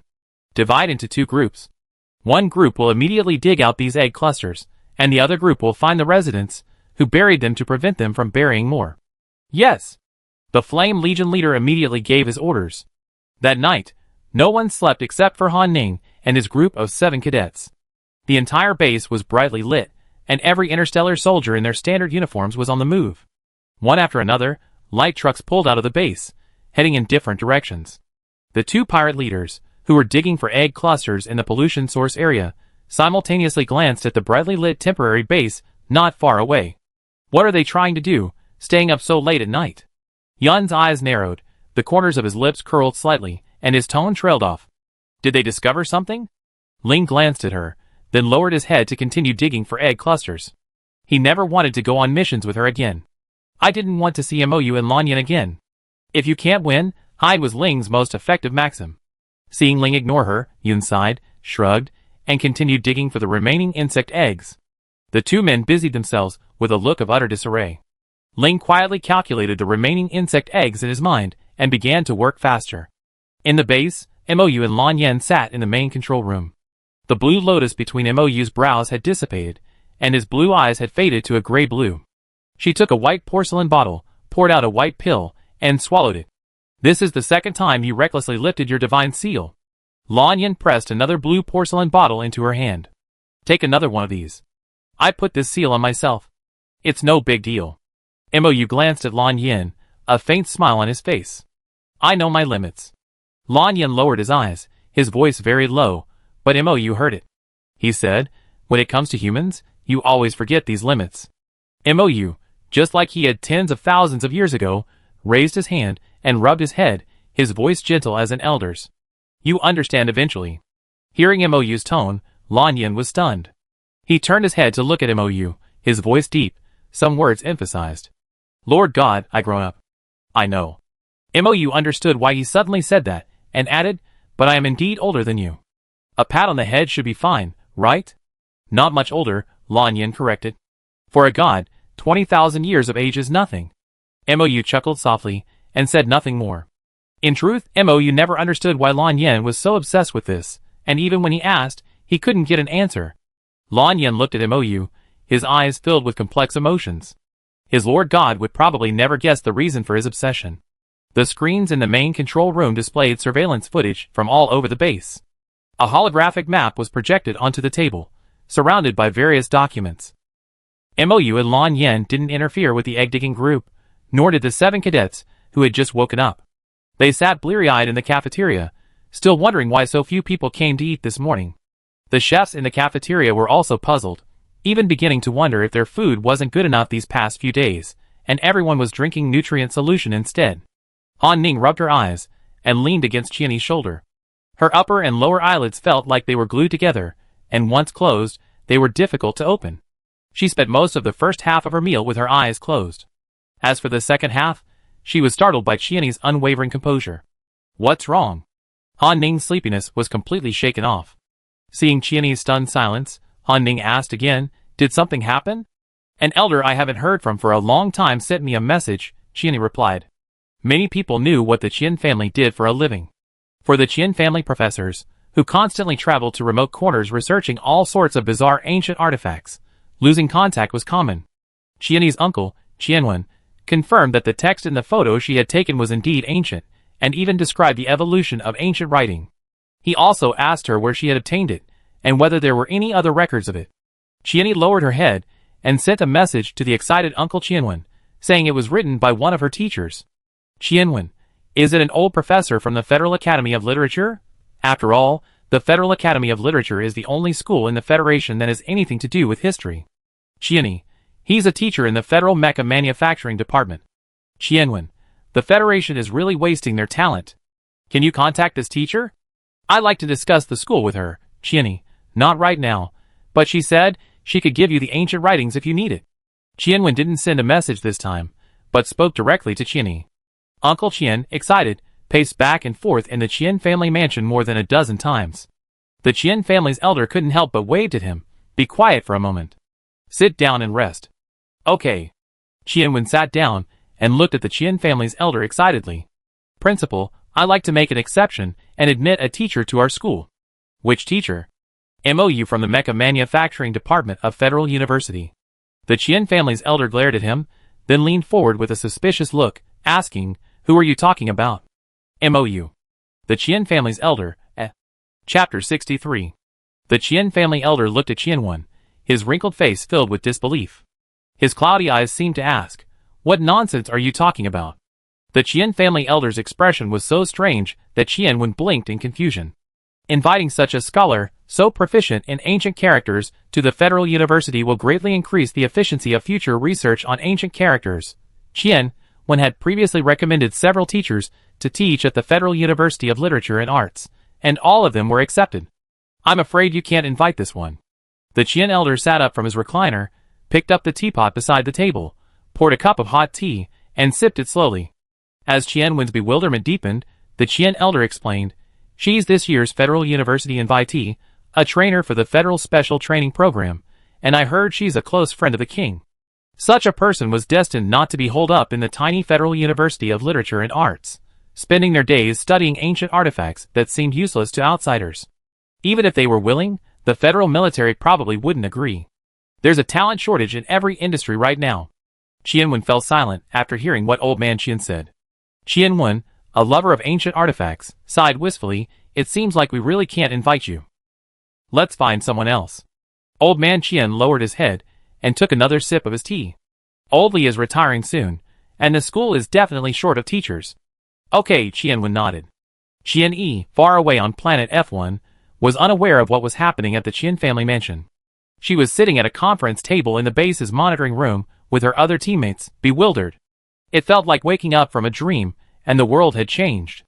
Looking at the densely packed red dots on the virtual map, and thinking about how many insect egg groups were hidden behind each one, it was terrifying. MOU and Lan Yen sat at the main control desk, each busy with their own tasks. MOU, having resealed his godhood, lowered his head, holding a piece of wood of unknown species, and with a file, he carved it bit by bit. Nearby, Lan Yen, operating the main console, was discussing safety measures with the planetary leaders of F1. The Flame Legion and the station planetary forces were working tirelessly to dig up those egg groups in various regions around the world. Is there anything we can do?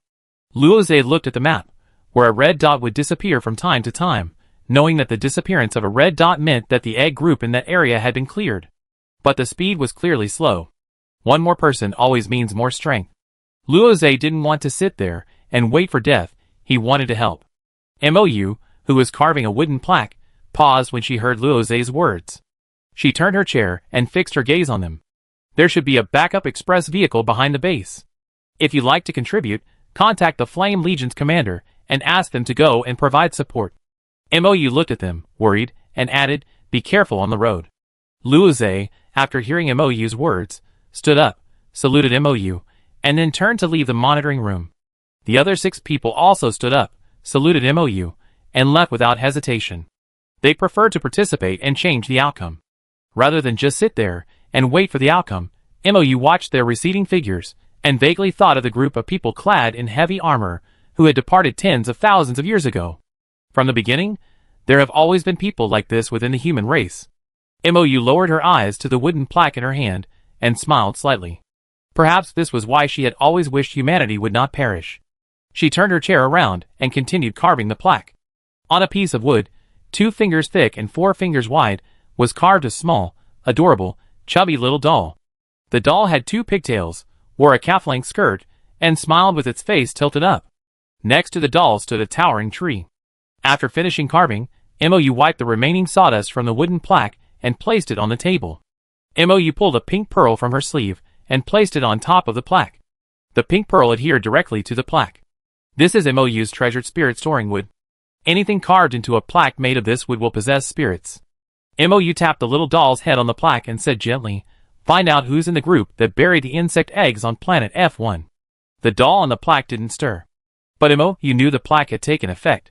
She drilled a small hole in the plaque, threaded it with woven silver thread, and hung it around her waist. All that needed to be done was done. The rest of the time was spent waiting for the results. Mou sat on a stool, closed his eyes, and rested. Even though he spoken so casually, when he was released from his divine title, there was always a price to pay for violating one's vows without authorization. But after a little sleep, he'd probably be alright. Humans use medicine when they're injured, and so do gods. However, humans lack the means to cure mental damage, but gods can repair it through deep sleep.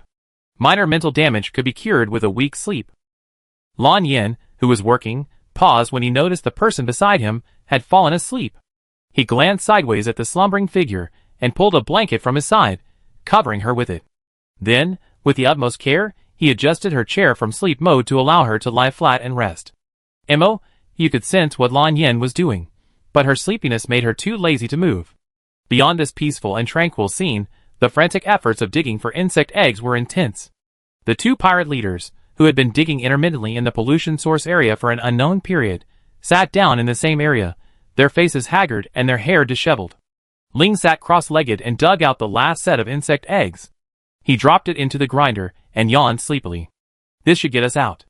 Ling struggled to his feet, attempting to leave the area. When he reached the critical point, Ling took a deep breath and took another step forward. Out. Ling felt relieved. It seemed the king wasn't deceiving him. The moment he left, the light gold embedded in the contaminated soil struggled and trembled. It pulled itself out of the black earth, shook off the mud, and flew away. Yuan and Ling had once again witnessed something bizarre. Yuan turned to look at Ling. What new weapon is the Federation researching? It looked powerful. I don't know. Ling brushed the dirt off his hands and looked at Yuan with a cold expression. It's time to go back. Ling tapped the star ring. Seeing that it was functional, he located the aircraft carrier and followed the map. Yuan followed closely behind. Before leaving, Ling, piloting the aircraft carrier, finally broke free of its constraints and observed what the Federation interstellar forces had been doing for the past 2 days. Eggs buried in various locations are being unearthed continuously. Their mission has been a complete and utter failure. Ling lowered his head and reported the results to headquarters. Chapter 64. Star Pirates Headquarters. A woman in a long white dress, her hair reaching her calves, sat on a chair shaped like a crescent moon, clutching a white star bracelet. She was the leader of the Star Pirates, her name. Zi Sangwei.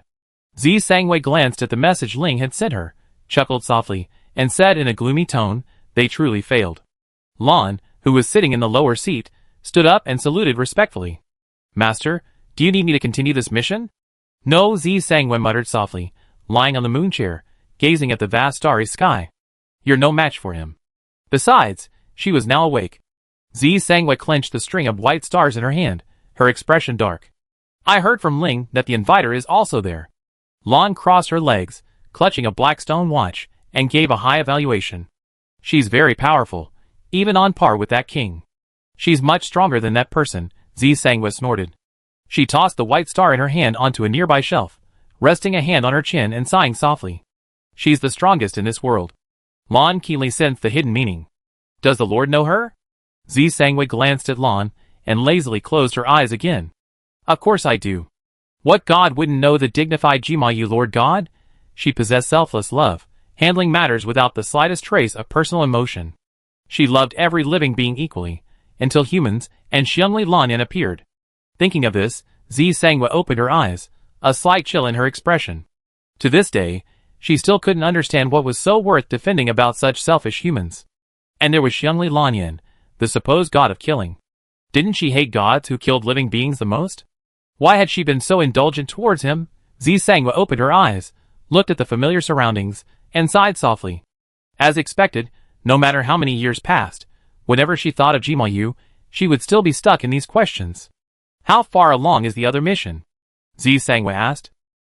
Lan replied, we're almost at the final step. Zi Sangwa replied flatly, looking at Lan, pass the information about the Federation's invitees this year to the Empire. Make sure it reaches the ears of the head of state. Thinking of that infuriatingly old-fashioned man, Zi Sangwa curled some hair around her fingertips, twisting it around and around, repeating word by word, make sure to let the head of state know the names of the invitees. She wondered what his expression would be when he learned the news of the Lord God's awakening. Zi Sangwa made another white star, pinched it in her hand, and forced a smile. She was looking forward to that scene. Yes. Lan stood up, placed his right hand on his left shoulder, his left hand behind his back, and bowed slightly. I'd be there right away. The main door to the headquarters closed. Zi Sangwa, holding her hair, lay on the moon chair, gazing at the universe outside in a trance. After Ling and Yun left planet F1, the Federation interstellar forces were still busily digging for insect egg clusters. During the digging, some eggs had already hatched into larvae. This discovery spurred the other interstellar forces to move even faster than before. When Mou awoke, he noticed that most of the seals set yesterday had been broken. This meant that more than half of the insect egg clusters had been dug out. Mou picked up his thermos and drank half a cup of honey water. He then tapped the wooden sign at his waist and said, "Give me the list you found." The wooden sign flashed, and a piece of paper, created with his mental power, appeared out of thin air in front of Mou. Names appeared one after another on the paper. Lanyan placed another list, sent by the planetary leader, in front of Mou. Mou took a pen and compared it with the list in the air, circling the names of those who also existed. Then, using his mental power, he wrote down the names of those not circled, handed them to the wooden sign, and instructed, check these people again to see if there are any problems. The wooden sign flashed, then returned to silence. Let's go for a walk. Mou stood up, moved the wooden sign at her waist, and looked at Lan Yin. Okay. Lan Yin walked to Mou's left, and left the base with her. In the desolate forest closest to the base, Mou stood by the river, looking down at the clear water. The wind blowing against his face was refreshing. Who do you think Ling and Yun are worshipping as their master? Mou's gaze drifted off into the boundless distance, his voice devoid of any emotion. I don't know. Lan Yin shook his head slightly. Most pirate groups are active in the Empire. I found very little information about them. Besides, having maintained such an indifferent attitude, he knew even less. I once saw a white star on Lan's body, imbued with divine energy. What Mou didn't mention was that the divine energy contained within it was mostly tinged with sadness. It was created by gods in moments of extreme sorrow. When Lan Yin heard Mou mention the white star, he thought of a god. Are you thinking of her too? Mou turned and faced the silent Lan Yin. If it's really her, this is going to be very difficult. Neither Mou nor Lan Yin could identify the deity. But they both knew they were thinking of the same deity. The star god, said to rule over the sun, moon, and stars. Zi Sangwa. Are you still feeling guilty? Lan Yin used a respectful title. But it's not your fault. I won't dwell on any one emotion. Mou never let himself be trapped by these restrictive emotions. But I do owe her a debt of gratitude. This debt, etched into the godhead, will eventually be repaid. I just don't know when that day will come. Lan Yin stared at Mou, who always prioritized rationality over emotion, and for a moment, he was lost in thought. It seemed that only when he discussed human matters with her could Lan Yin perceive her emotional side. Thinking of this, Lan Yin suddenly didn't know whether to start or feel sad. He stood so close to Mou, yet he still found it difficult to reach her. Mou, unaware of Lan Yin's thoughts, lost herself in another memory. This incident happened so long ago that she could no longer recall the specific details. She only remembered that she was momentarily lost in thought while judging the two evil gods. One of them escaped. After temporarily sealing the remaining evil god, she turned to capture the other, who had escaped. The escaped evil god entered the realm ruled by the still young Zi Sangua and severely injured her. If she hadn't rushed to the scene quickly, there might not have been a star and moon god anymore. It was her dereliction of duty, as the main god, that had caused the young deity to suffer. So, she continued to care for Zi Sangua until she reached adulthood, bearing the karmic consequences for it.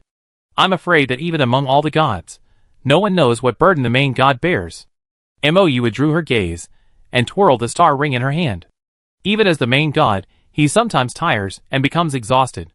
Since he is considered the most powerful by all the gods, he cannot show any weakness. He cannot panic and worry the weaker gods. Chapter 65. In Mou, one could clearly sense the calmness that had settled after years of change.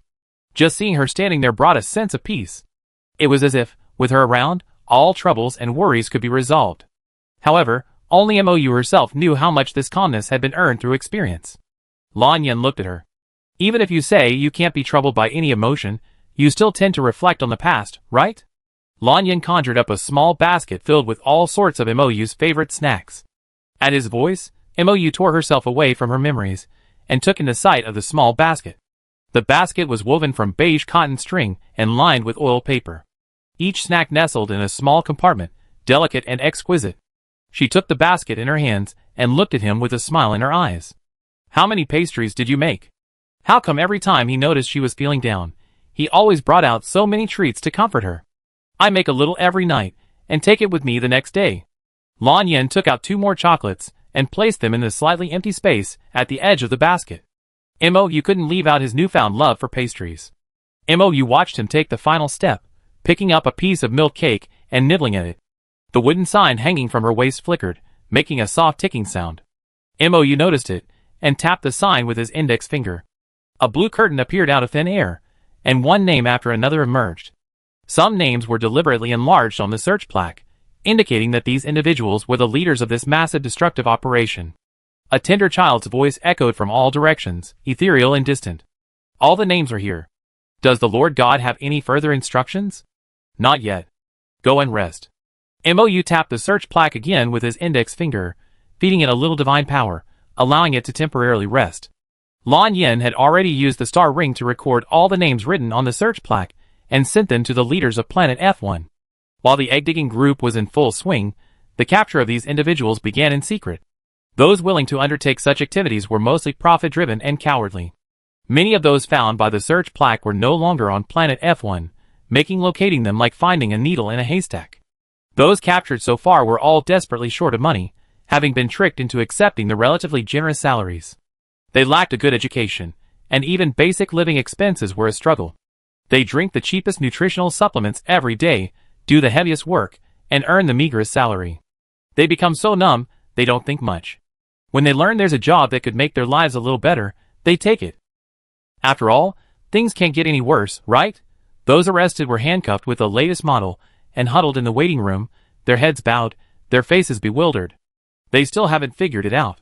How could they be guilty of attempting to destroy the planet just by burying fertilizer in the ground? They didn't understand, and never quite grasped the situation. They could only watch helplessly as their barely familiar companions were summoned, one after another, to the adjacent interrogation room for the most rigorous interrogation. Then, they watched them slowly retreat, bewildered and terrified, their faces shaken. No one asked what was happening in the interrogation room, as the interrogators forbade them to speak, lest their testimony be corrupted. This was the scene Mou and Lan Yin witnessed when they arrived at the Star Central Prison. Even in the interstellar age, with technological advancements and habitable areas hundreds of times greater than in ancient times, some people still struggled numbly in pain. The leader of planet F1 knew who the visitors were and personally accompanied them. In the monitoring room, Wang, we only apprehended these marginal personnel. The others may have already absconded with the money. Mou looked at the huddled figures in the waiting room, then at the interrogation room, startled by the interrogator's harsh voice, only able to repeat one sentence over and over again. They told me they were fertilizing the soil. Mou watched all this without any expression, his dark eyes reflecting neither sadness nor joy. These people are pathetic and hateful. Just because they knew nothing, we can't ignore their actions. But we can't ignore the root cause of this incident either. Anyone who has done something wrong must accept the corresponding punishment. Otherwise, if everyone claims ignorance and avoids responsibility for the consequences, Who will bear the consequences? Lan Yen turned his head to look at Mou beside him, quietly observing her emotions at the moment. He saw no pity for these people in her eyes. Of course, no other emotion either. Mou withdrew his gaze, fished a chocolate bar from his pocket, tore open the wrapper, and popped it into his mouth. Let's go! Okay. Lan Yen declined the leader's request to follow, and led Mou to the staff lounge on the second floor. The lounge area always had fruit and desserts. The chairs were all comfortable for relaxing tired bodies. He led Mou to a well-hidden restroom that had been reserved for a long time. The room was fully equipped. After Mou sat down, a robot came over to boil water and make tea. Lan Yan's brows furrowed slightly when he saw the robot taking over his task. While he was thinking about how to shut down the robots, so he wouldn't seem so jealous, Mou refused the robot's offer to make tea. I make it today, Mou said, holding out a small wooden jar. Lan Yan watched Mou brew tea, twirling the black jade on his wrist as they discussed the main topic. Many people have indeed left planet F1. There are two ways to resolve this. What methods? Mou calmly raised his gaze to Lan Yan, already vaguely guessing what the two plans he had proposed were. The first method is for us to capture those people directly. The second method is for the interstellar military of my home planet to round them up. Lan Yan constructed the formation framework with his left hand, while the star ring on his right wrist tapped the notification bar on the military intranet. I'm choosing to pursue both methods simultaneously. Mou glanced at Lan Yan.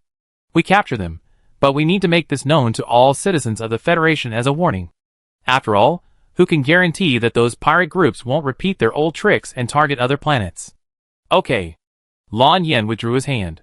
As you say. Chapter 66. After leaving the central prison and returning to the base, Lan Yan began to attend to various matters. Mou stood in the center of the base's rest area, liquid silver in hand. The moment the liquid silver stood in the open space, a massive silver-blue magic circle appeared. Inscribed within the magic circle were various intricate characters, almost incomprehensible. The entire formation rotated at a remarkably slow speed. The search formation was much more difficult than carving a search sign. With each person he searched for, he needed to adjust the formation's position. Mou held the list of uncaptured individuals in his hand, writing stroke by stroke, using the liquid silver as a pen and his mental power as ink. The process was long and tedious, with occasional pauses due to choppy strokes. By the time Mou had completely crafted the formation, it was almost dark. The seven-man team, who had been digging outside all day, were driven back to rest by the sympathetic Federation interstellar forces. Because the express train stopped at the rest area behind, they easily spotted Mou. After the express train stopped, a group of people spontaneously ran towards Mou. When they saw the massive formation before Mou, everyone stopped again. They feared that the formation, almost completed, would be destroyed by them. You're back, Mou said, looking up at the people across from him, his expression gentle. Are you injured? No, Han Ning answered Mou's question on behalf of the others. We only found eggs, no hatched larvae. That's good. Mou lowered his head again, and continued painting where he had left off. By the time darkness had completely fallen, and only a few red dots remained on the map, Mou had finally completed her formation. She held the silver coin, hovering in the center of the search formation. At her feet, a blue lotus blossomed. If you notice someone appearing in the formation, tie them up with a rope in the basket next to them. Mou looked at the people sitting in a row on the benches, and assigned them a task. Okay. 7 OKs echoed in unison, a deafening roar. Mou put the silver coin away, formed hand seals, activated the formation beneath her feet, and continuously injected her spiritual energy. There were 30 people escaping, and the formation needed to be activated 30 times. With each activation, a person would appear. Before they could react, they were tied up with ropes and thrown aside. While the first person was still dazed, Lucian, holding the flower pot, turned around and offered a gentle smile. Hello, the first criminal to be apprehended. The bound man's face was filled with fear. He opened his mouth to ask something, but Ainley gagged him with a white cloth, forcing him to whimper. Then came the first, the second, the third, the 30th. With each person apprehended, Lucian offered the same welcome, merely changing the numbers. And so, after hearing Lucian's rehashed welcome 30 times, the first person's fear gradually faded. Mou took the list, crossed out the last name, and then removed the formation, dropping it to the ground. Hello, Mou said, smiling and hello, in a tone similar to Lucian's.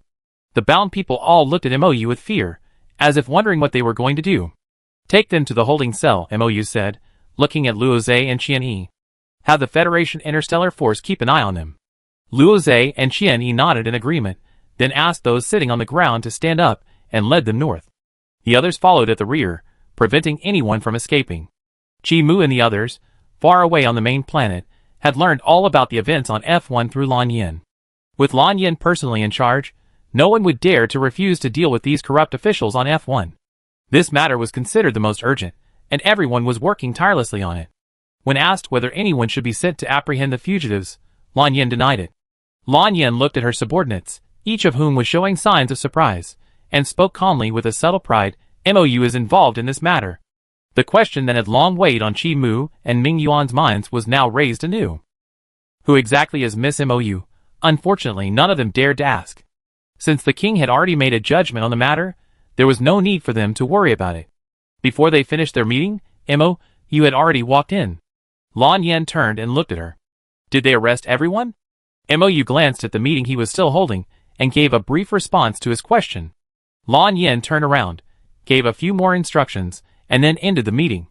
Ming Yuan and Qi Mu, on the main planet, sat facing each other in the conference room, looking at each other. Didn't those people already escape F1? Qi Mu, a clever man, felt his brain spinning. How did Miss Mou manage to capture all of them in such a short time? Ming Yuan rubbed his temple and shook his head. I don't know. But he knew that Wang had asked Miss Mou this question deliberately letting them hear this result. Is Wang promoting Miss Mou's abilities so much to prepare her for entry into the military? Qi Mu thought carefully and felt that this was the most likely possibility. Ming Yuan looked at him. If Wang wanted to insert someone, there wouldn't be any need for all this preparation. Perhaps he's doing all this preparation to prevent Miss Mou from being criticized behind her back? Qi Mu made another hypothesis, finding it quite plausible. I think. Ming Yuan stared at Qi Mu's curious gaze, a faint smile playing, and he finished the second half of his sentence. The king is simply showing off. Qi Mu's gaze towards Ming Yuan shifted several times at this outrageous answer. Admiral Ming Yuan, always so serious, has learned to tell jokes? Qi Mu picked up the cold tea on the table and downed it in one gulp. I'm not kidding, Ming Yuan replied seriously, looking at Qi Mu, who sat upright across from him. Qi Mu swallowed the water with difficulty, looking at Ming Yuan with a complicated expression. What do you think? Not really. I just guessed based on Ming Yu's thoughts. Qi Mu, He looked at Ming Yuan, instantly knowing what to say. The meeting ended in silence. Chapter 67. Mou sat in a chair next to Lan Yin, witnessing the last red dot on the map disappear. Looking at the map restored to its original state, Mou's eyes softened. Things had ended much faster than she had expected. The matter of the Zerg Egg group has been resolved. Lan Yin took the list Mou had placed on the table. I have the Flame Legion bring those individuals to the main planet for trial. Things like this must be explained to the people of planet F1 and serve as a warning to all citizens of the Federation. Mou didn't need to intervene in the follow-up matters. Lan Yin would naturally handle them. Mou sat in the monitoring room, quietly waiting for the Federation interstellar troops to return. Before resting, she had one last important task to attend to. Sensing that the interstellar troops were approaching the base, Mou and Lan Yin headed to the base gate together. Mou stood at the gate, a blue light emerging from his hand. Followed by, light and shadows of other colors emerged, forming a rainbow arch. The rainbow arch flickered with a soft light, silently welcoming the returning heroes. Express trains drove in from outside, passing through the rainbow arch. With each train passing through, the rainbow arch diffused a blue halo. At this moment, immersed in joy, the Federation interstellar soldiers did not notice that their fatigue was greatly relieved after passing through the rainbow arch. Mou ensured that the gray area in each of their mental seas had mostly disappeared before turning back to rest. Besides Lan Yin, only the Flame Legion's commander noticed this detail.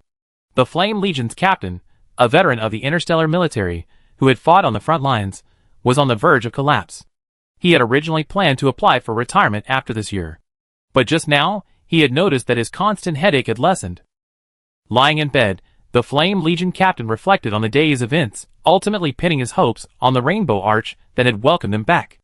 If the rainbow arch could truly alleviate their loss of control over their mental energy. It's hard to imagine the furor it would stir if anyone with ulterior motives learned of this. After all, no laboratory in either the Federation or the Empire had made any progress in repairing damaged mental energy. There was even no potion to repair mental energy. At most, it could only slow the damage. The calm Flame Legion captain lay in bed, thinking a great deal. He recalled the king's previous order for them all to come and protect MOU. At the time, he was still bewildered, unable to understand why the king had made such an arrangement. Looking back on what had happened recently, the Flame Legion's captain felt that one had done the right thing. Miss MOU truly needed their protection. She couldn't get hurt. If today's speculation was true, then Miss MOU would definitely be targeted by everyone from now on. The Flame Legion's captain turned over in bed, determined to keep all his speculations to himself. Not a single word to anyone. The only person left feeling entangled in this minor incident was the Flame Legion's captain. After 2 tense days, the next morning, most of the Federation's interstellar forces were catching up on sleep in their dormitories. MOU and Lan Yin, along with 7 cadets, set out from the base and headed for the second pollution source area. Their true purpose for coming to planet F1 was to address the unusual activity in this pollution source area. After being delayed for so long by various matters, they could finally go and take a closer look. After arriving at the area, MOU and Lan Yin stood on either side, one to the south and one to the north. A golden diamond emerged from the previously dark ground, followed by a blooming blue lotus. 2 formations suppressed some unknown creature hiding beneath the soil, eager to escape. These cadets had only just begun their experience with sealing formations. They had only learned the simplest and easiest ones. Now, standing here, witnessing this vast and complex formation firsthand, their eyes were fixed on its appearance. A feeling of shock washed over them. Today I teach you the second formation, the trapping formation. The trapping formation is the only temporary sealing formation humans can learn. After MOU demonstrated it with them once, they had to practice it on their own. While they were practicing the trapping formation, MOU quietly observed their mental energy fluctuations. Seeing that their mental energy didn't rapidly develop gray areas due to the formation, she felt slightly relieved. She returned her attention to the source of the pollution. Across the 2 sealing formations, MOU produced liquid silver and struck the ground twice. A powerful blow pierced through the seals and struck the soul trapped beneath the formation. If you wish to leave this place, come out and see me. MOU rotated 2 magic circles on the ground, creating a path for the trapped soul to emerge temporarily and answer. The soul hiding underground heard the voice and curled up into a ball, trembling, struggling internally. It wavered between leaving and staying, unable to make up its mind. It wanted to escape, to be free, but it was afraid to face the Lord God. After all, tens of thousands of years ago, its complete self had equally driven every god to its side, including this always benevolent and gentle Lord God. What if the Lord God still remembered the vegetable garden it had destroyed? Wouldn't it be doomed all over again? Its inner turmoil was like dozens of knots, threatening to twist into a twisted dough. Come out. Lan Yin gazed at the area, a flash of golden light in his pale golden eyes, carrying a divine power and pressure. These 2 short words, yet imbued with murderous intent, inflicted immense fear and terror upon the spirits hidden underground. The timid spirit had a bad feeling. If it didn't emerge immediately, the ill-tempered deity would soon bring it out. Weighing the pros and cons, the timid spirit emerged trembling from the earth. Because the soil and pollution source area too was black, so too was it. When it emerged from the earth, it was a dark mass, inherently invisible. Only its large, round eyes allowed anyone to clearly discern its current location. MOU bent down and accurately lifted the black mass curled up on the surface of the soil, cradling it in his arms. The moment it emerged, MOU had guessed it was merely a fragment of the divine beast Chen's spirit. And this spirit was the most timid of Chen's spirits. So the troublemaker Chen has now become a timid young divine beast. Chapter 68. Lord God.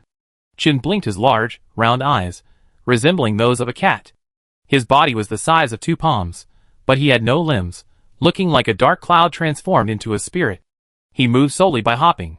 Hearing Chen's faint, soft voice, MOU lowered his eyes and tapped his head with his index finger. I just want to ask you some questions. Don't be afraid. Lord God, please speak. Chen's only hope at this moment was to answer these questions quickly, then escape and hide once more. First question. The sudden insect swarm that appeared here a while ago. Was it related to you? Chen immediately realized which insect swarm MOU was referring to. Someone planted insect egg clusters here, and my presence will cause them to grow rapidly. Chen stirred and lowered his head. This matter was passive, but it was definitely related to it. The second question was, I previously placed a temporary seal on this place. You keep trying to break it. What are you trying to do? Mo, you wanted to know more about how it, a mere remnant of Chen's soul left in the world, could repeatedly break through the double-layered temporary formation she and Lan Yin had set up. In terms of power, this didn't make sense. Clearly, there were other reasons. But now wasn't the right time to ask that. I don't want to be trapped here. Chen blinked his big round eyes again. I want to be free. When his original body died, the remnant soul gathered and emerged as Chen. It had been trapped within its original body for countless years before it forged a new body and escaped the cage. After finally finding freedom, it didn't want to be trapped in another one. The third question was, when did you awaken? Chen pondered it carefully, but hesitated to answer. It had a vague concept of time and couldn't pinpoint the exact moment it had awakened. It only knew that the time it had awakened was much shorter than the time it had been trapped in its original form after regaining consciousness. Chen's current body couldn't shake its head, it could only sway from side to side. I have a vague idea of the passage of time, I can't remember it clearly. After asking the three questions, Mo, you returned Chen to the center of the formation. The two formations that hadn't retreated, upon sensing Chen's presence, immediately generated several chains, trapping Chen in a small cage woven from these chains. I answered all the Lord God's questions. Can you please set me free? Chen asked pitifully, blinking. Once I seal the chaotic power within you that fuels the rapid growth of the Zerg, I naturally set you free.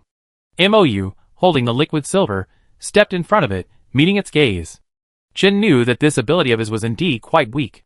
It had no desire for power itself, so it obediently allowed Mou to seal the chaotic force. The originally dark mass, now sporting a pair of round eyes, now had a red lightning-like symbol on its forehead. This was the seal Mou had placed on it. The moment the seal was established, the two formations hovering over the pollution source area vanished simultaneously. Lord! A childish voice called from afar. A 6-year-old child, carrying a small school bag, ran over on his short legs. He held a half-eaten piece of red bean cake in his hand, his eyes sparkling. Although divine beasts differ greatly in appearance, they are indeed of the same species. Huoluo had just run to Mou's side when he noticed Chen's presence. Huoluo's previously smiling face suddenly changed. Although he didn't recognize the divine beast, he instinctively disliked it. The divine beasts that he disliked upon first sight were almost always those that preferred darkness. Lord God, Huoluo said, standing before Mou. Two balls of flame emanated from his delicate white hands, his eyes gleaming with the light. This divine beast is very dangerous. Huoluo, usually a childish voice, now emanated an undeniable murderous aura. After Huoluo summoned the eternal fire, Chen immediately retreated. Divine beasts that favor darkness hate those that illuminate everything the most. The two young divine beasts, newly met, were immediately antagonized by the fact that one favored light, the other dark. For a moment, the atmosphere here became tense. The 7 cadets diligently practicing the trap formation paused when they saw Huoluo's hands blazing with fire. The cadets with special abilities could clearly sense the difference in this fire. Su Yen, naturally adept at avoiding danger, instinctively tried to avoid the two balls of fire. The others, observing Su Yan's reaction, could tell this fire was unusual. I know. Mou patted Huoluo's head. Put away the fire first. Okay. Huoluo obediently put away his eternal flame. Then, belatedly, he realized that the half-red bean cake he was holding had been reduced to ash by his eternal flame. Before Huoluo could even grieve over the uneaten half, another piece of red bean cake appeared in his palm. Thank you, Lord God. Huoluo happily pinched the pastry and finished it in 2 bites. His mouth was so full he nearly choked. Chen, who had barely eaten since waking up, stared at Huoluo eagerly, his eyes filled with envy that seemed almost to solidify. Want to eat? Mou once again lifted Chen from the black mass and placed him on a nearby stone. Can I? Chen asked cautiously. Chen knew his past actions were excessive. No god or divine beast would likely like him, would they? But deep down, he still longed for a god to treat him the way he had just treated the divine beast. To give him a piece of pastry. Sure, just one piece. Mou placed a piece of pastry in front of Chen for him to eat. Lan Yin, standing nearby, walked over to Mou and looked down at Chen happily enjoying his pastry. Why not let him follow Chi Mu? Lan Yin suggested. The current divine beast, Chen, is timid and loves freedom, yet possesses the ability to rapidly expand the Zerg. Even though this ability has been sealed by Mou, it still exists. Since this is the case, it's better to keep it under his nose for peace of mind. Are you willing to stay? Mou lowered his gaze to Chen, who had just finished a piece of pastry. Chen, Having overheard their conversation, eagerly inquired, "Will there be plenty of delicious pastries if I follow the two main gods?" "Not just pastries, but other foods are also freely available," Lan Yin replied. Hungry for so long, Chen began to hesitate between freedom and delicious food. But Lan Yan's next words put Chen's dilemma at rest. "Within a certain area, I won't restrict your movements." Lan Yin placed his index finger between Chen's eyebrows, creating a tracking circle. "Just let me know where you are." Unrestricted freedom, and the chance to eat such delicious pastries. Chen, his foodie nature taking over his brain, happily agreed. Mou smiled at Chen and Huoluo, thinking of the preface to the Divine Beast scripture. The Divine Beast clan, with their fondness for gourmet food, inherently kind, and possessing immense abilities. Chapter 69. Huoluo and Chen, two divine beasts, held a grudge against each other even when sitting in the same room.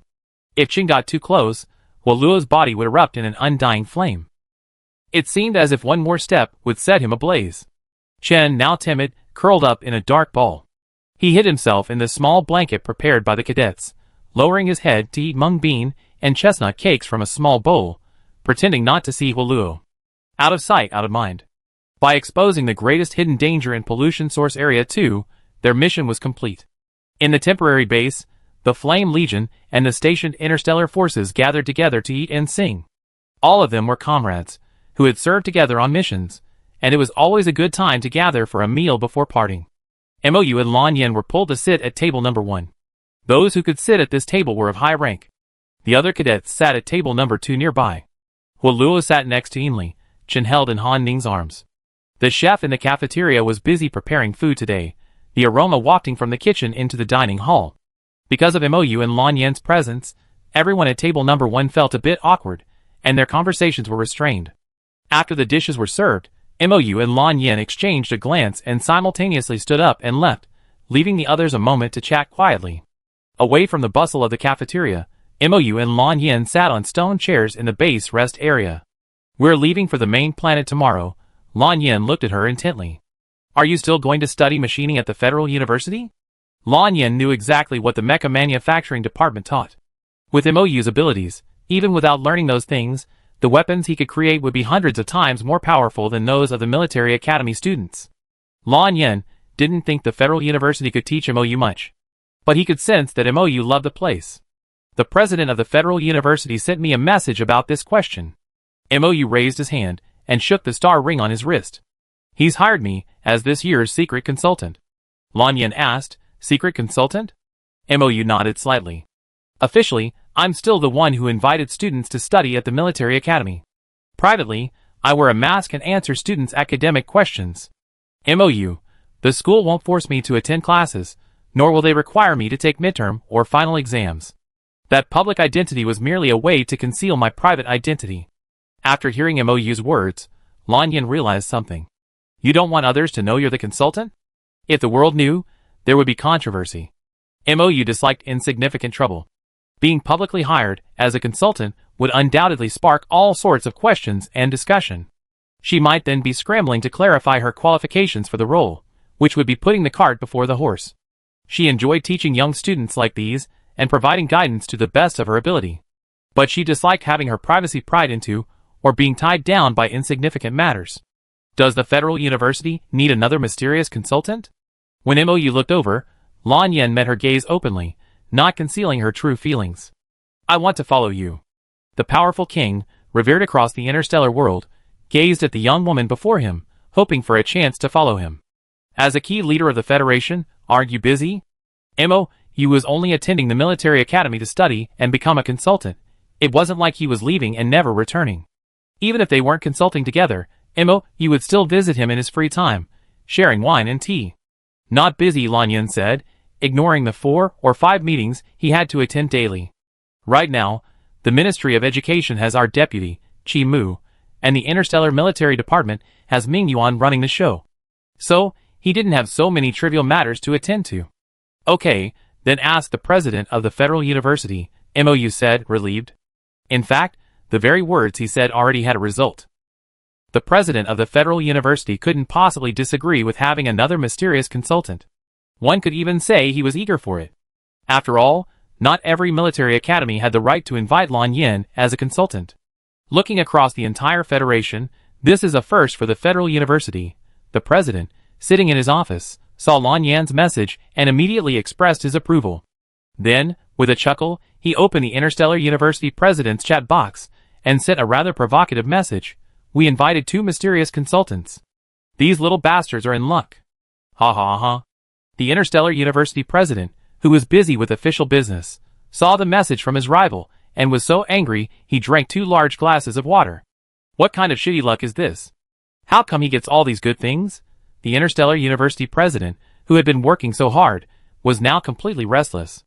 That evening, the Interstellar University president was still thinking about this matter, turning it over and over again. The next day, MOU, having just boarded the spaceship back to the main star, received a call from an unknown ID. She pressed the answer button and heard a middle-aged voice. Hello, Miss MOU. I'm the president of Interstellar University. Lan Yan, who was working on official documents, paused when he heard MOU's voice. His eyes flickered, and after a moment's thought, he understood exactly what the president wanted to see MOU about. Hello, MOU said politely. What can I do for you? The president of Interstellar University rubbed his hands awkwardly. After all, poaching talent from the person who invited them was unethical. But thinking back to the message from the rival yesterday, he reassured himself. I'd like to hire you as a secret consultant at Interstellar University. MOU fell silent. This was not what she had planned. Interstellar University students are also valuable talent for the Federation. The Interstellar University president sighed sadly. I heard the Federation University has already hired 2 mysterious consultants, but our school. The Interstellar University president sighed deeply, deeply concerned about the students' future. He then spoke earnestly about Interstellar University's difficulties, his words sincere and his requests heartfelt. Lan Yan was well aware of Interstellar University's situation. In terms of faculty, student enrollment, and annual interstellar currency allocation, Interstellar University was no less impressive than the Federation University. The situation within the school was truly not as dire as the president had described. MOU listened in silence, then replied, I consider it. Okay. The Interstellar University president immediately beamed and began to expound on the benefits of being a mysterious consultant at their military academy. He gave example after example, clearly explaining the benefits. A normal person would have been fooled by the president's eloquent speech. Chapter 70. After the call ended, MOU, unfamiliar with the situation at the Interstellar Military Academy, raised his hand and shook Lan Yan's arm. When Lan Yan looked over, he asked, Is the Interstellar Military Academy really so pathetic? MOU thought carefully and felt that only this word could describe the situation the principal had just described. He exaggerated a lot, but the examples he cited do exist. For example, some students lack ambition, and some students lose their way due to lack of teacher guidance. But this isn't the only military academy experiencing this. It's fair to say that almost every military academy faces various unexpected problems to a greater or lesser extent. This is unavoidable when working with imaginative students. There was even one student who, in order to explore the uniqueness of his own superpowers, slept at the bottom of a swimming pool for 3 days, leaving his body swollen. This student subsequently spent a long time in a recuperation cabin. Lan Yan, noticing MOU's silence, considered the possibility of serving as a mysterious consultant at 2 military academies simultaneously. It wasn't impossible. It's just an advisory job, not teaching. Lan Yan poured MOU a cup of black tea and placed it in front of her. It's not impossible to study at both schools at the same time. Besides, in less than 2 months, both military academies will need to send several students to the Empire for further study. It wouldn't be good to have such a huge disparity in ability between the students at the 2 military academies, thus throwing off the balance. That afternoon, the president of the Federal University received a message from Lan Yan. He lowered his eyes to read the message, his expression unchanged. He had indeed gone to see MOU. President Zheng Zheng of the Federal University took a sip of tea and walked out with a smile.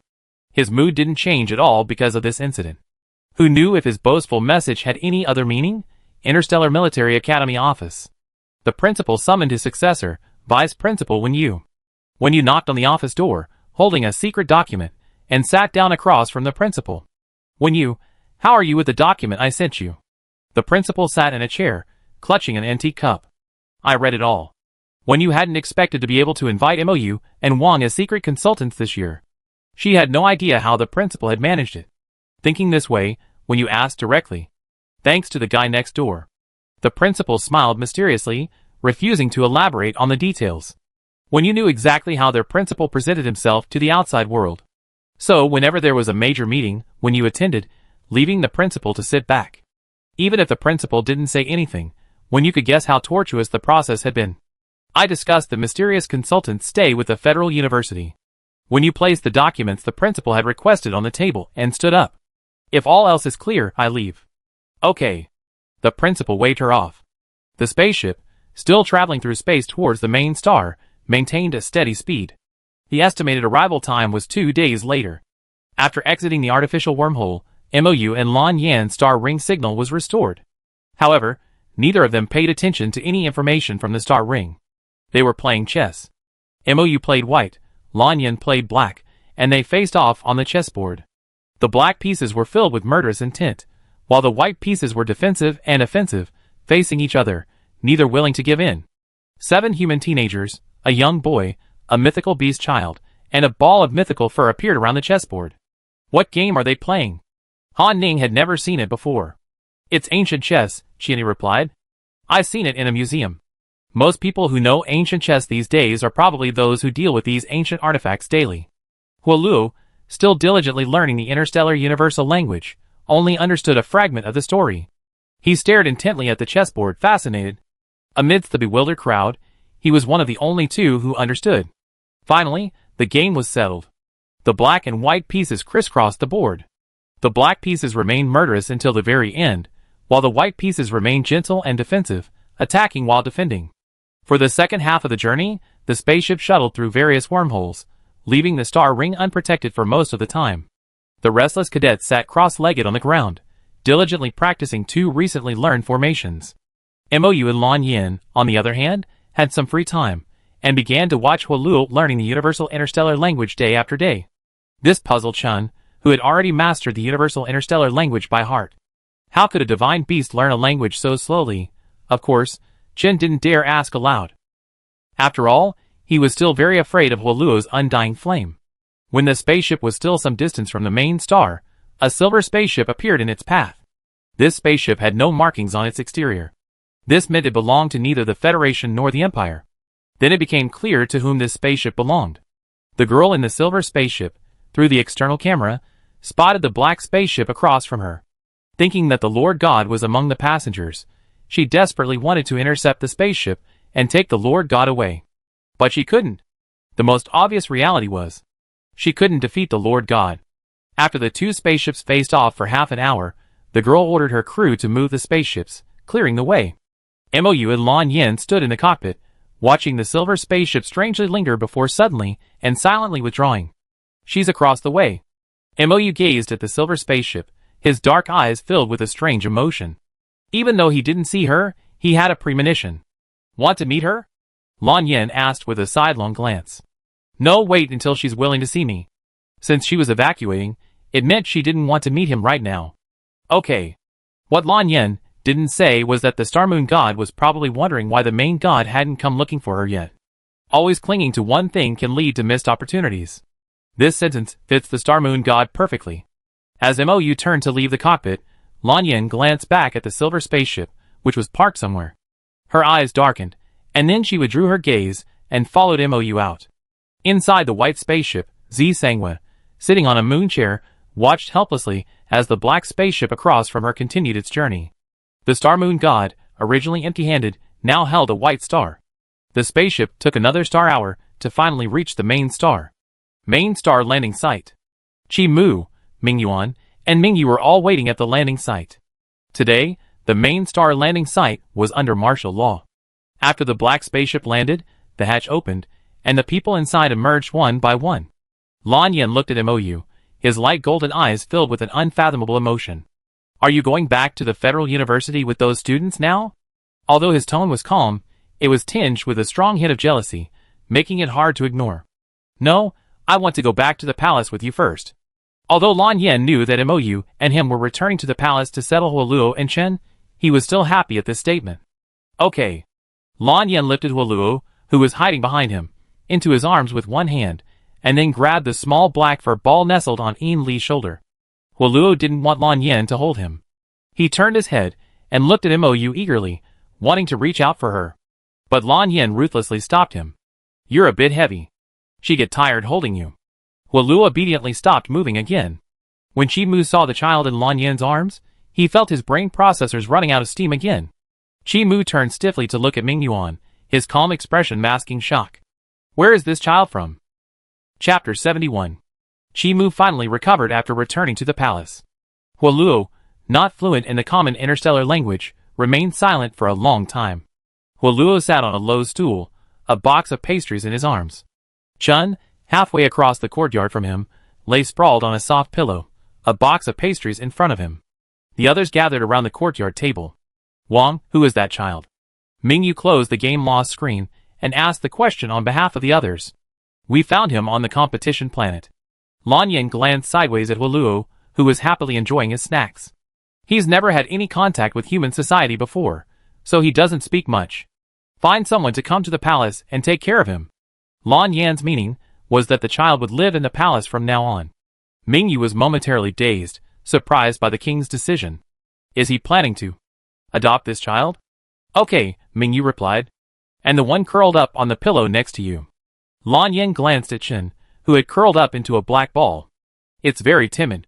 Ever since Mingwei saw Chen, she found that furry little ball adorable. But it looked nothing like any other creature she knew. Who knew where Wang had found it? Mou lowered his eyes to the cup of tea in his hand, sipping it slowly. From time to time, Lan Yan's whispered instructions reached his ears. Mingwei, sitting on the other side, used the star ring to record all these points. After Lan Yan finished speaking, Mou added, you must urge Huoluo to learn interstellar tongue. Also, Chen can understand you and speak interstellar tongue. Mingwei, who was recording this, paused at the end. She blinked in confusion that Chen can speak human language? Yes, Mou nodded, doubly confirming the answer. Mingwei thought for a moment, quickly digesting the news and expressing her understanding. After everything was explained, Mou took the two well-fed divine beasts to play elsewhere. He left the courtyard to Lan Yin and his group, who still had official business to attend to. She led one by the hand, held another in her arms, and went to the icy lake in the center of the palace. The lake's temperature remained below 0 year-round, yet it never froze. There were more than a dozen ice fish in the lake swimming slowly and leisurely, their icy blue tails swaying. Chen stared at the fish in the lake, his large, round eyes fixed on them. As if sensing danger, the ice fish in the lake flicked their tails and dived underwater. Before long, standing by the icy lake, no ice fish could be seen. Huoluo turned her head sharply to look at Chen. What did you just do? I tried to catch fish, Chen replied honestly. I wanted to eat fish. This fish is poisonous. It won't work on me. Huoluo and Chen stared at each other for a few seconds, then turned their heads away without replying. Since all the fish had fled, standing here could only gaze at the water, using the lake's surface as a mirror. There were chairs beside the icy lake. Mou pulled them both to sit, then pointed at Chen. When will you transform? According to her previous survey, it shouldn't take long, right? About another month. Chen blinked, his voice slightly troubled. I'm wondering whether to transform into a woman or a man. It doesn't understand human gender, neither is a big deal. You have a month to think it over. Mou raised his hand and rubbed its head. Which identity do you think will make it easier to navigate the world? Chen nodded, half understanding, and sat on the stool to begin thinking. Although Huoluo disliked Chen, he still offered some very useful advice. With a stern face, he carefully explained many important points about transformation. For a divine beast, there's only one chance in a lifetime to choose their gender, and it can't be changed. While it doesn't significantly affect a divine beast's cultivation, living in human society will still be somewhat different. After listening, Chen thanked him earnestly. Thank you. Huoluo gave a faint hem and fell silent. Mou looked left and right, a smile playing on his lips. For these two awkward little creatures, it takes time to gradually adjust. After all, it's truly difficult for a divine beast that prefers light to a divine beast that prefers darkness to be friends. Let nature take its course. Mou didn't join the conversation between the two divine beasts. She simply gazed quietly at the icy lake, her thoughts unsettled. The wind blowing across the icy lake carried a chill. Huoluo shivered at the breeze and leaned closer to Mou, his small hand grasping her wrist. Lord God, are you leaving us here and then leaving? Not really leaving. I come over when I have free time. Mou rubbed Huoluo's head. Are you reluctant to leave? Of course I am. Huoluo nuzzled Mou's palm affectionately. Lord God is the best God to me. Of all the gods Huoluo knew, Mou was the only one who treated her best.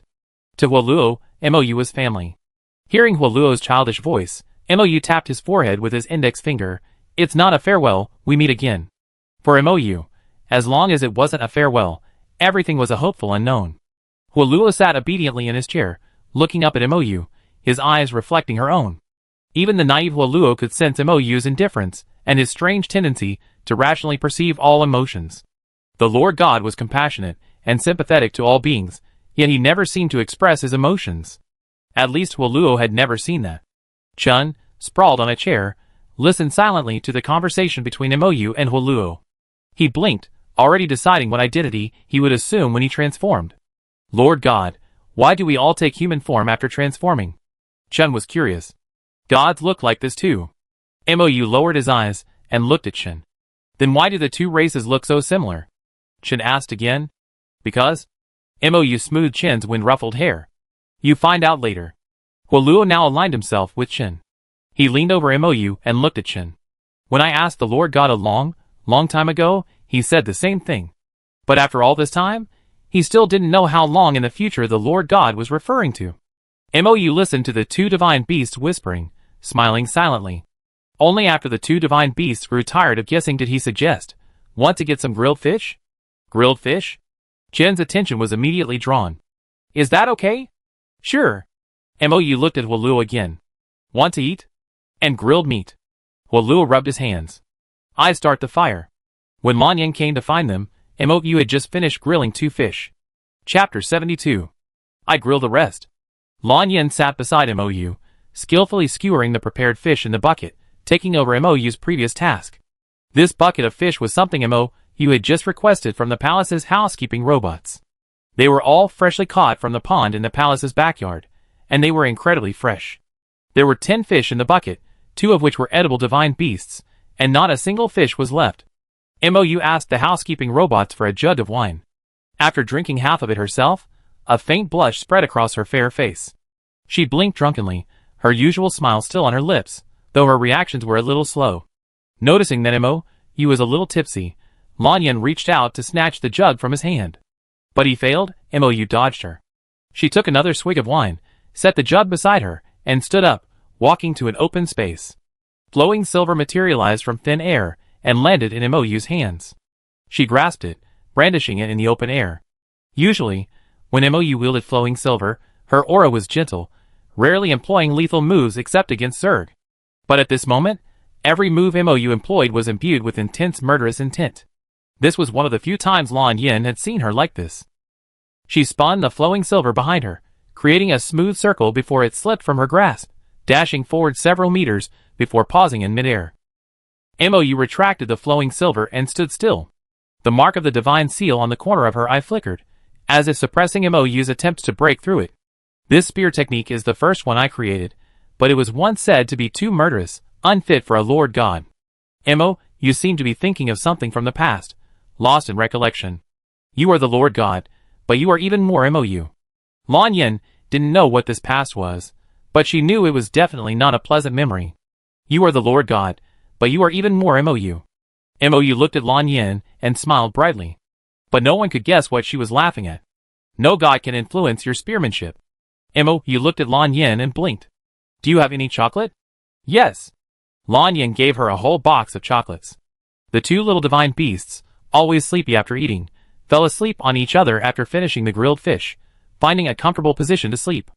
Mou ate the chocolate, holding the oil paper wrapped in it in his hand. There were 3 original gods, and I was just one of them. Mou folded the oil paper into 1,000 paper cranes and placed it on the table. This incident was not even recorded in the library. After all, when the other 2 gods fell, the others were still in their infancy. Lan Yin didn't interrupt Mou's recollection, but listened quietly. A long time ago, when the gods were still young, they were still there. Then something unexpected happened. One slept in the eternal night, and the other fell in the long dawn. If we talk about the first generation of gods, Mou was the youngest. He is now the last of the first generation of gods alive. From high-spirited to calm and steady. Why did you suddenly think of this? Lan Yin wanted to comfort her, but he didn't know where. Just now they asked me why the divine beasts in their transformed form look so much like humans, and why humans and gods look so much alike. Lan Yen had also had this question, but he never explored it again. The existence of all living things has its own cause and effect.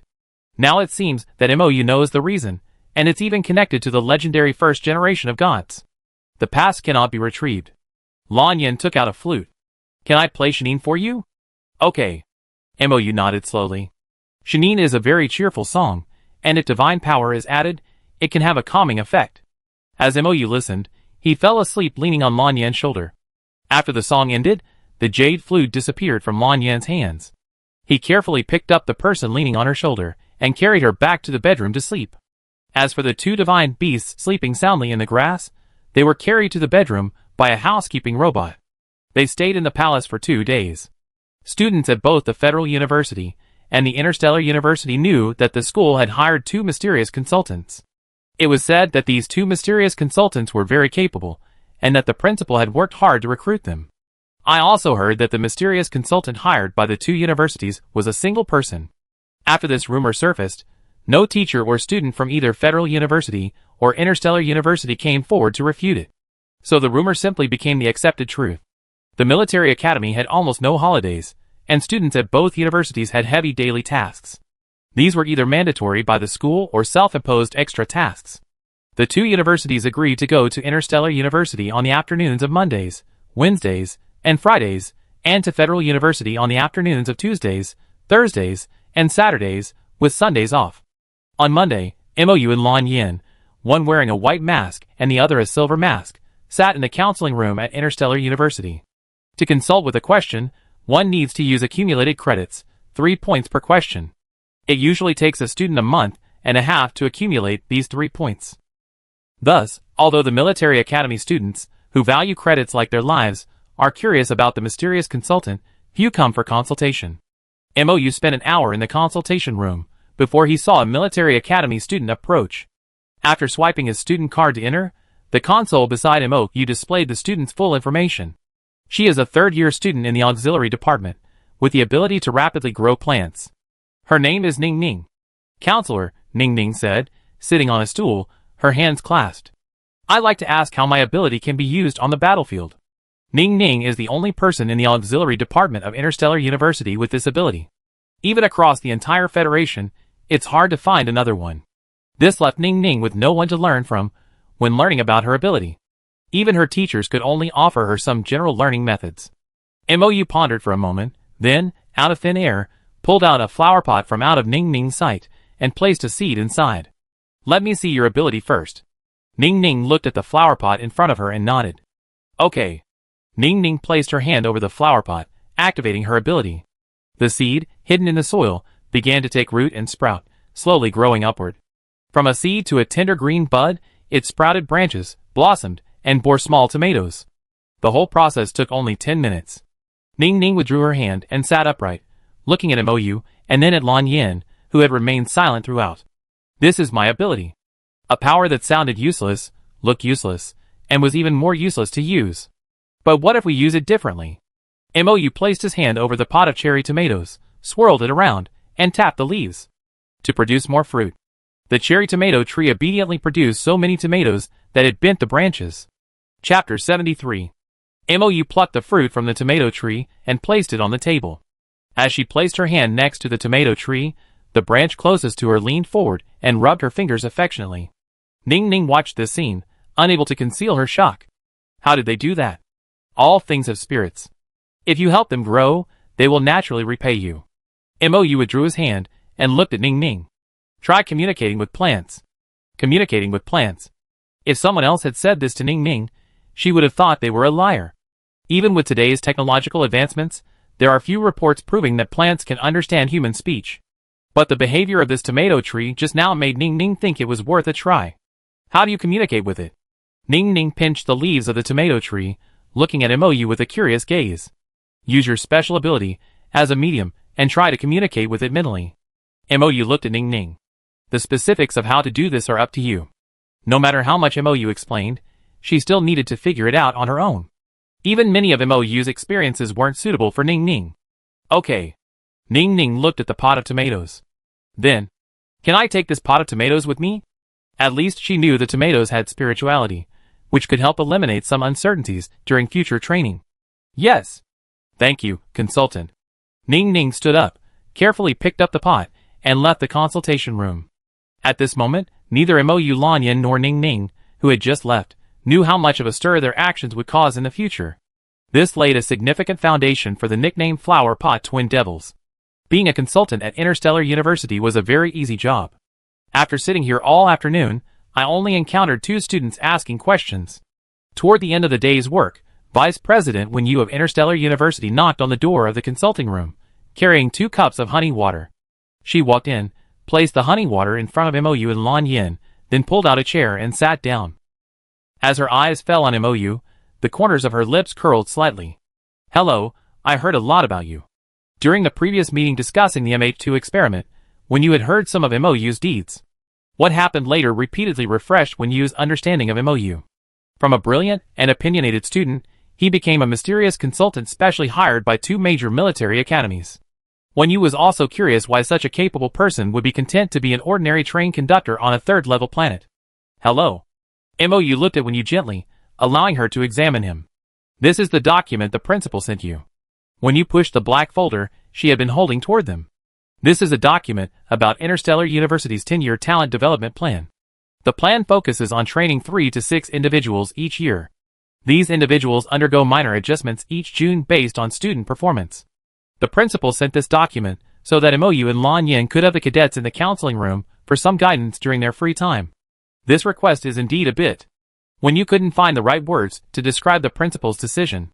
But she also understood why the principal had made such a decision. This opportunity was truly rare. Mo didn't drink the honey water Wen Yu had brought. Instead, she pulled her own thermos from under the table and drank half a cup. Lan Yin picked up the document and flipped through it page by page. Then he tossed it onto the table. Since you know this request is unreasonable, there's no need to say any more. Lan Yin silenced any further requests from Wen Yu with this statement. She sat quietly, slowly pulling the black folder back in front of her. Wen Yu didn't know what terms would convince Lan Yin and Mo to agree. After all, one was the king of the Federation, and the other was a highly capable individual favored by the king. These 2 people had no shortage of fame, wealth, or even money. Even Wen Yu, known for her tact and versatility, didn't know how to negotiate with them. Mo looked at the silent Wen Yu, sat in his chair without saying a word, and left the conversation entirely to Lan Yin. If those students have any academic problems, they can simply come to the counseling room for consultation.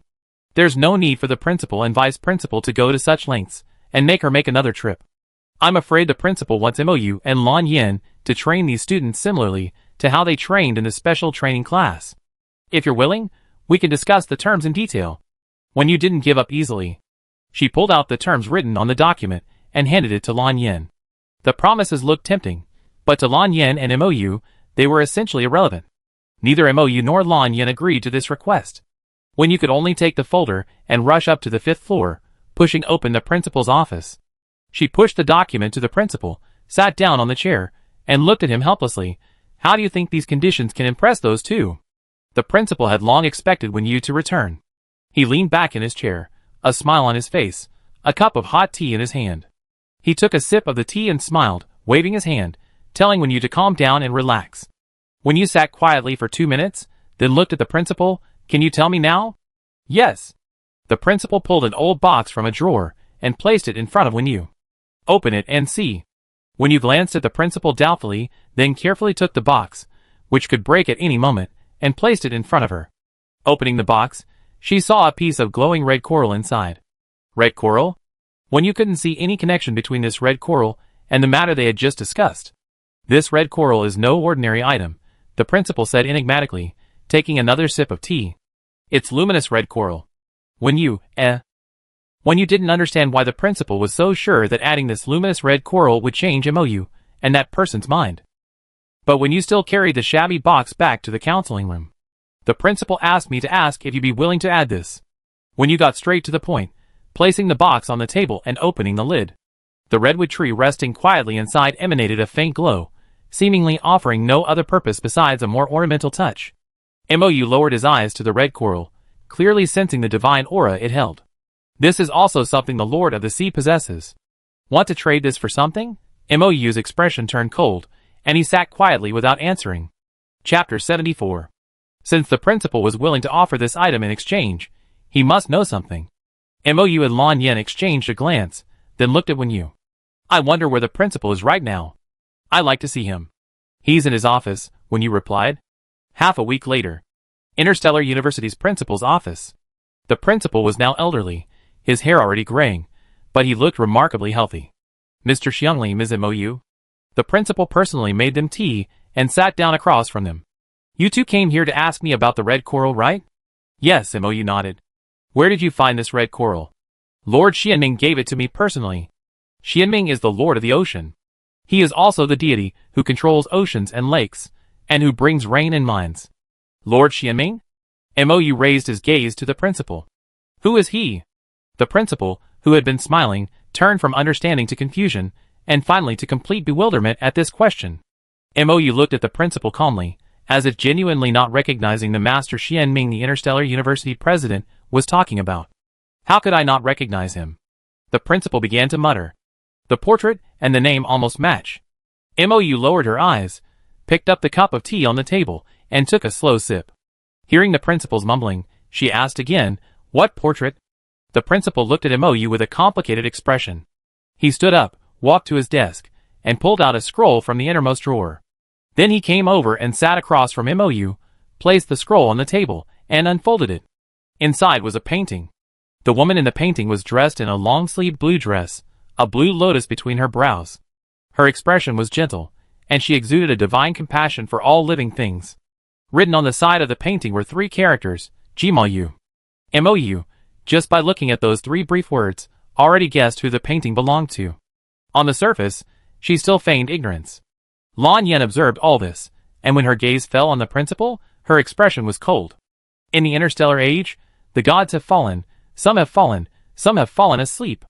Xianming had disappeared for who knows where, countless years ago. How could he know Xianming? This was given to me by Master Xianming before he set out on his journey. The principal spoke of Xianming with a deep respect. Before he left, Master Xianming gave me this portrait, saying it was of an old friend of his, and asked me to find a way to tell the person in the portrait that they still existed. This painting was indeed by Xianming. The red coral did indeed bear Xianming's divine aura. But if Xianming truly wanted to know if she had awakened, he could have simply looked at the Chang'an card she had given him. There's no need to go through so much trouble, So you gave me the red coral to verify if I'm the person in the portrait? Mou asked the principal after hearing this. Yes, the principal nodded. If you two accept it, everyone will be happy. After all, anyone who's not attracted by fame, fortune, or money, but is drawn to the red coral, is most likely the person in the portrait. This not only confirms that Mou is indeed the person in the portrait, but also provides those children with 2 more capable teachers. Then the principal guessed wrong. I'm not the person in the portrait. Mou smiled slightly, denying everything. I'm just curious why the principal thinks adding another red coral will change our decision. Therefore, it was impossible to grant his request. The principal looked at the red coral and the portrait on the table. Hearing the door close behind him, he sighed deeply. Wen Yu, who had been standing nearby, looked at the principal with an even more complicated expression. Principal. Wen Yu quickly approached and sat down next to the principal. She glanced at the principal, then fell silent again. Wen Yu was unsure of the principal's persistence, nor was she certain if Mou was the person he was looking for. At this moment, silence seemed the only way to cope with the current atmosphere. Mou and Lan Yin left the principal's office and headed out of the school. He's hiding something. Although Mou didn't use his divine power, he could sense it. Even the principal hadn't given up on probing him from the beginning. I found all the information I can about him. Lan Yin sent Mou the details of the news. He's the current patriarch of the Qin family, a believer in God, and has been secretly searching for someone for years, publicly claiming to be searching for his long-lost sister. But now it seems he's searching for Mou. By the time they reached the school gate, Mou already knew most of the information about the principal. However, from beginning to end, Mou pretended not to know Xianming. She didn't know what the principal was truly thinking, nor did she want to know. So she rejected everything, smothering any thoughts he might have. As a guest of the Federal University, Mou had originally planned to return to the school dormitories. But Huoluo and Chen, one on each side, pulled him aside, crying and begging him to stay, and Mou temporarily gave up the idea of returning to the dormitories. Back at the palace, he saw Huoluo fast asleep on the floor, clutching a piece of paper written in the Interstellar Universal language. Chen huddled up, the mark on his forehead faintly visible, his entire body trembling. It was in the early stages of transformation. Mou pulled a silver blue stone from his sleeve and placed it in Chen's arms. Even a divine beast's transformation was dangerous, let alone a mere remnant of its soul. Transformation would take at least 3 days. Mou wrapped Chen in a soft cloth and carried him back to the house. Finally, Chen was placed in his own little nest. Huoluo, who had been snoring in the yard, was also carried into the house by Lan Yin. Given his current interstellar nature, it was unclear how many years it would take him to master this universal interstellar language. After settling the 2 divine beasts, Mou sat on a low stool and browsed the Star Network. Recently, the Star Network had opened a registration channel for an online simulation competition, which had received rave reviews. The online simulation competition was open to all citizens of the Federation. Most of the participants were students from several major military academies. The online simulation competition takes place in a simulated pod, simulating a competition scenario. It's a competition that combines skill and fun. After seeing this competition, Mizuru browsed through many videos of last year's competition. Lan Yin, who had just emerged from the kitchen, approached with a steaming hot dinner. Watching the simulation? Lan Yin placed the dinner on the table. Want to participate? You can give it a try. Mou looked at the strength parameter adjustment in the competition rules. If I adjust my strength parameter to 1%, I should be about the same as the others. Lan Yin considered Mou's strength. At 1%, she would probably be a top performer in this competition. It should be about the same, Lan Yin said, sitting next to her. If you're interested, go sign up. Mou clicked on the registration form, entered her information, paid the registration fee, and successfully registered. After she finished, Lan Yin was about to hand Mou chopsticks when she saw her get up to wash her hands. Dinner was wonton soup. It smelled delicious and tasted incredibly good. After dinner, Mou received a call from the registration team. The call was to inquire whether Mou had misadjusted the percentages for his strength parameters. Chapter 75. Since the online simulation competition began, it's been extremely rare to see a player's skill parameter percentage reduced to 95%, let alone to 1% like Mou. So, after the robot reviewing the registration form detected an anomaly in the information on this one, it immediately retrieved it for manual review. After hearing the staff member's question, Mou replied, "I didn't adjust the parameters incorrectly." The staff member felt as if she had misheard and couldn't help but confirm again, "Are you sure you don't want to adjust the parameter percentage upwards?" "Yes," Mou quickly replied. "Okay," the staff member confirmed she had heard correctly. She picked up a rarely used red seal and stamped it on the freshly printed information sheet. The striking red seal landed on the paper, a bold, large notice. After placing the seal with the other printed information sheets, the staff member simply sighed and ignored the matter. After all, reducing one's skill to 1% of its normal level would almost certainly mean a first-round exit in this competition. Mou, who was expected to be eliminated in the first round, was currently reading in the palace library. The palace's collection of printed books was comprehensive, surpassing even the largest printed library in the Federation. Here's to you. Lan Yin compiled all the information about the online simulation competition, printed it out, and placed it next to Mou. No matter how advanced the times become, paper books and paper materials will always have their advantages. Online simulation competitions require a holographic simulation chamber. I had it purchased and placed in your bedroom. Mou picked up the paperwork and looked up at Lan Yin, who had thought of everything. She placed an emerald in Lan Yin's hand, and she looked at him earnestly. "Thank you. Emeralds hold the power of life. This power is rare and precious even for gods." Lan Yin held the emerald, his light golden eyes flickering, a hint of hurt flickering beneath them. The Lord God thanked him, and even gave him a return gift. If it were any other god, such treatment would naturally please them. It was a sign of a friendly relationship with the Lord God. But Lan Yin didn't want this distant, friendly relationship. He wanted more than that. Lan Yin held the emerald in his hand, wanting to return it, but afraid to make Mou think too much. "Are you unhappy?" Mou glanced at the emerald in Lan Yin's hand, thought for a moment, and then took out 2 more and pressed them into Lan Yin's hands. "Other gods only have 1. I give you 3. So don't be unhappy. You're still a different being." Realizing the hidden meaning in Mou's words, Lan Yin suddenly chuckled, relief in his eyes. He had no right to dwell on this now. Are you happy now? Mou observed the slight curl on Lan Yan's lips, clearly indicating a much better mood than before. Happy, Lan Yan clenched the 3 emeralds in his hand.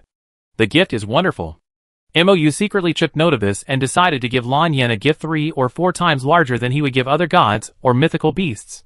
The 2 gods, usually so taciturn, had suddenly taken a different path, and they hadn't returned from this fork in the road. In contrast to the quiet atmosphere Mou and Lan Yan encountered at Interstellar University, students at the Federal University had already registered for consultation and applications on the university's official website, even though this application required a month and a half of hard-earned points. Ever since Mou and Lan Yan sat in the counseling room, students have been coming in for consultations. Even though the Federation has now established numerous systems for superpowers, research on them is still superficial. If one wants to maximize their superpowers, they probably have no choice but to seek solutions in the counseling room. Mou sat in the counseling room, clutching a thermos of honey water, and he and Lan Yan took turns as counselors. By the time their shift was over, Mou had already drunk 3 full cups of honey water.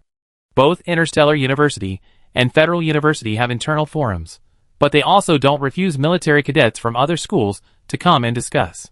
While Mou and Lan Yan were still experiencing the counseling room's period of bustle and quiet, discussions about them were already building up in the forums. Some were discussing their true identities. Some were marveling at the effectiveness of their methods. There were also numerous promotional posts. Originally, this phenomenon was only common on the Federal University's internal forums. Before long, the content on the Interstellar University forum began to resemble that of the Federal University forum. Soon, Mou and Lan Yan found themselves busy every afternoon. This continued for 3 weeks. After 3 weeks, the counseling office suspended operations. The preliminary rounds of the online simulation competition were about to begin. This year, all cadets from both the Federal University and Interstellar University had signed up for the online simulation competition. This wasn't a mandatory requirement from the presidents or teachers of the 2 military academies. The students participated voluntarily. The cause of the incident, once again, lay in the forums of the 2 military academies. On the Federal University forum, military cadets were discussing how much their strength had improved thanks to these 2 mysterious advisors. The forum of the neighboring Interstellar University was also discussing this matter. Something started in an unknown post, but cadets from the 2 major military academies began competing to see which school's cadets had improved the most. The competition intensified, and finally, all the cadets from both academies unanimously decided to compete in an online simulation tournament. At 6 p.m., the preliminary rounds of the online simulation tournament officially began. Mou and Lan Yan were in the palace, lying in the holographic simulation chamber at the same time. Mou was a contestant, while Lan Yan was a spectator. After entering the contested channel, Mou was immediately greeted by the rules of the competition. The rules were to be randomly matched against 3 opponents, and winning 2 games would advance. Mou clicked to confirm the rules, and was immediately entered into a random match. The matchmaking process was quick. In just a few seconds, Mou was transported to the virtual competition arena. The preliminary rounds were numerous and diverse, with almost no spectators. Those who came to watch at this time were usually the contestants' friends and family. Mou stood to the right of the arena, and saw someone sitting in the stands behind her. It was Lan Yan. She turned with a smile, and looked at her first opponent of the day. He was a 1.9-meter tall man, with a colorful nickname, and a streamer logo on his head. "Hello, I'm Jiuyuanjiu. Do you mind if I do a live stream?" Jiuyuanjiu asked politely, holding 2 large scimitars. "Sure." Mou selected a spear from the system's default weapons. Her weapon, Flowing Silver, was completely inaccessible to the Star Network database. If it weren't for Flowing Silver, she would have simply used the system's default weapon. Jiuyuanjiu had just finished adjusting her live broadcast equipment when she saw her opponent pull out the system-provided default weapon. Jiuyuanjiu was shocked. She hadn't expected a contestant to use a default weapon. Chapter 76. The initial weapons in the system aren't very useful. You can enter your own weapons into the database and use them. Jiuyuanjiu, assuming the opponent was a completely clueless newcomer, couldn't help but warn him. The netizens who entered the live stream immediately heard Jiuyuanjiu's words. Instantly, everyone in the live stream looked at the weapon in Mou's hand. The initial weapons here were like the system's default weapons at the start of the game. They were so outdated that new weapons would pop up at the very beginning to replace them. I didn't expect that in this online simulation match, someone would actually choose a weapon from the system. It was truly unprecedented. Mou gripped his spear tightly in his right hand, pressed 2 fingers together on his left, and looked at Jiuyuanzhou. Can we begin? Yes. Jiuyuanzhou gripped the 2 swords tightly in his hands, and pressed the start button. After the mechanical system voice counted to 3, Mou spun the spear in his hand, channeled his spiritual power into it, and charged forward. The speed was so fast that Jiuyuanzhou had no time to dodge. He could only press his 2 swords against his forehead to block the spear coming down from above. Feeling this overwhelming force, Jiuyuanzhou was filled with shock. Could such an ordinary spear be so powerful? This confrontation of pure power lasted a full minute before ending with Mou retreating. She stood only 3 steps away from Jiuyuanzhou, spear propped behind her, her gaze fixed on him calmly. Jiuyuanzhou didn't sit still and wait for his opponent's attack this time. He sharpened the 2 scimitars in his hands and slashed at Mou. But no matter what moves he used, Mou easily countered them, seemingly no problem at all. Lan Yin, sitting in the viewing booth, looked at the gods on the stage with a smile that he couldn't hide. He knew why Mou wanted to participate in this online simulation match. He wanted a satisfying, exhilarating fight. The Lord God wasn't always the Lord God. Faced with increasingly fierce attacks, Jiuyuanzhou could only passively defend himself. He gritted his teeth and gave it his all. Jiuyuanzhou hadn't expected to face such a strong opponent in the preliminary round. The viewers in the live broadcast room were stunned. They had expected to see the streamer dominate the other players in the early stages. How come he was so easily outmatched by the other players right from the start? Has the streamer's skills declined? Or are the players in this competition just too strong? Until he's seen the other players compete, this question is doomed to remain unanswered. As Jiuyuanzhou swung the scimitar in her left hand toward her vital point, Mou's spear directly blocked the incoming force. But at the same time, her spear was also split in 2. Jiuyuanzhou used the moment to retrieve the scimitar. The scimitar in his hand was covered in ice, forming 2 ice-hardened scimitars. He hadn't used his supernatural powers before, but now he was going to use them. The scimitar pierced the playing surface, and the entire surface was covered in a thick layer of ice. Just as the ice was about to reach her feet, Mou decisively dropped the back half of her spear and stepped on it. Then, using her stick, she hovered in midair. Holding the remaining half of the spear in her hand, she lowered her gaze to Jiuyuanzhou.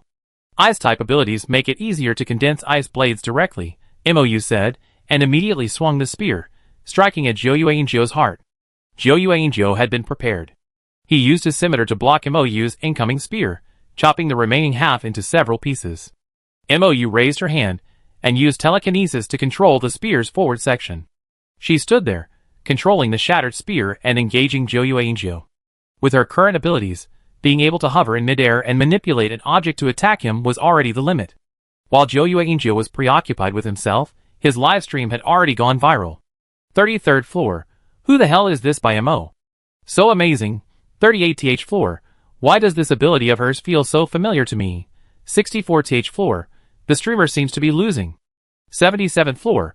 Watching this match, I suddenly realized it wasn't the system-provided weapons that were inadequate, it was me. 79th floor. After watching so many online simulation matches, this is the first time I've seen someone use their initial weapon so effectively. 88th floor. The streamer is going to lose. As Jiuyuanzhou struggled to deal with the ghostly, nimble half of the spear, a moment later, the spear was already resting against his brow. This exhausting match ended here. A system voice rang out. Player by Mou wins 1 point. The ice on the playing field melted away in an instant, and Mou fell to the ground. She looked at Jiuyuanzhou. Thank you. Jiuyuanzhou looked at her, not rushing to the next match, but asking Mou, which military academy are you from? Mou didn't know if he was currently a student or a counselor at the academy, so he shook his head. Not really a student. At least at the academy, there was more than just one identity. After Mou clicked exit, the people sitting in the viewing booth followed him out. This detail was only noticed by a few netizens in the live stream. But his comments were quickly drowned out by other discussions. I don't know if Mou was just lucky today, but the second opponent asked the same question as Jiuyuanzhou. This streamer was even more famous than Jiuyuanzhou, named Gigi Wuming. The netizens watching both streams burst into laughter when they saw who Gigi Wuming had been matched with. I didn't expect it to be such a coincidence. 43rd floor. I just saw Mou leave from another streamer, and I didn't expect Gigi Wuming to be matched with him. 46th floor. Ha ha ha, the above person is the same as me. 48th floor. Is it the streamer's skill decline? Or is the newcomer too strong? It all depends on Gigi Wuming. 50th floor. She's so strong. She wields an ordinary gun to such mastery. Streamers, beware. Gigi Wuming, who was slowly polishing his precious sword, raised his eyebrows when he saw the barrage in the live stream. Looking up, he saw Mou pull out a long whip from the system's arsenal. She had changed weapons. In the viewing stands, Lan Yin also followed. He saw the whip in Mou's hand, and the smile on his lips gradually widened. The gods only know that the Lord God wields the long spear with mastery. But they don't know that the Lord God's most masterful weapon is not a long spear, but a long whip. Mou flicked the whip in his hand, looked at his second opponent today, and smiled politely. Shall we begin? Yes. Gigi Wuming stood still, sword in hand. Unlike Jiu-En, who had simply engaged in a fight at first, Gigi Wuming had used his supernatural power from the outset.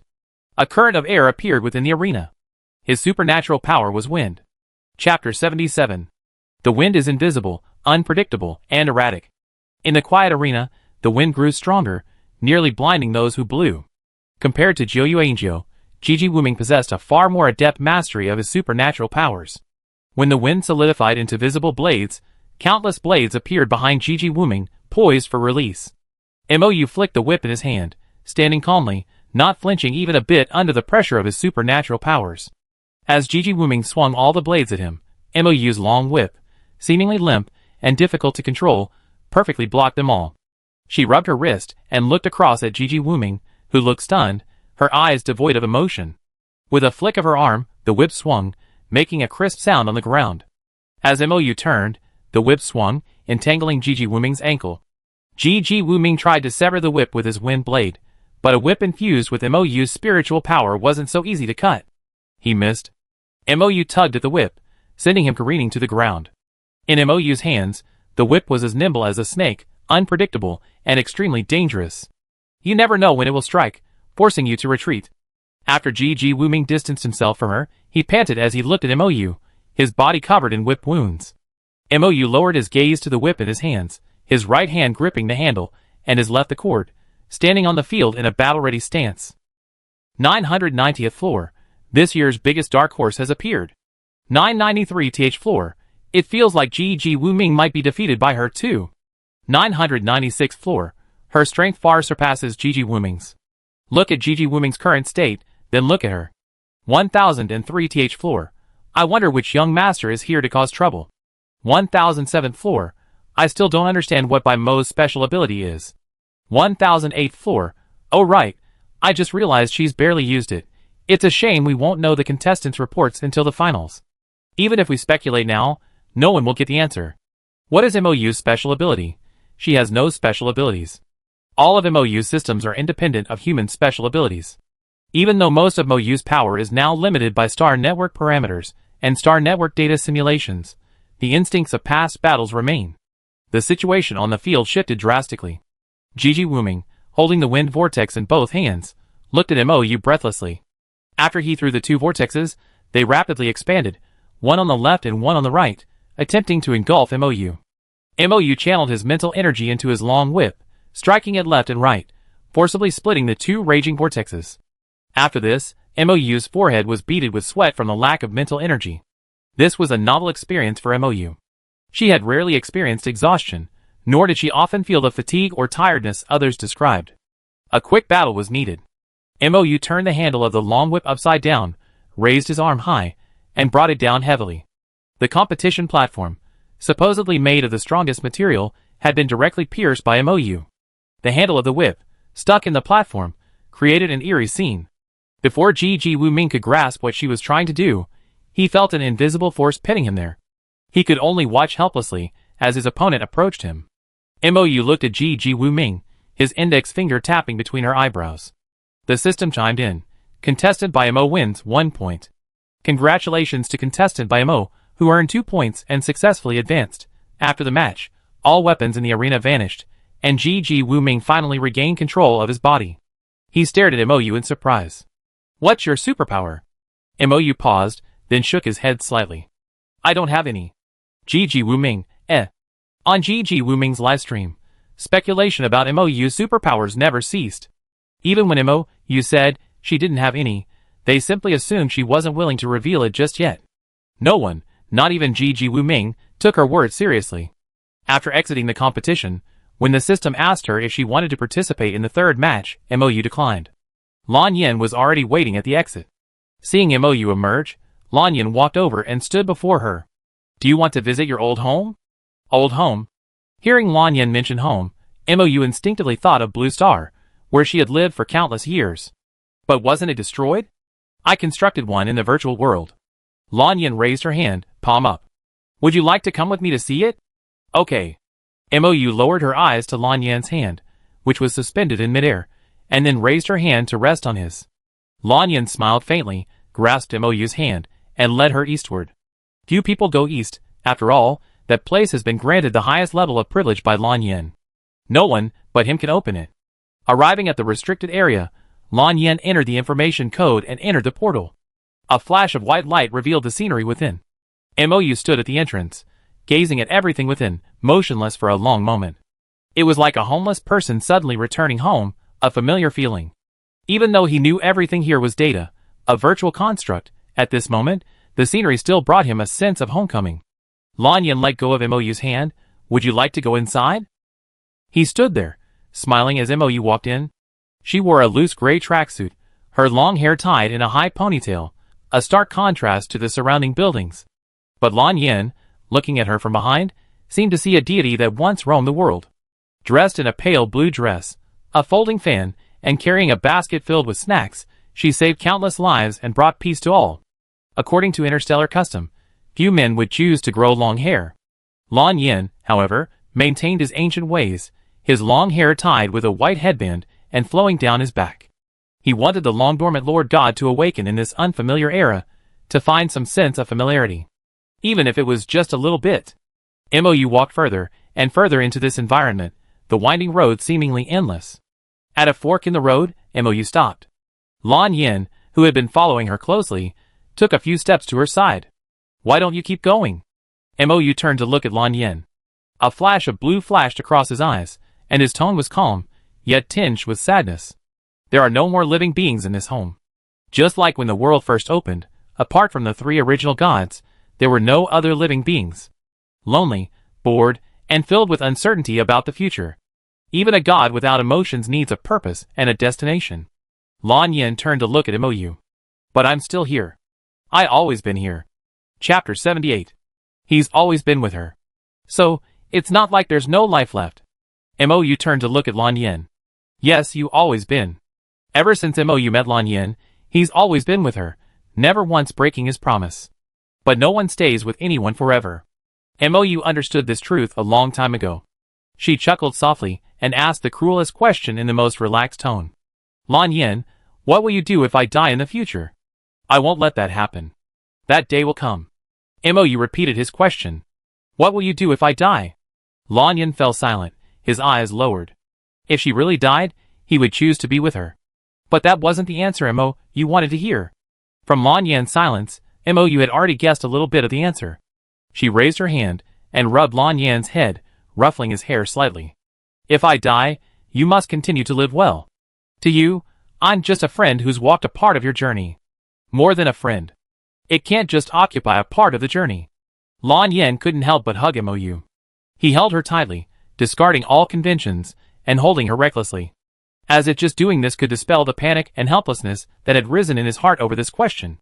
MOU was startled by his sudden embrace, then raised his hand to rub his head again, then patted his shoulder, silently comforting him. Feeling MOU's actions, Lan Yin confirmed that she wasn't angry at his inappropriate behavior, and he breathed a sigh of relief. After releasing her, Lan Yin took a step back, his right hand quietly tightening behind his back.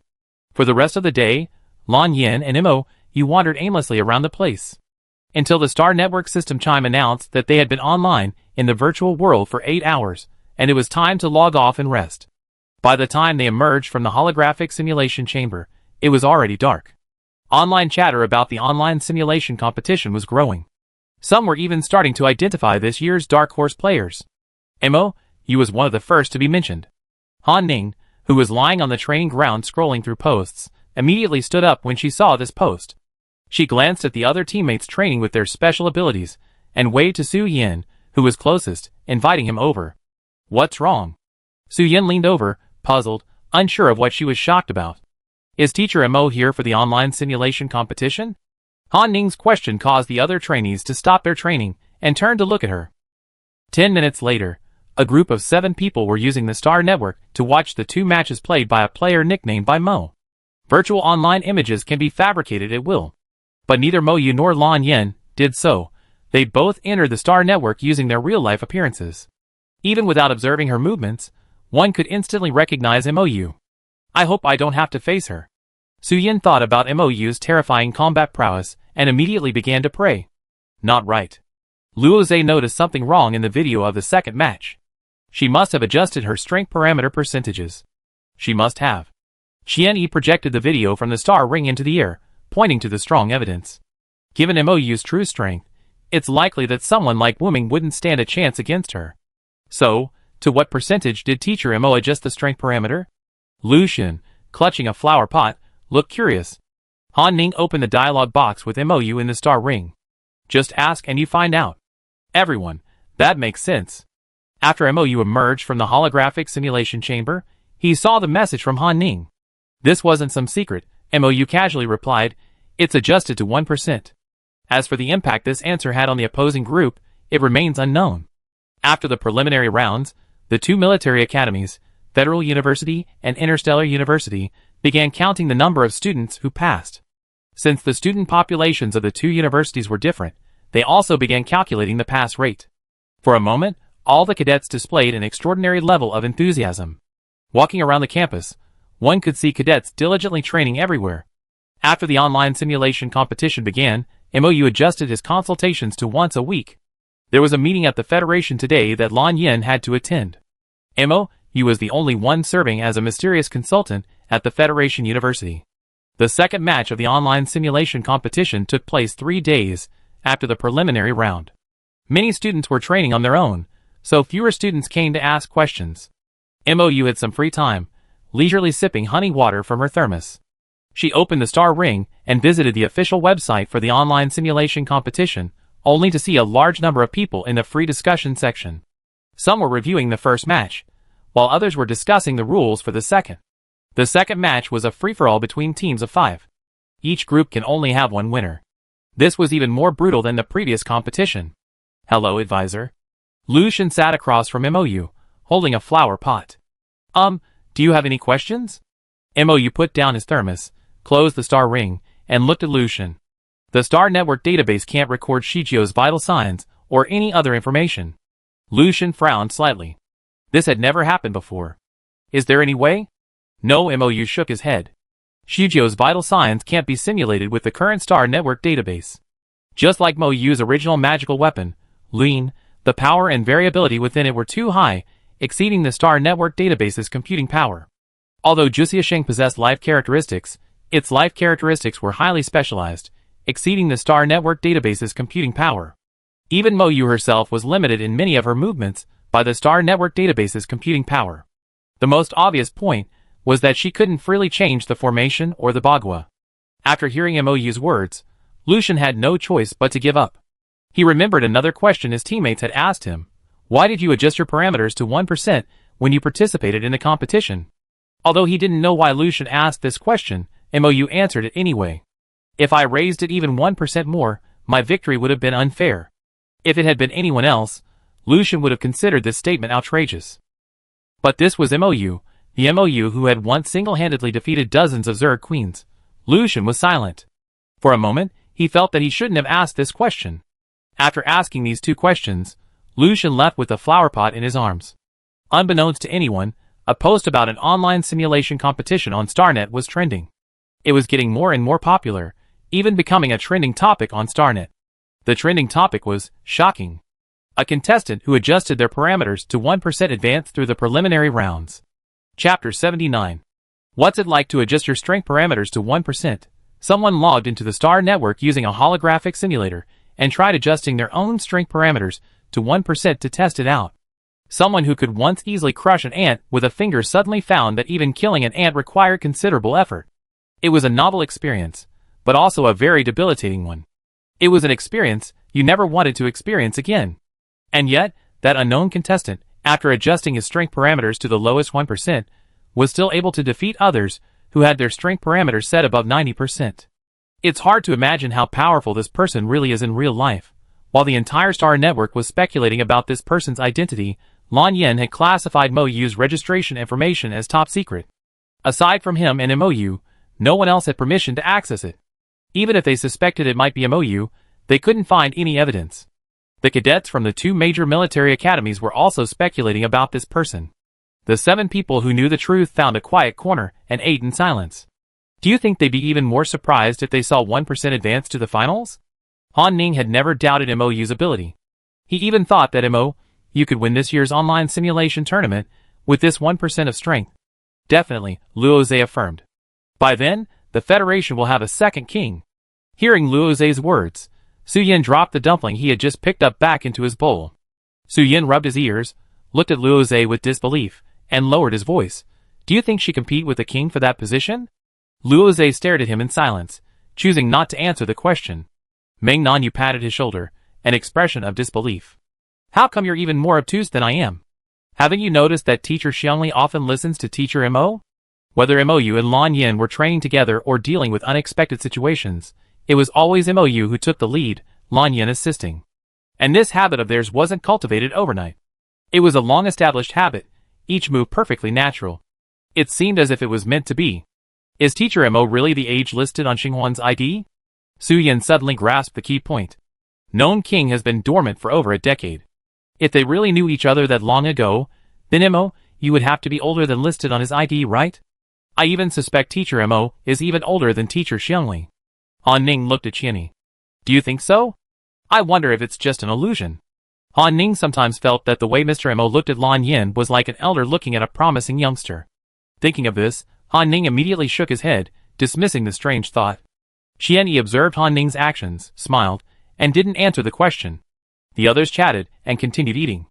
In the cafeteria, no one could hear their discussion. Amidst intense training and study, the second elimination round of the online simulation competition began.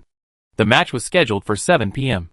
Mo Yu and Lan Yin climbed into the holographic simulation chamber and entered the Star Network. Before the second match began, the organizers had already collaborated with the live broadcast platform.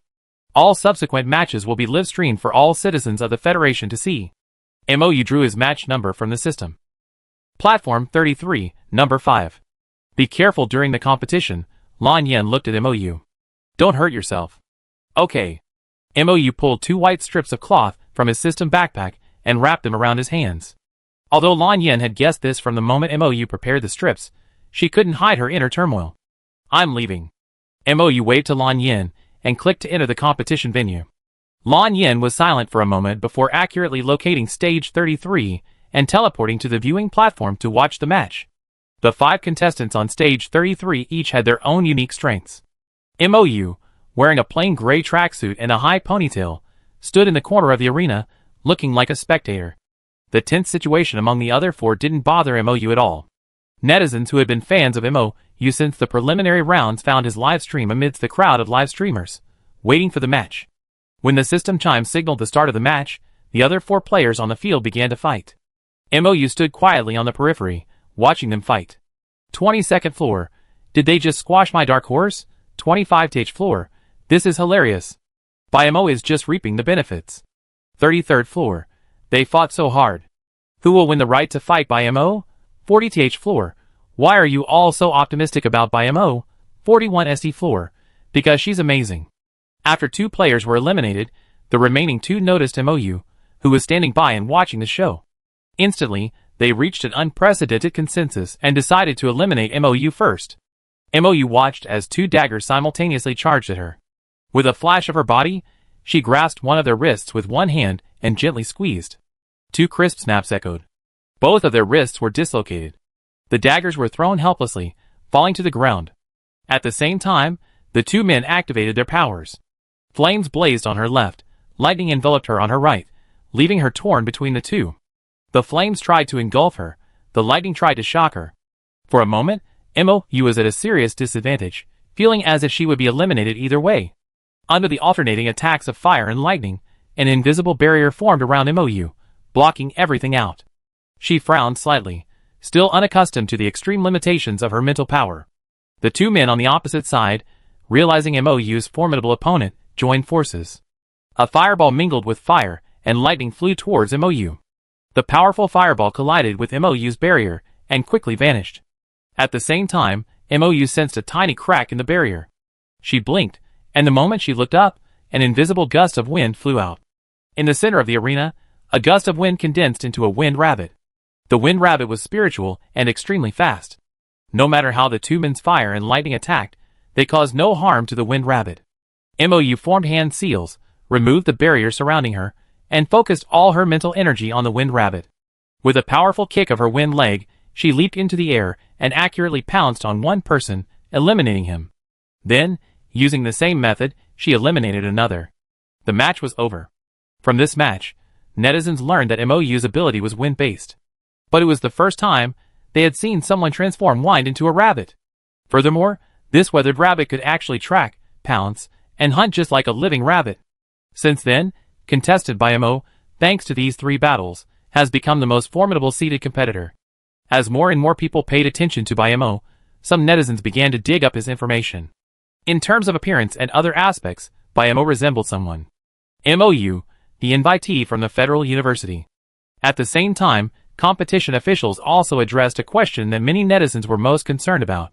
Did that 1% advance? The answer: they did. Chapter 80. Recently, most netizens' attention has been focused on this online virtual tournament. The buzz surrounding this tournament has been growing daily. The combination of seeded players and top favorites has propelled this year's online virtual tournament to unprecedented heights.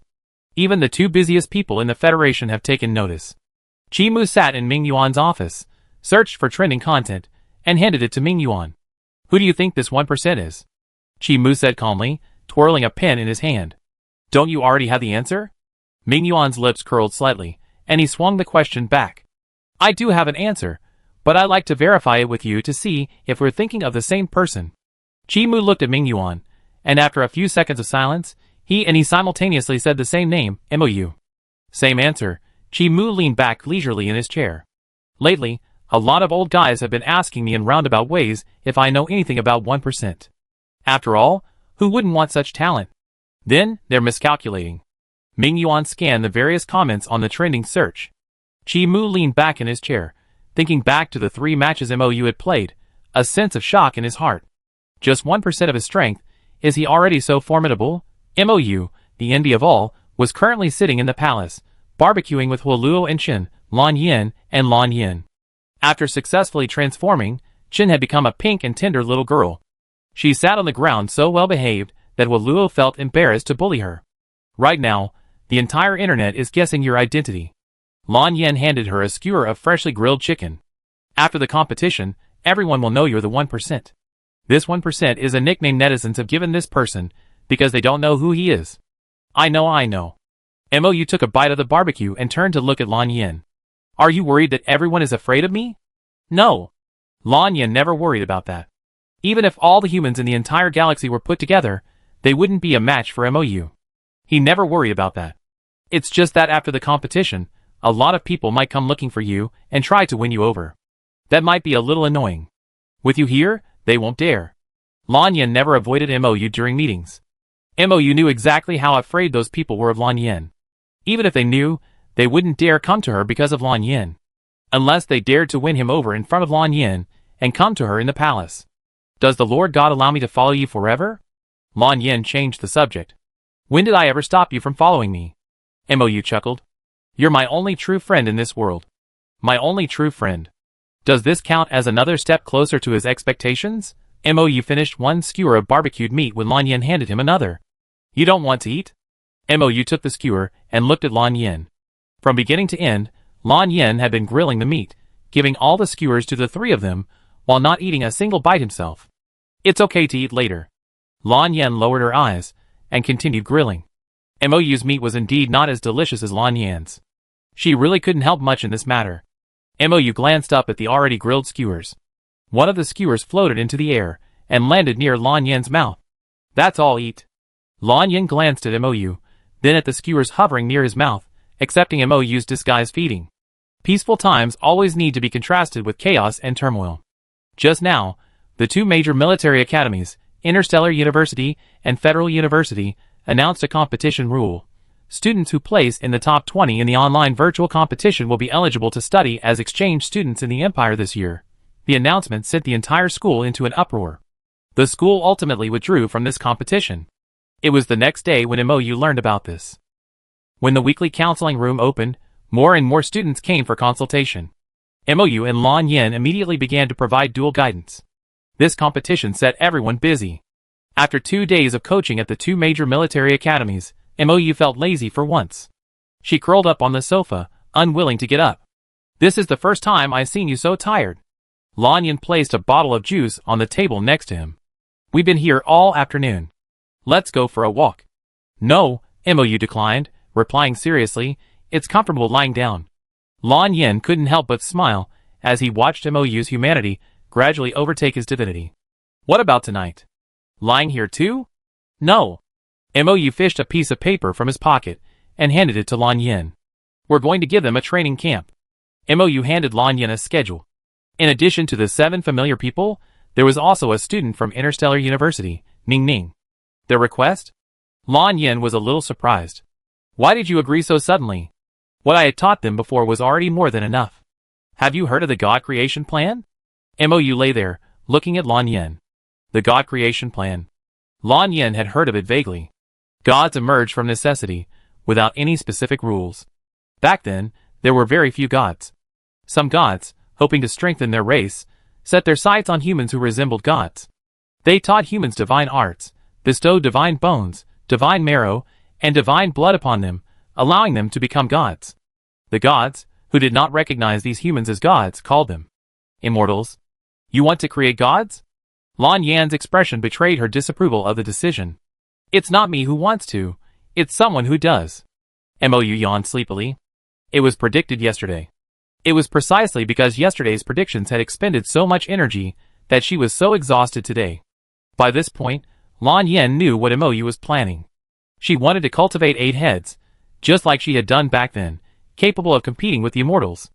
"I take your place in today's training. Get some rest." Lan Yin placed a finger between MOU's eyebrows, casting a sleeping spell. MOU looked up at Lan Yin and quickly lifted the spell. "A little sleep will be enough." "A little sleep won't do it." Lan Yin smoothed MOU's frown. "No need to rush."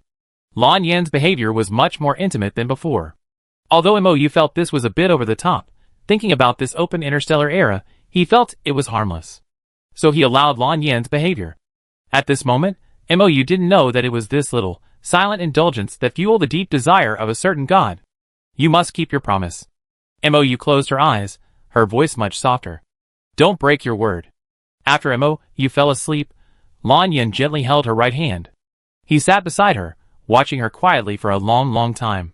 So long, until the sky faded from light to dark. He sat there for so long that it was time to wake her up. Chapter 81. Lan Yin woke MOU up on time and left with her.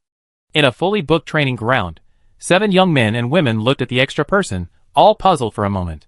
Ning Ning, clutching a flower pot, looked at them awkwardly. "Hello, you guys." Han Ning knew her. She was Ning Ning, a student at Interstellar University. She had the most gentle temperament, but the most ruthless skills. Because her superpowers were useless, she had perfected her skills. In a fight without superpowers, almost no one at Interstellar University could defeat her. Seeing the star bracelet Ning Ning was holding, Han Ning paused. "Were you summoned here by the teacher?" Ning Ning didn't know if the teacher she was referring to was the same one who had asked her to train. After a moment's silence, Ning Ning replied cautiously, "Teacher MOU sent me here." That made her a teammate. "Welcome." Led by Han Ning, everyone welcomed her. Although the students of the 2 military academies, the Federal University and the Interstellar University, were currently engaged in a fierce and secret rivalry, once outside the school gates, they were all citizens of the Federation, so there was no such thing as squeezing each other out. They quickly became one. Before entering the training ground, MOU produced 8 ancient books, translated into the interstellar language, and then he and Lan Yin entered together. As soon as they reached the corner, MOU heard a lively conversation inside. She concealed her presence, and seeing that they were talking happily with Ning Ning, she did not rush over. The training ground was large.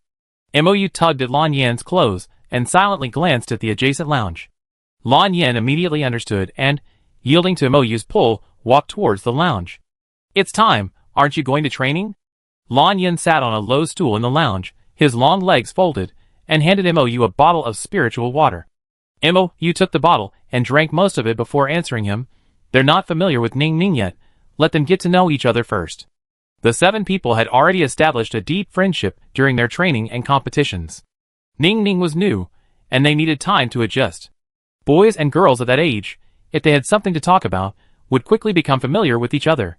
Moyu sat in the lounge for over 10 minutes before walking over to interrupt their animated conversation. Lan Yin followed Moyu and stood aside, watching quietly. Each of the 8 people in the circle received a book.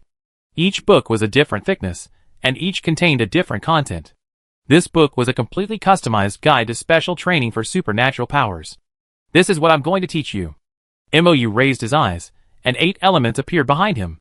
Each element transformed into either an animal or a plant, vividly alive. I call these 8 books the 8 poems. Ming Nanya's wind transformed into a spirit rabbit, Han Ning's shield ability into a spirit fox. Qian Yi's fire transformed into a flame lion, Luo Zhe's ice into a spirit ice snake. Yin Li's tracking ability transformed into a spirit cat, and Su Yin, in addition to prediction, possessed a water-based ability, transforming into a water-flying fish. Lu Xun's healing ability combined with the power of 9 deaths, and 1 life transformed into a spirit tree. Ning Ning's ability to rapidly grow all plants combined with plant seeds could transform into any plant form. By the time they had just come into contact with these, Moyu had already transformed them all, and displayed them to them. The scene was so shocking that the 8 cadets, sitting on the ground clutching their books, froze in their seats for a long time. In the blink of an eye, all the animals and plants that had transformed behind Moyu vanished. This is much more difficult than the formation I taught you, Moyu warned them, looking at them. Not only is it difficult, but the learning process is also painful. Practicing divine arts as mortals is no easy task. But what these 8 students had to do was something they knew was impossible. The first lesson wasn't taught by Moyu himself, but by Lan Yin. Lan Yin pulled Moyu to a stool, allowing her to rest. Getting started wasn't easy. Even the slightest mistake could damage her mental strength. Watching Lan Yin teach them, Moyu removed the white jade hairpin she was using to hold her hair, and took out the small flower pot. The moment she placed it on the table, the flower pot shrank to its normal size, and stood quietly there. This spirit was of the same species as Shujio. Moyu tapped its leaves and instructed it, if you see anyone straying, use your vine to pull them back. The spirit swayed the branch in agreement. After consuming the divine power Moyu had fed it set to work diligently. That night, the spirit defeated all 8 of them. Beginning was difficult, and even late at night, no one had succeeded, completely within Moyu's expectations. Watching them leave dejectedly, Moyu narrowed his eyes slightly. They were still young after all. Their talent is much greater than those 8 back then. Lan Yin, standing beside Moyu, turned to look at her. After all, humanity has evolved over the years. Moyu yawned sleepily, and returned the spirit to her hairpin. Let's go back and rest. Okay. Lan Yin walked beside Moyu. Why don't you train at night from now on? Moyu thought the evening was quite nice. The quiet of night was perfect for cultivation. Training at night will disturb your rest. Lan Yin looked at the divine seal mark hidden in the corner of Moyu's eye. Your divine nature is already sealed, and your mental strength can't withstand such torment. Okay. Moyu yawned again, and walked with Lan Yin towards the palace. The main planet has a prosperous economy, with 1/5 of the area consisting of commercial streets. There are also many train lines, making it convenient to get anywhere. After waking up, Moyu took Huoluo and Chen to the commercial street. On the train, Huoluo sat on her left and Chen on her right. Hello, fellow passengers. Your train S920 will arrive at Station 3.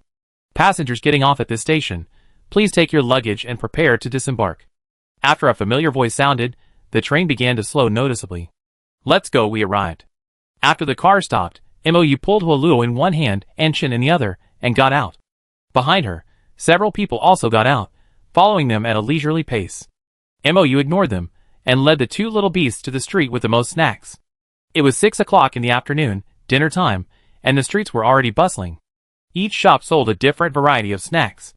Sour, sweet, spicy, fresh and salty. Before they reached the inn, the adults and children were already holding a large number of snacks. Sitting in the designated rest area, Huoluo ate potato chips. Lord God, they've been following us all the way. I'm so annoyed, I want to burn them all. He's almost off duty. Mou rubbed Huoluo's head and warned him, deal with them the right way. The security in this era is quite good. After being followed for so long, it's time to call the police. Delicious. Chen's cheeks were puffed out, his voice a little muffled, his mood undeterred by the people watching from a distance. Lan Yin, having just finished a meeting at the main Star military headquarters, was about to head to the commercial street to find Mou when he was stopped by several people.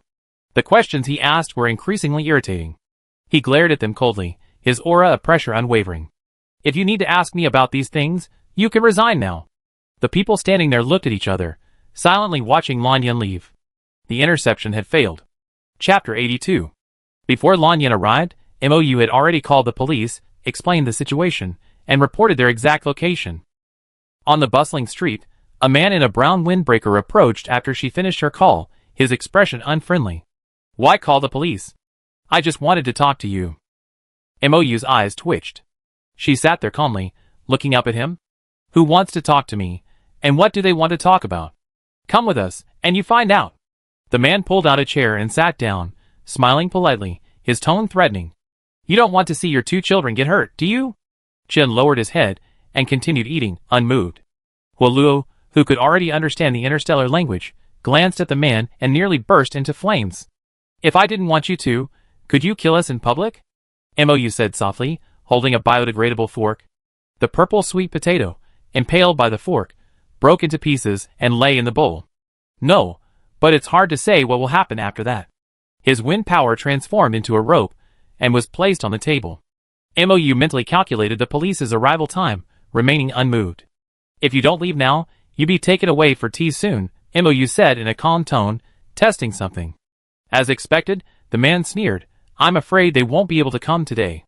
Mou, holding a fork, was about to start when someone suddenly grabbed his shoulder. A familiar presence came from behind him, causing Mou to sit down quietly again. The smile on the man's face instantly vanished when he saw who was behind Mou. He turned around and saw that his companion had been secretly taken away. Soon, Chi Mu and his men stood before him, a smile barely visible. You definitely get to drink this tea today. Before Chi Mu led them away, Mou added, no need to interrogate the Wang family. Just go sit with them and ask for a cup of tea. The man whose family was suspected to be his own kin felt a chill run down his spine. He suddenly turned around and saw Mou still leisurely eating his purple sweet potato, not looking at him, not even showing any unusual emotion at the incident. From the very beginning, their plan had been exposed. Chi Mu was also taken aback, but quickly reacted and led his men away. The wind rope that had fallen on the table was completely consumed by Huoluo's fire. The fire also spread to the man's mental power, and it took several seconds to be retracted.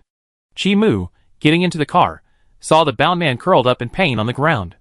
Then, a message appeared in the star ring. It was from Mou. Miss Mou, the child was naughty and played a little prank. His mental strength might have been damaged. Chi Mu was shocked. How could a naughty child possibly damage this person's mental strength? No matter how useless this person is, he's still a Class B psychic. Chi Mu's understanding was once again refreshed. He took the captured people and drove directly to the Wang residence. Ming Yuan and Ming Yu also received Chi Mu's message and stopped their work to meet up with Chi Mu at the Wang residence. The commercial street was still bustling with activity and filled with the smell of people. I saved these for you, Mou said, pushing two snacks in front of Lan Yin. They're both delicious. If there was one thing Mou loved most after waking up this time, it would probably be these delicious delicacies. Lan Yin looked at the two snacks. One was candied purple sweet potato, the other was squid teppanyaki. After finishing the snacks, Mou finished the remaining juice in his glass and wiped his mouth with a tissue. Let's go to the Wang family and ask for a cup of tea. The Wang family Mou was referring to was a wealthy merchant known for their virtuous deeds. The Wang family had a vast network of bloodlines, with members working in all kinds of professions and employed hundreds of psychics. Let's go, I drive. Lan Yin led them, speeding to the Wang family. On their way there, Chi Mu and his group had already knocked on the Wang family's door. The Wang family had many branches and a wide variety of locations, but they all lived in the old Wang family mansion. So the mansion was huge, and without someone to guide them, one could easily get lost inside all day. The robot guarding the gate immediately transmitted a message to all the robots in the courtyard the moment someone entered. Old Master Wang, sitting in the courtyard feeding the fish, heard who was coming. His hand trembled, and he dumped most of the bag of fish food into the pond. Who knew what youngster had done to offend these gods? Old Master Wang stood in the courtyard, and before he could even greet them, several people threw him in his wake. The smile on Old Master Wang's face faded. Something serious had happened. In the Wang family's main hall, the robots, unfazed by the oppressive atmosphere, smiled at the guests with cheerful, jolly smiles. This was probably the happiest group in the Wang family. Everyone kneeling in the room was held captive by the robots, making it difficult for them to move. The Interstellar military stood outside, wielding the latest weaponry, surrounding the area completely. Not a single member of the Wang family could escape. For a moment, the atmosphere was tense. Everyone in the Wang family was summoned by Old Man Wang. They stood huddled together in the room, heads bowed, not daring to breathe. "Tell me, who sent these people?" Old Man Wang asked angrily. "If you admit it, I can save your life." "What are you talking about, old man? We will strictly enforce interstellar law." Chi Mu glanced at Old Man Wang, then smiled at the other Wang family members. "Excuse me, who sent someone to invite Miss Mou?" No one answered. Ming Yuan sat in silence, his voice steady. "If no one answers, we have to take everyone away for questioning. Mou doesn't hold any official position. You're just inviting her here as a guest. You don't have to take us all away, do you?" A young girl stood up, unconvinced. "Interstellar law doesn't allow you to arbitrarily take someone away for questioning." The girl's mother's hands trembled with fear. She quickly pulled her back and covered her mouth, silencing her. "Miss Mou's official rank is higher than mine, but it hasn't been publicly announced yet." Chi Mu looked at her. "She's a guardian appointed by the king himself." Guardian, a position that has existed since the founding of the Federation. But no one has ever held it. Because the power of a guardian is equal to that of the king. When Old Master Wang heard Chi Mu mention the term guardian officer, his face paled. This was truly a disaster. When Mou and Lan Yan arrived at the Wang residence, the man behind the scheme hadn't been found. They relied on Chi Mu's lack of evidence and planned to deny it, hoping to avoid this disaster. When the robot relayed the news of Mou and Lan Yan's arrival to the reception room, the atmosphere in the room grew even more tense. Standing in the reception room, Mou let go of Huoluo. Huoluo quickly ran over and grabbed a young man in his early 20s. The young man couldn't break free from Huoluo's grip and was dragged directly to the center of the room. Lan Yan's eyes, gleaming with murderous intent, gazed at the young man. An overwhelming pressure surged towards the young man, forcing him to his knees with a thud, nearly vomiting blood. "We're still short of a few people," Mou glanced at Chen. "Bring back the ones who aren't here." "Okay," Chen nodded obediently. This was the first time the Lord God had given her a task, and Chen took it very seriously. The few people who were originally absent were brought into the house by Chen from somewhere, and dropped next to the young man. Mou counted them, then looked at Chi Mu. "We're all here." "That's it." Dead silence reigned in the Wang family's living room. Chapter 83. The kneeling Wang family members looked at Chen, who stood beside Mou, in horror. They were clearly already on the spaceship leaving the main planet, so why had they suddenly returned? When the old man of the Wang family saw clearly who the people kneeling on the ground were, he sighed silently and closed his eyes. He couldn't protect these people. It was good enough that he could protect the Wang family. Chi Mu, Ming Yuan, and Ming Yu stood up and walked behind Mou and Lan Yan. The interstellar soldiers guarding outside entered, handcuffed the kneeling men in the room with the latest handcuffs, and handed them over to the security robots for guarding. The young man who had been found by Huoluo initially remained kneeling in the center of the room. He was the youngest of the council members, and the one who could least hide his true feelings. Fluster and fear were written all over his face. Mou stood in front of the young man, looking down at him. "Why did you send someone to follow me?" "I wasn't following you. I just wanted to find someone to invite you over to see me." The young man lowered his head, his voice very low. "That's not right." Mou asked again, "Who's behind you?" From the beginning, those people had been trying to kidnap her. Clearly, they wanted to take her to meet someone. The boy shuddered, stammering, unable to utter a single word. Old Master Wang slammed the table, his voice filled with rage, demanding, "It's even this late, and you still haven't spoken. Are you trying to kill everyone in the Wang family?" The boy shuddered violently. "It's the Empire Shinmi Shu.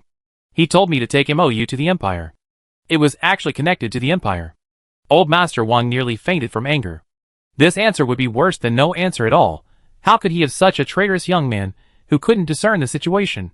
Mou knew enough. She moved away from the young man and returned to Lan Yan's side. She pulled a folding fan from her sleeve and slowly opened it. The jade inlaid on the fan's rib shone faintly, and the pattern on the fan's surface shone brightly. This may be a deliberate indulgence on the part of the patriarch. Mou looked at Old Man Wang, his eyes gentle yet oppressive. Are you trying to test me? Old Man Wang could clearly feel his breathing becoming difficult, and even moving was an effort. Mou had tried this tactic on the pirate leader before, and it worked very well. Many families have targeted me, but this is the first time you allowed a young man to take action. Mou twirled the fan in her hand, and the sound of a house collapsing could be heard from outside. Mingyu heard the noise from outside, and immediately looked outside. She saw smoke rising from a nearby area. The once exquisite house was now reduced to ruins. The Bound Wang family members outside saw this, and realized it was the courtyard where the old man of the Wang family lived. Since it's done, there must be a price to pay. Mou closed his folding fan and stared straight ahead. Outside, the sounds of collapse continued. The Wang family members standing inside could only watch helplessly. Even though the old man of the Wang family sat in the main seat, he could only suppress his anger. This was indeed the backlash of his momentary greed and indulgence. Chun and Holuo, the two little divine beasts, exchanged a glance. Chun sat cross-legged in midair, while Holuo floated in midair, engulfed in flames. Holuo passed the flames through Chun, dropping them onto the ruins. A raging fire began to spread through the ruins. Unless Holuo finishes burning what he wants to burn, the fire will never go out. The girl, whose mouth was originally covered by her mother's hand, struggled to stand up and angrily glared at Mou. How could this girl, who had been pampered and had never suffered any injustice since childhood, have ever encountered such a thing? She didn't know who the 5 people standing before her were, but no one could bully anyone in the Wang family. You can take away those who started this, but why did you destroy my house? Mou glanced at the girl. The courtyards I destroyed were all occupied by those in the Wang family, who collaborated with the enemy and betrayed their country. She walked up to the girl, lowered her eyes, and spoke each word with clarity. In this world, the only thing that is intolerable is treason. Treason? How could that be possible? The girl said in disbelief. No one in my family would do such a thing. Mou placed a finger between the girl's eyebrows, and a blue light faded into them. Seeing her slightly dazed expression, Mou rubbed her head and said nothing more. The events unfolding within the Wang family escaped the notice of any family on the main planet. This forced those families on the sidelines to silence their own ulterior motives. Qi Mu and Ming Yuan interrogated the members of the Wang family, who had been taken away, revealing a great deal. Another major purge had occurred within the Federation. Inside the palace, Mizuru sat on a swing, clutching a document concerning the Interstellar Empire's Shen mystic technique. Shen 1, the chief mystic technique of the Interstellar Empire's vice president. He possessed both S-level mental and physical strength, and an A-level psychic ability. He was one of the Empire's most influential figures, known as the Smiling Fox. Lanyan placed a glass of honey water beside Mou, and sat down beside him. Since Shen mystic technique has noticed you, perhaps Yunxiu knows too. Yunxiu, known as the Faith of the Interstellar Empire, is also Si Hung, a member of the God Clan. Si Hung. Mou repeated the name. We indeed meet soon. After this online simulation competition, it will be time for the Federation's Military Academy students to go to the Empire for a 2-month exchange program. In the Empire's territory, on the Empire's main star. Yunxiu sat in his office, reading a news item published in the Empire News, his expression dazed. He couldn't count how many years it had been since he last saw her. The man in the next star system was waiting for her to wake up, and so was he. But that man finally waited, and he could only sit here, watching from afar, just like he had back then. Yunxiu put his work aside, and began to browse all the news about her. Like a fish stranded for too long, he finally found a puddle of water where he could survive, cherishing it immensely. Yunxiu, always restrained and meticulous, skipped work for the first time. All his devices were filled with photos of her he had found in the news. Looking at these photos, Yunxiu's lips curled slightly. As the inviter of the Federation University, she should also be able to visit the Empire as an exchange student, right? Thinking this way, Yunxiu called the Ministry of Foreign Affairs staff over and had them draft an invitation. This invitation specifically invited Mou to be their guest. Before the invitations were sent out, the 3rd round of the Federation's online virtual tournament was in full swing. This tournament would only see the top 50 players advance to the next round. The number of eliminations was even higher than in the previous tournament. The competition was based on a point system, with everyone placed in a single arena. The more Zergs killed, the higher the points. The top 50 players from each arena would advance. Every year, the top 50 were determined according to the point system. As in the previous 2 matches, MOU entered the competition wearing a black tracksuit and carrying the spear that came with his system. This match attracted even more attention than the previous one. Chapter 84. Where you're teleported to depends on the system's algorithm. MOU was teleported to a small island in the middle of the ocean. It was surrounded by the sea, and there wasn't a single ship available. It was a suffocating position, guaranteed to be eliminated from the very start. MOU lowered her eyes, gazing at the ocean, and sat cross-legged. She flung the spear into the ocean, where it was submerged and vanished. The netizens who had come to watch MOU's live stream were flooded with comments. 33rd floor. By MO is down from the start. How did he get teleported to this awful place? 36th floor. I haven't seen such an outrageous start in years. 38th floor. I think of her record of single-handedly slaying dozens of insect queens. 44th floor. Trapped on an island with no boat, she won't be stuck like this until the end of the competition, right? 50th floor. Why did she throw away her weapon? Is she giving up? 55th floor. I don't believe it. Just wait for a comeback. MOU sat cross-legged, closed his eyes, and felt the direction of the spear. The Star Network couldn't simulate the magic circle she had modified, but some simple formations could still be used. Using herself as the center of the formation, she drew a control formation. The spear flew into the depths of the ocean, directly slaying several insects watering on the seabed. Then, the spear broke through the water and landed in a forest. The tournament officials finally tracked down the spear and split MOU's livestream in 2. One half showed MOU, sitting motionless on the ground, and the other half showed the spear, slaughtering everyone. Lanyan looked up at the scene, a smile in her eyes. Controlling objects through the air, she had no intention of leaving the island. With MOU's current mental strength, it is not enough for her to use the spear to fly out of the sea area. Telekinesis is the wisest option. The competition lasted a total of 12 star hours. But some people, exhausted from exhausting their mental energy, were kicked out of the competition early and forced to log off. Han Ning and Su Yin, who had just finished teaming up to kill a few bugs, looked up and saw a long spear floating in midair. The spear flew straight past them, heading north at an extremely fast speed. Han Ning grabbed Su Yin's wrist. Is this a spirited spear? Someone must be controlling it. Su Yin looked at the spear, and the first person he thought of was MOU. She was probably the only one who could achieve this level of skill, right? Besides the group of people who were diligently watching the competition, there was also a group who were diligently searching for the 1%. Some people even asked the official when the nickname of the 1% would be announced. The official response was, it will be announced after 6 star hours of the competition. This answer once again caused an uproar among the netizens on Manxing.com. This is even more intriguing than the current competition. MOU and Lanyan both agreed to announce the competition nickname. After this competition, Missouri will withdraw. The remaining top 50 will be a competition among the younger generation. So, announcing it now is irrelevant. In the competition arena, after controlling her spear to kill over 50 insects, MOU began to drive the spear back. If she didn't return soon, she might not have enough mental strength to control the spear. 599th floor. I never thought someone could sit on an island and kill so many insects simply by controlling a spear. 603th floor. What a magical power. Wow, I want it too. 608th floor. If she's truly the current inviter of the Federation, then she shouldn't have any special abilities. 615th floor. The above commenter said, it's just that the machine can't detect her special abilities. That doesn't mean she doesn't have any. 636th floor. The last time I saw someone so skilled at killing insects, it was her. 700th floor. She's currently ranked in the top 10 in points. 740th floor. After being beaten so badly by her at the start of Tinking, it's hard to imagine how strong she is in real life. 760th floor. The one who made it to the third round with 1% strength is truly amazing. 764th floor. The official latest news. 1% is ranked in the top 15. 766th floor. So many dark horses this year? 800th floor. I can't even imagine how strong 1% must be in real life. If 1% goes up against pen and ink, who will win? Netizens support 1%.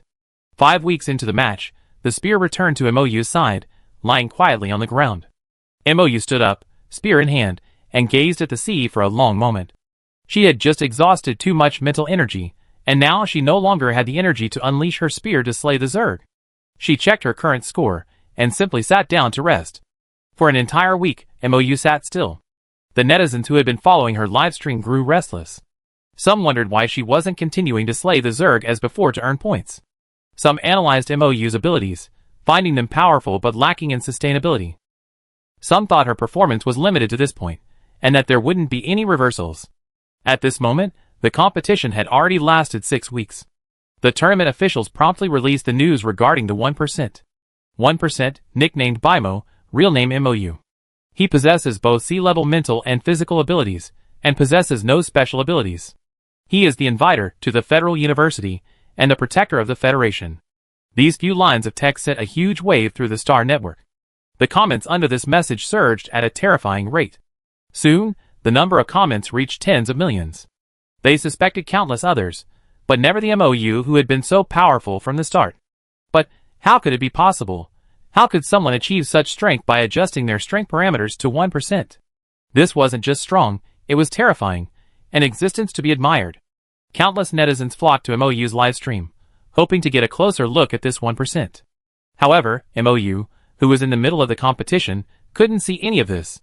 After a short rest, feeling his mental strength had almost recovered, MOU stood up and threw the spear once again. The spear disappeared into the sea, and his second journey began.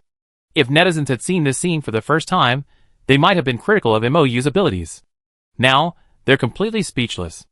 After all, these abilities are achieved when his power is reduced to 1%. 11117. Is this the Guardian's ability? 11119.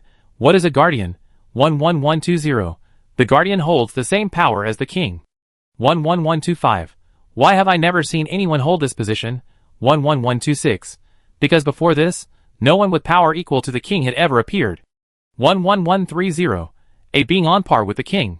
These few brief exchanges in the barrage of comments clearly demonstrate the terrifying nature of MOU's power.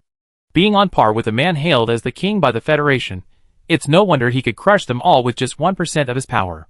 During the second half of the competition, many netizens seemed to be living inside MOU's livestream, with no intention of flicking away to watch the other competitors.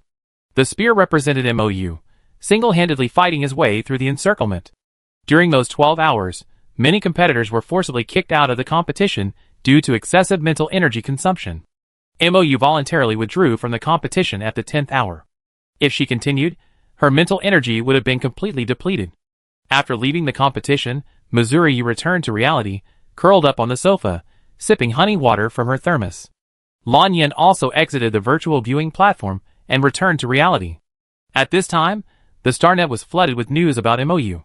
Even the story of MOU's initial position as a training officer at the Federal University was exposed.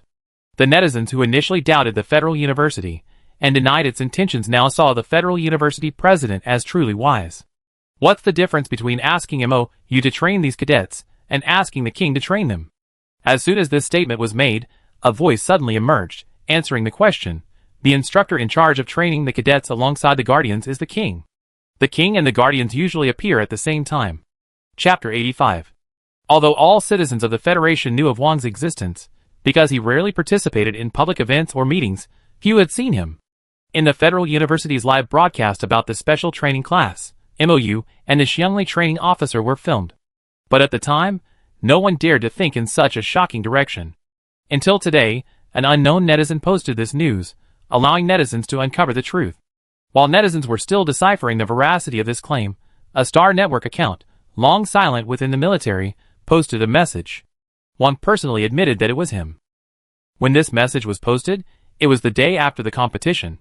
The Federal University cadets, lying in their dormitories browsing the news, all saw this message. They stared at it blankly, their minds blank. Many cadets were reminiscing about the first day of closed-door training. That day, they saw the inviter, accompanied by an unknown training officer, go from class to class, asking if any cadets had signed up for the special training class. No one recognized the sudden emergence of a special training class and its 2 trainers. So, only 7 people were admitted to the class. 7 people. Now that you think about it, the strongest team in the Federation is currently made up of those 7. When all this is connected, the military cadets at the Federal University are more than netizens imagine. The 7 lucky cadets, discussed online across the Star Network, are currently studying in the palace. In addition, There's Ning Ning from Interstellar University. Their teachers today were Huoluo and Chen. Mou sat on a low stool, a thermos filled with honey water in one hand, Chen propped up on one hand, quietly watching the scene across from her. Lan Yin replaced Mou's star ring with another, handing it to her. It's loaded with the latest chip, and all permissions are set to the highest level. Mou handed him the discarded star ring, and put the new one on her left wrist. As soon as she put it on, Mou noticed a new star network system within her ring. This was the military's internal network, and it contained numerous groups. Almost every group that announced a meeting would ask her and Lan Yin if they wanted to sit in. A careful count revealed hundreds of groups and dozens of pending meetings. Mou finally understood why Lan Yin was always holding online meetings. As if guessing what Mou was thinking, Lan Yin explained as she browsed through the content, "You can respond to these meetings if you want to, or ignore them if you don't." Okay. Mou logged out of the internal network. When she opened StarNet to browse the news, she glanced at the top 10 hotly discussed topics. 9 out of 10 were related to her in some way. Mou simply logged out of StarNet and closed the star ring. The head of the Empire has sent you an invitation to visit the Empire. Lan Yin took the food box next to the table and placed the glutinous rice cakes and chestnut cakes inside. The electronic invitation was also sent to Mou. Yun Xiu's intention was clear. He wanted to meet Mou. The Empire. Mou opened the electronic invitation and read the contents. "It's indeed time to go. Do you need me to go with you?" Lan Yin asked casually.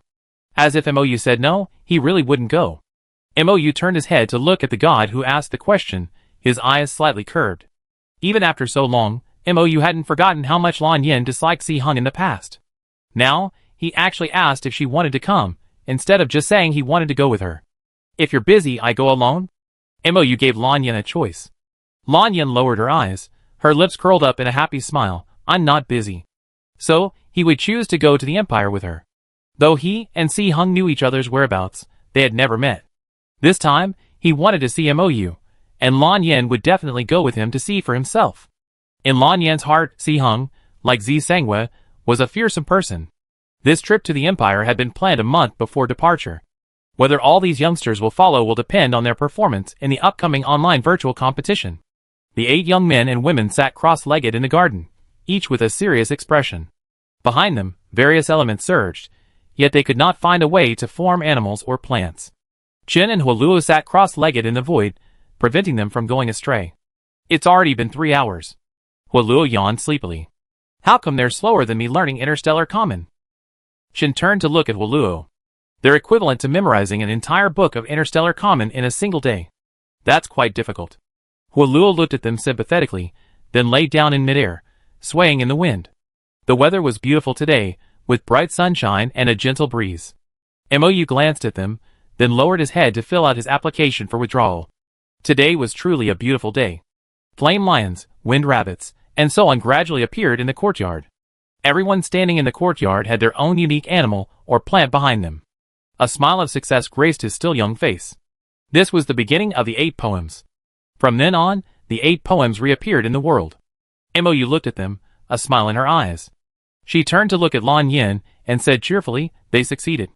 Yes, Lan Yin looked at them. Finally, they succeeded. The usually quiet palace courtyard was as bustling as a zoo today. The discussion about Lan Yin and Mou raged on StarNet, and the list of qualifiers for the online virtual tournament was announced. Mou's name was not on it. The organizers sent a message specifically explaining the issue of the qualifiers. The netizens who had been anticipating Mou's competition only saw his application for withdrawal. There were cries of grief on the StarNet. Many netizens left messages under Mou's StarNet, hoping she would continue to compete. When Mou opened the StarNet, the messages had so many that they had almost reached 999. Zi Sangwe boredly read the news on the Federation StarNet, while a nearby device played Mou's match video over and over again. Mou's moves were fierce and murderous. This was the opposite of the gentle Lord God. Zi Sangwe paused the video as Mou stood still, spear in hand. She watched the video with a flicker in her eyes. Is this the truest form of the Lord God? The position of Lord God is inherently restrictive, a male voice echoed from the void. She has sacrificed a great deal to shoulder the responsibilities of Lord God. I know. Zi Sangwe gazed at the empty space. You know I won't harm her. I won't help you strip her of her divinity. You will, the male voice said, alluringly. Without her divinity, She will live a carefree and unrestrained life, just like in the video. Chapter 86. Z Sangwa sneered, the godhood is part of her. She is the main deity, the only main deity of the gods. The male voice sighed, seemingly helpless. I don't know what kind of magic potion she's been pouring on you to make you trust her so wholeheartedly until now. Z Sangwa held the goblet and emptied the red wine in it, not answering the question. Soon, Z Sangwa felt the divine presence in the room vanish. She paid no attention to it. In Z Sangua's heart, no one could truly harm Mou. No matter how much effort the god put in, he was nothing more than a clown. As for who this god was, Z Sangwa didn't delve into it, nor did she want to. She didn't want to waste time. In the palace, Missouri was working with Lan Yin to make pills. There were 8 students, who consumed a lot of pills, and the pills Mou had made were almost gone. She took the remaining herbs out to the courtyard, then ground them into powder with Lan Yin, and began to refine the pills. Lord God, what is this? Huoluo, squatting nearby, picked up a small red porcelain bottle and twirled it around curiously. Yinjin pills. Mou glanced at the pill and accurately pronounced its name. After taking it, it will answer any questions you ask.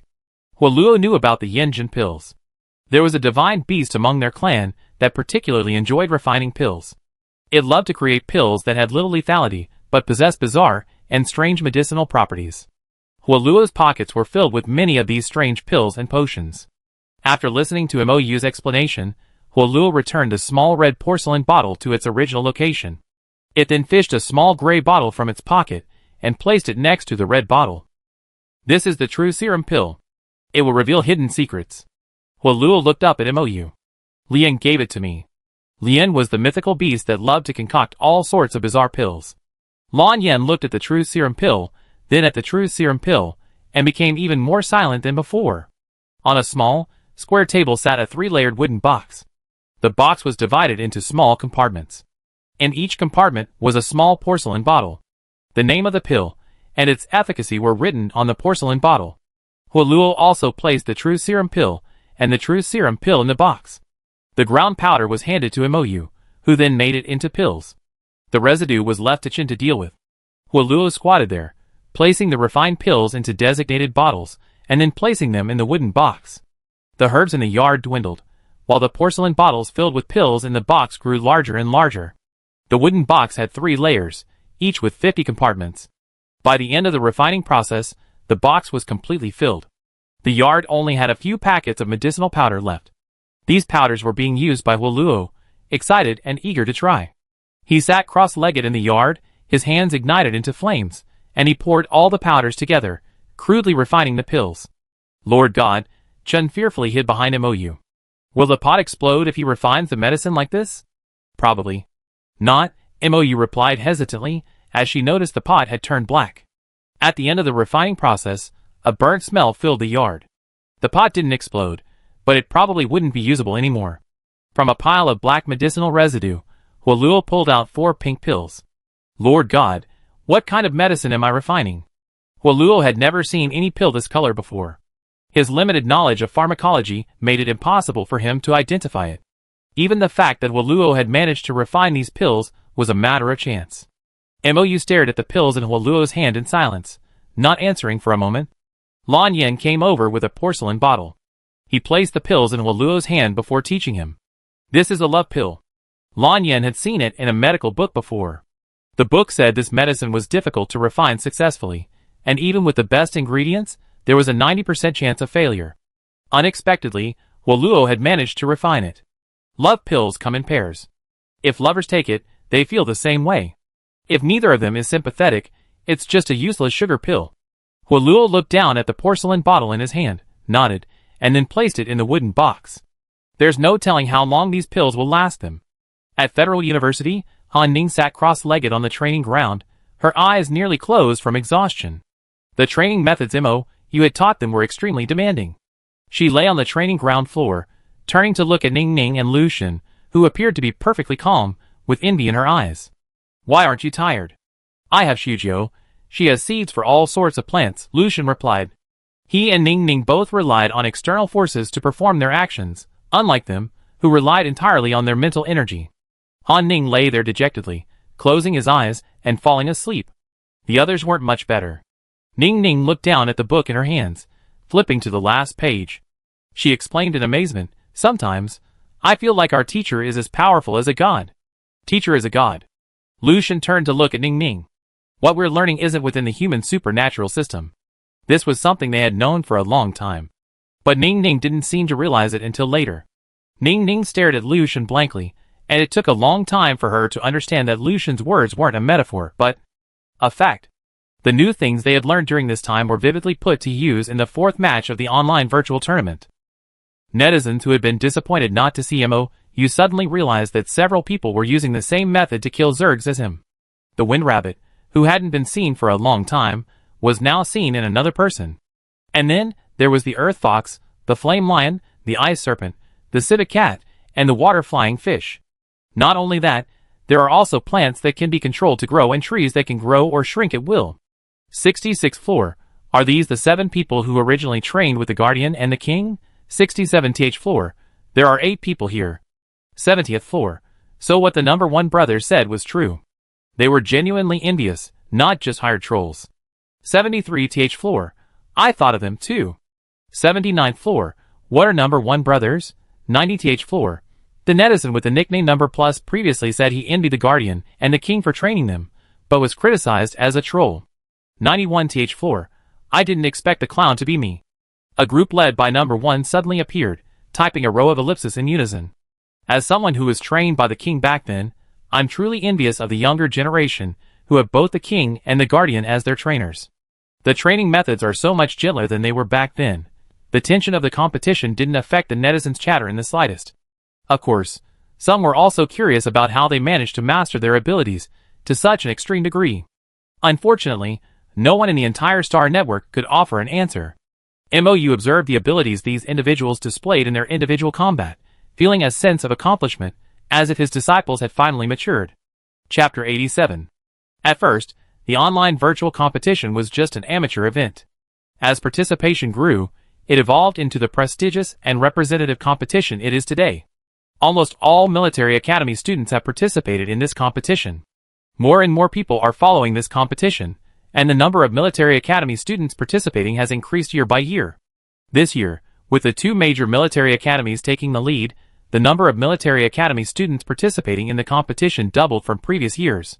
This year's competition, however, ignored the military academies, and focused on the several apprentices personally trained by the King and the Guardians.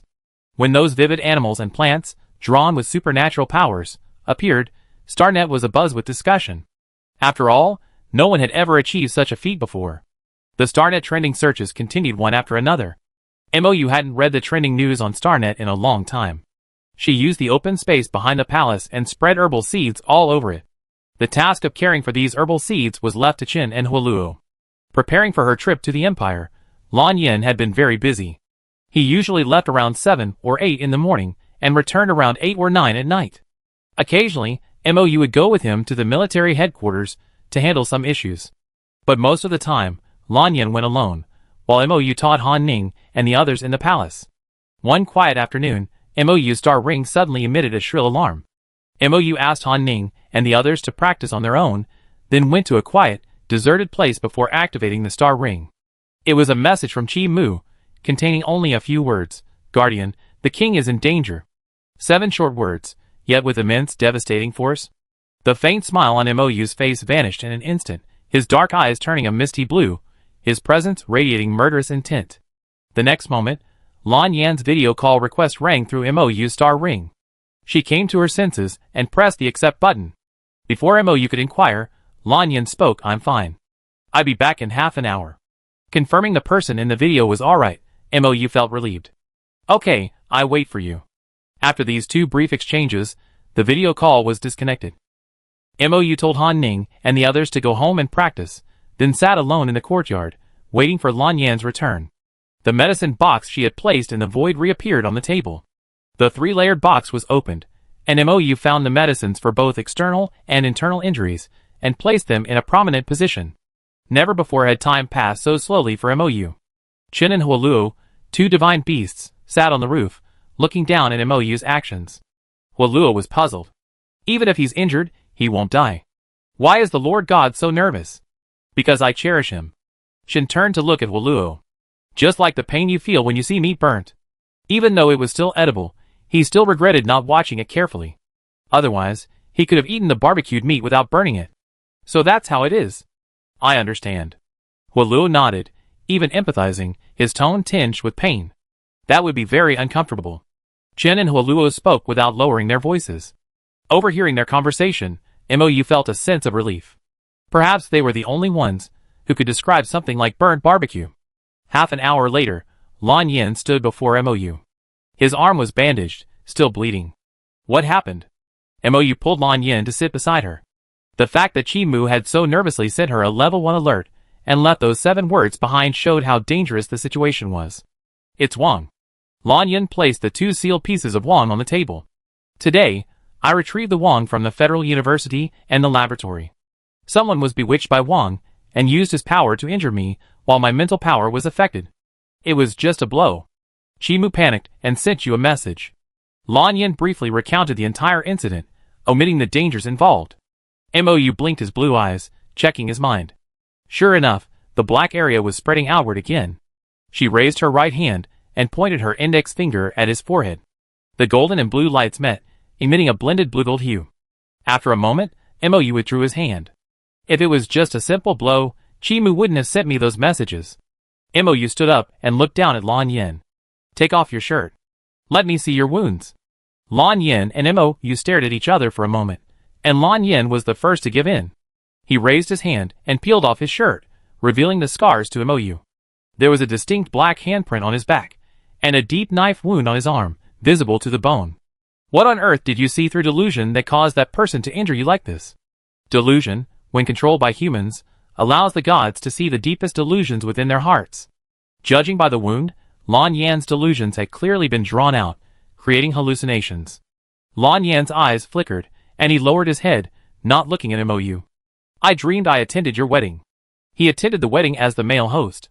Many gods in the Protoss clan had found lifelong companions. But Mou wasn't one of them.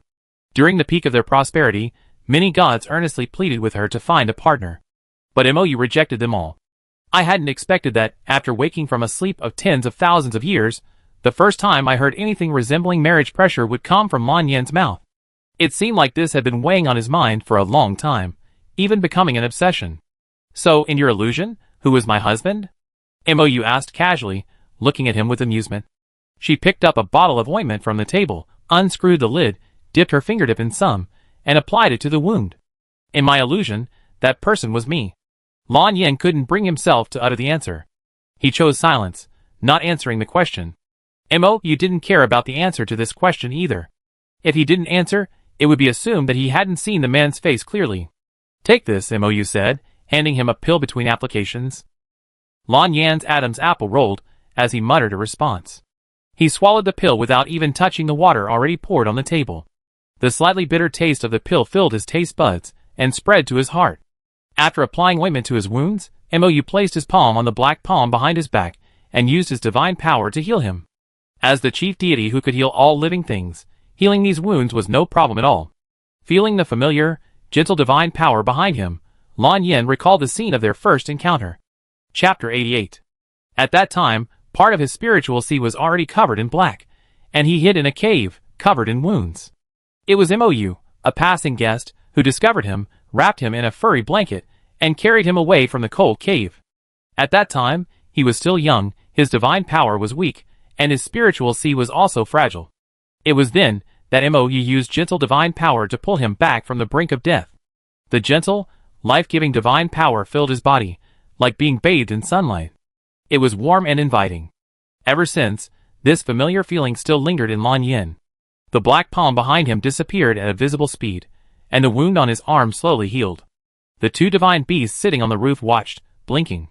After Huoluo set up a soundproof barrier, she whispered to Qin, who was looking at her with confusion, what on earth is that delusion that could actually hurt him? In Huoluo's heart, Lan Yin was a god of death. Few among the gods could defeat him, let alone in this human world. Seeing Lan Yin injured today truly shocked Huoluo. I don't know. Qin was only vaguely knowledgeable about many things. At the same time, she had another question in her mind. Qin looked at Huoluo, hesitant. Have you noticed that the king seems to like the guardian? He's always liked the Lord God. Huoluo looked at Chen blankly, unsure what was so puzzling. I like the Lord God too. Shouldn't there be any creature that doesn't like the Lord God? At least Huoluo hadn't found one. After hearing Huoluo's words, Chen knew he didn't understand her. Looking at Huoluo's bewildered expression, Chen's expression was complicated. Expecting an unenlightened divine beast to answer her questions was indeed overthinking. The two divine beasts finally fell silent, looking at the two gods in the courtyard, neither speaking again. After Mou healed all his injuries, he put the medicine on the table into the medicine box, and returned it to the void. Lan Yin found a clean dress, put it on, and lowered her head to drink the cold tea on the table.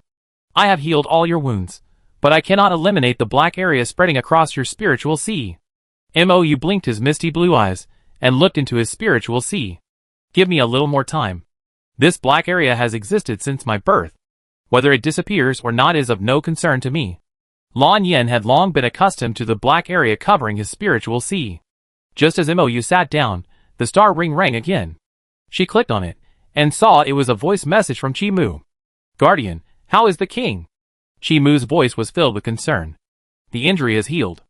Mou paused, glanced at the person sitting next to him, and added, if he encounters something like this again, tell me.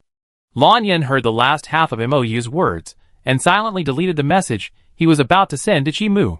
Mou saw his actions clearly. After shutting down the star ring, Mou did not discuss the matter further. What happened to the person who had been used with delusion? He's dead. Although using delusion can temporarily grant power, it comes at the cost of one's life. The person using Wang was a researcher in the lab. When he learned he was going to take Wang, the researcher tried to stop him. Later, realizing he couldn't stop him, he simply took Wang before anyone could react and borrowed its power. Mou picked up the two sealed pieces of Wang from the table, and placed them in a white cloth bag. These 3 pieces were sealed, and the whereabouts of the others were unknown. I just hope they don't cause any trouble. Perhaps Mou's worry was so evident that Lan Yin noticed her emotions. Don't worry, we eventually find all these Wang. Lan Yin picked up the kettle on the table, and poured 2 cups of tea. I hope so. Mou thought, a heavy look in his eyes. Few people knew about Wang, and for now, all the netizens on Quanxing.com were focused on this final online virtual tournament. 20 people advanced from the 4th match.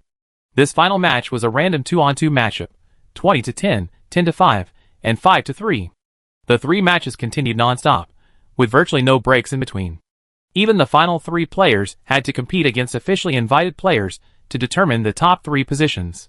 This was the most exciting and fiercely competitive match in the online virtual tournament. To stand out among so many and reach the top 20 was a testament to one's strength. A discerning netizen noticed that 8 of these 20 players were students of the King and the Guardian. Whether it was intentional or sheer randomness, these 8 players were not matched against each other in the 20 to 10 matchup. As expected, they all advanced. Lan Yin and Mou sat in the stands, watching the intense competition. Who do you think will be the top 3 contenders? Mou looked at the people on the field, thought carefully, and named 3 names: Qianyi, Luo Zhe, and Ning Ning. Their abilities were all very powerful, giving them a significant advantage in single-player combat. The result was exactly as Mou had predicted. These 3 qualified for the top 3 spots. The system voice chimed in, congratulations to the 3 of you who advanced. Now, please welcome our special guest, the Guardian. Mou was teleported to the competition arena. Whoever grabs the ball from the Guardian's waist in the shortest time will win first place in this year's online virtual tournament. Warm reminder, the Guardian's strength parameter has been adjusted to 2% this time. Please be careful, contestants. Mou stood on the stage, still clutching the system's built-in spear. He spoke gently, who's going first? I go first. Luo Zhe stood on the stage, ready for battle. Mou swung the spear in his hand and attacked first. Lan Yin, sitting in the spectator booth, watched Mou's fierce moves and finally noticed something was wrong. Thinking carefully about Mou's recent actions, Lan Yin's brow furrowed. Mou's teaching style lately has become more urgent than her previous gentle guidance. She wants these people to grow up as quickly as possible and become the 8 heads capable of protecting a region. Every action sounded like making final arrangements before departure. Through these 4 words, Lan Yin looked back at the people on the stage, her light golden eyes darkening. If she really wanted to sacrifice herself to save the world again without telling him, Lan Yin would really go crazy. Chapter 89. To Lan Yin, no creature was more important than Mou. He could watch indifferently as any creature or race fell to ruin, but Mo, he was definitely not one of them. Watching the figure on the stage, wielding a spear in one hand, with unrestrained grace, Lan Yan's eyes darkened. Even if Mou's power was reduced to 2%, even at full strength, he was still no match for the three of them. In fact, whatever ability the opponent used, Mou would use the same ability. When two identical superpowers collided, Mou often emerged superior. This competition had been unilaterally turned into a coaching match by Mou. After 3 matches, everyone stood breathless on the stage. They wished they could log out of the Star Network right now, and settle into bed, for a good night's sleep. Mou returned the long shattered spear to the system, and withdrew from the stage. The next moment, she reappeared beside Lan Yan. Without the pressure of the competition stage's strength parameters, Mou's exhaustion from exhausting his mental strength gradually dissipated.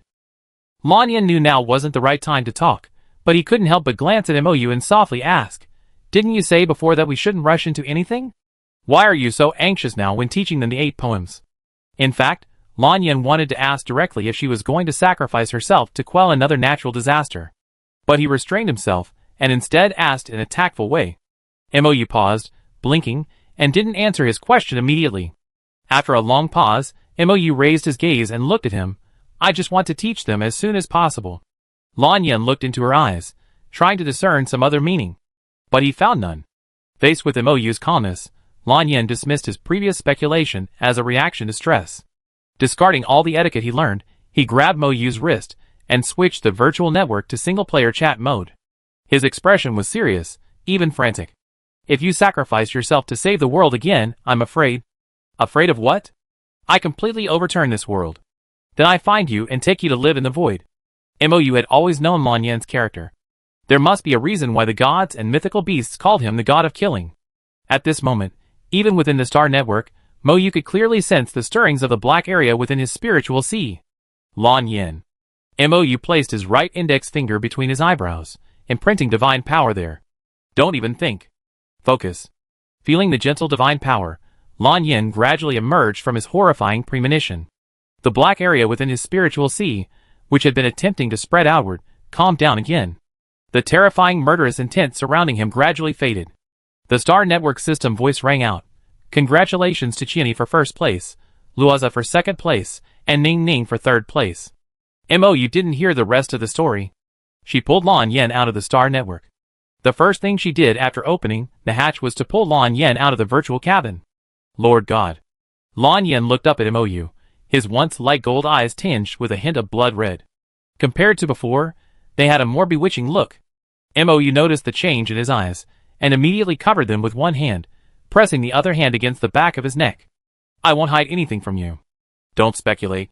A cold voice reached Lan Yan's ears, making him want to hug her. But just as he lifted his arm a little, his mind held it back. His hands fell to his sides, his vision sank into darkness.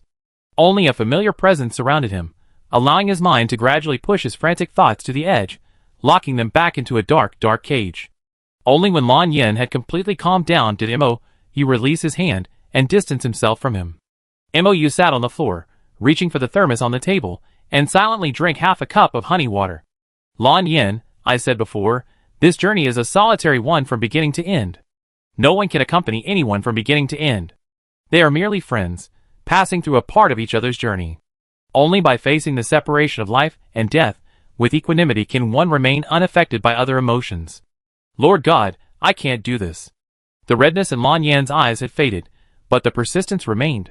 Even as time passed, the pain only grew deeper. "I can do it." Mou extended his right hand, gently placing it beside his left eye, his tone earnest. "I can definitely do it."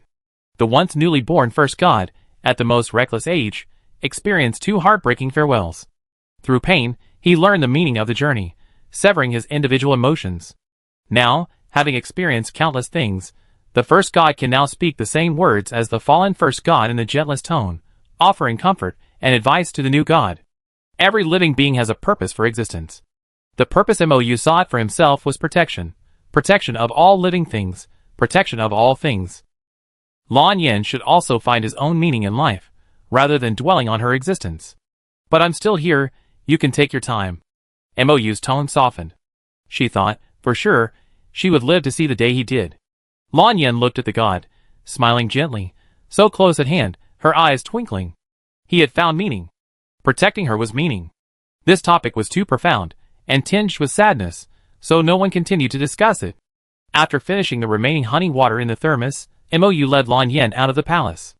As someone in a high position, there was always endless work to do. In the past, Lan Yan worked alone, but now Mou worked alongside him. At military headquarters, Ming Yuan and Qi Mu sat in their respective offices, their hands never stopping. Even Ning Yu was busy as ever. While Lan Yan took Qi Mu to an offline meeting, Mou sat in his office, observing the online one. Mou's personality was clearly more gentle, while Lan Yan's was more ruthless and ruthless. However, the content of the meeting was precisely the opposite. Lan Yan was meeting with the civilian officials, while Mou was meeting with the Interstellar officers. Time was tight, so Ming Yu temporarily served as her assistant. This online meeting was to discuss the deployment of defenses against pollution sources on inhabited planets. Some advocated using robots to survey for anomalies at all times, dispatching the nearest interstellar military to provide support if an anomaly was detected. Others wanted the interstellar military to monitor the pollution source area at all times to prevent any danger. The two factions exchanged words, nearly erupting into a quarrel. Mou sat quietly, watching them argue. She didn't intervene, nor did she offer any direct advice. Throughout the meeting, she played the role of a listener. When they ran out of new arguments, Mou placed the thermos on the table. The clash of the cup and the table was enough to silence the arguing parties. 1 hour has passed. What is your conclusion? Mou looked at the participants on his right, and then at the participants on his left. Chapter 90. Compared to Lan Yan's direct decision, Mou preferred to let them figure out a solution on their own. Only Ming Yu, who had been accompanying Mou in meetings, had noticed this. Ming Yu looked at the interstellar officials, who had argued for an entire week without winning, and smiled silently. There couldn't be an answer. The purpose of this meeting wasn't to convince the other side, but to get Mou to make a direct decision. No answer? Mou stared at them across the screen. It's okay. I wait another half a week, and you can discuss it slowly. Then she temporarily left the meeting. Ming Yu followed suit. They clearly want you to make the decision. Ming Yu leaned in closer. Why not just tell me the answer? That's how Wang used to do it. Decisive, quick, simple, and clear. Because I don't know the answer either. Mou looked at Ming Yu. I know even less about the pollution source than they do. Ming Yu, who had never expected this answer, looked at Mou with a dazed expression. How can I describe my feelings at this moment? It's like the perfect idol in my mind suddenly crumbled, leaving me bewildered. It's like opening a book of answers, and suddenly discovering a blank page. How can a book of answers have blank pages?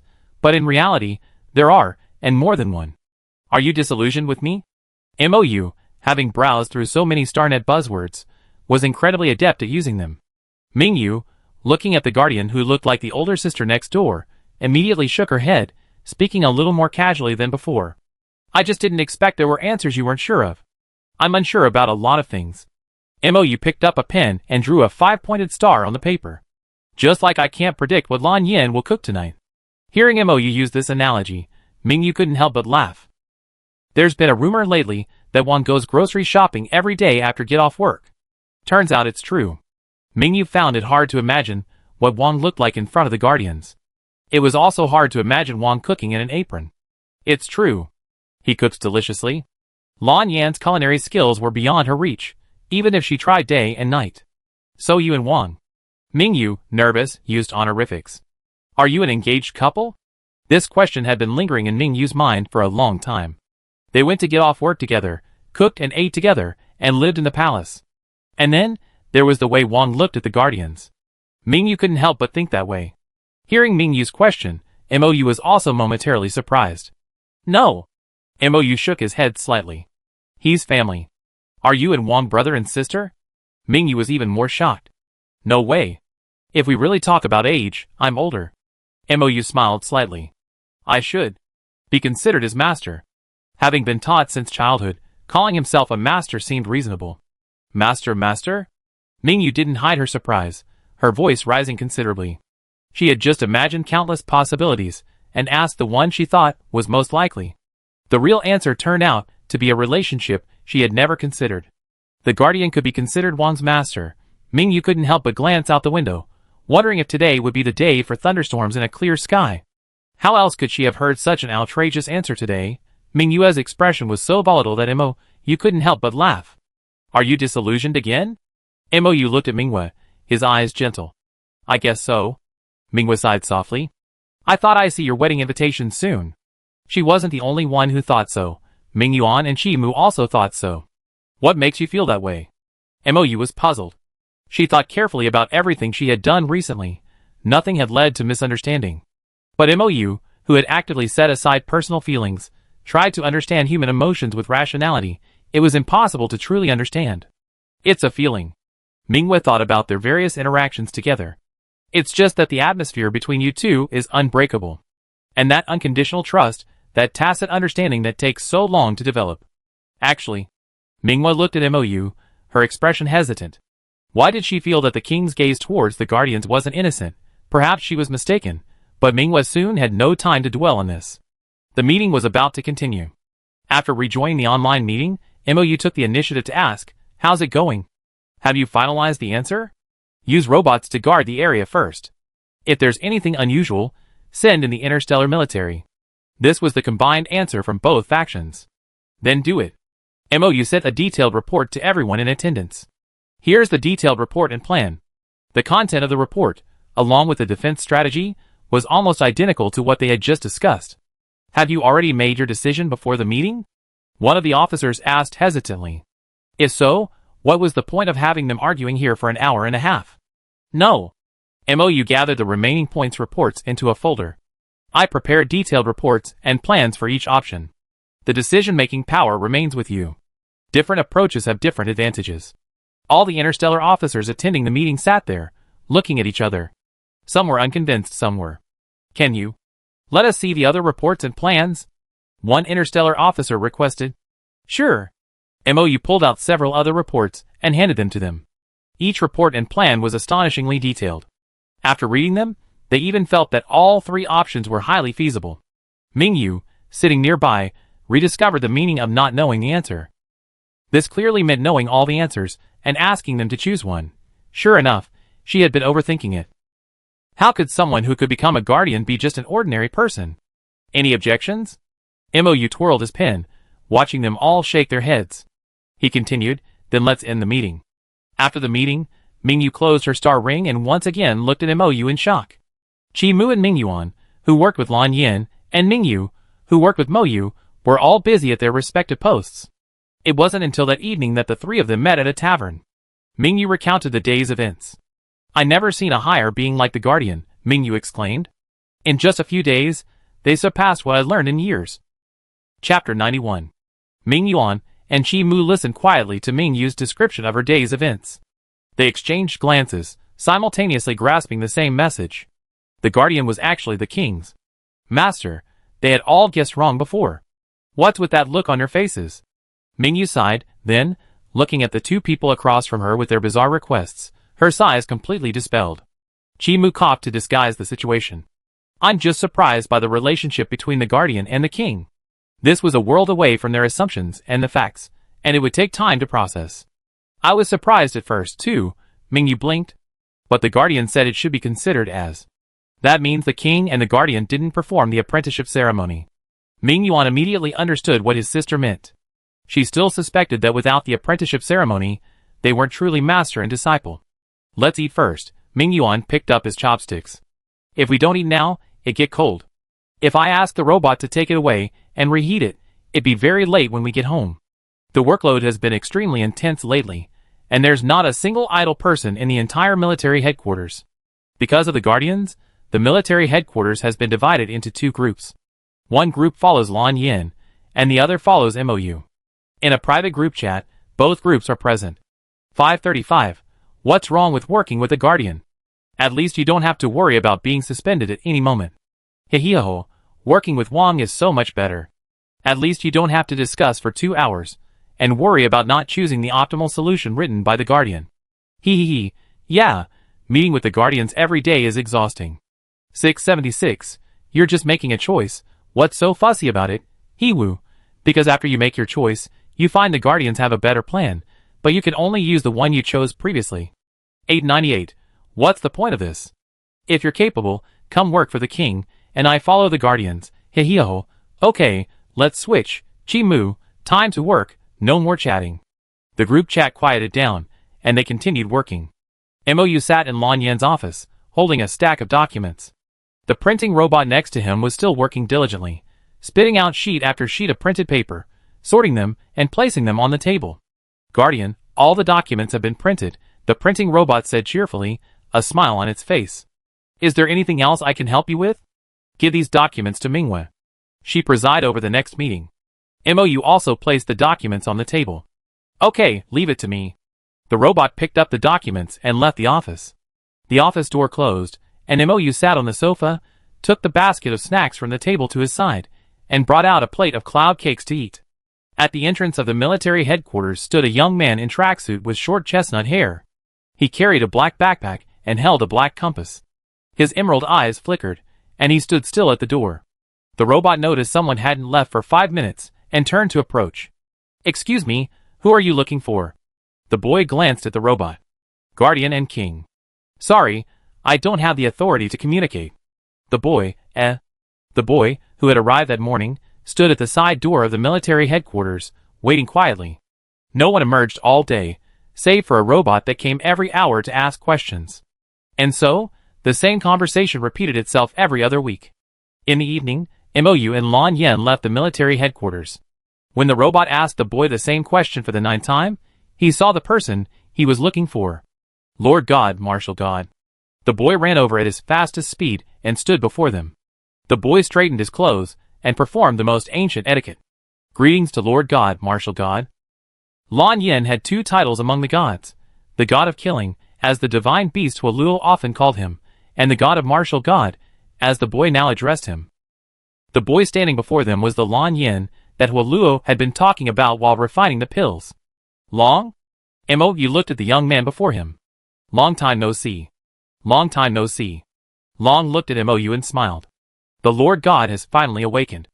Long, who appeared calm and composed to others, became like a child after meeting MOU and Lan Yan, chatting and laughing, occasionally revealing a childish side.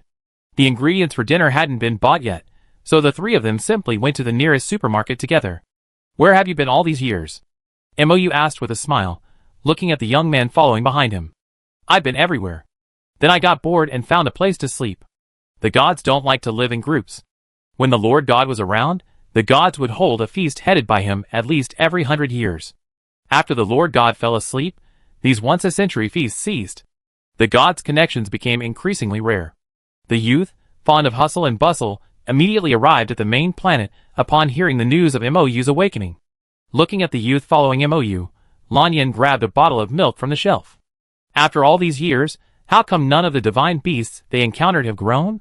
MOU turned around and saw the extra milk in the robot's hand, and he immediately guessed what Lan Yan was thinking. The growth of a divine beast is related to divine power. No matter how much milk it drinks, it won't grow taller. But she just smiled and said nothing, walking to the snack area to buy snacks for the 2 divine beasts in the palace. Back at the palace, Huoluo was the happiest to see the long unseen me. The moment Huoluo saw Nian, he ran over and hugged her. Finally, he simply clung to Nian, refusing to let go no matter how much he tried to coax her. Nian had no choice but to cling to Huoluo. The palace had gained another member today. In the evening, MOU and Lan Yan sat in the courtyard, watching the 2 children, one large and 2 small, walk further and further away, feeling a sense of emotion. Old friends were meeting again one by one. The scenery on Ocean Star is at its best these days. How about going there a week in advance? Lan Yan pulled up photos and videos taken at the Ocean Star Tourism and Culture Center and handed them to MOU. 90% of Ocean Star is ocean, with no pollution sources. It's a popular tourist destination in the Federation. The indigenous inhabitants of Ocean Star are the mermaids mentioned in ancient texts. MOU agreed with Lan Yan's suggestion. But what about the work at the military headquarters? The workload has been quite heavy lately. With the 3 of them here, Lan Yan paused. You taught Mingwe so much lately, it's time to let her put it into practice. MOU thought about it carefully and decided this was a good idea. Okay. MOU stood up, gazing at the moon overhead, his eyes reflecting it. Then let's go to Ocean Star. It's time to take what's sealed within the mermaids. Chapter 92. With Yin around, all the herbs planted in the palace matured overnight. The mature herbs were harvested by Huoluo and Qin and placed in Yin's herb bag. Knowing that Mo.U had instructed her on everything that would happen, Ming-Yu looked at him pitifully. She knew this day would come, but she hadn't expected it to arrive a whole week earlier than expected. Some were happy, some were sad. Ming-Yu belonged to the latter, while Huoluo and the other three belonged to the former. It took 2 days to travel from the Lord God to Ocean Star. The spaceship, shuttling through space, once again encountered a pirate ship. This time, they just brushed past each other, and the pirate ship remained silent. It was as if they were simply passing by. The spaceship arrived safely, and on time at Ocean Star. Ocean Star's landmass is very small, entirely near the sea, and the houses are all 2-story huts. Houses here are only for rent, not for sale. Travelers generally need to make reservations 1 or 2 years in advance.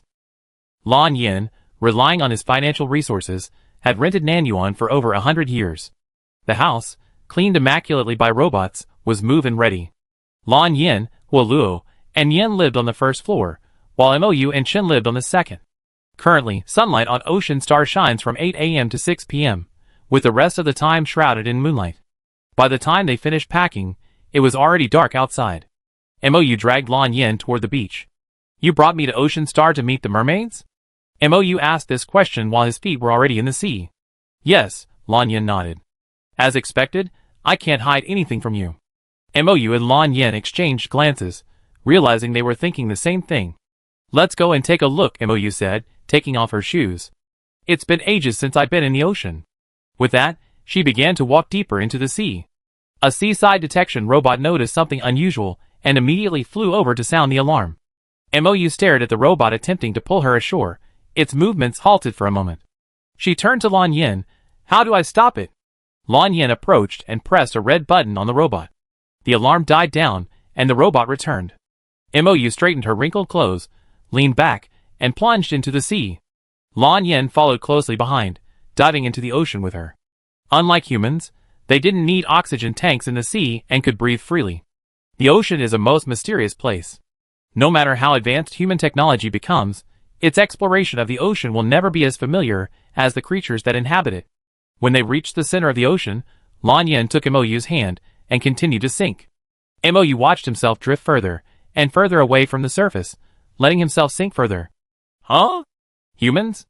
A young voice called out, and a young man with a blue fishtail circled them. They seemed surprised that a human could reach the depths of the ocean without any equipment. "Not human," a female voice called out. With a flick of her silver tail, she pulled the young man behind her, eyeing them warily. "Which tribe are you from?" "Protoss," Lan Yin said. "Tell Tijia that it's the Protoss who are visiting." "Protoss?" The girl wasn't sure what race that was. But when Lan Yin accurately stated the name of their leader, her vigilance eased a little. "Wait here, I go find the leader." The young man stayed, watching the two of them.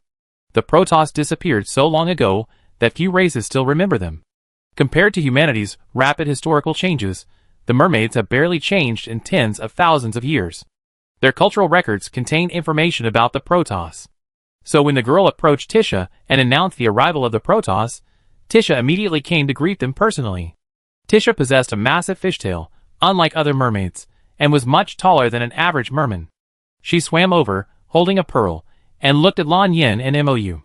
"Which two of you are from the Protoss?" "Mo.U. Lan Yin." Tisha raised the pearl to her head, resting her forehead against it. She was flipping through the mermaid records of their gods. On the first 2 lines of the first page, she saw these 2 names. One was the Lord God, the other the Martial God. Tisha, holding the pearl, looked up at them, bowing with the utmost courtesy. "I wonder what brings you here." Lan Yin looked at Tisha. "I'm here to retrieve the wang that your tribe has sealed." This was information Lan Yin had gathered many years ago, during his campaigns. At the time, he didn't know the specific function of this stone, so he didn't pay much attention. Now that he knew the power of the wang, Lan Yin didn't believe the mermaids alone could protect these dangerous wang. So, he wanted to take it away and seal it into the void himself. Tisha, upon hearing Lan Yin's words, looked puzzled. "What is wang?" Originally, Mo.U sealed these wang and personally handed them to the mermaid leader. Unexpectedly, after all these years, the current mermaid leader no longer knew wang's name. Mo.U explained, and the mermaid leader finally understood what they were seeking. But it was too late. Tijia sighed. Those things were stolen a month ago. They had always carried those red stones with them, no matter how many times they moved. Generation after generation of mermaid leaders had guarded them. They knew that if these red stones were ever revealed, a catastrophe would ensue. But even the most careful couldn't withstand the thieves' attention. Those red stones had been quietly stolen a few days ago, during a moment of negligence. The thieves left no trace, and they found nothing. Tijia explained the entire story, a look of melancholy between her brows. Now the seal has been broken, and the 8 pieces of delusion sealed within are nowhere to be found. Lan Yin and Mou exchanged a glance. It seemed that this interstellar space, already fraught with danger, was about to face new turmoil. Can you take us to the sealed area? Mou looked at Tisha. I want to check it out. Okay. Tisha turned around. Come with me. The ocean is the mermaids' territory. No one knows it better than them. Tisha expertly led them through the seaweed, and then through the coral reefs, arriving at an area of countless giant shells. This is the mermaid's habitat. After passing through these large shells, sometimes open and sometimes closed, they stopped in front of a cave. Inside the cave, there was a small area filled with broken stones. Because it had been sealed for so long, the stones still retain the divine aura of this delusion. This is it. Tisha looked at Mou and Lan Yin. I sent the mermaids out to search, but there's been no results so far. Tisha hoped that nothing irreversible would happen because of her own mistakes. Chapter 93. The mermaid tribe's chieftains had passed down a secret orally, instructing them to guard these red stones. If they were stolen, the consequences would be disastrous. After the red stones were stolen, Tisha read through the tribe's pearl records of them. Unfortunately, the records contained very little. She only knew that they were personally given to them by the God Clan's lord. Now, seeing Mou and Lan Yin, Tisha's anxiety eased a little. With the Lord God and the God of War here, surely they could quell this chaos? Mou swam into the cave, and stopped before the rubble imbued with the aura of delusion. A blue halo of light in his hand fell upon the rubble. She could not trace the whereabouts of the delusion with just these rubble. The problem was more complex than she had imagined. After wiping away the scent of the rubble, Mou swam to Lan Yin's side, and shook his head slightly. You're too late. Does the Lord God need my help? Tisha sighed softly, the sadness in her eyes never fading. No need. She said that keeping these deities for so long was already a burden for the mere people. I find the lost deities. That was a problem left behind by the gods, and it was her responsibility to completely eliminate it. Mou and Lan Yin didn't linger long. After saying goodbye, they left the mere people. The girl who had first encountered them swam to Tisha's side. Chief, how come I never heard of the gods? Because the gods have been scattered and disappeared tens of thousands of years ago, Tisha replied softly, watching the 2 retreating gods. Are they newly born gods? No, there's no such thing as newly born gods. Tisha looked at the girl and smiled. Their lifespan is very long. Every death is a loss. The gods can't reproduce like other races. Aren't they doomed to extinction? The girl had never seen such a strange race before. If the gods all die, then neither can we. Tijia rubbed the girl's head. The gods' chief deity is the guardian of all races. They are like a protective shield over all things, silently protecting all living things. The girl looked in the direction they were leaving, speechless for a moment. Floating from the deep sea to the surface, Lan Yin looked at Mou. I take you back. Swimming from here to shore would take too long, so it would be better to fly directly. Lan Yin let Mou sit on the shallow gold and flew her from the center of the sea to the shore. Without expending his divine power, Mou sat on the shallow gold and used the fire to dry his clothes, drying Lan Yin's clothes as well. The moonlight shone on them like the sea. Mou looked up at Lan Yin, his expression momentarily dazed. At that moment, a wave of emotion welled up within her, but before she could register it, it vanished without a trace. The robot flying overhead, monitoring the safety of the seashore, nearly mistook Lan Yin and Mou for dangerous creatures when it encountered them. When they reached the coast, the 8 pieces of delusion, buried somewhere on the ocean planet, were activated, silently drifting toward a designated location. Delusion can accelerate the fall of a god. Even one piece possesses immense power. The combined power of 8 pieces is unimaginable. Hidden in the darkness, living in solitude, the young man in pink plucked a peach bud with a smile, placed it between his lips, and kissed it softly. The martial god's delusions were magnified, perhaps turning him into a god of killing? I wonder if she could still be fair and just, even if she saw her most trusted friend in trouble, and put down her own family for the greater good. In a space devoid of the concept of time, the pink-clad young man's smile gradually widened, revealing a strangeness. The aura lingering around him was chilling. The roots of the accompanying peach tree, buried deep in the soil, had long since decayed, The newly blooming peach blossoms fell without a breeze. The blossoms drifted into nothingness, vanishing in an instant. The pink-clad young man watched coldly as the peach tree became bare again, a familiar sight. Ocean star. When the moonlight once again transformed into sunlight, Mou opened his eyes, drew aside the curtains, and looked out the window.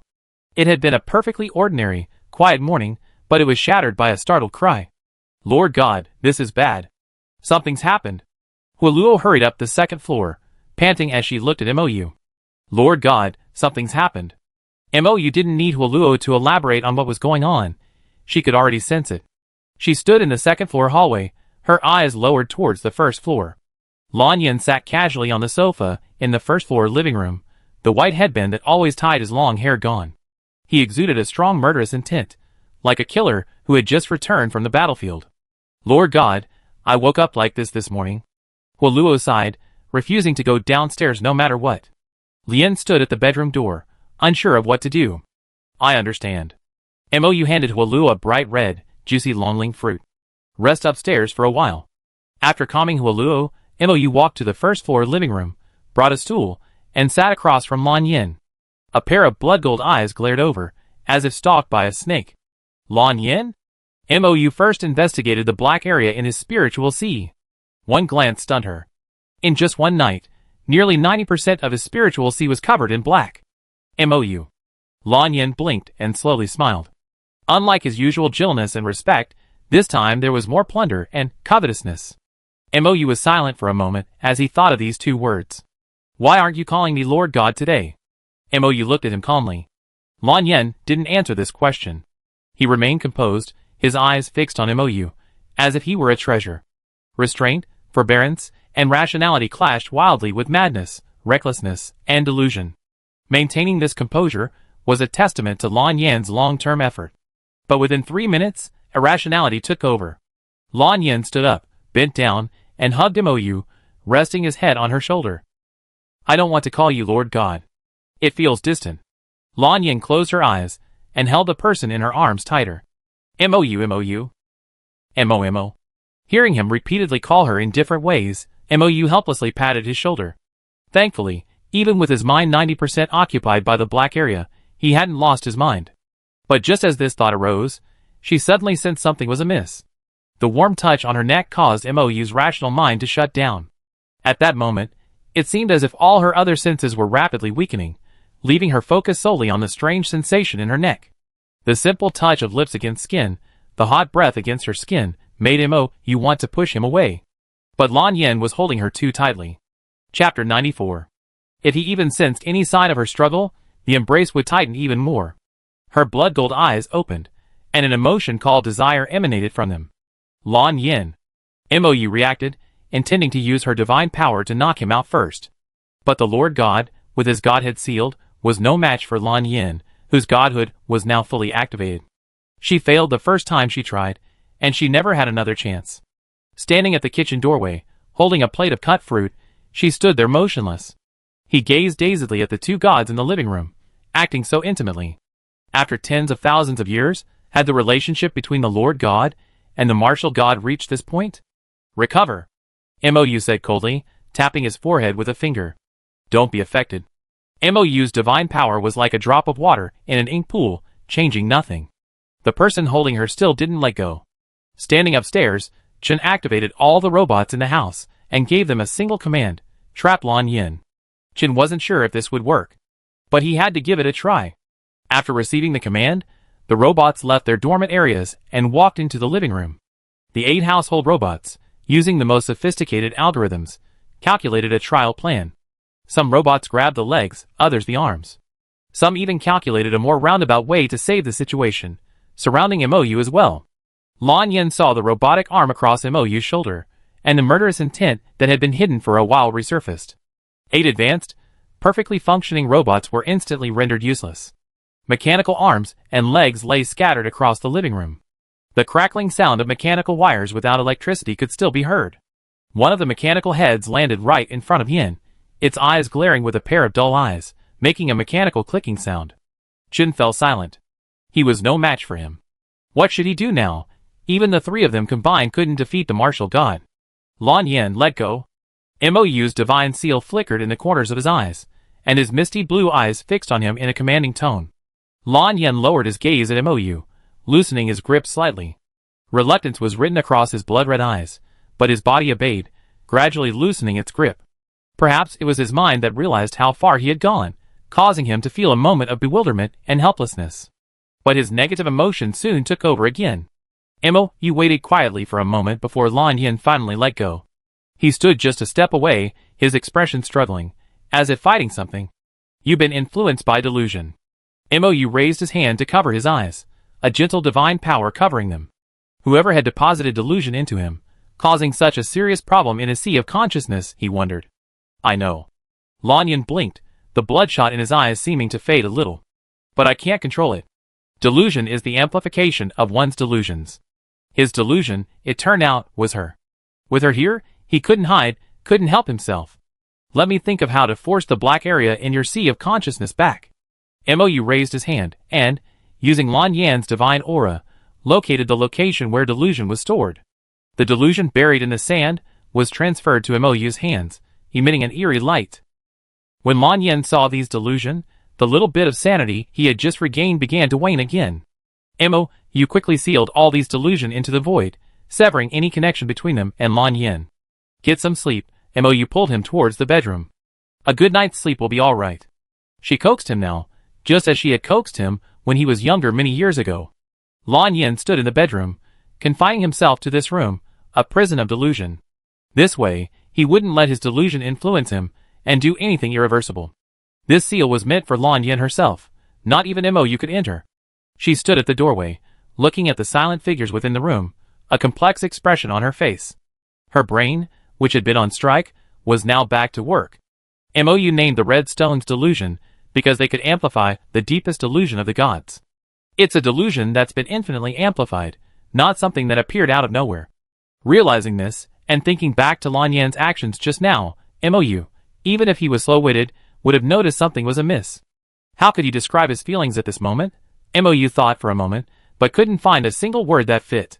It was like a large ship suddenly struck an iceberg, catching it off guard.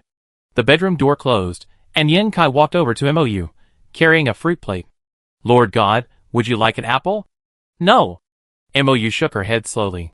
She walked back to the living room, gathered the disassembled robot parts together, and stuffed them into a cardboard box, intending to pack them up and send them to the repair station later. Sitting on the sofa, Mou covered her eyes with her hands and sat quietly for a long moment.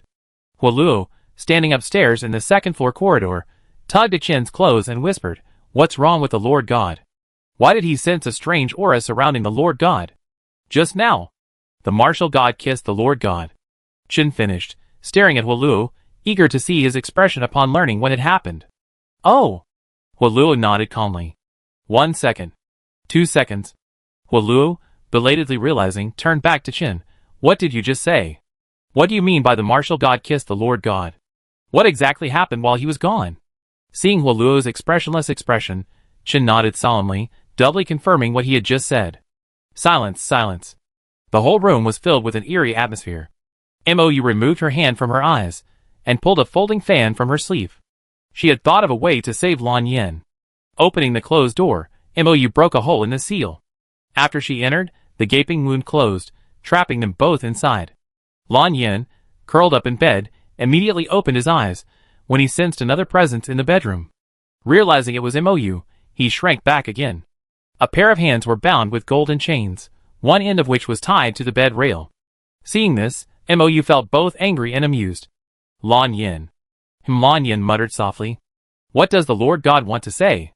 Lan Yan's eyes flickered, and he fell silent again. His heart felt as if it were being pinched by invisible hands, aching and throbbing. "Is it time to be kept at arm's length, to be alienated?" Mou thrust the folding fan into his hand. "I found a way to suppress the black area in your spiritual sea." When Lan Yan looked at him blankly, Mou replied word by word, "Use my divine power to disperse it and forcibly suppress it. It might hurt you." Lan Yan didn't want Mou to take any risks. "But with 90% of my spiritual sea occupied, I'm fine." Nothing. He had just lost control like that, and yet he was still holding her. Mou took a deep breath, casting aside the lingering memories, and commanded, "Lie down." Chapter 95. Lan Yen was pushed onto the bed by Mou, chains clasped around his wrists, restricting his movement. The only sound in the room was the crisp clinking of chains. Her pale golden eyes gazed at Mou, standing beside the bed, without resistance or rejection. His Adam's apple rolled, his humanity gradually overpowering his divinity. Golden threads entangled Lan Yen, attempting to pull him into the abyss of desire. This was the black region within his spiritual sea, attempting to encroach upon the rest of his spiritual sea. Mou placed her right palm between his eyebrows. The divine seal at the corner of her eye loomed, showing signs of breaking. She shed a trace of her soul, tucked into his brow, and entered his spiritual sea. As Lan Yen looked at her, Mou closed her eyes. Everyone's spiritual sea is a world unto itself. The spiritual sea is an ocean, typically blue.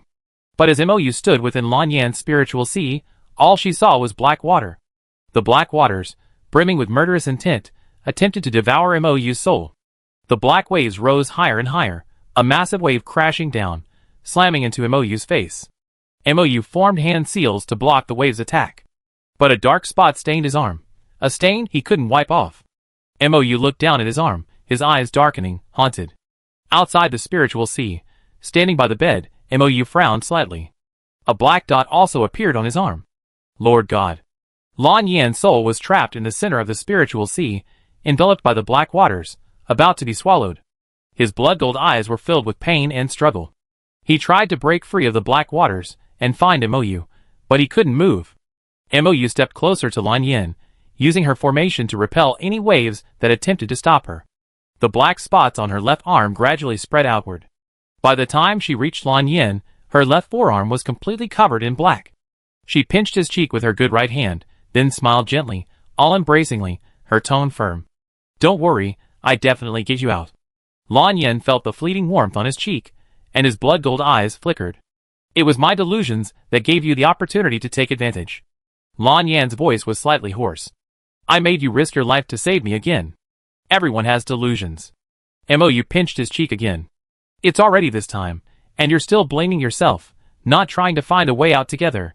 Lan Yan paused, then looked up at Mou with a determined gaze. Use your spiritual power to transform into a knife, and stab me in the heart. This is your soul. If you stab your heart, you'd be seriously injured. Mou frowned slightly, clearly not wanting to use this method. She could use her spiritual power to repel the black water. It just weakened you for a few days. Lan Yan's gaze fell on her blackened arm. If she didn't, she would be the one seriously injured.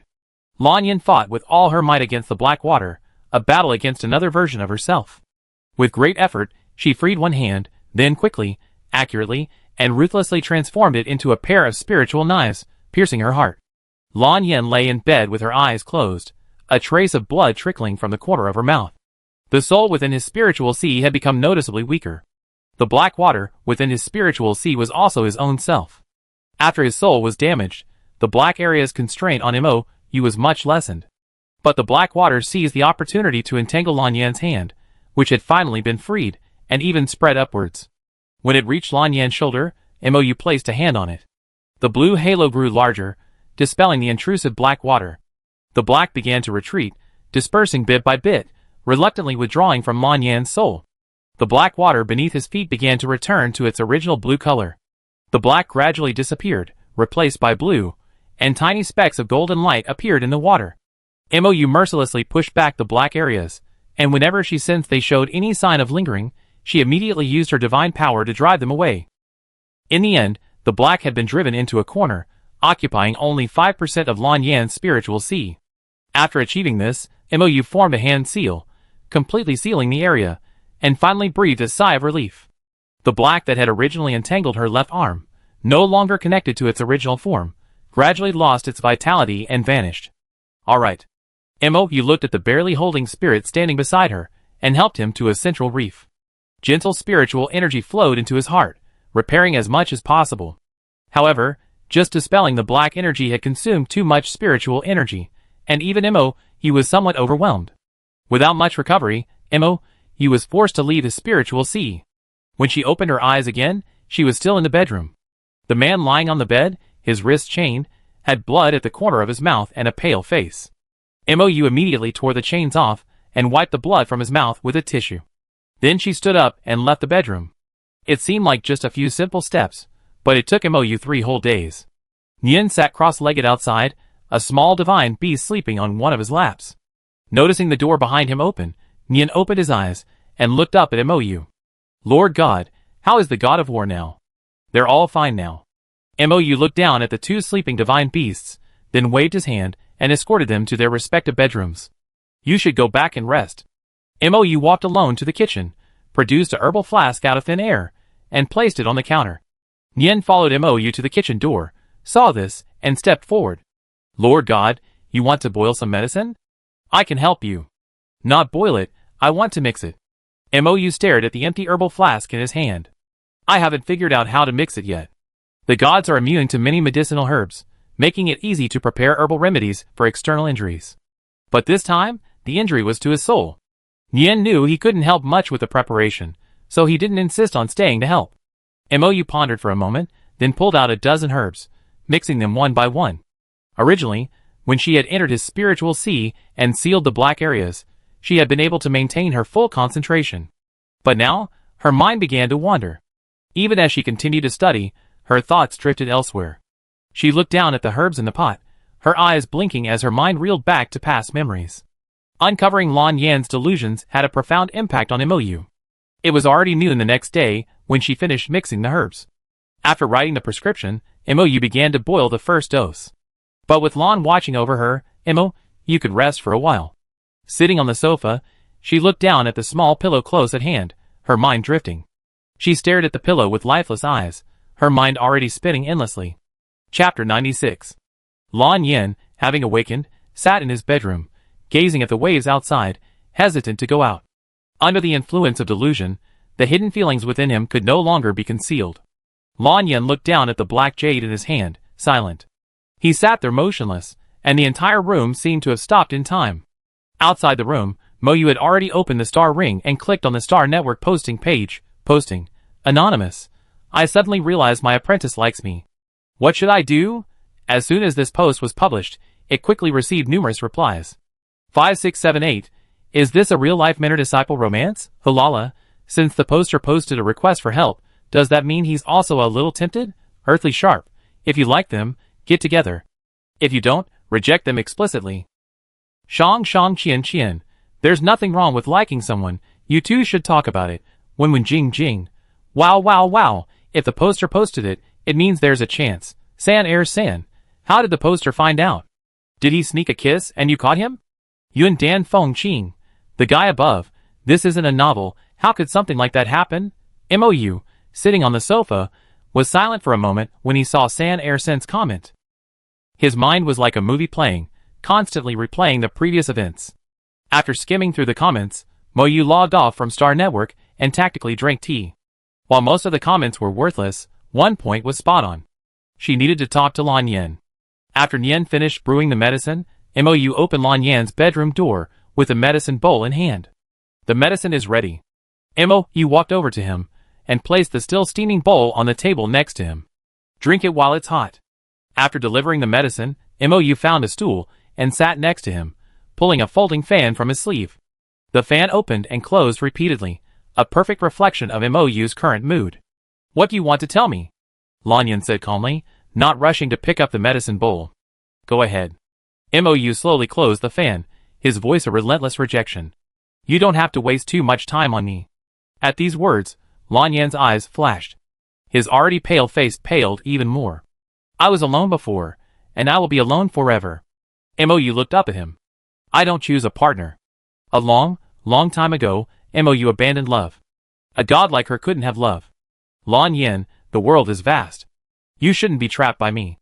Mo wanted to reach out and rub his head, but feared that would be overstepping the bounds.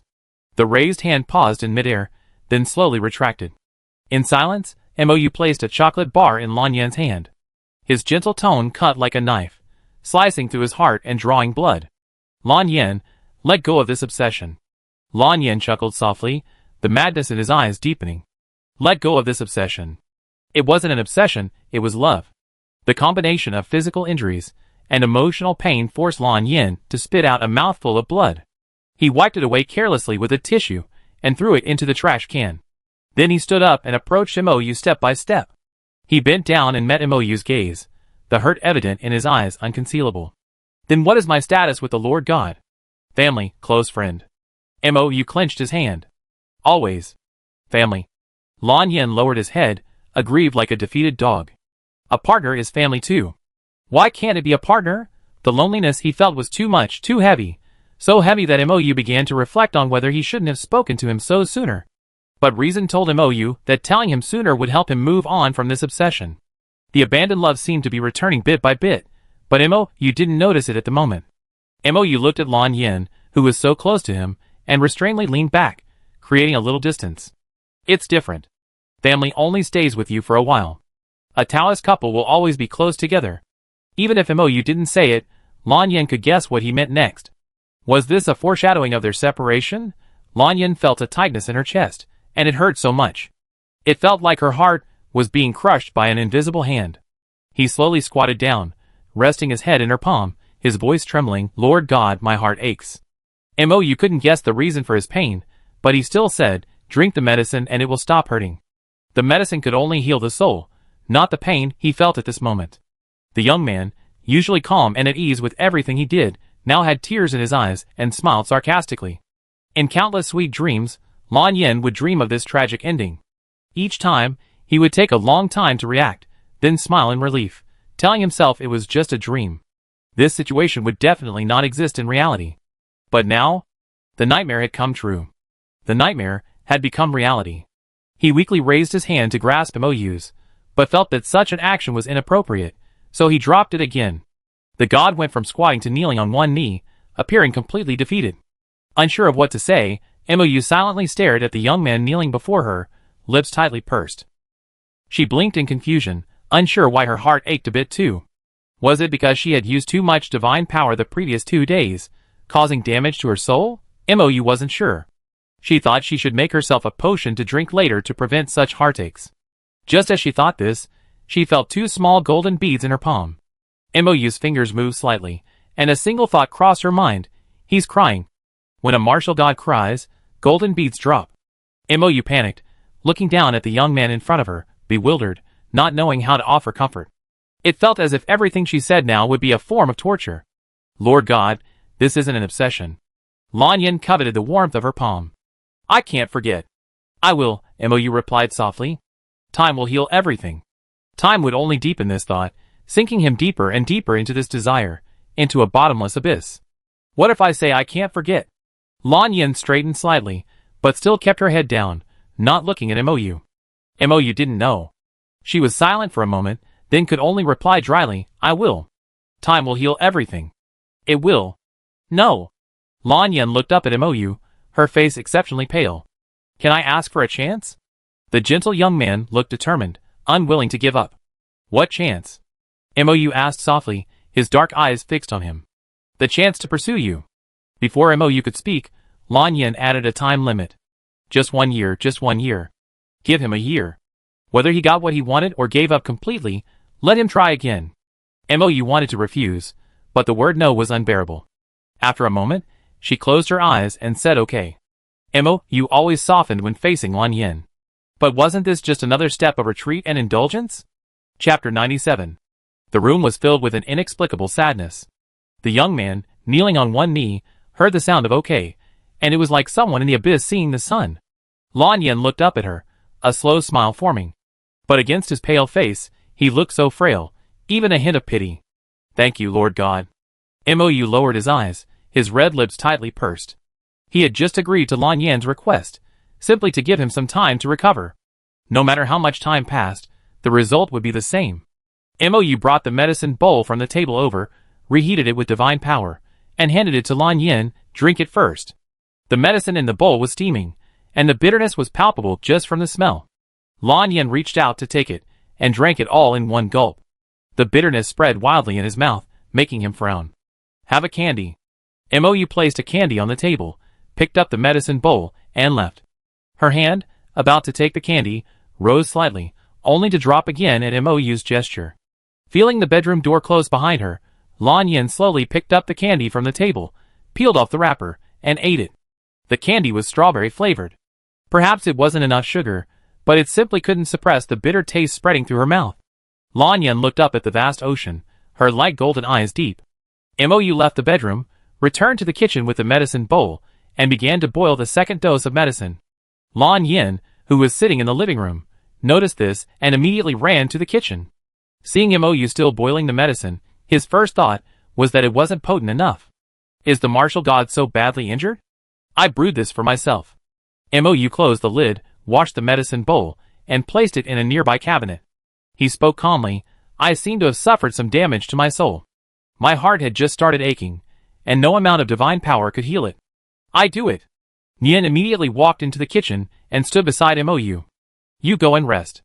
How could you let an injured person brew medicine here by themselves? Mou didn't hand the pot to Nian. She firmly grasped the handle, dodging Nian's outstretched hand. I do it myself. Mou was usually gentle, and even when angry, he would only offer a few mild reprimands. But now, Mou's expression remained as gentle as ever, but the change in his tone was noticeable. Sensing that Mou wasn't in a good mood, Nian hesitated for a second and withdrew his hand. After a pause, Nian looked at Mou, who sat quietly brewing the medicine, and silently turned and left the kitchen. The two little divine beasts sat in a row in the living room, watching Nian walk back. Nian, what's wrong with you? Nian's cheeks, puffed up from eating, stared at Nian in confusion. Nothing, Nian smiled faintly.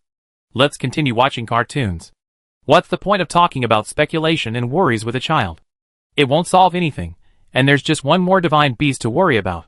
Mou sat in the kitchen, watching the pot of medicine simmer, his thoughts drifting away. Mou thought of events long, long ago. Back then, the two first-generation gods had just fallen, and young gods were born one after another. As the last of the first-generation gods, Mou fulfilled the duties of the chief deity, and took on the responsibility of protecting these young gods. But back then, Mou was far less calm and composed than she is now, and couldn't always handle everything perfectly. Something would occasionally haunt Mou. The death of a dear friend, the fragility of a young deity, the lingering temper. Sadness, helplessness, and bewilderment once enveloped her, enveloping her from beginning to end. Mou had experienced so much in such a short time. From the ancient tome left by the other two first-generation gods, Mou devised a way to prevent herself from being swayed by emotions. That was to abandon emotion. Without emotion, there would be no fear. Without emotion, there would be no worry or sadness. Mou, newly appointed Lord God, chose this method to renounce emotion. From then on, Lord God forsaken himself, becoming a Lord God of selfless love, loving all living beings. Mou looked down at her hands, her fingers trembling slightly. The two golden beads she had quietly hidden now lay quietly in her palms. God loves all beings, and no longer loves one person. Mou placed the two golden beads in a purse. As they were put away, the golden beads clashed with the others in the purse, making a subtle sound. Mou hadn't taken out this purse in a long time. It had also been a long time since she had seen Lan Yin drop the golden beads. After the medicine was boiled, Mou put the purse away again and poured the decoction from the pot into the medicine bowl. She held the bowl and waited for it to cool slightly before drinking it all in one gulp. After popping a candy in her mouth, Mou had the newly delivered robot wash everything in the kitchen. This trip to Ocean Star had been spent mostly indoors. On their last day away from Ocean Star, they went to the nearest amusement park together. Mou looked at Lan Yin, whose face was still pale, and deliberately slowed his pace. Lord God. Shen walked over and took Mou's hand. Can I go boxing? Mou looked down at Shen. Where? Chen raised his hand and pointed at the boxing ring next to him. This boxing ring was primarily for spectator matches. Of course, there were also tourists who signed up to compete. While the matches were primarily for spectators, there was absolutely no chance of children participating. When the robot at the registration counter heard who was competing, the system froze for a moment. The robot's programming didn't exclude children. So, the screen on its chest automatically opened the registration form and squatted down for Chen to fill out. Hualuo, who was being held by Nian, was also eager to try. He let go of Nian and ran over to fill out the registration form. Fearing something might happen to them, Nian was silent for a moment, then followed suit. Mou and Lan Yin bought tickets and entered the viewing area. The three children, one large and two small, were led by the robot to the backstage for the competition preparations. The backstage manager froze in place when he saw the robot leading the three children. 005. What's going on? Hello, manager. These are three contestants. These are three children. The manager gasped. Those contestants are at least AA, Class C psychics. Who could these 3 children possibly defeat? 005 mobilized all its algorithms, confirmed it had done nothing wrong, and smiled. I completed my mission, and am returning to work. 005 then turned and left, leaving the manager and the 3 children staring at each other. The manager was furious, and wanted to drag 005 back to the factory to start over. But the most important thing now was to deal with the registration of the 3 children. Even the oldest one looked only 15 or 16, and the 2 younger ones only looked 7 or 8. Are you thirsty? The person in charge smiled at them, and asked in the gentlest tone, Where are your parents? In the stands, waiting to watch us compete. Nian looked at the person in charge. Don't worry, just arrange the competition. Hearing Nian's words, the person in charge's smile nearly faltered. What planet are these parents so irresponsible as to allow 3 children to participate in such a dangerous competition? Chapter 98. Can you contact the parents? I'd like to talk to them. The person in charge said with a gentle smile, patiently coaxing. It's impossible to let such a young child onto the competition stage. Absolutely impossible. Okay. Lan opened the star ring, contacted Mou and Lan Yin, and briefly explained the situation. Mou instantly understood. Before the person in charge could say anything, she spoke. If they want to try, let them. Although this competition is for spectators, it's still very dangerous. Even if such a young child has awakened their powers, they're still very fragile. The person in charge, assuming this person knew nothing, patiently explained. Mou listened quietly and calmly responded, let them participate. Person in charge, All that talk wasted, and it all seemed to be in vain. The parents couldn't be persuaded, and the children were eager to try. The person in charge's worry was palpable. While he was still pondering how to persuade them, a message arrived. These 3 all possess double S-rank A abilities. They won't be injured in a match, so rest assured. If anything truly happens to them, I immediately stop the match. The person in charge read these few words over and over again, feeling his brain straining. A 6 or 7-year-old child.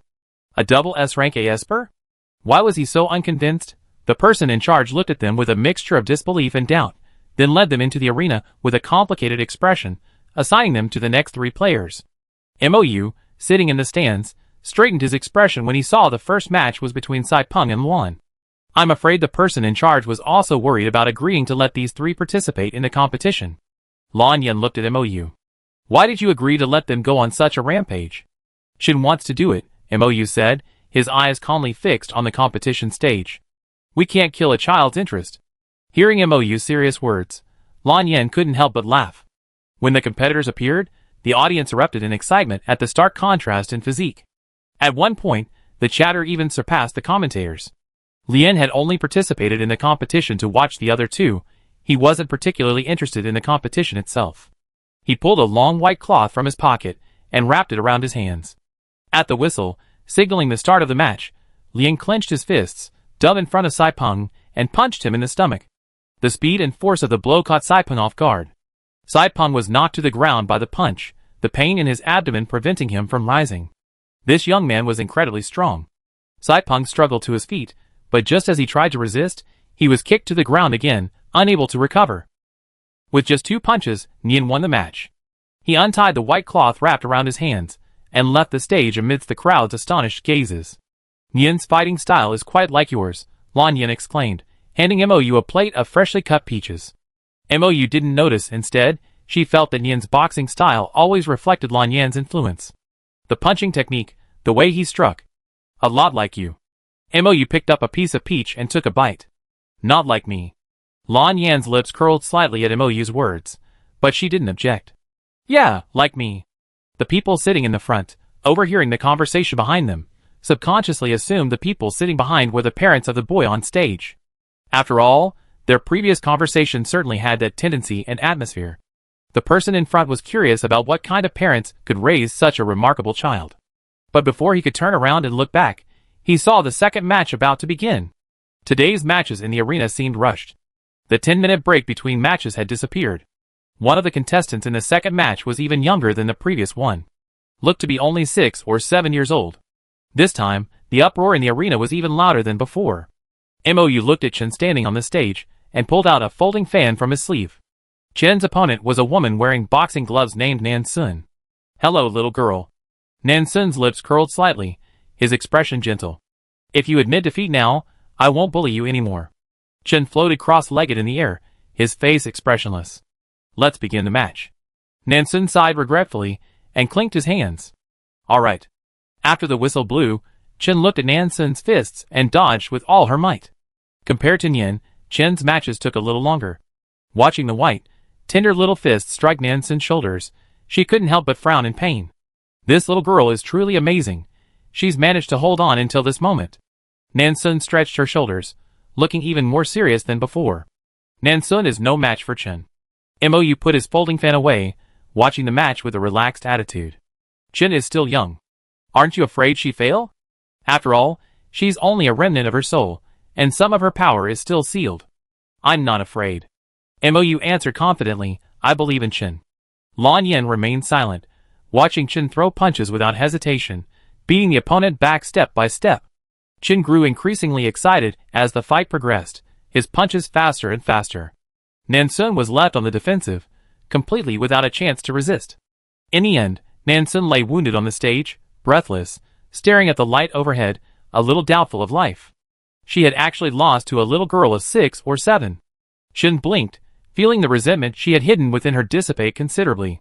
She left the stage in silence, and ran through the back passage to find Mou and Lan Yin. You're not happy you won the match? Mou smiled at the dejected Chen and handed her a sweet peach. I'm happy, but I hit too hard just now. Chen thought of his opponent's injuries. I lost control. That's normal. Mo, you carried Chen to the nearby stool. When I was your age, I couldn't control my strength either. The man sitting in the front heard the conversation behind him, and vaguely realized something. The girl who had just competed seemed to be their child. What kind of couple could raise 2 such amazing children? But he soon realized it wasn't 2, but 3. He heard the girl behind him cheering on the people on the stage, and talking about where they were going to eat after the match. The spectators couldn't help but look back. But the dim light made it impossible to see the people behind him. They could only make out a vague outline. On the stage, Huoluo's palm was flaming. With one punch, he burned away all his clothes. By the end of the match, his opponent's body was covered in burns, a horrible sight. The man looked at the stage, then at the 4 people sitting behind him, sighing. There's always someone better than you. I never thought I'd meet such talented young people while watching a spectator game on a Federation tourist planet. Chapter 99. Spectator competitions are a major feature of Ocean Star, attracting many visitors eager to see them. But many spectators hadn't expected to see such a young child competing and winning. Those sitting in the stands were filled with amazement, stunned by the strength of the contestants despite their young age. The third match ended with Huoluo knocking his opponent to the ground with a single punch. The lights on the stage dimmed until the contestants were no longer visible. After Huoluo jumped off the stage, he didn't return backstage, but instead ran toward the stands. The person in charge, who had watched all 3 matches from a corner, watched in a daze as the small figure disappeared. What planet is this prodigy from? The person in charge walked toward the stands, searching for Huoluo and his companions. But after searching the stands, he couldn't find Huoluo or his family, who had just arrived. The few people the person in charge couldn't find have now left, and are nowhere to be found. Ocean Star's specialty is, of course, seafood. All the restaurants here specialize in seafood. The seafood is usually caught the day before, or the same day, and looks incredibly fresh. The group of 5 ordered a table full of dishes. Huoluo's eyes lit up when he saw the seafood on the table. He ate the shelled crabs directly with chopsticks, while the ones in the shells had a helper peel them. The robots in the restaurant were constantly busy. Mou looked at Lan Yin, who was diligently peeling crab beside him, then looked down at Xiao Dai, who was peeling crab meat in front of him, and remained silent. She placed the small plate of crab meat back in front of Lan Yin. Take your time. No need to peel it for me. Lan Yin, who had just finished ripping open his second crab, looked at the intact plate of crab meat before him, his already pale face paler still. He silently put down his crab-ripping tools, and neatly placed the second plate of crab meat before him. The 5 people sitting together seemed to be separated by a barrier, each experiencing joy and sorrow in their own place. The joy of the 3 divine beasts across from them was matched by the sadness of this place. Mou took a crab and, with his tools, began to dismantle it piece by piece, not even glancing at the expressions of those around him. He ate the crab piece by piece, his eyes slightly downcast, never once glancing to the side. Halfway through their meal, there was a sudden sound of shattering glass, and the screams of fear from outside. The restaurant's outermost glass also shattered, startling everyone dining inside. Ocean Star is a tourist destination and one of the safest planets. There had never been any danger before, so the current incident caught everyone by surprise. Mou peered through the window to see what was happening outside. It was a transparent white worm. White worms, with their transparent bodies, often appear near the seashore. They enjoy devouring humans, especially the young. They have a violent nature and are classified as a psychotropic insect. Any human with a psychotropic power below level A could be controlled by them, becoming their puppets. Humans at level A and above are susceptible to psychotropic attacks at a certain distance, and experiencing severe headaches if they use their supernatural powers. The man hiding in the corner watched those fleeing in terror at the appearance of the white worm, his eyes filled with immense pleasure. He admired the chaotic scene, wondering when the young men who had just quietly left would step forward. If such young men were allowed to grow up, they would only be more difficult to deal with later. It would be better to nip them in the bud. As for the others who were killed, they could only blame themselves for their bad luck. The Ningbai worm roared, and the children who were visiting the area were all controlled, becoming puppets. They stood around the Ningbai worm with lifeless eyes, holding stones, branches, or knives and forks they had smuggled from the restaurant. Even the security team, armed with weapons, dared not act rashly, fearing they would injure the children. The Federation Interstellar Force, closest to Ocean Star, had already rushed towards them, but after all, distant water could not quench immediate thirst. Amid the passive stalemate, Yin emerged from the restaurant with Qin and Huoluo, their gaze fixed on the Ningbai worm with a serious expression. There were too many children around the Ningbai worm. If he attacked, they would be hurt. Mou and Lan Yin stood behind them, not intending to take action. Qin, use the rhythm, Mou reminded. Okay. Qin pulled a zither from her backpack, suspended it in midair, and played a tune. The gentle music was able to invisibly break the Ningbai worm's control over the children. But as Qin rescued them, many more people with mental power below level A were controlled. Mou placed a hand on Qin's shoulder and quietly blended her mental power with her piano music, expanding its influence. Huoluo and Yin were waiting for the controlled children and people to leave. Ningbai worm felt the threads of her mental control breaking one by one, and her already irritable temper became even more violent. Before the last few children could break free, the white worm opened its mouth, attempting to devour them. But before it could move, Huoluo ran over and punched the worm. Yin took out a long stick and struck the worm on the head. He used so much force that his skull shattered. A stream of white slime emanated from the worm's compound eyes, a strange and disgusting sight. Yin, holding the stick in one hand and Huoluo's collar in the other, quickly withdrew. The man standing in a hidden corner saw this scene, his face twisted for a moment. How could these children have so easily taken care of them? He wanted to kill them all.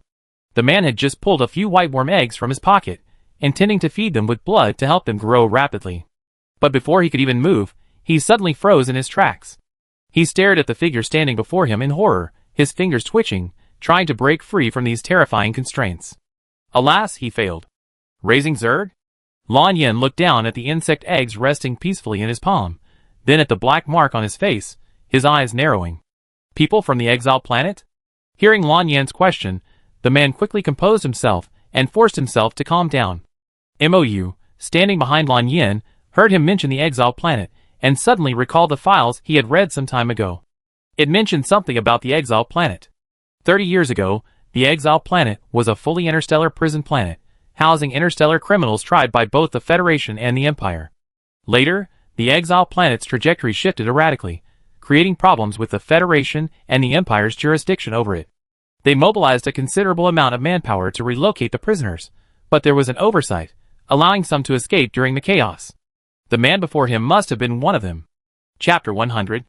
Over the years, the exiled planet has returned to its original trajectory, but countless insects have been detected within. Everyone assumed the criminals on the exiled planet had become food for the Zerg. But now he stood here alive, able to control the Zerg. So what if I guessed it? The man smiled, his eyes gleaming with madness, ready to die at any moment. If he died, there would be others. One day, everyone in this galaxy will become like these insects, their vassals. Mou walked from behind Lan Yin to his side, placed the several insect eggs in the man's hand into a small porcelain bottle, and refined them directly. What should we do with him? Mou looked at the nearly insane man with a calm expression. Trap him or kill him? Such a man must not be allowed to live. Otherwise, Something even more horrific than today's might happen at any moment. Kill.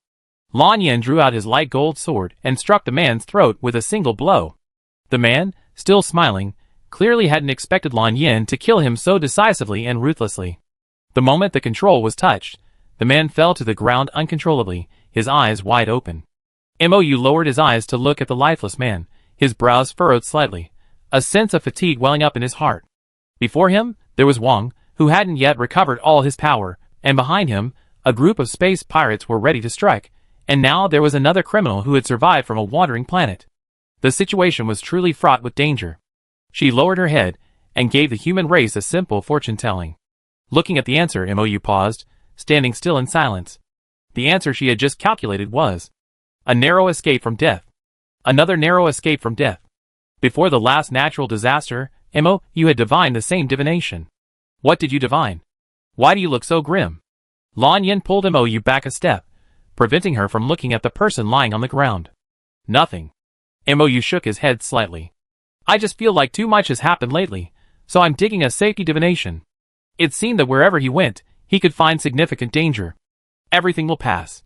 Lan Yin sent the arriving Federation Interstellar Force the current situation on Ocean Star. Let's go! We should be leaving soon. Okay. By the time the Federation Interstellar Force arrived, Mou and Lan Yin had already left Ocean Star with the three of them. As for the people killed by Lan Yin and the subsequent investigation on Ocean Star, the Federation Interstellar Force and Ocean Star's administrators would handle it. Every year, the Federation and the Empire send students to study at each other's highest institutions. This time, the Federation sent a total of 20 students, in addition to the Federation's king and guardian. Thus, this year's Empire Welcome Ceremony was expanded from a school-level ceremony to the highest state ceremony. Many citizens of the Empire were curious about the appearance of the king, whose reputation rivaled that of their leader. They were even more curious about the demeanor of the guardian, who had risen so quickly from obscurity. The Empire had been bustling with activity recently, with many more cleaning robots on the streets than usual. Sitting in his office, Yunxiu glanced at the time, his usually composed self now showing signs of anxiety. He tossed his work aside, stood up, and sat in the lounge area, a cup of black tea in hand. It was supposed to be noon, but it was only 8:30 in the morning. Time had flown by so slowly today. Yunxiu sipped his cup of black tea, his mind racing with thoughts. After so many years, would she still recognize him? Would he feel strange, unaccustomed to his current appearance? For the first time, Yunxiu regretted cutting his hair short. Was it too late to get extensions? Yunxiu placed his cup on the table, opened the door, and left the office. The president, who never left the office before lunchtime, suddenly emerged at this hour, startling the staff outside. What had happened? The assistant, who was diligently working, was momentarily bewildered. He stood up and looked at Yunxiu. President, what can I do for you? Follow me, Yunxiu said solemnly, walking forward at a brisk pace. The assistant quickly ran over, following Yunxiu out of the office building. A mere week later, the assistant, carrying 2 large bags of food, stood dazed in the kitchen of the state-of-the-art reception hall. Why is the president suddenly trying to steal the chef's job? Does he think the chef's cooking isn't tasty? The chef is terrified now. Yunxiu's actions are no different from stealing their jobs. After all the chefs left, the assistant, whom Yunxiu had appointed as his assistant, stood beside him, puzzled. President, why did you suddenly decide to cook yourself? The president thought of Mou, his expression gentle. We haven't seen each other for a long time. I'm worried she won't be used to the food. The assistant keenly noticed a personal pronoun. Who is this referring to? The assistant couldn't guess, and didn't dare to ask. He could only watch, curiously and occasionally helping out, as Yunxiu expertly prepared a dish he had barely tasted before. Aboard the ship, Lan Yin clutched a black chess piece, his eyes deep. They say an opponent knows his opponent best. Even though he hadn't seen Yunxiu in a long time, Lan Yin knew exactly what Yunxiu was doing. Zi Sangwei didn't give him half the sense of danger that Yunxiu did. Looking up at Mou, who was writing Ancient Writings, Part 2, beside him, Lan Yin brought out 2 plates of snacks, and placed them on the table. It's still a long way to get to the Empire's main planet. Have some snacks first. Mou paused, checking the time. It hadn't been 2 hours since breakfast, so she wasn't hungry at all. She looked up at Lan Yin, meeting his pale golden eyes, and sensed something was amiss. Are you in a bad mood? This bad mood wasn't the loneliness and sadness he displayed after she deliberately distanced herself from him. It was a feeling of displeasure and wariness. No. Lan Yan blinked. I was just worried you were hungry. You're lying. Mou lowered his head and continued writing, his tone much more casual than before. Eat. Lan Yan looked at her silently, his eyes slightly lowered, and coughed uncontrollably. He had recently injured his spirit and body. Every time he heard this cough, Mou would drop everything and feel his pulse. Why are you coughing again? Mou raised his hand, grasped his wrist, and felt his pulse. He probed his pulse with divine power, observing his mental strength. His mental strength was still as weak as before, but sitting quietly wouldn't affect it. A bad mood isn't conducive to recovery. Mou finally attributed the problem to his emotions. She picked up a piece of chestnut cake and placed it in Lan Yan's palm. Something sweet will help you feel better. Lan Yan looked at the cake in her hand and chuckled. Okay. Taking a bite of the cake, Lan Yan's eyes narrowed slightly. So sweet.